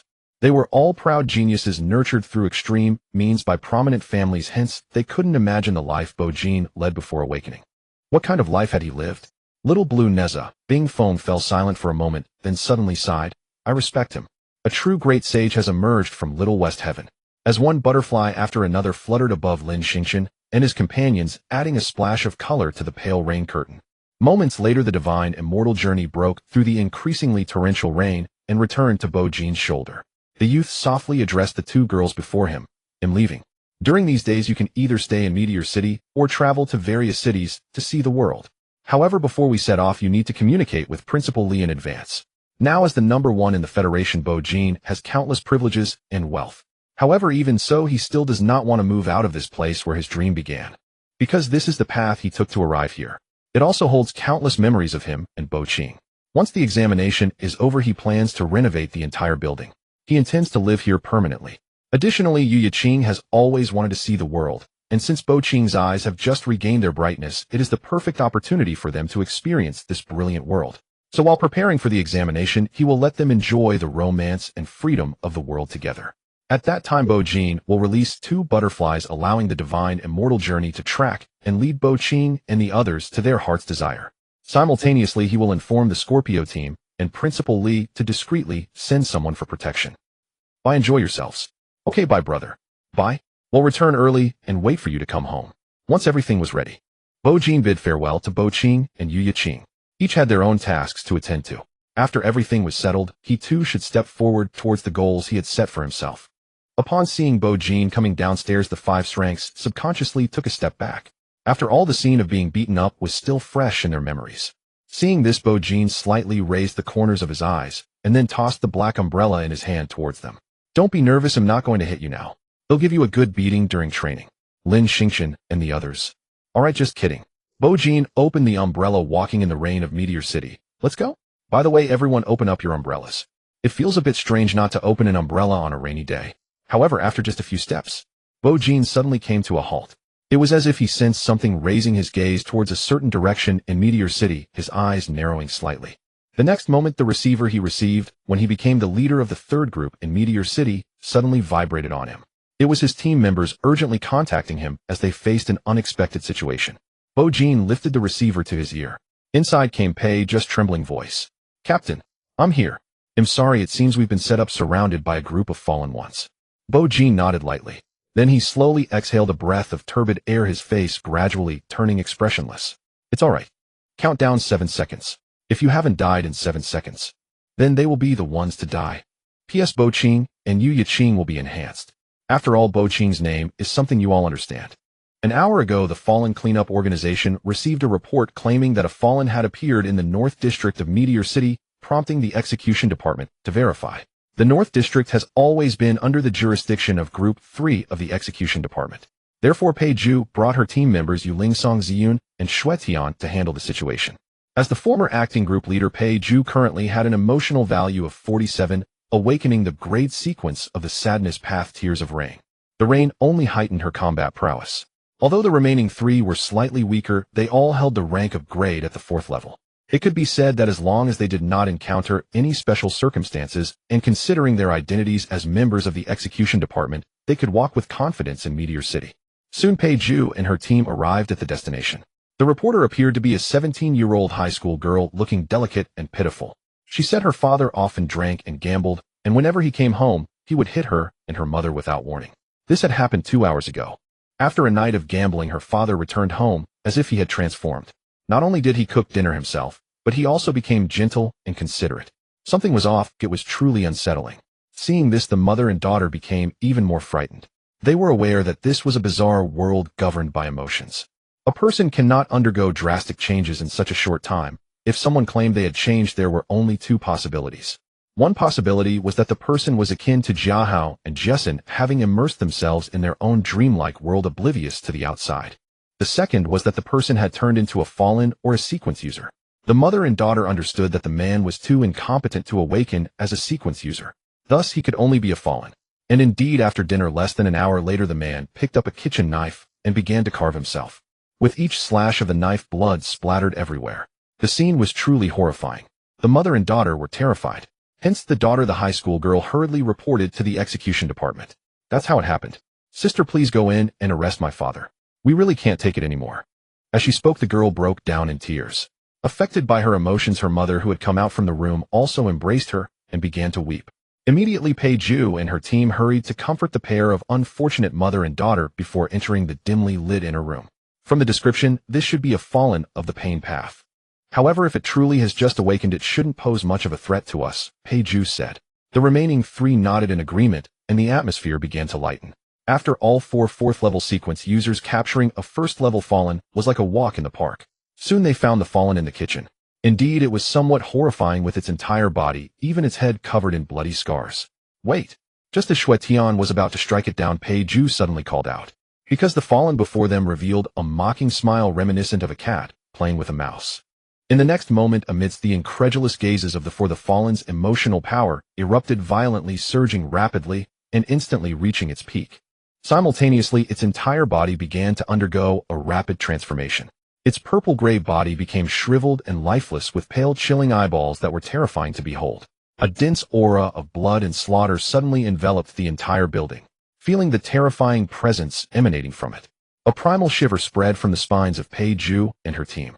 This was no mere first-level fallen. It was clearly the previously 4th-ranked wilderness sequence, commonly known as the Living Dead. Although it had now fallen out of the top 10, this top-tier grade fallen was not something Peju and the others. Immediately, light laughter came from behind.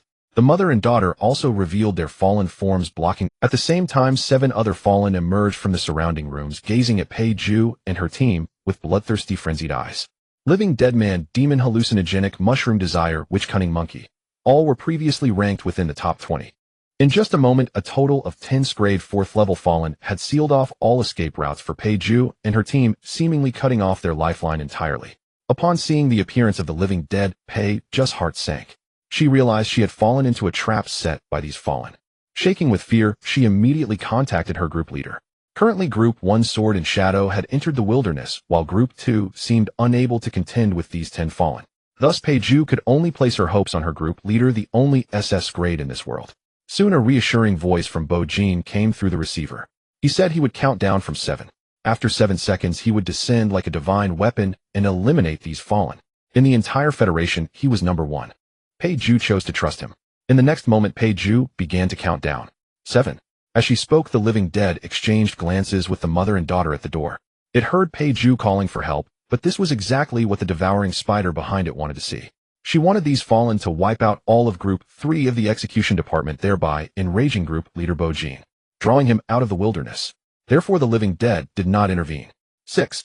At this moment, the mother and daughter playfully revealed their forms as the hallucinogenic Mushroom and Desire, which blocking the door. 5. The Living Dead began to feel perplexed. What was this countdown? Could it be that Bojin would appear after just 7 seconds? Was it really that miraculous? This was simply impossible. 4. The countdown continued. At this time, the remaining 7 fallen emerged from the room, seemingly cutting off all escape routes for Peju and her team. 3. All the fallen exchanged glances, then simultaneously unleashed all of their emotional power and released various skills. They poured their skills toward Peju and her team.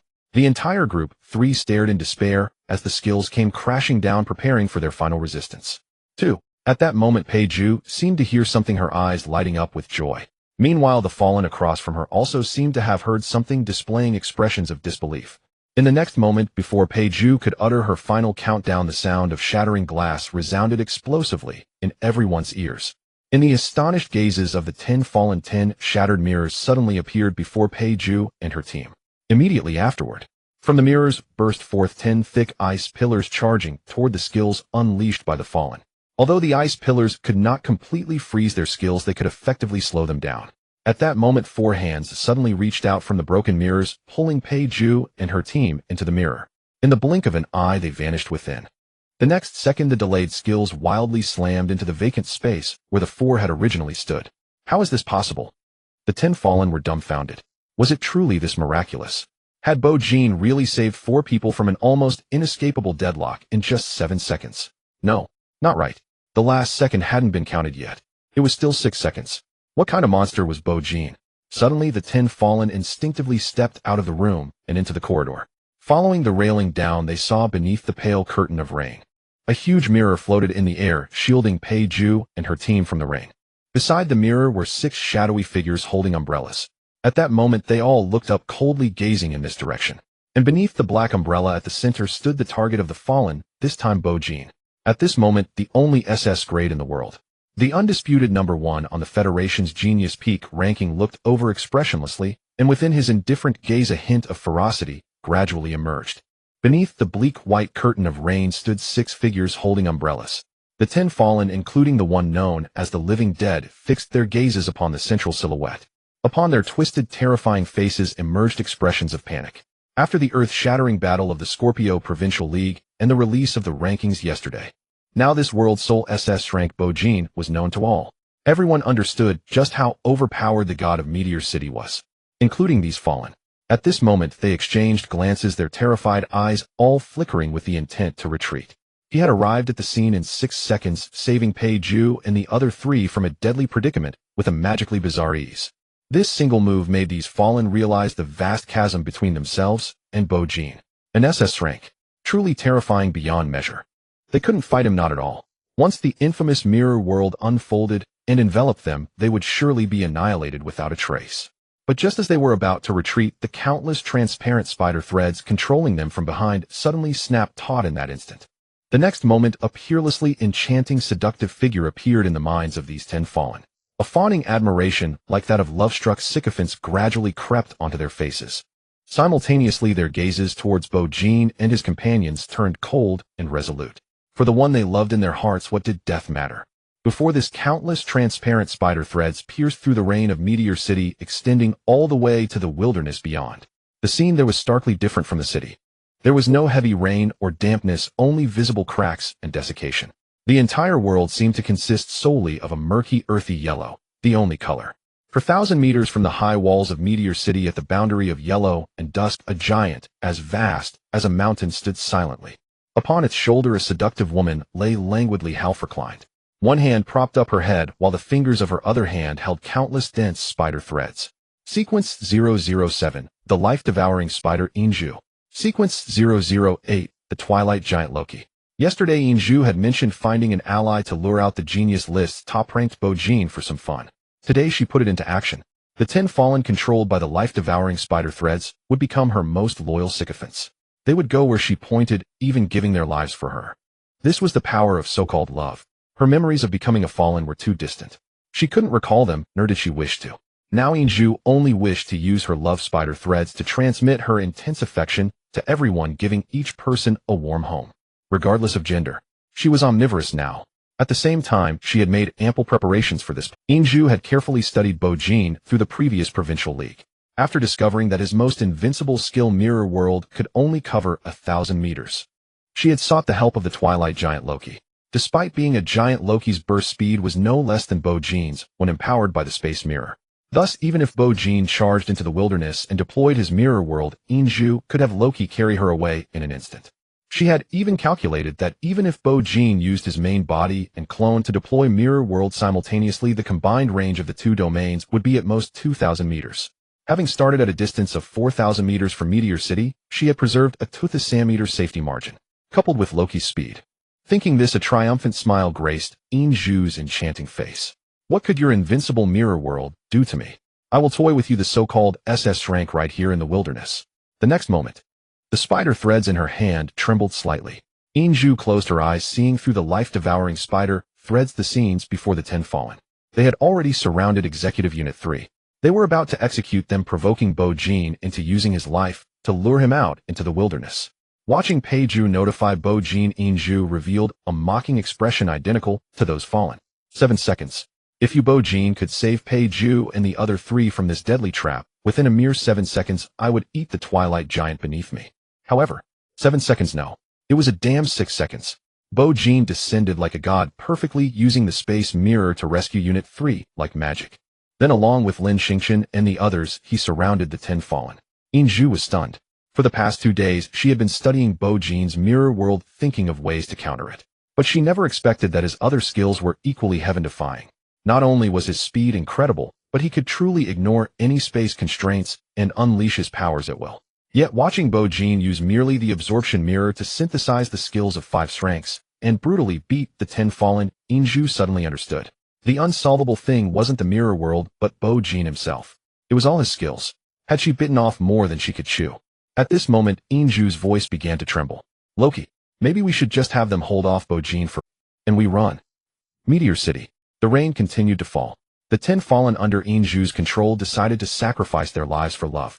They jumped down from the building without fear, each erupting into their peak state, unleashing overwhelming waves of emotional power that surged through the rain. In response, Bo-Jin merely lifted his gaze calmly, too lazy to even activate the mirror world.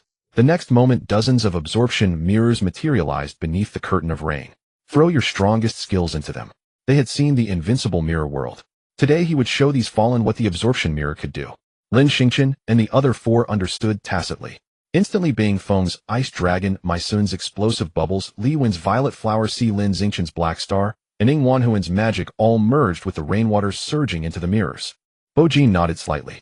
He began to arrange and combine these absorption mirrors which had absorbed the 5 rank skills, the Blazing Divine Light, the Lunar Radiance, and even the rainwater. He then synthesized them. Amidst the shocked gazes of the 5 ranks and the 10 fallen, the Ice Dragon passed through the absorption mirrors, then through a mirror containing the Blazing Divine Light. It synthesized into a colossal dragon cloaked in both blazing fire and extreme ice. This was the fire and ice duality. Its power had increased by more than just one level. The Violet Flower Sea passed through the mirrors and synthesized with the Lunar Radiance into the Moonlit Flower Sea. The Black Star and Magic Power synthesized into Magic Star. The Explosive Bubbles and the Endless Rainwater synthesized into the Sea of Great Explosions. Thus Bo-Jin calmly raised his hand. He launched the Fire and Ice Duality, Moonlit Flower Sea, Magic Star, and Sea of Great Explosions towards those fallen, attacking them with overwhelming force. In an instant they were completely engulfed. It's over. Watching his own attack amplified several levels by the mirror of absorption, Lin Xingqian and his 4 companions were left speechless. Just 2 words. Bo-Jin. Why Bo-Jin?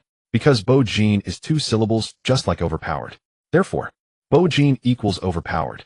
Even if Bo-Jin hadn't unleashed the unfathomable mirror world during the Provincial League, Lin Xingqian and his team were now convinced that Bo-Jin, using only his remaining skills, could utterly crush them. Incredible. The one who was truly overpowered wasn't the mirror world, but Bo-Jin himself. Moments later, as the white light from the explosive clash of skills slowly dissipated, a massive chasm appeared on the distant plain. At the bottom of the chasm, some fallen were barely breathing, clinging to life by a thread. Others had shattered into countless fragments of glass, for during the skill clash Bo-Jin had also timely unleashed the shattered mirror. Under the combined eruption of the mirror of absorption and the shattered mirror, these fallen were as fragile as true glass. The living dead's ability was powerful self-healing, but after being bombarded by a torrent of skills and having the shattered mirror right in its face, its entire body exploded, turning into smooth, sharp shards of glass. Thus its regenerative power became utterly useless. At that moment it barely propped up its remaining body, using its last ounce of strength to look up. It saw 10 figures, including Group 3, standing on high ground with umbrellas, looking down coldly. The seemingly endless downpour crashed heavily onto the black umbrellas, then slid along the brims. It struck its broken body, gradually covering and engulfing it. In its final moment, the living dead felt an icy voice fall upon its ears, as heavy as the rain. How dare you try to measure me? Let the Jade Capital come. What are these things? Lin Xingqian looked. After Bo-Jin killed these fallen, dense spider silk suddenly surfaced on the water. Bo-Jin's eyes, he suddenly understood. No wonder these fallen knowingly fought him despite being outmatched. Someone was controlling them from behind. Spider silk. Bo-Jin recalled the top 10 on the wilderness rankings. He quickly identified it. Sequence 007, the life-devouring spiderine spider. Simultaneously, although the spider silk was slowly fading, judging by its direction, Bo-Jin lifted his gaze. It pointed toward the wilderness. Little spider, though I'm not quite sure why you sent these wretches to die, one reason must be to lure me into the wilderness, right? The rain poured down. The young man's robe fluttered noisily in the wind under the umbrella. Bo-Jin suddenly chuckled lightly. Then I'll grant your wish and fight my way into the wilderness. The next moment, with Bo-Jin's words falling amidst the wind and rain and the clear sound of glass shattering, the mirror of space erupted. He vanished from the spot in an instant. The wilderness is too dangerous. Stay here and clean up the mess. Also, Lin Xingqian, you all keep throwing your strongest attacks into the mirror. He'll need them later. Watching Mirror of Space appear one after another in the air, and Bo Jin carrying the Mirror of Absorption, which had absorbed their strongest skills, madly shuttling through the mirrors, charging toward the wilderness. Lin Xingqian opened his mouth as if to say something, but thought better of it. The vast wilderness was indeed dangerous, but that was relative to them. As for Bo Jin, that walking game breaker, better let those fallen pray they wouldn't die too miserably. Bo Jin is here. He's here. He's coming. Loki, what are you hesitating for? Run. They say standing on a giant's shoulders lets you see farther. At this moment, Ian Spider deeply understood this truth. Standing on Loki's shoulder, she looked up. Bo Jin was like a white rainbow shuttling through one mirror of space after another. The mirror of absorption behind him radiated a myriad of colors like a rainbow hanging in the sky, closely following Bo Jin. This godlike posture, this terrifying aura, it scared Ian Spider's face pale. She had originally planned to toy with Bo Jin in the wilderness, but now seeing his world-conquering demeanor, that audacious idea vanished instantly. Only one thought remained in her mind: run. Get away fast. If Bo Jin caught her, she'd be in for a world of pain. The next moment, the dusk giant Loki also clearly saw the gap between them and Bo Jin. He turned and fled with Ian Spider on his shoulder. Beneath the ochre sky, the nimble giant covered nearly 1,000 meters, with each stride matching Bo Jin's speed perfectly. Heaven's net. Go. Immediately, Ian Spider unleashed her ultimate move, which she had prepared in advance in the wilderness. She hoped to use it to block Bo Jin's relentless pursuit. The northern district of Meteor City was only 10 kilometers from the high wall that kept the wilderness at bay. Thus, Bo Jin reached the high wall in 10 seconds and abruptly charged into the wilderness. Gazing into the distance, he saw the dusk giant with the silver spider on its shoulder frantically fleeing under the distant sky. I see you, little spider. The next moment, a faint smile curled at the corner of Bo Jin's mouth. He gave chase immediately. On the other side, the city defense soldiers stationed at the high wall watched this scene in shock. The young man, with what looked like a brilliant rainbow trailing behind him, fearlessly charged into the wilderness alone. This is our Meteor City's Bo Jin. Right, only his skills are this cool. Damn, going into the wilderness alone, that's insane. He is the world's only triples rank after all. What do we do? Should we report this? Definitely, though it's unlikely anything will happen to Bo Jin. But if something does, the city defense force must charge in immediately to support him. Roger. Bo Jin chased while calculating the distance between himself and Loki. He found that this giant's speed was on par with his own. At the same time, looking up, a sky-covering web woven from countless strands of spider silk was descending upon him. Bo Jin raised an eyebrow. In that case, he'll have some fun with you. The next moment, the rainbow behind him formed a straight line. All the mirrors of absorption were neatly arranged in a row across the wilderness sky. An extreme chill suddenly erupted. From the foremost mirror, a colossal ice dragon emerged, then moved toward the blazing sun. Divine light mirror, the lunar radiance mirror, the magic mirror, the violet orchid sea mirror. Bo Jin was going to combine all these skills to give the wilderness a little shock from the mirror of absorption. In the boundless wilderness, the swallowing spider Inju and the dusk giant Loki were desperately running for their lives. Behind them, the resplendent ash relentlessly pursued them like a divine being. During their escape, even the Inju revealed her true form as a fallen. Her lower body transformed into dark, eerie spider legs firmly embedded in Loki's shoulder. Suddenly, Inju instinctively glanced back. She saw her web made of swallowing spider silk descending upon the approaching resplendent ash. It was a massive net woven from countless tightly intertwined spider silks ready to envelop the resplendent. If caught within, they would be utterly ensnared and devoured, helplessly feeling their blood and even marrow being sucked away by the endless silks until all life was extinguished. Aside from her ultimate trump card, the celestial net, this was the strongest skill of Inju. With this technique, she would love any fallen she encountered in the wilderness, ensnaring them with an ultimate blue-silver binding. This had allowed her to step into the top 10 of the sequence rankings. However, upon seeing the overwhelming state of the resplendent ash, Inju began to worry about how long her celestial net could hold. Indeed, in the next moment, under the synthesis effect of the absorption mirror, an ice dragon imbued with an extreme chill pierced through the mirrored surfaces, intertwining all skills together. Thus, before the celestial net could envelop the resplendent ash, the ultimate form of the ice dragon was born, synthesized from the sun and moon radiance, black star, violet flower, sea bubble explosion, and magical power. It became an indescribable ultimate entity. The earth trembled beneath it, and the yellowish sky of the wilderness seemed to lose its color because of its presence. Seeing that invincible ultimate being, Inju was so frightened that even her dark lips began to tremble and turn pale. Damn it, you tell me this is just the initial stage of the 4th tier. Loki, run. Quickly run. Inju was on the verge of insanity, wishing she could slap herself hard. Had she known it would be like this, why did she provoke them? Such an over-the-top monster should have been left to the top three, who were also overpowered to deal with, right? Meanwhile, Loki beneath her also sensed the terrifying aura approaching from behind. He began frantically fleeing deeper into the wilderness. Meanwhile, the ultimate form of the ice dragon easily tore through the celestial net, then burst forth under the shattered mirror effect. Countless spider silks transformed into myriad shards, slowly falling like white rain with the dry wind. The resplendent ash stood atop the majestic dragon's head. At a speed far surpassing the space mirror, it madly pursued Loki and Inju. If the mirrored surfaces couldn't catch you, then what about riding a dragon? Have you ever seen a dragon? Do you really think you can outrun a dragon? Inju believed it. Damn it, giants and spiders really can't outrun dragons. Your mind turns fast, resplendent ash. You even thought of riding a dragon. Damn. Don't stop, Loki. We're almost there. Run.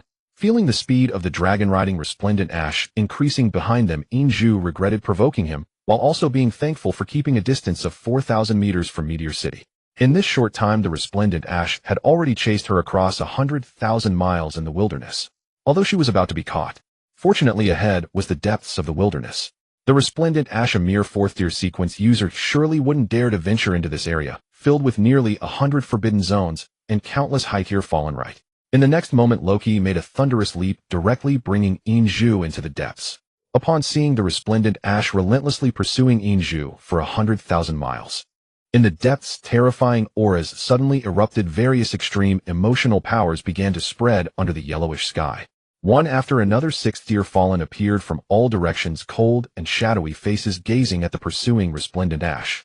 Black mist suddenly surged from the ground. As the mist cleared, the black and white impermanents wearing two high hats of black and white and holding chains appeared. Sequence 009 black impermanents, Xia, and Sequence 010 white impermanents, Xia. The black impermanents had an expressionless face holding a pitch-black banner in one hand. The white impermanence was smiling, but his mouth had split open to the roots of his ears, appearing somewhat ghastly. Then a decaying hissing sound emerged beside them. A massive, bizarre, and sickly pink snake slithered out from behind the black and white impermanents. An extremely beautiful and white woman slowly emerged from the coiling snake scales, her silver hair enveloping her naked serpentine body, then cascading down and intertwining with the pink scales. Sequence 005 the snake of lust, In Hongzhuang. On the other side, a bony sheep slowly emerged from deeper within. The originally soft white fur had been stained various dark colors resembling a shroud. What was more terrifying, the sheep's eye sockets were devoid of eyeballs, only two pitch-black hollows. On the sheep's back sat an ordinary. Upon closer inspection, one would find that his eyes seemed to lack whites and borders resembling a pair of amber sheep eyes. Sequence 006, the sheep of Fear Qidong. At this moment, adding in the recently chased Inju and Loki. The sequence rankings of the wilderness from 5th to 10th were all gathered. They, along with the dozens of 6th-tier fallen, looked expressionlessly at the resplendent ash that was pursuing them. In the next moment, the resplendent ash rode the dragon directly into the depths of the wilderness. Seeing this situation, he simply smiled calmly. Then the resplendent ash jumped down from the ice dragon. Yet the ultimate entity formed by the absorption mirror continued its relentless speed, roaring across the sky, carrying unparalleled pressure straight into the depths of the wilderness. Under the gaze of all the fallen, it thunderously charged towards Inju and Loki. Qidong and the other top 10 sequences merely watched expressionlessly, without intervening. From this, it could be seen that these fallen had formed their own small circles of non-interference. The black and white impermanents, Xia and Xia, were in one circle with the snake of lust, In Hongzhuang. The dusk giant Loki and the swallowing spider Inju were in another circle. As for the sheep of Fear Qidong, he was in a circle with his sheep. After all, they had all become fallen, who still cared about anything else, as long as they could ensure their survival in the wilderness. Like the 6th-tier fallen, they were simply displeased with the resplendent ash, a sequence user brazenly entering the wilderness. As for the lives of Inju and Loki, who cared? Thus, under the cold gaze of the fallen, witnessing the ice dragon approaching them at a terrifying speed.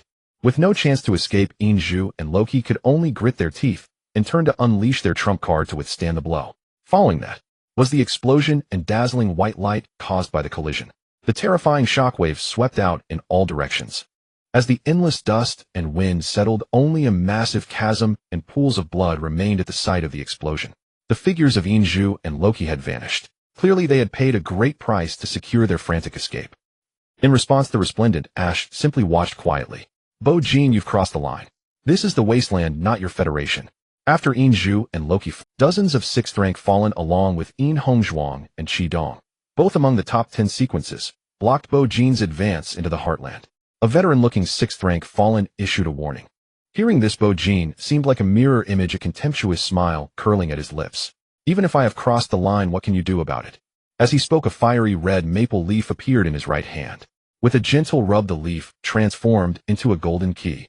Bo Jin twisted it lightly, and a faint ethereal golden door materialized in the air before him. Once his key slid into the lock of that golden door, Shan Xuanyun, the king of nightmares, would immediately burst forth to strike. Come on, I'm stepping in today. If you've got the guts, try and stop me. Gripping the golden key, Bo Jin felt as if he wielded a supreme imperial weapon. Imperial weapon in hand, he arrogantly strode into the heart of the wasteland. They say entering here is like stepping into a hell of utter despair. But Bo Jin didn't think so. What's going on? Isn't this supposed to be hell? Why don't I feel a thing? Golden key in hand, Bo Jin fearlessly walked into the center of the encircling Fallen, meeting their gradually kindling fury heated. Then he shrugged and spread his hands. So I crossed the line. What now? You going to kill me? Seeing his roguish demeanor, the surrounding Fallen were fuming with rage. But they knew well that Bo Jin in SS rank was the Federation's sole trump card. A man like him surely carried a devastating weapon granted by the Federation. And judging by Bo Jin's fearless expression, that weapon was undoubtedly the golden key in his hand. It was also his greatest confidence to brave the pressure of dozens of 6th rank Fallen and venture alone into the wasteland's heart. Thus, though enraged, the Fallen dared not attack him now that he had truly entered. What if a single strike got them obliterated by the golden key? At that moment, the veteran Fallen began to regret provoking Bo Jin into coming. Unable to act, it still blustered. Come on, take another step if you dare. As it spoke, its 6th rank Fallen aura erupted violently. To bolster its intimidation, the remaining 6th rank Fallen also stepped forward, releasing an invisible pressure that surged toward Bo Jin. But again, facing the Federation's trump card with his deadly weapon, they dared not truly strike. So no matter how terrifying the pressure to Bo Jin, it was just a slightly stronger breeze. Bo Jin laughed. He felt his hair and clothes flutter in the wind, refreshing him like an ice emperor. Bo Jin took 10 steps toward the veteran Fallen. One step is too few. How about 10? There, I've crossed the line again. And now, the veteran was stunned. It had never seen such audacity. But it still blustered. Take one more step and see if I don't crush you. Bo Jin smiled and took 15 more steps. Take one more step, I dare you. Bo Jin took another 20 steps. You dare? The veteran fell silent. For Bo Jin now stood before it, wielding the supreme imperial weapon, arrogantly slapping its face. I've hit you. So what? I crossed the line. So what? Speak. Why aren't you talking? Seeing this, the surrounding Fallen exchanged glances, falling into an awkward silence. The veteran 6th rank, feeling humiliated by a 4th rank slaps, was almost aggrieved. Damn, it had never suffered such an insult in its life. But against this Bo Jin, there was no recourse. If only it hadn't stepped forward. Oh, Eschaton, send an angel to save me. Take this demon away. An angel arrived. Suddenly, crisscrossing saber and sword light burst through the sky. After receiving the city guard's report, Lu Minghuang rushed over with his entire Blades and Shadows squad. But seeing Bo Jin single-handedly bullying so many Fallen, he was momentarily stunned. He quickly pulled Bo Jin out. My dear prince, your teacher was frantic and you're here playing. Let's go, let's go. The depths of the wasteland are too dangerous, not as simple as you think. Bo Jin was pulled out by Lu Minghuang. Hearing this, he instinctively looked up. As he bullied the veteran, pairs of pitch-black eyes were slowly opening in the ochre sky, watching him with emotionless gazes. Sensing their auras, they were at least 7th rank. But even so, before being taken back to Meteor City by Lu Minghuang, Bo Jin arrogantly left 2 sentences. He'll bring backup next time. Then he'll see what you can do even if I cross your boundaries. At the same time, before leaving, Lu Minghuang seemed to feel a complex gaze. It was as if thanking him. 1 minute after Bo Jin left, all the eyes in the sky gradually vanished. 5 minutes later, the gathered Fallen dispersed. 1 hour, there was no movement at the spot. 2 hours later, from the cracked earth where Bo Jin had stood, 7 butterflies of different colors squeezed out like a cicada shedding its shell.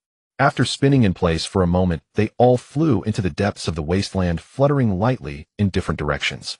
A red butterfly fluttered under the ochre sky, but soon a venomous dark green tongue lashed out like lightning, snatching it away. A frog-like Fallen contentedly swallowed the butterfly, but the next moment the red butterfly exploded with a bang inside it. Thick white smoke billowed from the Fallen's mouth as it collapsed in agony. A blue butterfly flew on. Suddenly, a pale, rotting arm emerged from the cracked earth. Its palm slammed down on the butterfly. The next moment, brilliant fireworks burst in the sky. at the same time perhaps being too conspicuous. The purple, green, and gold butterflies met similar fates. Some perished with grotesque birds, others were turned into dazzling fireworks by sudden attacks. Some were struck down by an inexplicable force mid-flight, exploding upon landing. Soon only the inconspicuous yellow and white butterflies remained. The yellow butterfly, blending with the ochre sky, flew safely into the depths of the wasteland. Finally, it stopped before a vast forbidden zone hiding in the woods. The white butterfly, fluttering through the sky, unexpectedly discovered broken spider silk and residual bloodstains.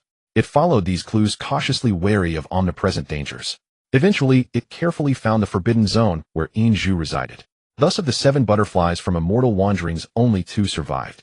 They had fulfilled their mission. Meteor City. Bojin slowly opened his eyes and looked down. The identical white and yellow butterflies landed lightly on the back of his hand. Found them. Time to call in backup. The next moment he took out his phone and opened a group. Top 10 prodigies of the Federation Exchange Group. Bojin, everyone, am going to pioneer the wasteland. Bojin, anyone coming? The top 10 group of the Federal Genius list is buzzing with excitement.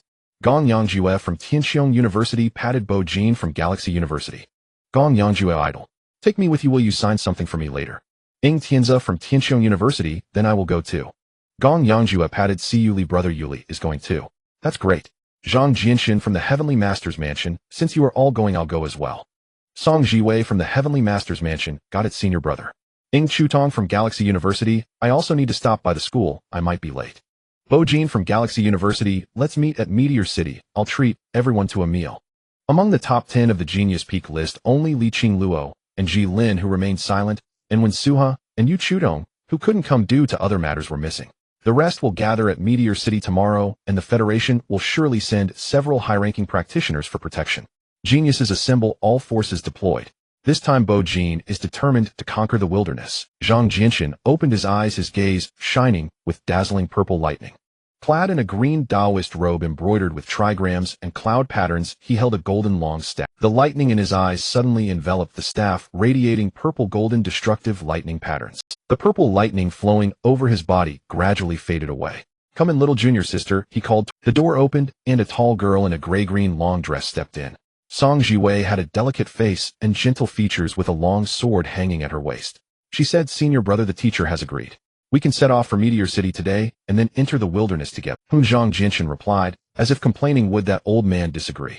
He's probably thinking that these 2 unfortunate kids have finally come down the mountain. Finally, it's quiet. Let's go. This time down the mountain, we must have fun and also see the 3 prodigies ahead of me. Song Jiwei followed behind him, silent, merely curling the corners of her mouth into a small arc. Under the setting sun, the 2 figures slowly walked down the mountain. 4th on the genius list, Zhang Jinshin.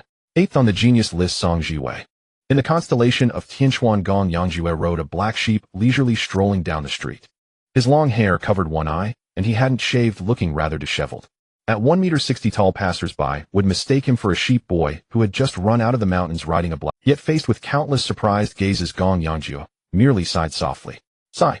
Doesn't anyone see the clean and just heart hidden beneath my seemingly scruffy appearance? Can't anyone tell that beneath my seemingly small stature lies a grand soul ranked 10th on the genius? Forget it, it's normal that a bunch of mortals cannot see it. After all, cattle and sheep gather in herds while fierce beasts walk alone. This is my life, Gong Yangjue. It's truly lonely as snow. 10th on the genius list, Gong Yangjue. On top of a tall building, countless black crows soared chaotically in the sky, darkening the entire sky. A slender figure slowly emerged at the pinnacle, a cold and handsome youth with sword-like brows and star-like eyes, slightly lowered, calmly gazing down. Despite his righteous appearance, the black robe he wore and the countless pitch-black crows circling above him made him appear somewhat demonic and sinister. Si Yuli gently stroked the crow on his shoulder. The next moment, he suddenly leaned back as if a kite with a broken string plummeting from the edge of the tall building. The world turned upside down in an instant. The sound of howling and sharp wind rushed past his ears. Si Yuli slowly closed his eyes.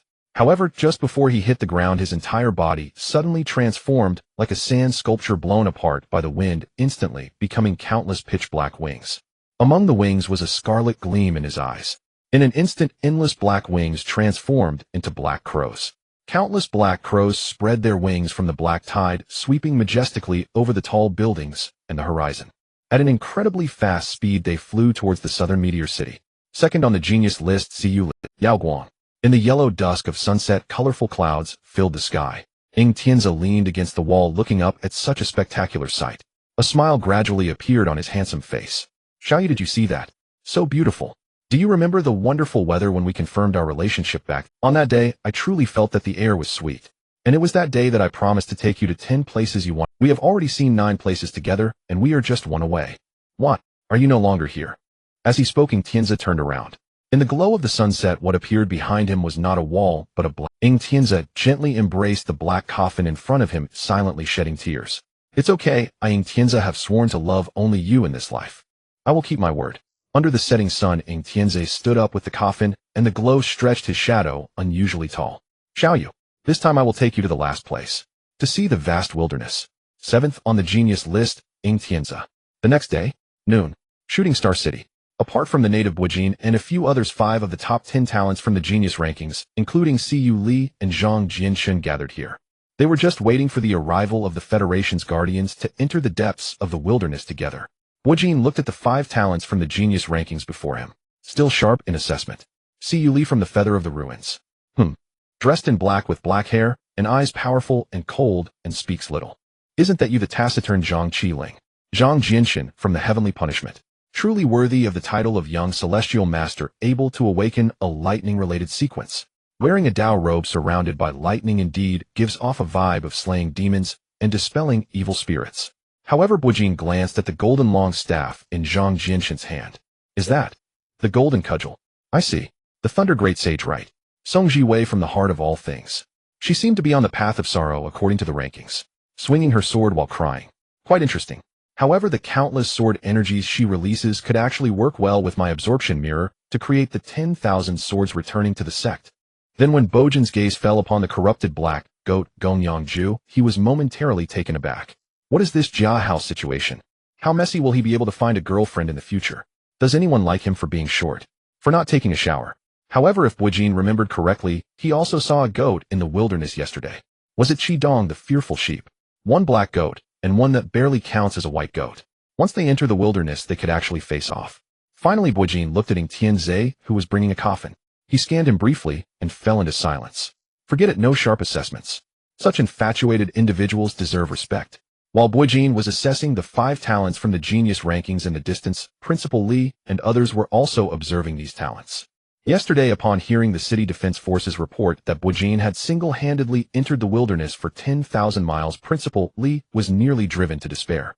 It must be known that the vast wilderness is filled with all sorts of monsters. Although Buijin carried the golden key given by the King of Nightmares Shinxuan Yun, what if the wilderness 7 kings saw Bojin's arrogance and directly attacked? What if it wasn't the 6th-tier individuals that surrounded Buijin back then, but rather those who had participated in the Kings were true veteran 8th-tier fallen ones? If they directly attacked, would a 4th-tier Buijin really be able to react? Although this scenario is unlikely, currently Buijin is truly the Federation's ace. The only god in the history of Shooting Star City. If something were to happen, Principal Li could not imagine the great loss the Federation would suffer. And the Shooting Star City, which had just managed to stand up, could not afford to see Buijin fall. Therefore, upon hearing that Buijin was assembling an exploration team, Principal Li immediately informed the Federation. The high levels of the Federation also took this very seriously. They specially dispatched 3 true top-tier powerhouses to protect these talents as they entered the wilderness. The Southern and Northern Federations once jointly established an organization called the 12 Zodiac. The purpose of the 12 Zodiac was to guard the emerging talents of the Federation. Thus, they were also known as the Guardian Zodiac. However, later on, due to the growing strength of the 3 universities and the Tian Master Mansion, along with the increasing sophistication of the Federation's defense system, the recruitment teachers of the universities replaced the work of the 12 Zodiac, and the 12 Guardian Zodiacs gradually disappeared from public view. Now that Buijin and these Ancient Millennium talents are about to enter the depths of the wilderness, it is naturally time for the Guardian Zodiacs to return to their duties. Thinking of this, Lu Ming Huang asked, "Teacher, which 3 Zodiacs do you think have come this time?" Principal Li shook his head. How would I know? Due to the rapid development of the Federation after the successful establishment of the first generation of Guardian Zodiacs, there has been no further news. Decades have passed. Almost all of the first generation of Guardian Zodiacs have been promoted to the 8th tier, either employed at the high levels of the Federation or defending against wilderness invasions in the City Defense Forces. Even the Azure Dragon, who was originally a peerless genius, successfully slayed the new king during the King's War over a decade ago, ascending to become the Emperor. He is now the King of Rage, the Heavenly Emperor. It can be said that every Guardian Zodiac is an exceptionally top-tier powerhouse. They are here. In the next moment, Principal Li sensed something, looked up, and saw 3 exceptionally shining beams of light streaking across the distant sky. In an instant, the beams of light fell to the ground, revealing 3 towering figures that exuded an overwhelming aura visible to the naked eye. At this moment, not only Principal Li and Lu Ming Huang, but even the distant talents looked over in surprise. They saw the figure in the center. Tall and slender with deep-set eyes, one black and one white, slowly rotating like the yin-yang symbol. The Tiger of Destiny from the 12 Zodiac, current emotional value at 86, awakened the Steer sequence of Fear the Destiny game, and is an 8th tier being of Eternal Night Ruins. The girl on the left possesses an unparalleled beauty. Dressed in a stunning crimson gown, it perfectly accentuates her figure with a gigantic fire wheel hovering behind her. The Rabbit of Fire from the 12 Zodiac, current emotional value at 83, awakened the Steer sequence of Rage the Infernal Flames, and is an 8th tier being of destruction. The man on the right wears a black robe, appearing as if shrouded in shadows, making it difficult to discern his features. The Dog of Death from the 12 Zodiac, current emotional value at 83, awakened the Steer sequence of Love the Fountain of Immortality, and is an 8th tier being of the Sea of Aurora. 3 8th tier sequence beings. They descended here. This is the first time in the history of Shooting Star City. Wojin looked at the 3 powerful Guardian Zodiacs in the distance. A smirk appeared at the corner of his mouth. This time he wanted to see if those dozens of fallen 6th tier beings would dare to stop him from entering the depths of the wilderness.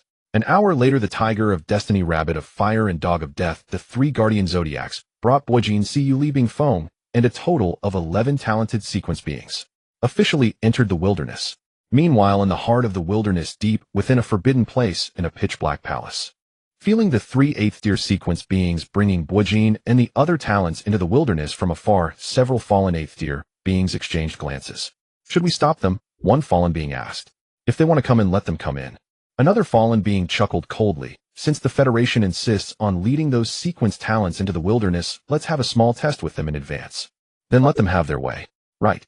However, since that SS tier Wojin has entered, should we call Bai Yujing and the others? Upon mentioning the name Bai Yujing, several 8th tier fallen beings exchanged meaningful glances. Then a silence fell over the palace. After a moment, a fallen being broke the silence with a hoarse voice. Bai Yujing and the dragon possess the blessing of the king. We cannot summon them. Let's call Li Moshin and see Yo-Yo over. It's time to let these Federation sequences experience what truly terrifying wilderness is after the updates. In the wilderness, sensing the presence of their kind, the white and yellow butterflies fluttered gracefully ahead, guiding Bo Jin and the others. The depths of the wilderness they had visited yesterday were now clearly in sight beneath the ominous sky. 3 8th tier sequential beings Ming Hu Huatu and Sigo formed a stable triangle positioned in front, behind, and to the side of them. Guarding their advance, the taciturn Siyu followed behind Ming Hu, isolating them from the rest. The young celestial master Zhang Jianshun walked quietly forward alongside his junior sister Song Jiwei. Ing Tianza carried a black coffin on his back, occasionally snapping photos of passing fallen beings and certain spectacles while affectionately calling out for Xiaoyu. The 5 from the Icebound group entered the wilderness for the first time, curiously observing their surroundings as they followed Bo Jin. As for Gong Yongju, at that moment the 10th rank genius was wobbling on the back of the black sheep, clinging tightly, as if he were a starstruck fan. Jingu, where did your avatar go? Jingu, your skill is so cool. Jingu, can you show me your mirror world? I want to see my avatar. Jingu, how can you be so handsome? Jingu, Jingu. Throughout the journey, Gong Yongju's chatter was incessant, like firecrackers going off. At first, Bo Jin patiently responded and even gave him an autograph. Eventually, he became too lazy to engage and pretended not to hear him. Bo Jin wanted to give him a good beating, but then thought about whether it was appropriate for an idol to hit his own fan. So he let his mirror avatar deal with him instead. After all, whatever the mirror avatar did had nothing to do with his true self. However, the subsequent events took Bo Jin by surprise. The mirror avatar and Gong Yongju, both afflicted with their own delusions, hit it off, instantly chatting away. Their discussion revolved around a few topics. Gong Yongju asked, Jingu, who do you think has the highest combat power among all web novels? Isn't it obvious? It must be the Emperor of the Wasteland. Bo Jin replied. Who claims to be invincible? Who dares to say they are unbeaten? Jingu, who do you think is stronger, Whitebeard or Akainu? Bo Jin responded, of course. The antics of these two amused the girls, including Ing Huan, Song Jiwei, and Li Wan. Bo Jin truly had no way to deal with them. He decided to let them be. Soon they arrived at the depths of the wilderness. This time, under the guidance of 3 8th tier Guardian Zodiac beasts, the dozens of 6th tier fallen beings that had appeared yesterday seemed to have retreated like turtles, no longer showing themselves. Our goal this time is to understand your opponents in the college entrance examination and to find a few forbidden places that align with your emotional pathways to enhance your emotional value, said Ming, who was leading the way. However, since Bo Jin has already locked onto a forbidden area through the immortal travel, we will follow the butterfly's guidance from here on out. At this statement, everyone nodded in agreement. After the sequential beings advanced to the fourth tier, ordinary inner demons could no longer satisfy the increase in emotional value. At this point, you have two choices. The first is to deepen the extreme emotions in your heart through some means. For example, those in pain make themselves suffer even more, and those in sadness make themselves even sadder.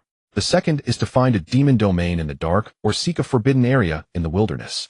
The formation of a forbidden area is due to the death of at least 6th-tier high-level sequential beings or fallen beings whose overflowing extreme emotions and blood pollute a certain region. This leads to mutations in all living beings and even plants, thus generating more emotions and inner demons. Even if the forbidden items within are taken away, as long as the forbidden area is not destroyed, the residual emotions and inner demons will exist forever. This way you can enter the forbidden area, occupy a region, safely eliminate the mutated creatures and plants inside, and devour all the inner demons and emotions in that area. Of course, if you are strong enough, you can directly devour the entire forbidden area. Can't pure inner demons satisfy the increase in emotional value? Then why not directly absorb the forbidden area composed of countless emotions and inner demons? The same logic applies to the demon domain. However, the value of the forbidden area is far superior to that of the demon domain. Therefore, powerful sequential beings generally choose the second method to enhance their emotional value and achieve the goal of promotion. This is the reason why Bo Jin and his companions ventured deep into the wilderness. After all, the wilderness is the territory of the fallen, and most of the emotional values of the top 10 in the wilderness surpassed those of the top 10 in the Federation. Bo Jin even suspected that Bai Yujing Long and Li Mo Shun had likely approached the 5th tier or even reached it. He thought to himself that he needed to quickly enhance his own realm. Then at that moment, the white and yellow butterflies guiding the way flew off in different directions. Parting ways, Bo Jin glanced back at the mirror avatar, who was still engaged in a lively chat with Gong Yang Ju, noticing the understanding in his true self's gaze. The mirror avatar then said to Gong Yang Ju, "Good brother, I'm off to carry out the task my true self assigned me now. It might be a bit dangerous, so I won't take you with me." Gong Yang Ju revealed a look of deep reluctance, saying, "All right then, Jin, go. I will miss you." In the next moment, Bo Jin's lips curled into a wild grin as he nodded towards his true self. "Don't worry, I'll make sure to complete the task. That little spider is doomed. I promise." Then he used the absorption mirror to absorb all the skills of the talented beings present. He even absorbed a fire dragon from the 8th tier Huotu.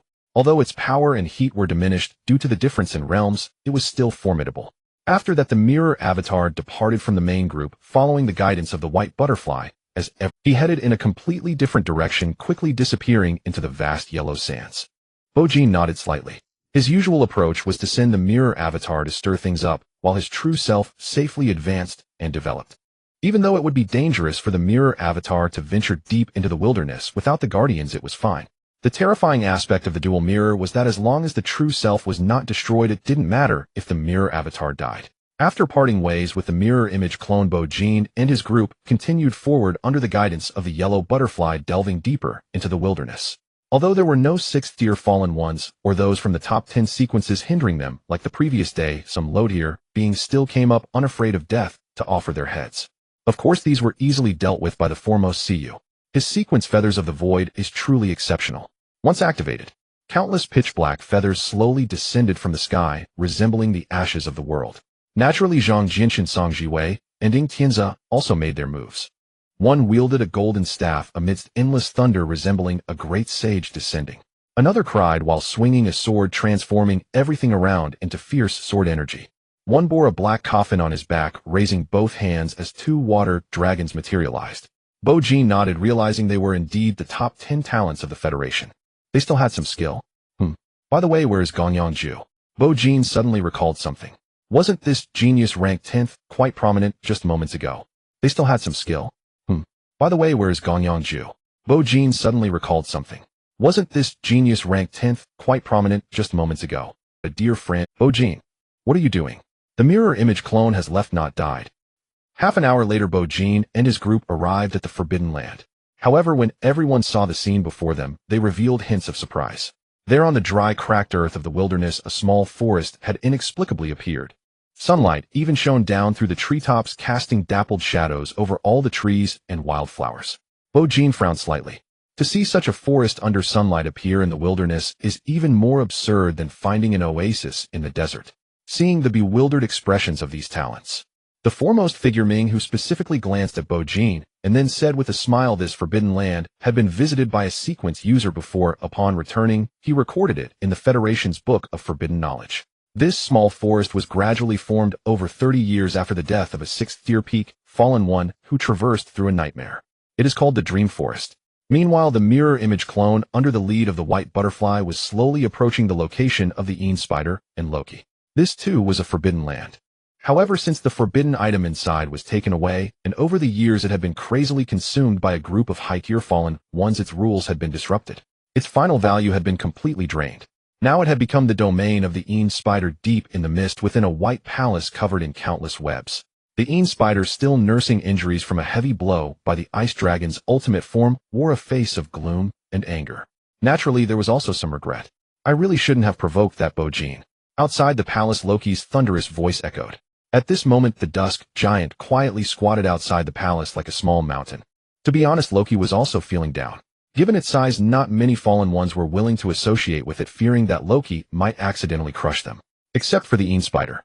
Although this spider often called on it for help without offering any rewards, purely freeloading Loki didn't mind. It only felt that the Een spider's presence brought some ripples to its otherwise lonely and mundane life. It thought this was quite nice and wanted it to continue. Thus, even knowing that Bo-jin was incredibly difficult to deal with, it still chose to help the little spider. As a result, both were brutally crushed by Bo-jin's ice dragon ultimate form. This is indeed my fault. The Een spider sat atop the palace's throne, acknowledging its mistake. Whenever she recalled that sweeping ice dragon, she would tremble slightly. This Bo-jin too terrifying. The fear of him even surpassed her resentment.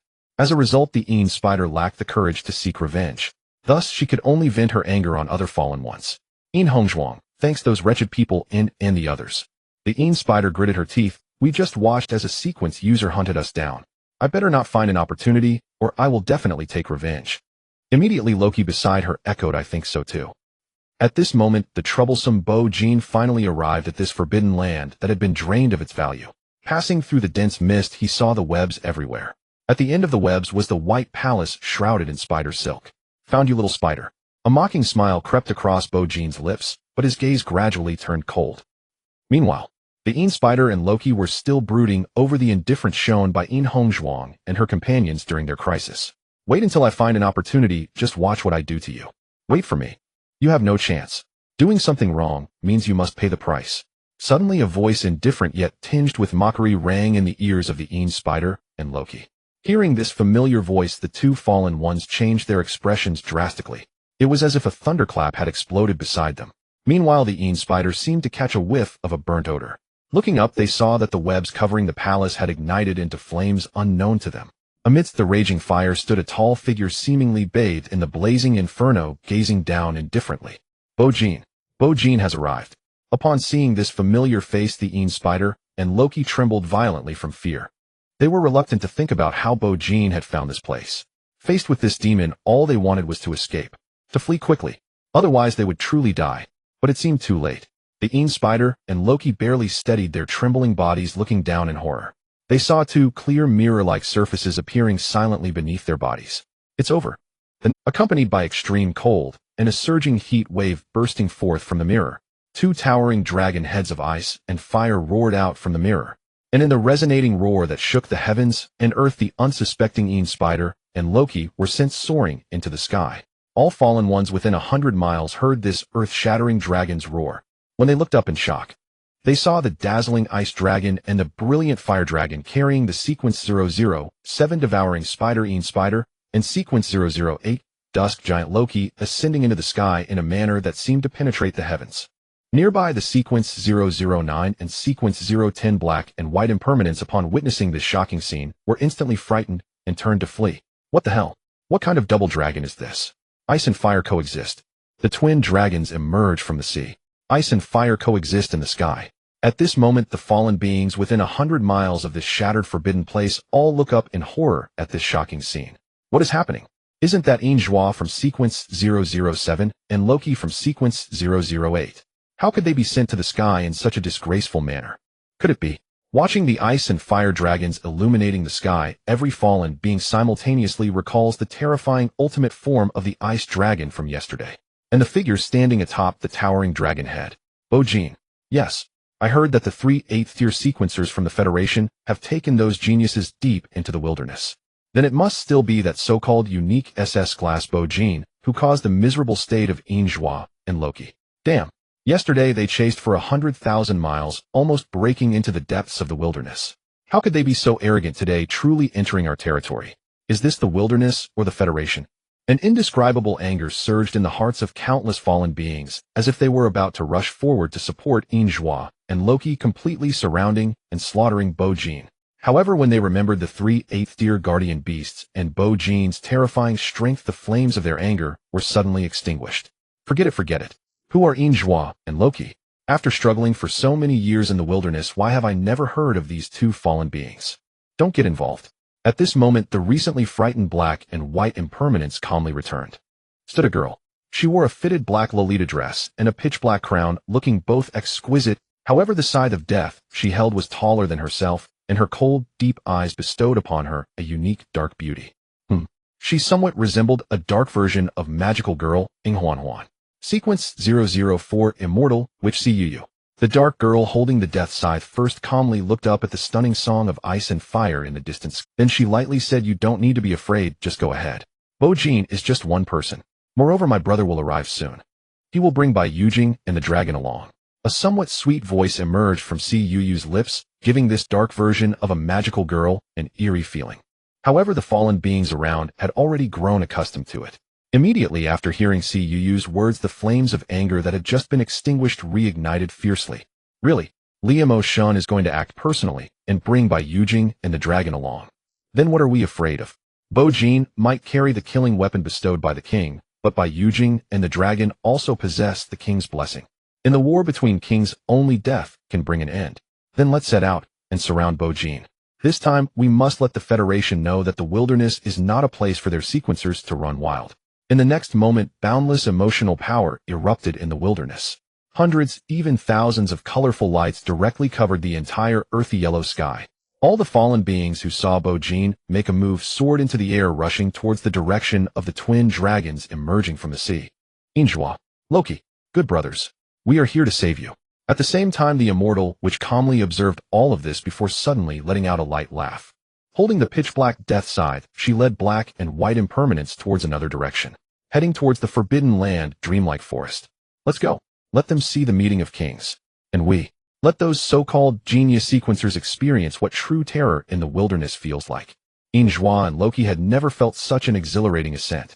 They felt the extreme cold and the overwhelming heat wave enveloping them as they soared into the sky.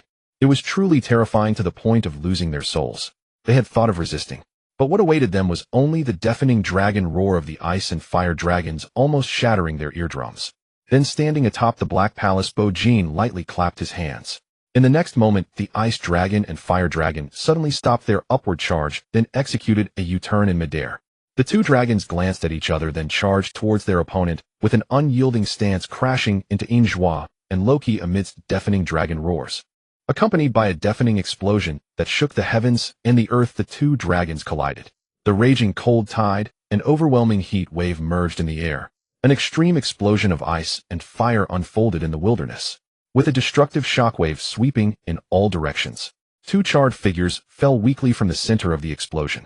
Boom, boom. They smashed the already cracked earth, creating two deep pits, one large and one small, raising endless clouds of dust. After suffering two heavy blows from Bojin, Injua had even lost the ability to activate her sequence. She struggled to raise her broken body and barely looked up. She saw the dust gradually settling. Boundless black wings slowly descended from the sky like the ashes of the world. Then the black feathers lightly landed on Injua's shattered body, covering and enveloping her. It was like a black funeral. Bojin slowly walked towards the two deep pits in the distance. Yesterday he was struck heated by his own ice dragon's ultimate form, and today another feast of ice and fire had come. These two so-called top 10 sequencers in the wilderness should have lost their ability to resist. Little spider, I've finally caught you. Bojin's lips curled into a teasing smile as he walked towards the small pit behind the giant pit. Just as he passed the giant pit, A gigantic hand suddenly shot up into the air, blocking the sun and crushing down towards him. Bo Jin was momentarily stunned. The mirror of space erupted instantly, taking him away from the spot. Then brilliant golden light and dazzling blue radiance erupted from the hand, and a miniature sun and moon burst forth, directly shattering the descending hand. The shattered mirror unleashed its power. The entire giant hand cracked apart with a snap, transforming into endless shards and falling with the dark wings. But that's not all. Accompanied by a deafening roar from the giant pit, the battered dusk giant Loki crawled out from the pit, blocking the sun and halting Bo Jin's advance, and glared at him with fury. "You, stop right there." Bo Jin frowned slightly. Loki in front of him was already in a state of near death, the massive hand from before, and now the effort to stand up was likely his last ounce of strength. Now don't be fooled by his imposing stance blocking the way, seeming to block the sun. He was merely hanging on by the last breath. Bo Jin looked at the giant before him, then at the deep pit where Injua was buried. Suddenly, he had an epiphany. Aren't you the bro? Is the first deep love in the wilderness? Can even the fallen have deep feelings? What kind of fallen are you trying to be? However, Bo Jin reflected for a moment. This dusk giant Loki seems to be a fallen one from the anger path. Well, that's fine. It's no surprise that these simple-minded, muscle-bound angry athletes would do something like this. Hey, are you sure you want to block my way? Bo Jin frowned slightly. He always understood that the troublemaker was the devouring spider Inju, so he wanted to be the first to kill it. But what if this Loki insisted on cutting in line? Bo Jin wouldn't mind being the first to send him to hell. "You, stop right there." Loki only had these 2 lines. Bo Jin couldn't help but laugh. What is going on? This big fool's so-called deep feelings directly made him appear as the villain. Are you the fallen one, or am I? The next moment Bo Jin slightly raised his gaze, his expression cold.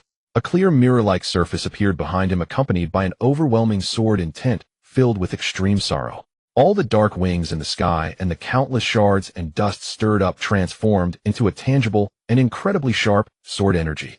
Countless swords floated behind Bo Jin, forming an incredibly spectacular return of 10,000 swords. This was the ability of all things Sword Heart Song Jiwei. Everything, even the dust, can become a sword at my command. Before leaving the main force, Bo Jin absorbed Song Jiwei's ability with the Mirror of Absorption. Thus came the current return of 10,000 swords. At this moment, the sharp sword energy behind Bo Jin crisscrossed, as if to cut through this world. He coldly raised his gaze to the towering Loki, whose enormous body was now targeted by the endless. "I ask you one more time, are you sure you want to block my way?" Cosplaying as the king of wealth with 10,000 swords piercing the heart. Seeing this, Loki fell silent for a moment. Then in a weak voice he used the last of his strength to say stop. However, this time, he could not utter another word. "Then you shall die."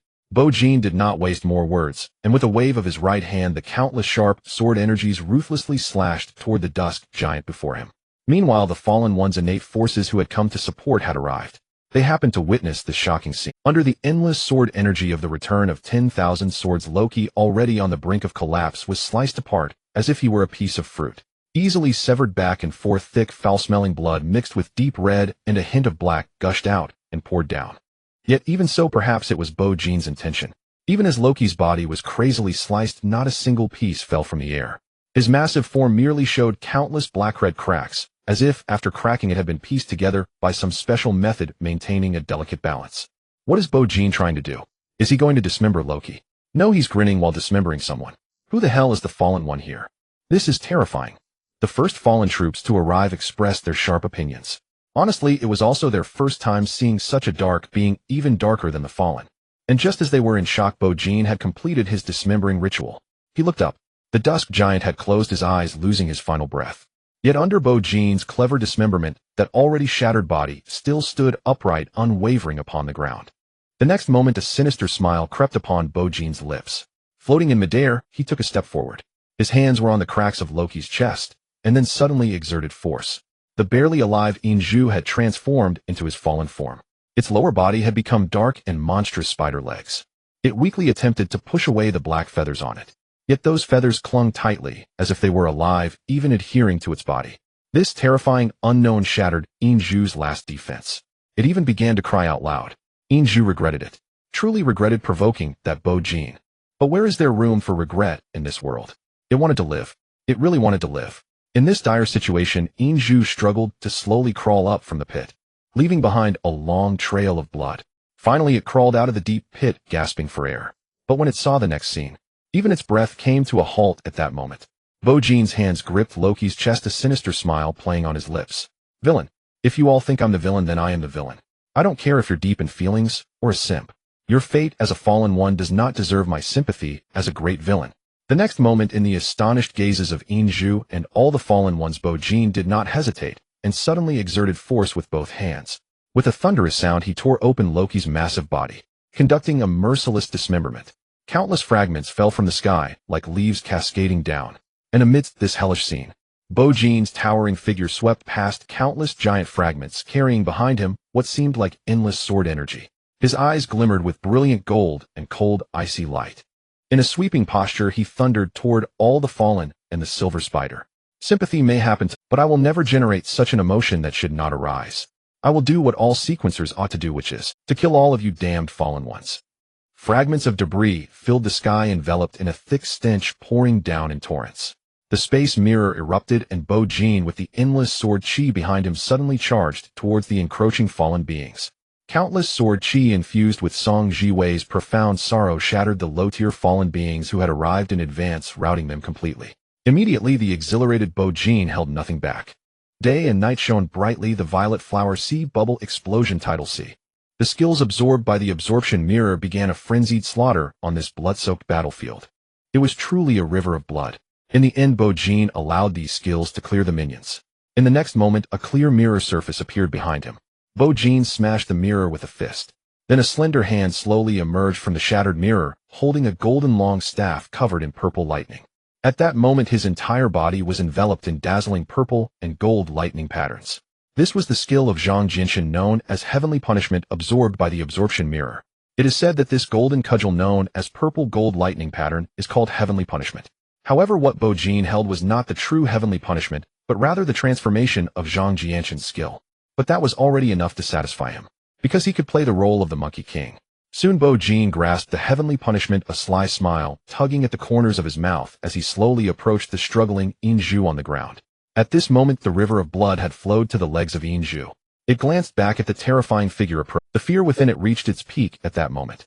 It truly wanted to escape, but the black feathers that enveloped it clung to it like tentacles, making it only able to move a little distance each time. Thus it could only watch helplessly as the devil approached it unhurriedly. Can you let me go? I beg you. I truly know my wrongs. I really don't want to die. Inju began to plead desperately. However, Bo Jean, who was already beside it, remained unmoved, merely casting a cold glance downwards, uttering a truth from a certain novel. You do not know your wrongs, you only know you are about to die. Then Bo Jean's calm voice echoed in Inju's ears. He said, undo. As if activating some spell, in the next moment several of Inju's spider legs covered by black wings suddenly exploded with a bang, turning into countless identical black feathers. They vanished completely. It was truly as if a computer program had been executed, undoing as commanded. Bo Jean nodded slightly. This was the ability of the second-rank genius, see, usually known as returning to the ruins feathers. Similar to his shattered mirror. This so-called initial emotional value of 19 holds some weight. Bo Jean did not stop. In the desperate and fearful gaze of Inju, he activated Divine Oracle. Undo, undo, undo. Soon all of Inju's spider legs and arms disappeared, assimilated into pitch-black wings, and it became a mere half-body human monster. Inju truly felt that it was going to die. Perhaps it was because it faced the real brink of death. Memories long forgotten, some pasts that had been concluded, began to surge back into her mind. Back then she had run away from home, entering the wilderness without looking back. It seemed she had encountered a frail boy with a similar fate. Both harbored the same dream, wanting to enter the boundless wilderness to change their once downtrodden lives. Thus in the early days, the two lost and self-doubting youths supported each other in the wilderness, struggling to find a way to become top-tier fallen beings. Though they were battered and bruised every time, but remembering that in such a hellish life someone accompanied them, they gritted their teeth and persevered. Later, gradually, they developed feelings for each other. They promised that if either of them truly became the ultimate fallen being known throughout the wilderness, even the world, they would protect the weaker one. Later, for some reason, they went their separate ways, each pursuing their own path. At parting, they embraced tightly. Both silently prayed for each other. Since this world had fallen into, we must carve out an even darker path through the darkness. A path to rise above others, changing insignificant lives like dust. At this moment, Inju seemed to return to the place where the dream had been. The lost, confused, and self-doubting youths met for the first time and shared their names. The girl said, "Hello, my name is Hong Zhu from Comet City. And you?" The boy said, "Hello, I am called Bai Long." And as the memories flowed back, Inju suddenly heard a sound of footsteps. 3 figures slowly approached from afar. The tall figure drifting with elegance in the middle matched the boy from her memory. It aligned perfectly with the Bai Long from her memory. Inju suddenly smiled lightly, albeit a bit maniacally. She remembered. She truly remembered. It's you. So it was you. Bai Long. Bai Yujing. Back then each chose to forget the past. It turns out we both succeeded. The girl Hongzhu became the Sequence 007, devouring Spider Inju. The boy Bai Long became the Sequence 001, immortal Bai Yujing. We both rose above others, possessing an infinitely beautiful future, changing our once insignificant lives. At this moment, the light of hope, like twinkling stars, reappeared in Inju's eyes. Bo Jin stands as the number 1 on the Federal Genius list, while Bai Long is now the number 1 on the Sequence list. If Bai Long honors the promise made back, then there is definitely a chance to rescue me from Bo Jin's hands. Thinking of this, Inju desperately crawled towards Bai Yujing like a maggot. Soon Bai Yujing Long and Li Mo Shun arrived before Inju. The 3 wore expressionless faces. Inju struggled to move her body, barely lifting her broken head to look at Bai Yujing, the former Bai Long. You? Bai Long. Do you remember me? We once promised that if one became a renowned fallen being in the world, we would protect the weaker one. So, Inju did not notice that when she uttered the name Bai Long, Bai Yujing's pitch-black pupils subtly. Then Inju looked at Bai Yujing before her, still full of hope, saying, "You can save." Her voice suddenly, because Bai Yujing's hand had already rested on Inju's remaining head, his eyes reflecting an emotionless extreme indifference. Immortal's touch.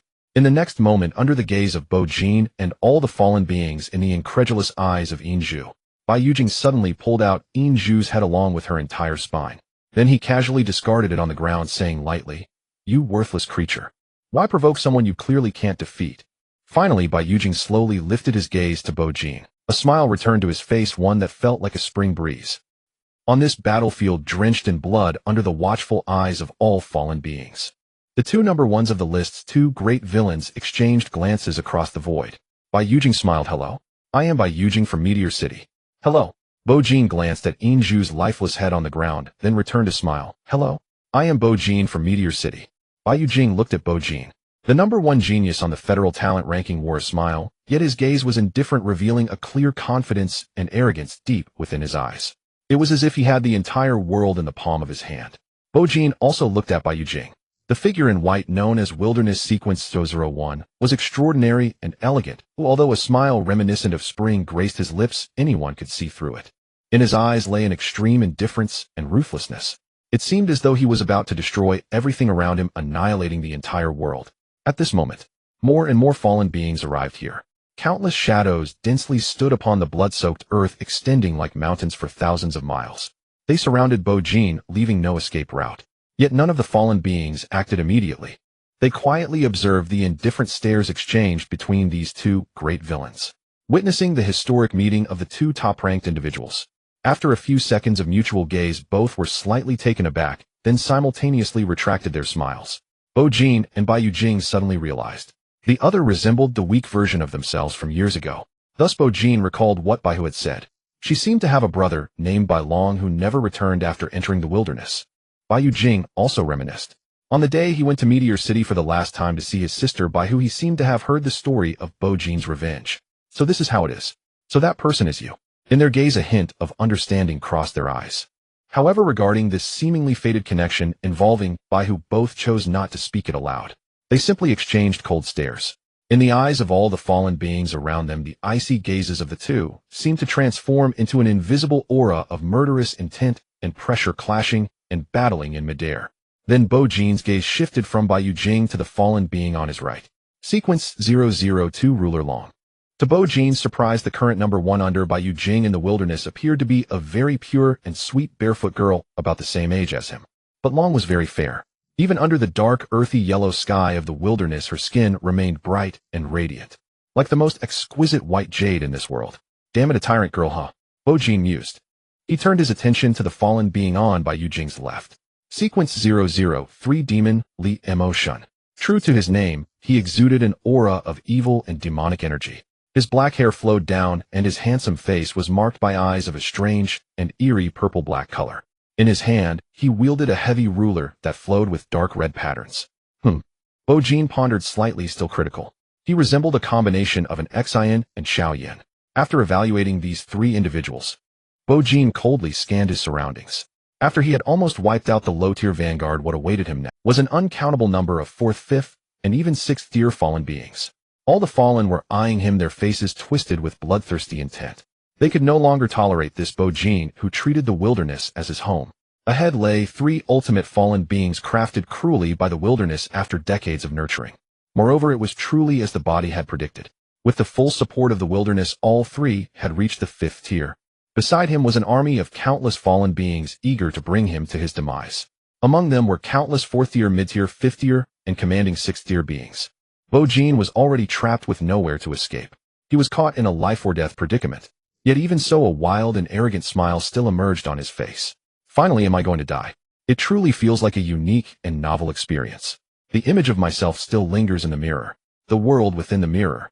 In the next moment, Bo-jin unhesitatingly activated the world within the mirror, preparing for a final desperate struggle. The mirror world, capable of extending 1,000 meters, suddenly enveloped part of the fallen army.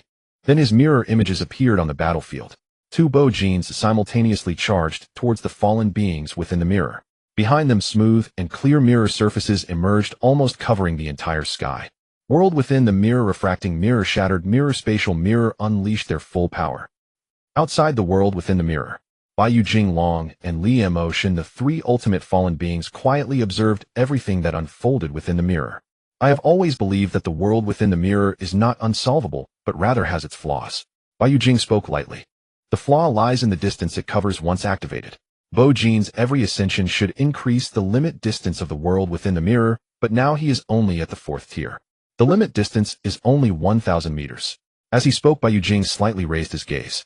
Although Bo-jin's world within the mirror only covered part of the fallen army after its so-called insoluble replication effect, the densely packed fallen beings originally extending for 1,000 meters along with the replicated mirror images directly filled every corner of the world within the mirror. Even under the slaughter of 2 SS-tier Bo-jin's, many 4th-tier fallen beings were directly annihilated and vanished, but in the next moment the majority of the fallen army outside the world within the mirror, undeterred by life and death, filled back in. Soon the world within the mirror seemed on the verge of bursting. Even the 2 Bo-jins in such a dense space found their movements somewhat constrained, gradually struggling to kill. As the 5th-tier and even 6th-tier fallen beings joined in the already near-exploding world within the mirror, gradually began to lag, even becoming ineffective. If this situation continued, then Bo-jin's defeat would merely be a matter of time. Seeing this situation, Bai Jing smiled lightly and said, as long as we find a way to completely fill up Bo-jin's world within the mirror, then his domain will be ineffective against us. And this so-called only SS tier without the world within the mirror will be somewhat easier to deal with. Upon hearing this, Long and Li Mo-shin nodded simultaneously. This way, as long as they made good use of Bo-jin's flaw, then the upcoming global examination in a few days would be of no concern to those sequences. The future of this world ultimately belongs to us fallen beings. On the other side, Bo-jin also began to realize his own flaw. Having never fought such a large-scale battle before, he truly hadn't noticed that his world within the mirror could be cracked in such a way. However, it's good that the problem has been exposed. I can find a way to solve it later. Soon, feeling that his defeat was already set and that he was about to face true death, the mirror image clone smiled nonchalantly. The task you entrusted to me has already been completed. What about you? Hurry up and advance to the 5th tier to unlock new skills. As for the 3 turtles watching from outside the mirror, I can no longer restrain myself from wanting to crush them fiercely. In the next moment, the 2 Bo-jins merged in midair. The mirror clone is in trouble. The main body of Bo-jin, who was about to follow the main force into the forbidden area Dream Forest, suddenly stopped. He looked up towards a certain direction in the wilderness, a cold glint emerging in his eyes. To force another version of himself into a desperate situation must mean he encountered an unimaginable strong enemy. However, all of this was within his expectations. It's all right. We will meet again tomorrow, Bo-jin silently thought to his other self. Immediately, he continued towards the Dream Forest. At this moment, the 3 8th-tier beings Ming, Huatu, and Sigo also sensed something on the other side of the wilderness. The chaos caused by the mirror clone surprised them as they cast a glance at Bo-jin. Previously, their understanding of this top figure in the Federation came only from related live broadcasts and videos, but it was now apparent. To provoke countless fallen beings and have the 3 from Bai Jing join forces to hunt him down, this unique SS-ranked individual truly was extraordinary, almost divine. In the next moment, the terrifying pressure from Ming Hu, an 8th tier, being directly enveloped and swept across the entire forbidden area. A massive chessboard filled the sky. Countless black and white pieces like meteors and divine punishment crashed into the dream forest, smashing down all the mutated plants and animals, even the fallen beings. Relentlessly crushing and killing. We need to speed up and raise the emotional value. This is a small area mainly covered by the nightmares in a rank forbidden area. Bo-Jin, I will help you clear the obstacles inside. You will directly cover it with the mirror world and then absorb it. On the other side, the mirror clone knew its end was near. Thus it gave up the mirror world. Holding the purple gold thunder pattern staff, amidst the thunderous roar it suddenly appeared before Bai Jing through the space mirror. Instantly the purple gold thunder pattern staff grew immensely resembling the legendary staff of the great sage. Bo-Jin held the giant staff. With a thunderous crash it slammed towards Bai Jing. The wind generated by the staff rustled Bai Jing's white robes. Yet he remained calm and composed. In the next moment a strange purple-black flame ignited on the heavy ruler held by Li Mo-shun. Gripping the heavy ruler, he swung it fiercely towards the incoming purple-gold thunder pattern staff. Boom! Accompanied by a loud explosion, the strange heavy ruler actually rebounded the giant staff back. And that's not all. A chilling laughter suddenly erupted from the heavy ruler. The purple-black flames in Bo-Jin's eyes seemed to morph into terrifying laughing faces. In that instant of contact with the purple-gold thunder pattern staff, all the purple-black flame faces crawled onto the giant staff. They opened their mouths to devour the thunder from the staff, rushing towards Bo-Jin's hands at an alarming speed. What the hell is this? This must be a forbidden object, it's so disgusting. Seeing the purple-black flame faces approaching his hands, Bo-Jin simply abandoned the purple-gold thunder pattern staff. He leaped down empty-handed. His palms erupted with dazzling golden light and blue radiance as Bo-Jin crafted an immensely thick sun and moon radiance in midair, crashing it into the mirror before him. In the next moment, the space mirror exploded. A mirror suddenly appeared before Bai Jing, and the sun and moon radiance infused with blazing divine light and lunar brilliance burst forth from the mirror, smashing towards Bai Jing. Bai Jing remained unmoved, his expression calm. Subsequently, it seemed as if a true dragon's roar echoed through the realm. The girl tyrant beside him raised her delicate fist, and amidst the dragon's roar slammed towards the sun and moon radiance. This dragon's punch actually shattered the sun and moon radiance. She looks so cute and pure, yet she's so fierce. Even Bo-Jin, upon witnessing this, revealed a hint of surprise in his eyes. After the surprise, his figure suddenly vanished from the spot. In the next second, the sound of the mirror shattering echoed by Bai Jing's ear. Turning his gaze, he saw Bo-Jin bursting forth from the mirror, his right hand clenched into a fist crashing towards his face. But before Bo-Jin's fist could touch Bai Jing, it abruptly halted. Because he looked down, and the girl tyrant's dragon fist had already pierced through his abdomen. Without any pause, the dragon pulled its fist from his abdomen and directly swung it towards Bo-Jin's head. To the girl's surprise, facing such a lethal attack, Bo-Jin not only did not dodge, but instead revealed a meaningful smile. Everyone, I will be back. Good night. In the next moment, the dragon fist, carrying unparalleled immense power, directly crushed Bo-Jin's head. His entire body shattered into countless broken mirror shards. In the eyes of all the fallen beings, the endless shards fell like snow in the wind. With Bo-Jin's death, the mirror world also shattered. Is it over? One fallen being asked. It's not. Bai Jing shook his head, looking at the countless mirror shards. Indeed, as his words fell, the countless shards suddenly surged and gathered in the wind, condensing into a giant mirror sword. The giant sword soared into the air, crashing down fiercely towards Bai Jing. Yet Bai Jing remained calm, neither obstructing nor stopping it. The purple-black flames flickered in his eyes. Facing the giant sword was still Li Mo-shun's heavy ruler. The ruler, ignited with strange flames, directly shattered the giant mirror sword. This time, countless sharp mirror shards fell helplessly from the air, never to gather again. Shouldn't it be over now? Another fallen being asked. It's over. Bai Jing nodded slightly. In this battle, even though Bo-Jin chased him down desperately, he remained calm and unhurried, never attacking even once, until he completely killed Bo-Jin.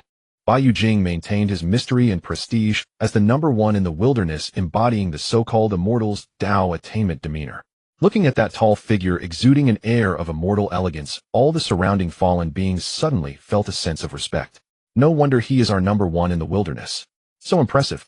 However, just as Bai Jing turned to leave, the calm smile on his face suddenly stiffened. He looked down and saw 10 butterflies of different colors having appeared beneath his feet at some point. The next, boom, boom, boom, boom, boom. The immortal's journey activated and the 10 butterflies exploded simultaneously. Bai Jing was suddenly engulfed by the massive explosion. The sky above him erupted into an incredibly brilliant and spectacular display of fireworks. Bo-Jin, who had already entered the dream forest, looked up. In the distant sky, the fireworks were dazzling. After the death of the mirror clone, all its memories flooded into Bo-Jin's mind. Bai Jing Dragon, Li Mo Shun. Is it that 5-tier bullying 4-tier? Just you wait. In the next moment, the mirror world unfolded. It directly covered nearly half of the dream forest. As Bo-Jin frantically absorbed all the extreme nightmares of this forbidden area, his emotional value began to rise at an astonishing speed. Meanwhile, in the Federation at Galaxy University, Peichima handed the sword in his hand to Yu Chutong. Chutong, head to the wilderness now. The fallen beings ranked at the top in the wilderness almost all possess forbidden objects. I'm worried Bo-Jin will suffer. You need to deliver the sword of absolute heaven to Bo-Jin as soon as possible. This way perhaps it will work. Asked Jian by Yu Jing. The counterattack preparation begins. The humble author still requests followers updates, good reviews, and free support. Thanks to all the fathers and mothers for their support.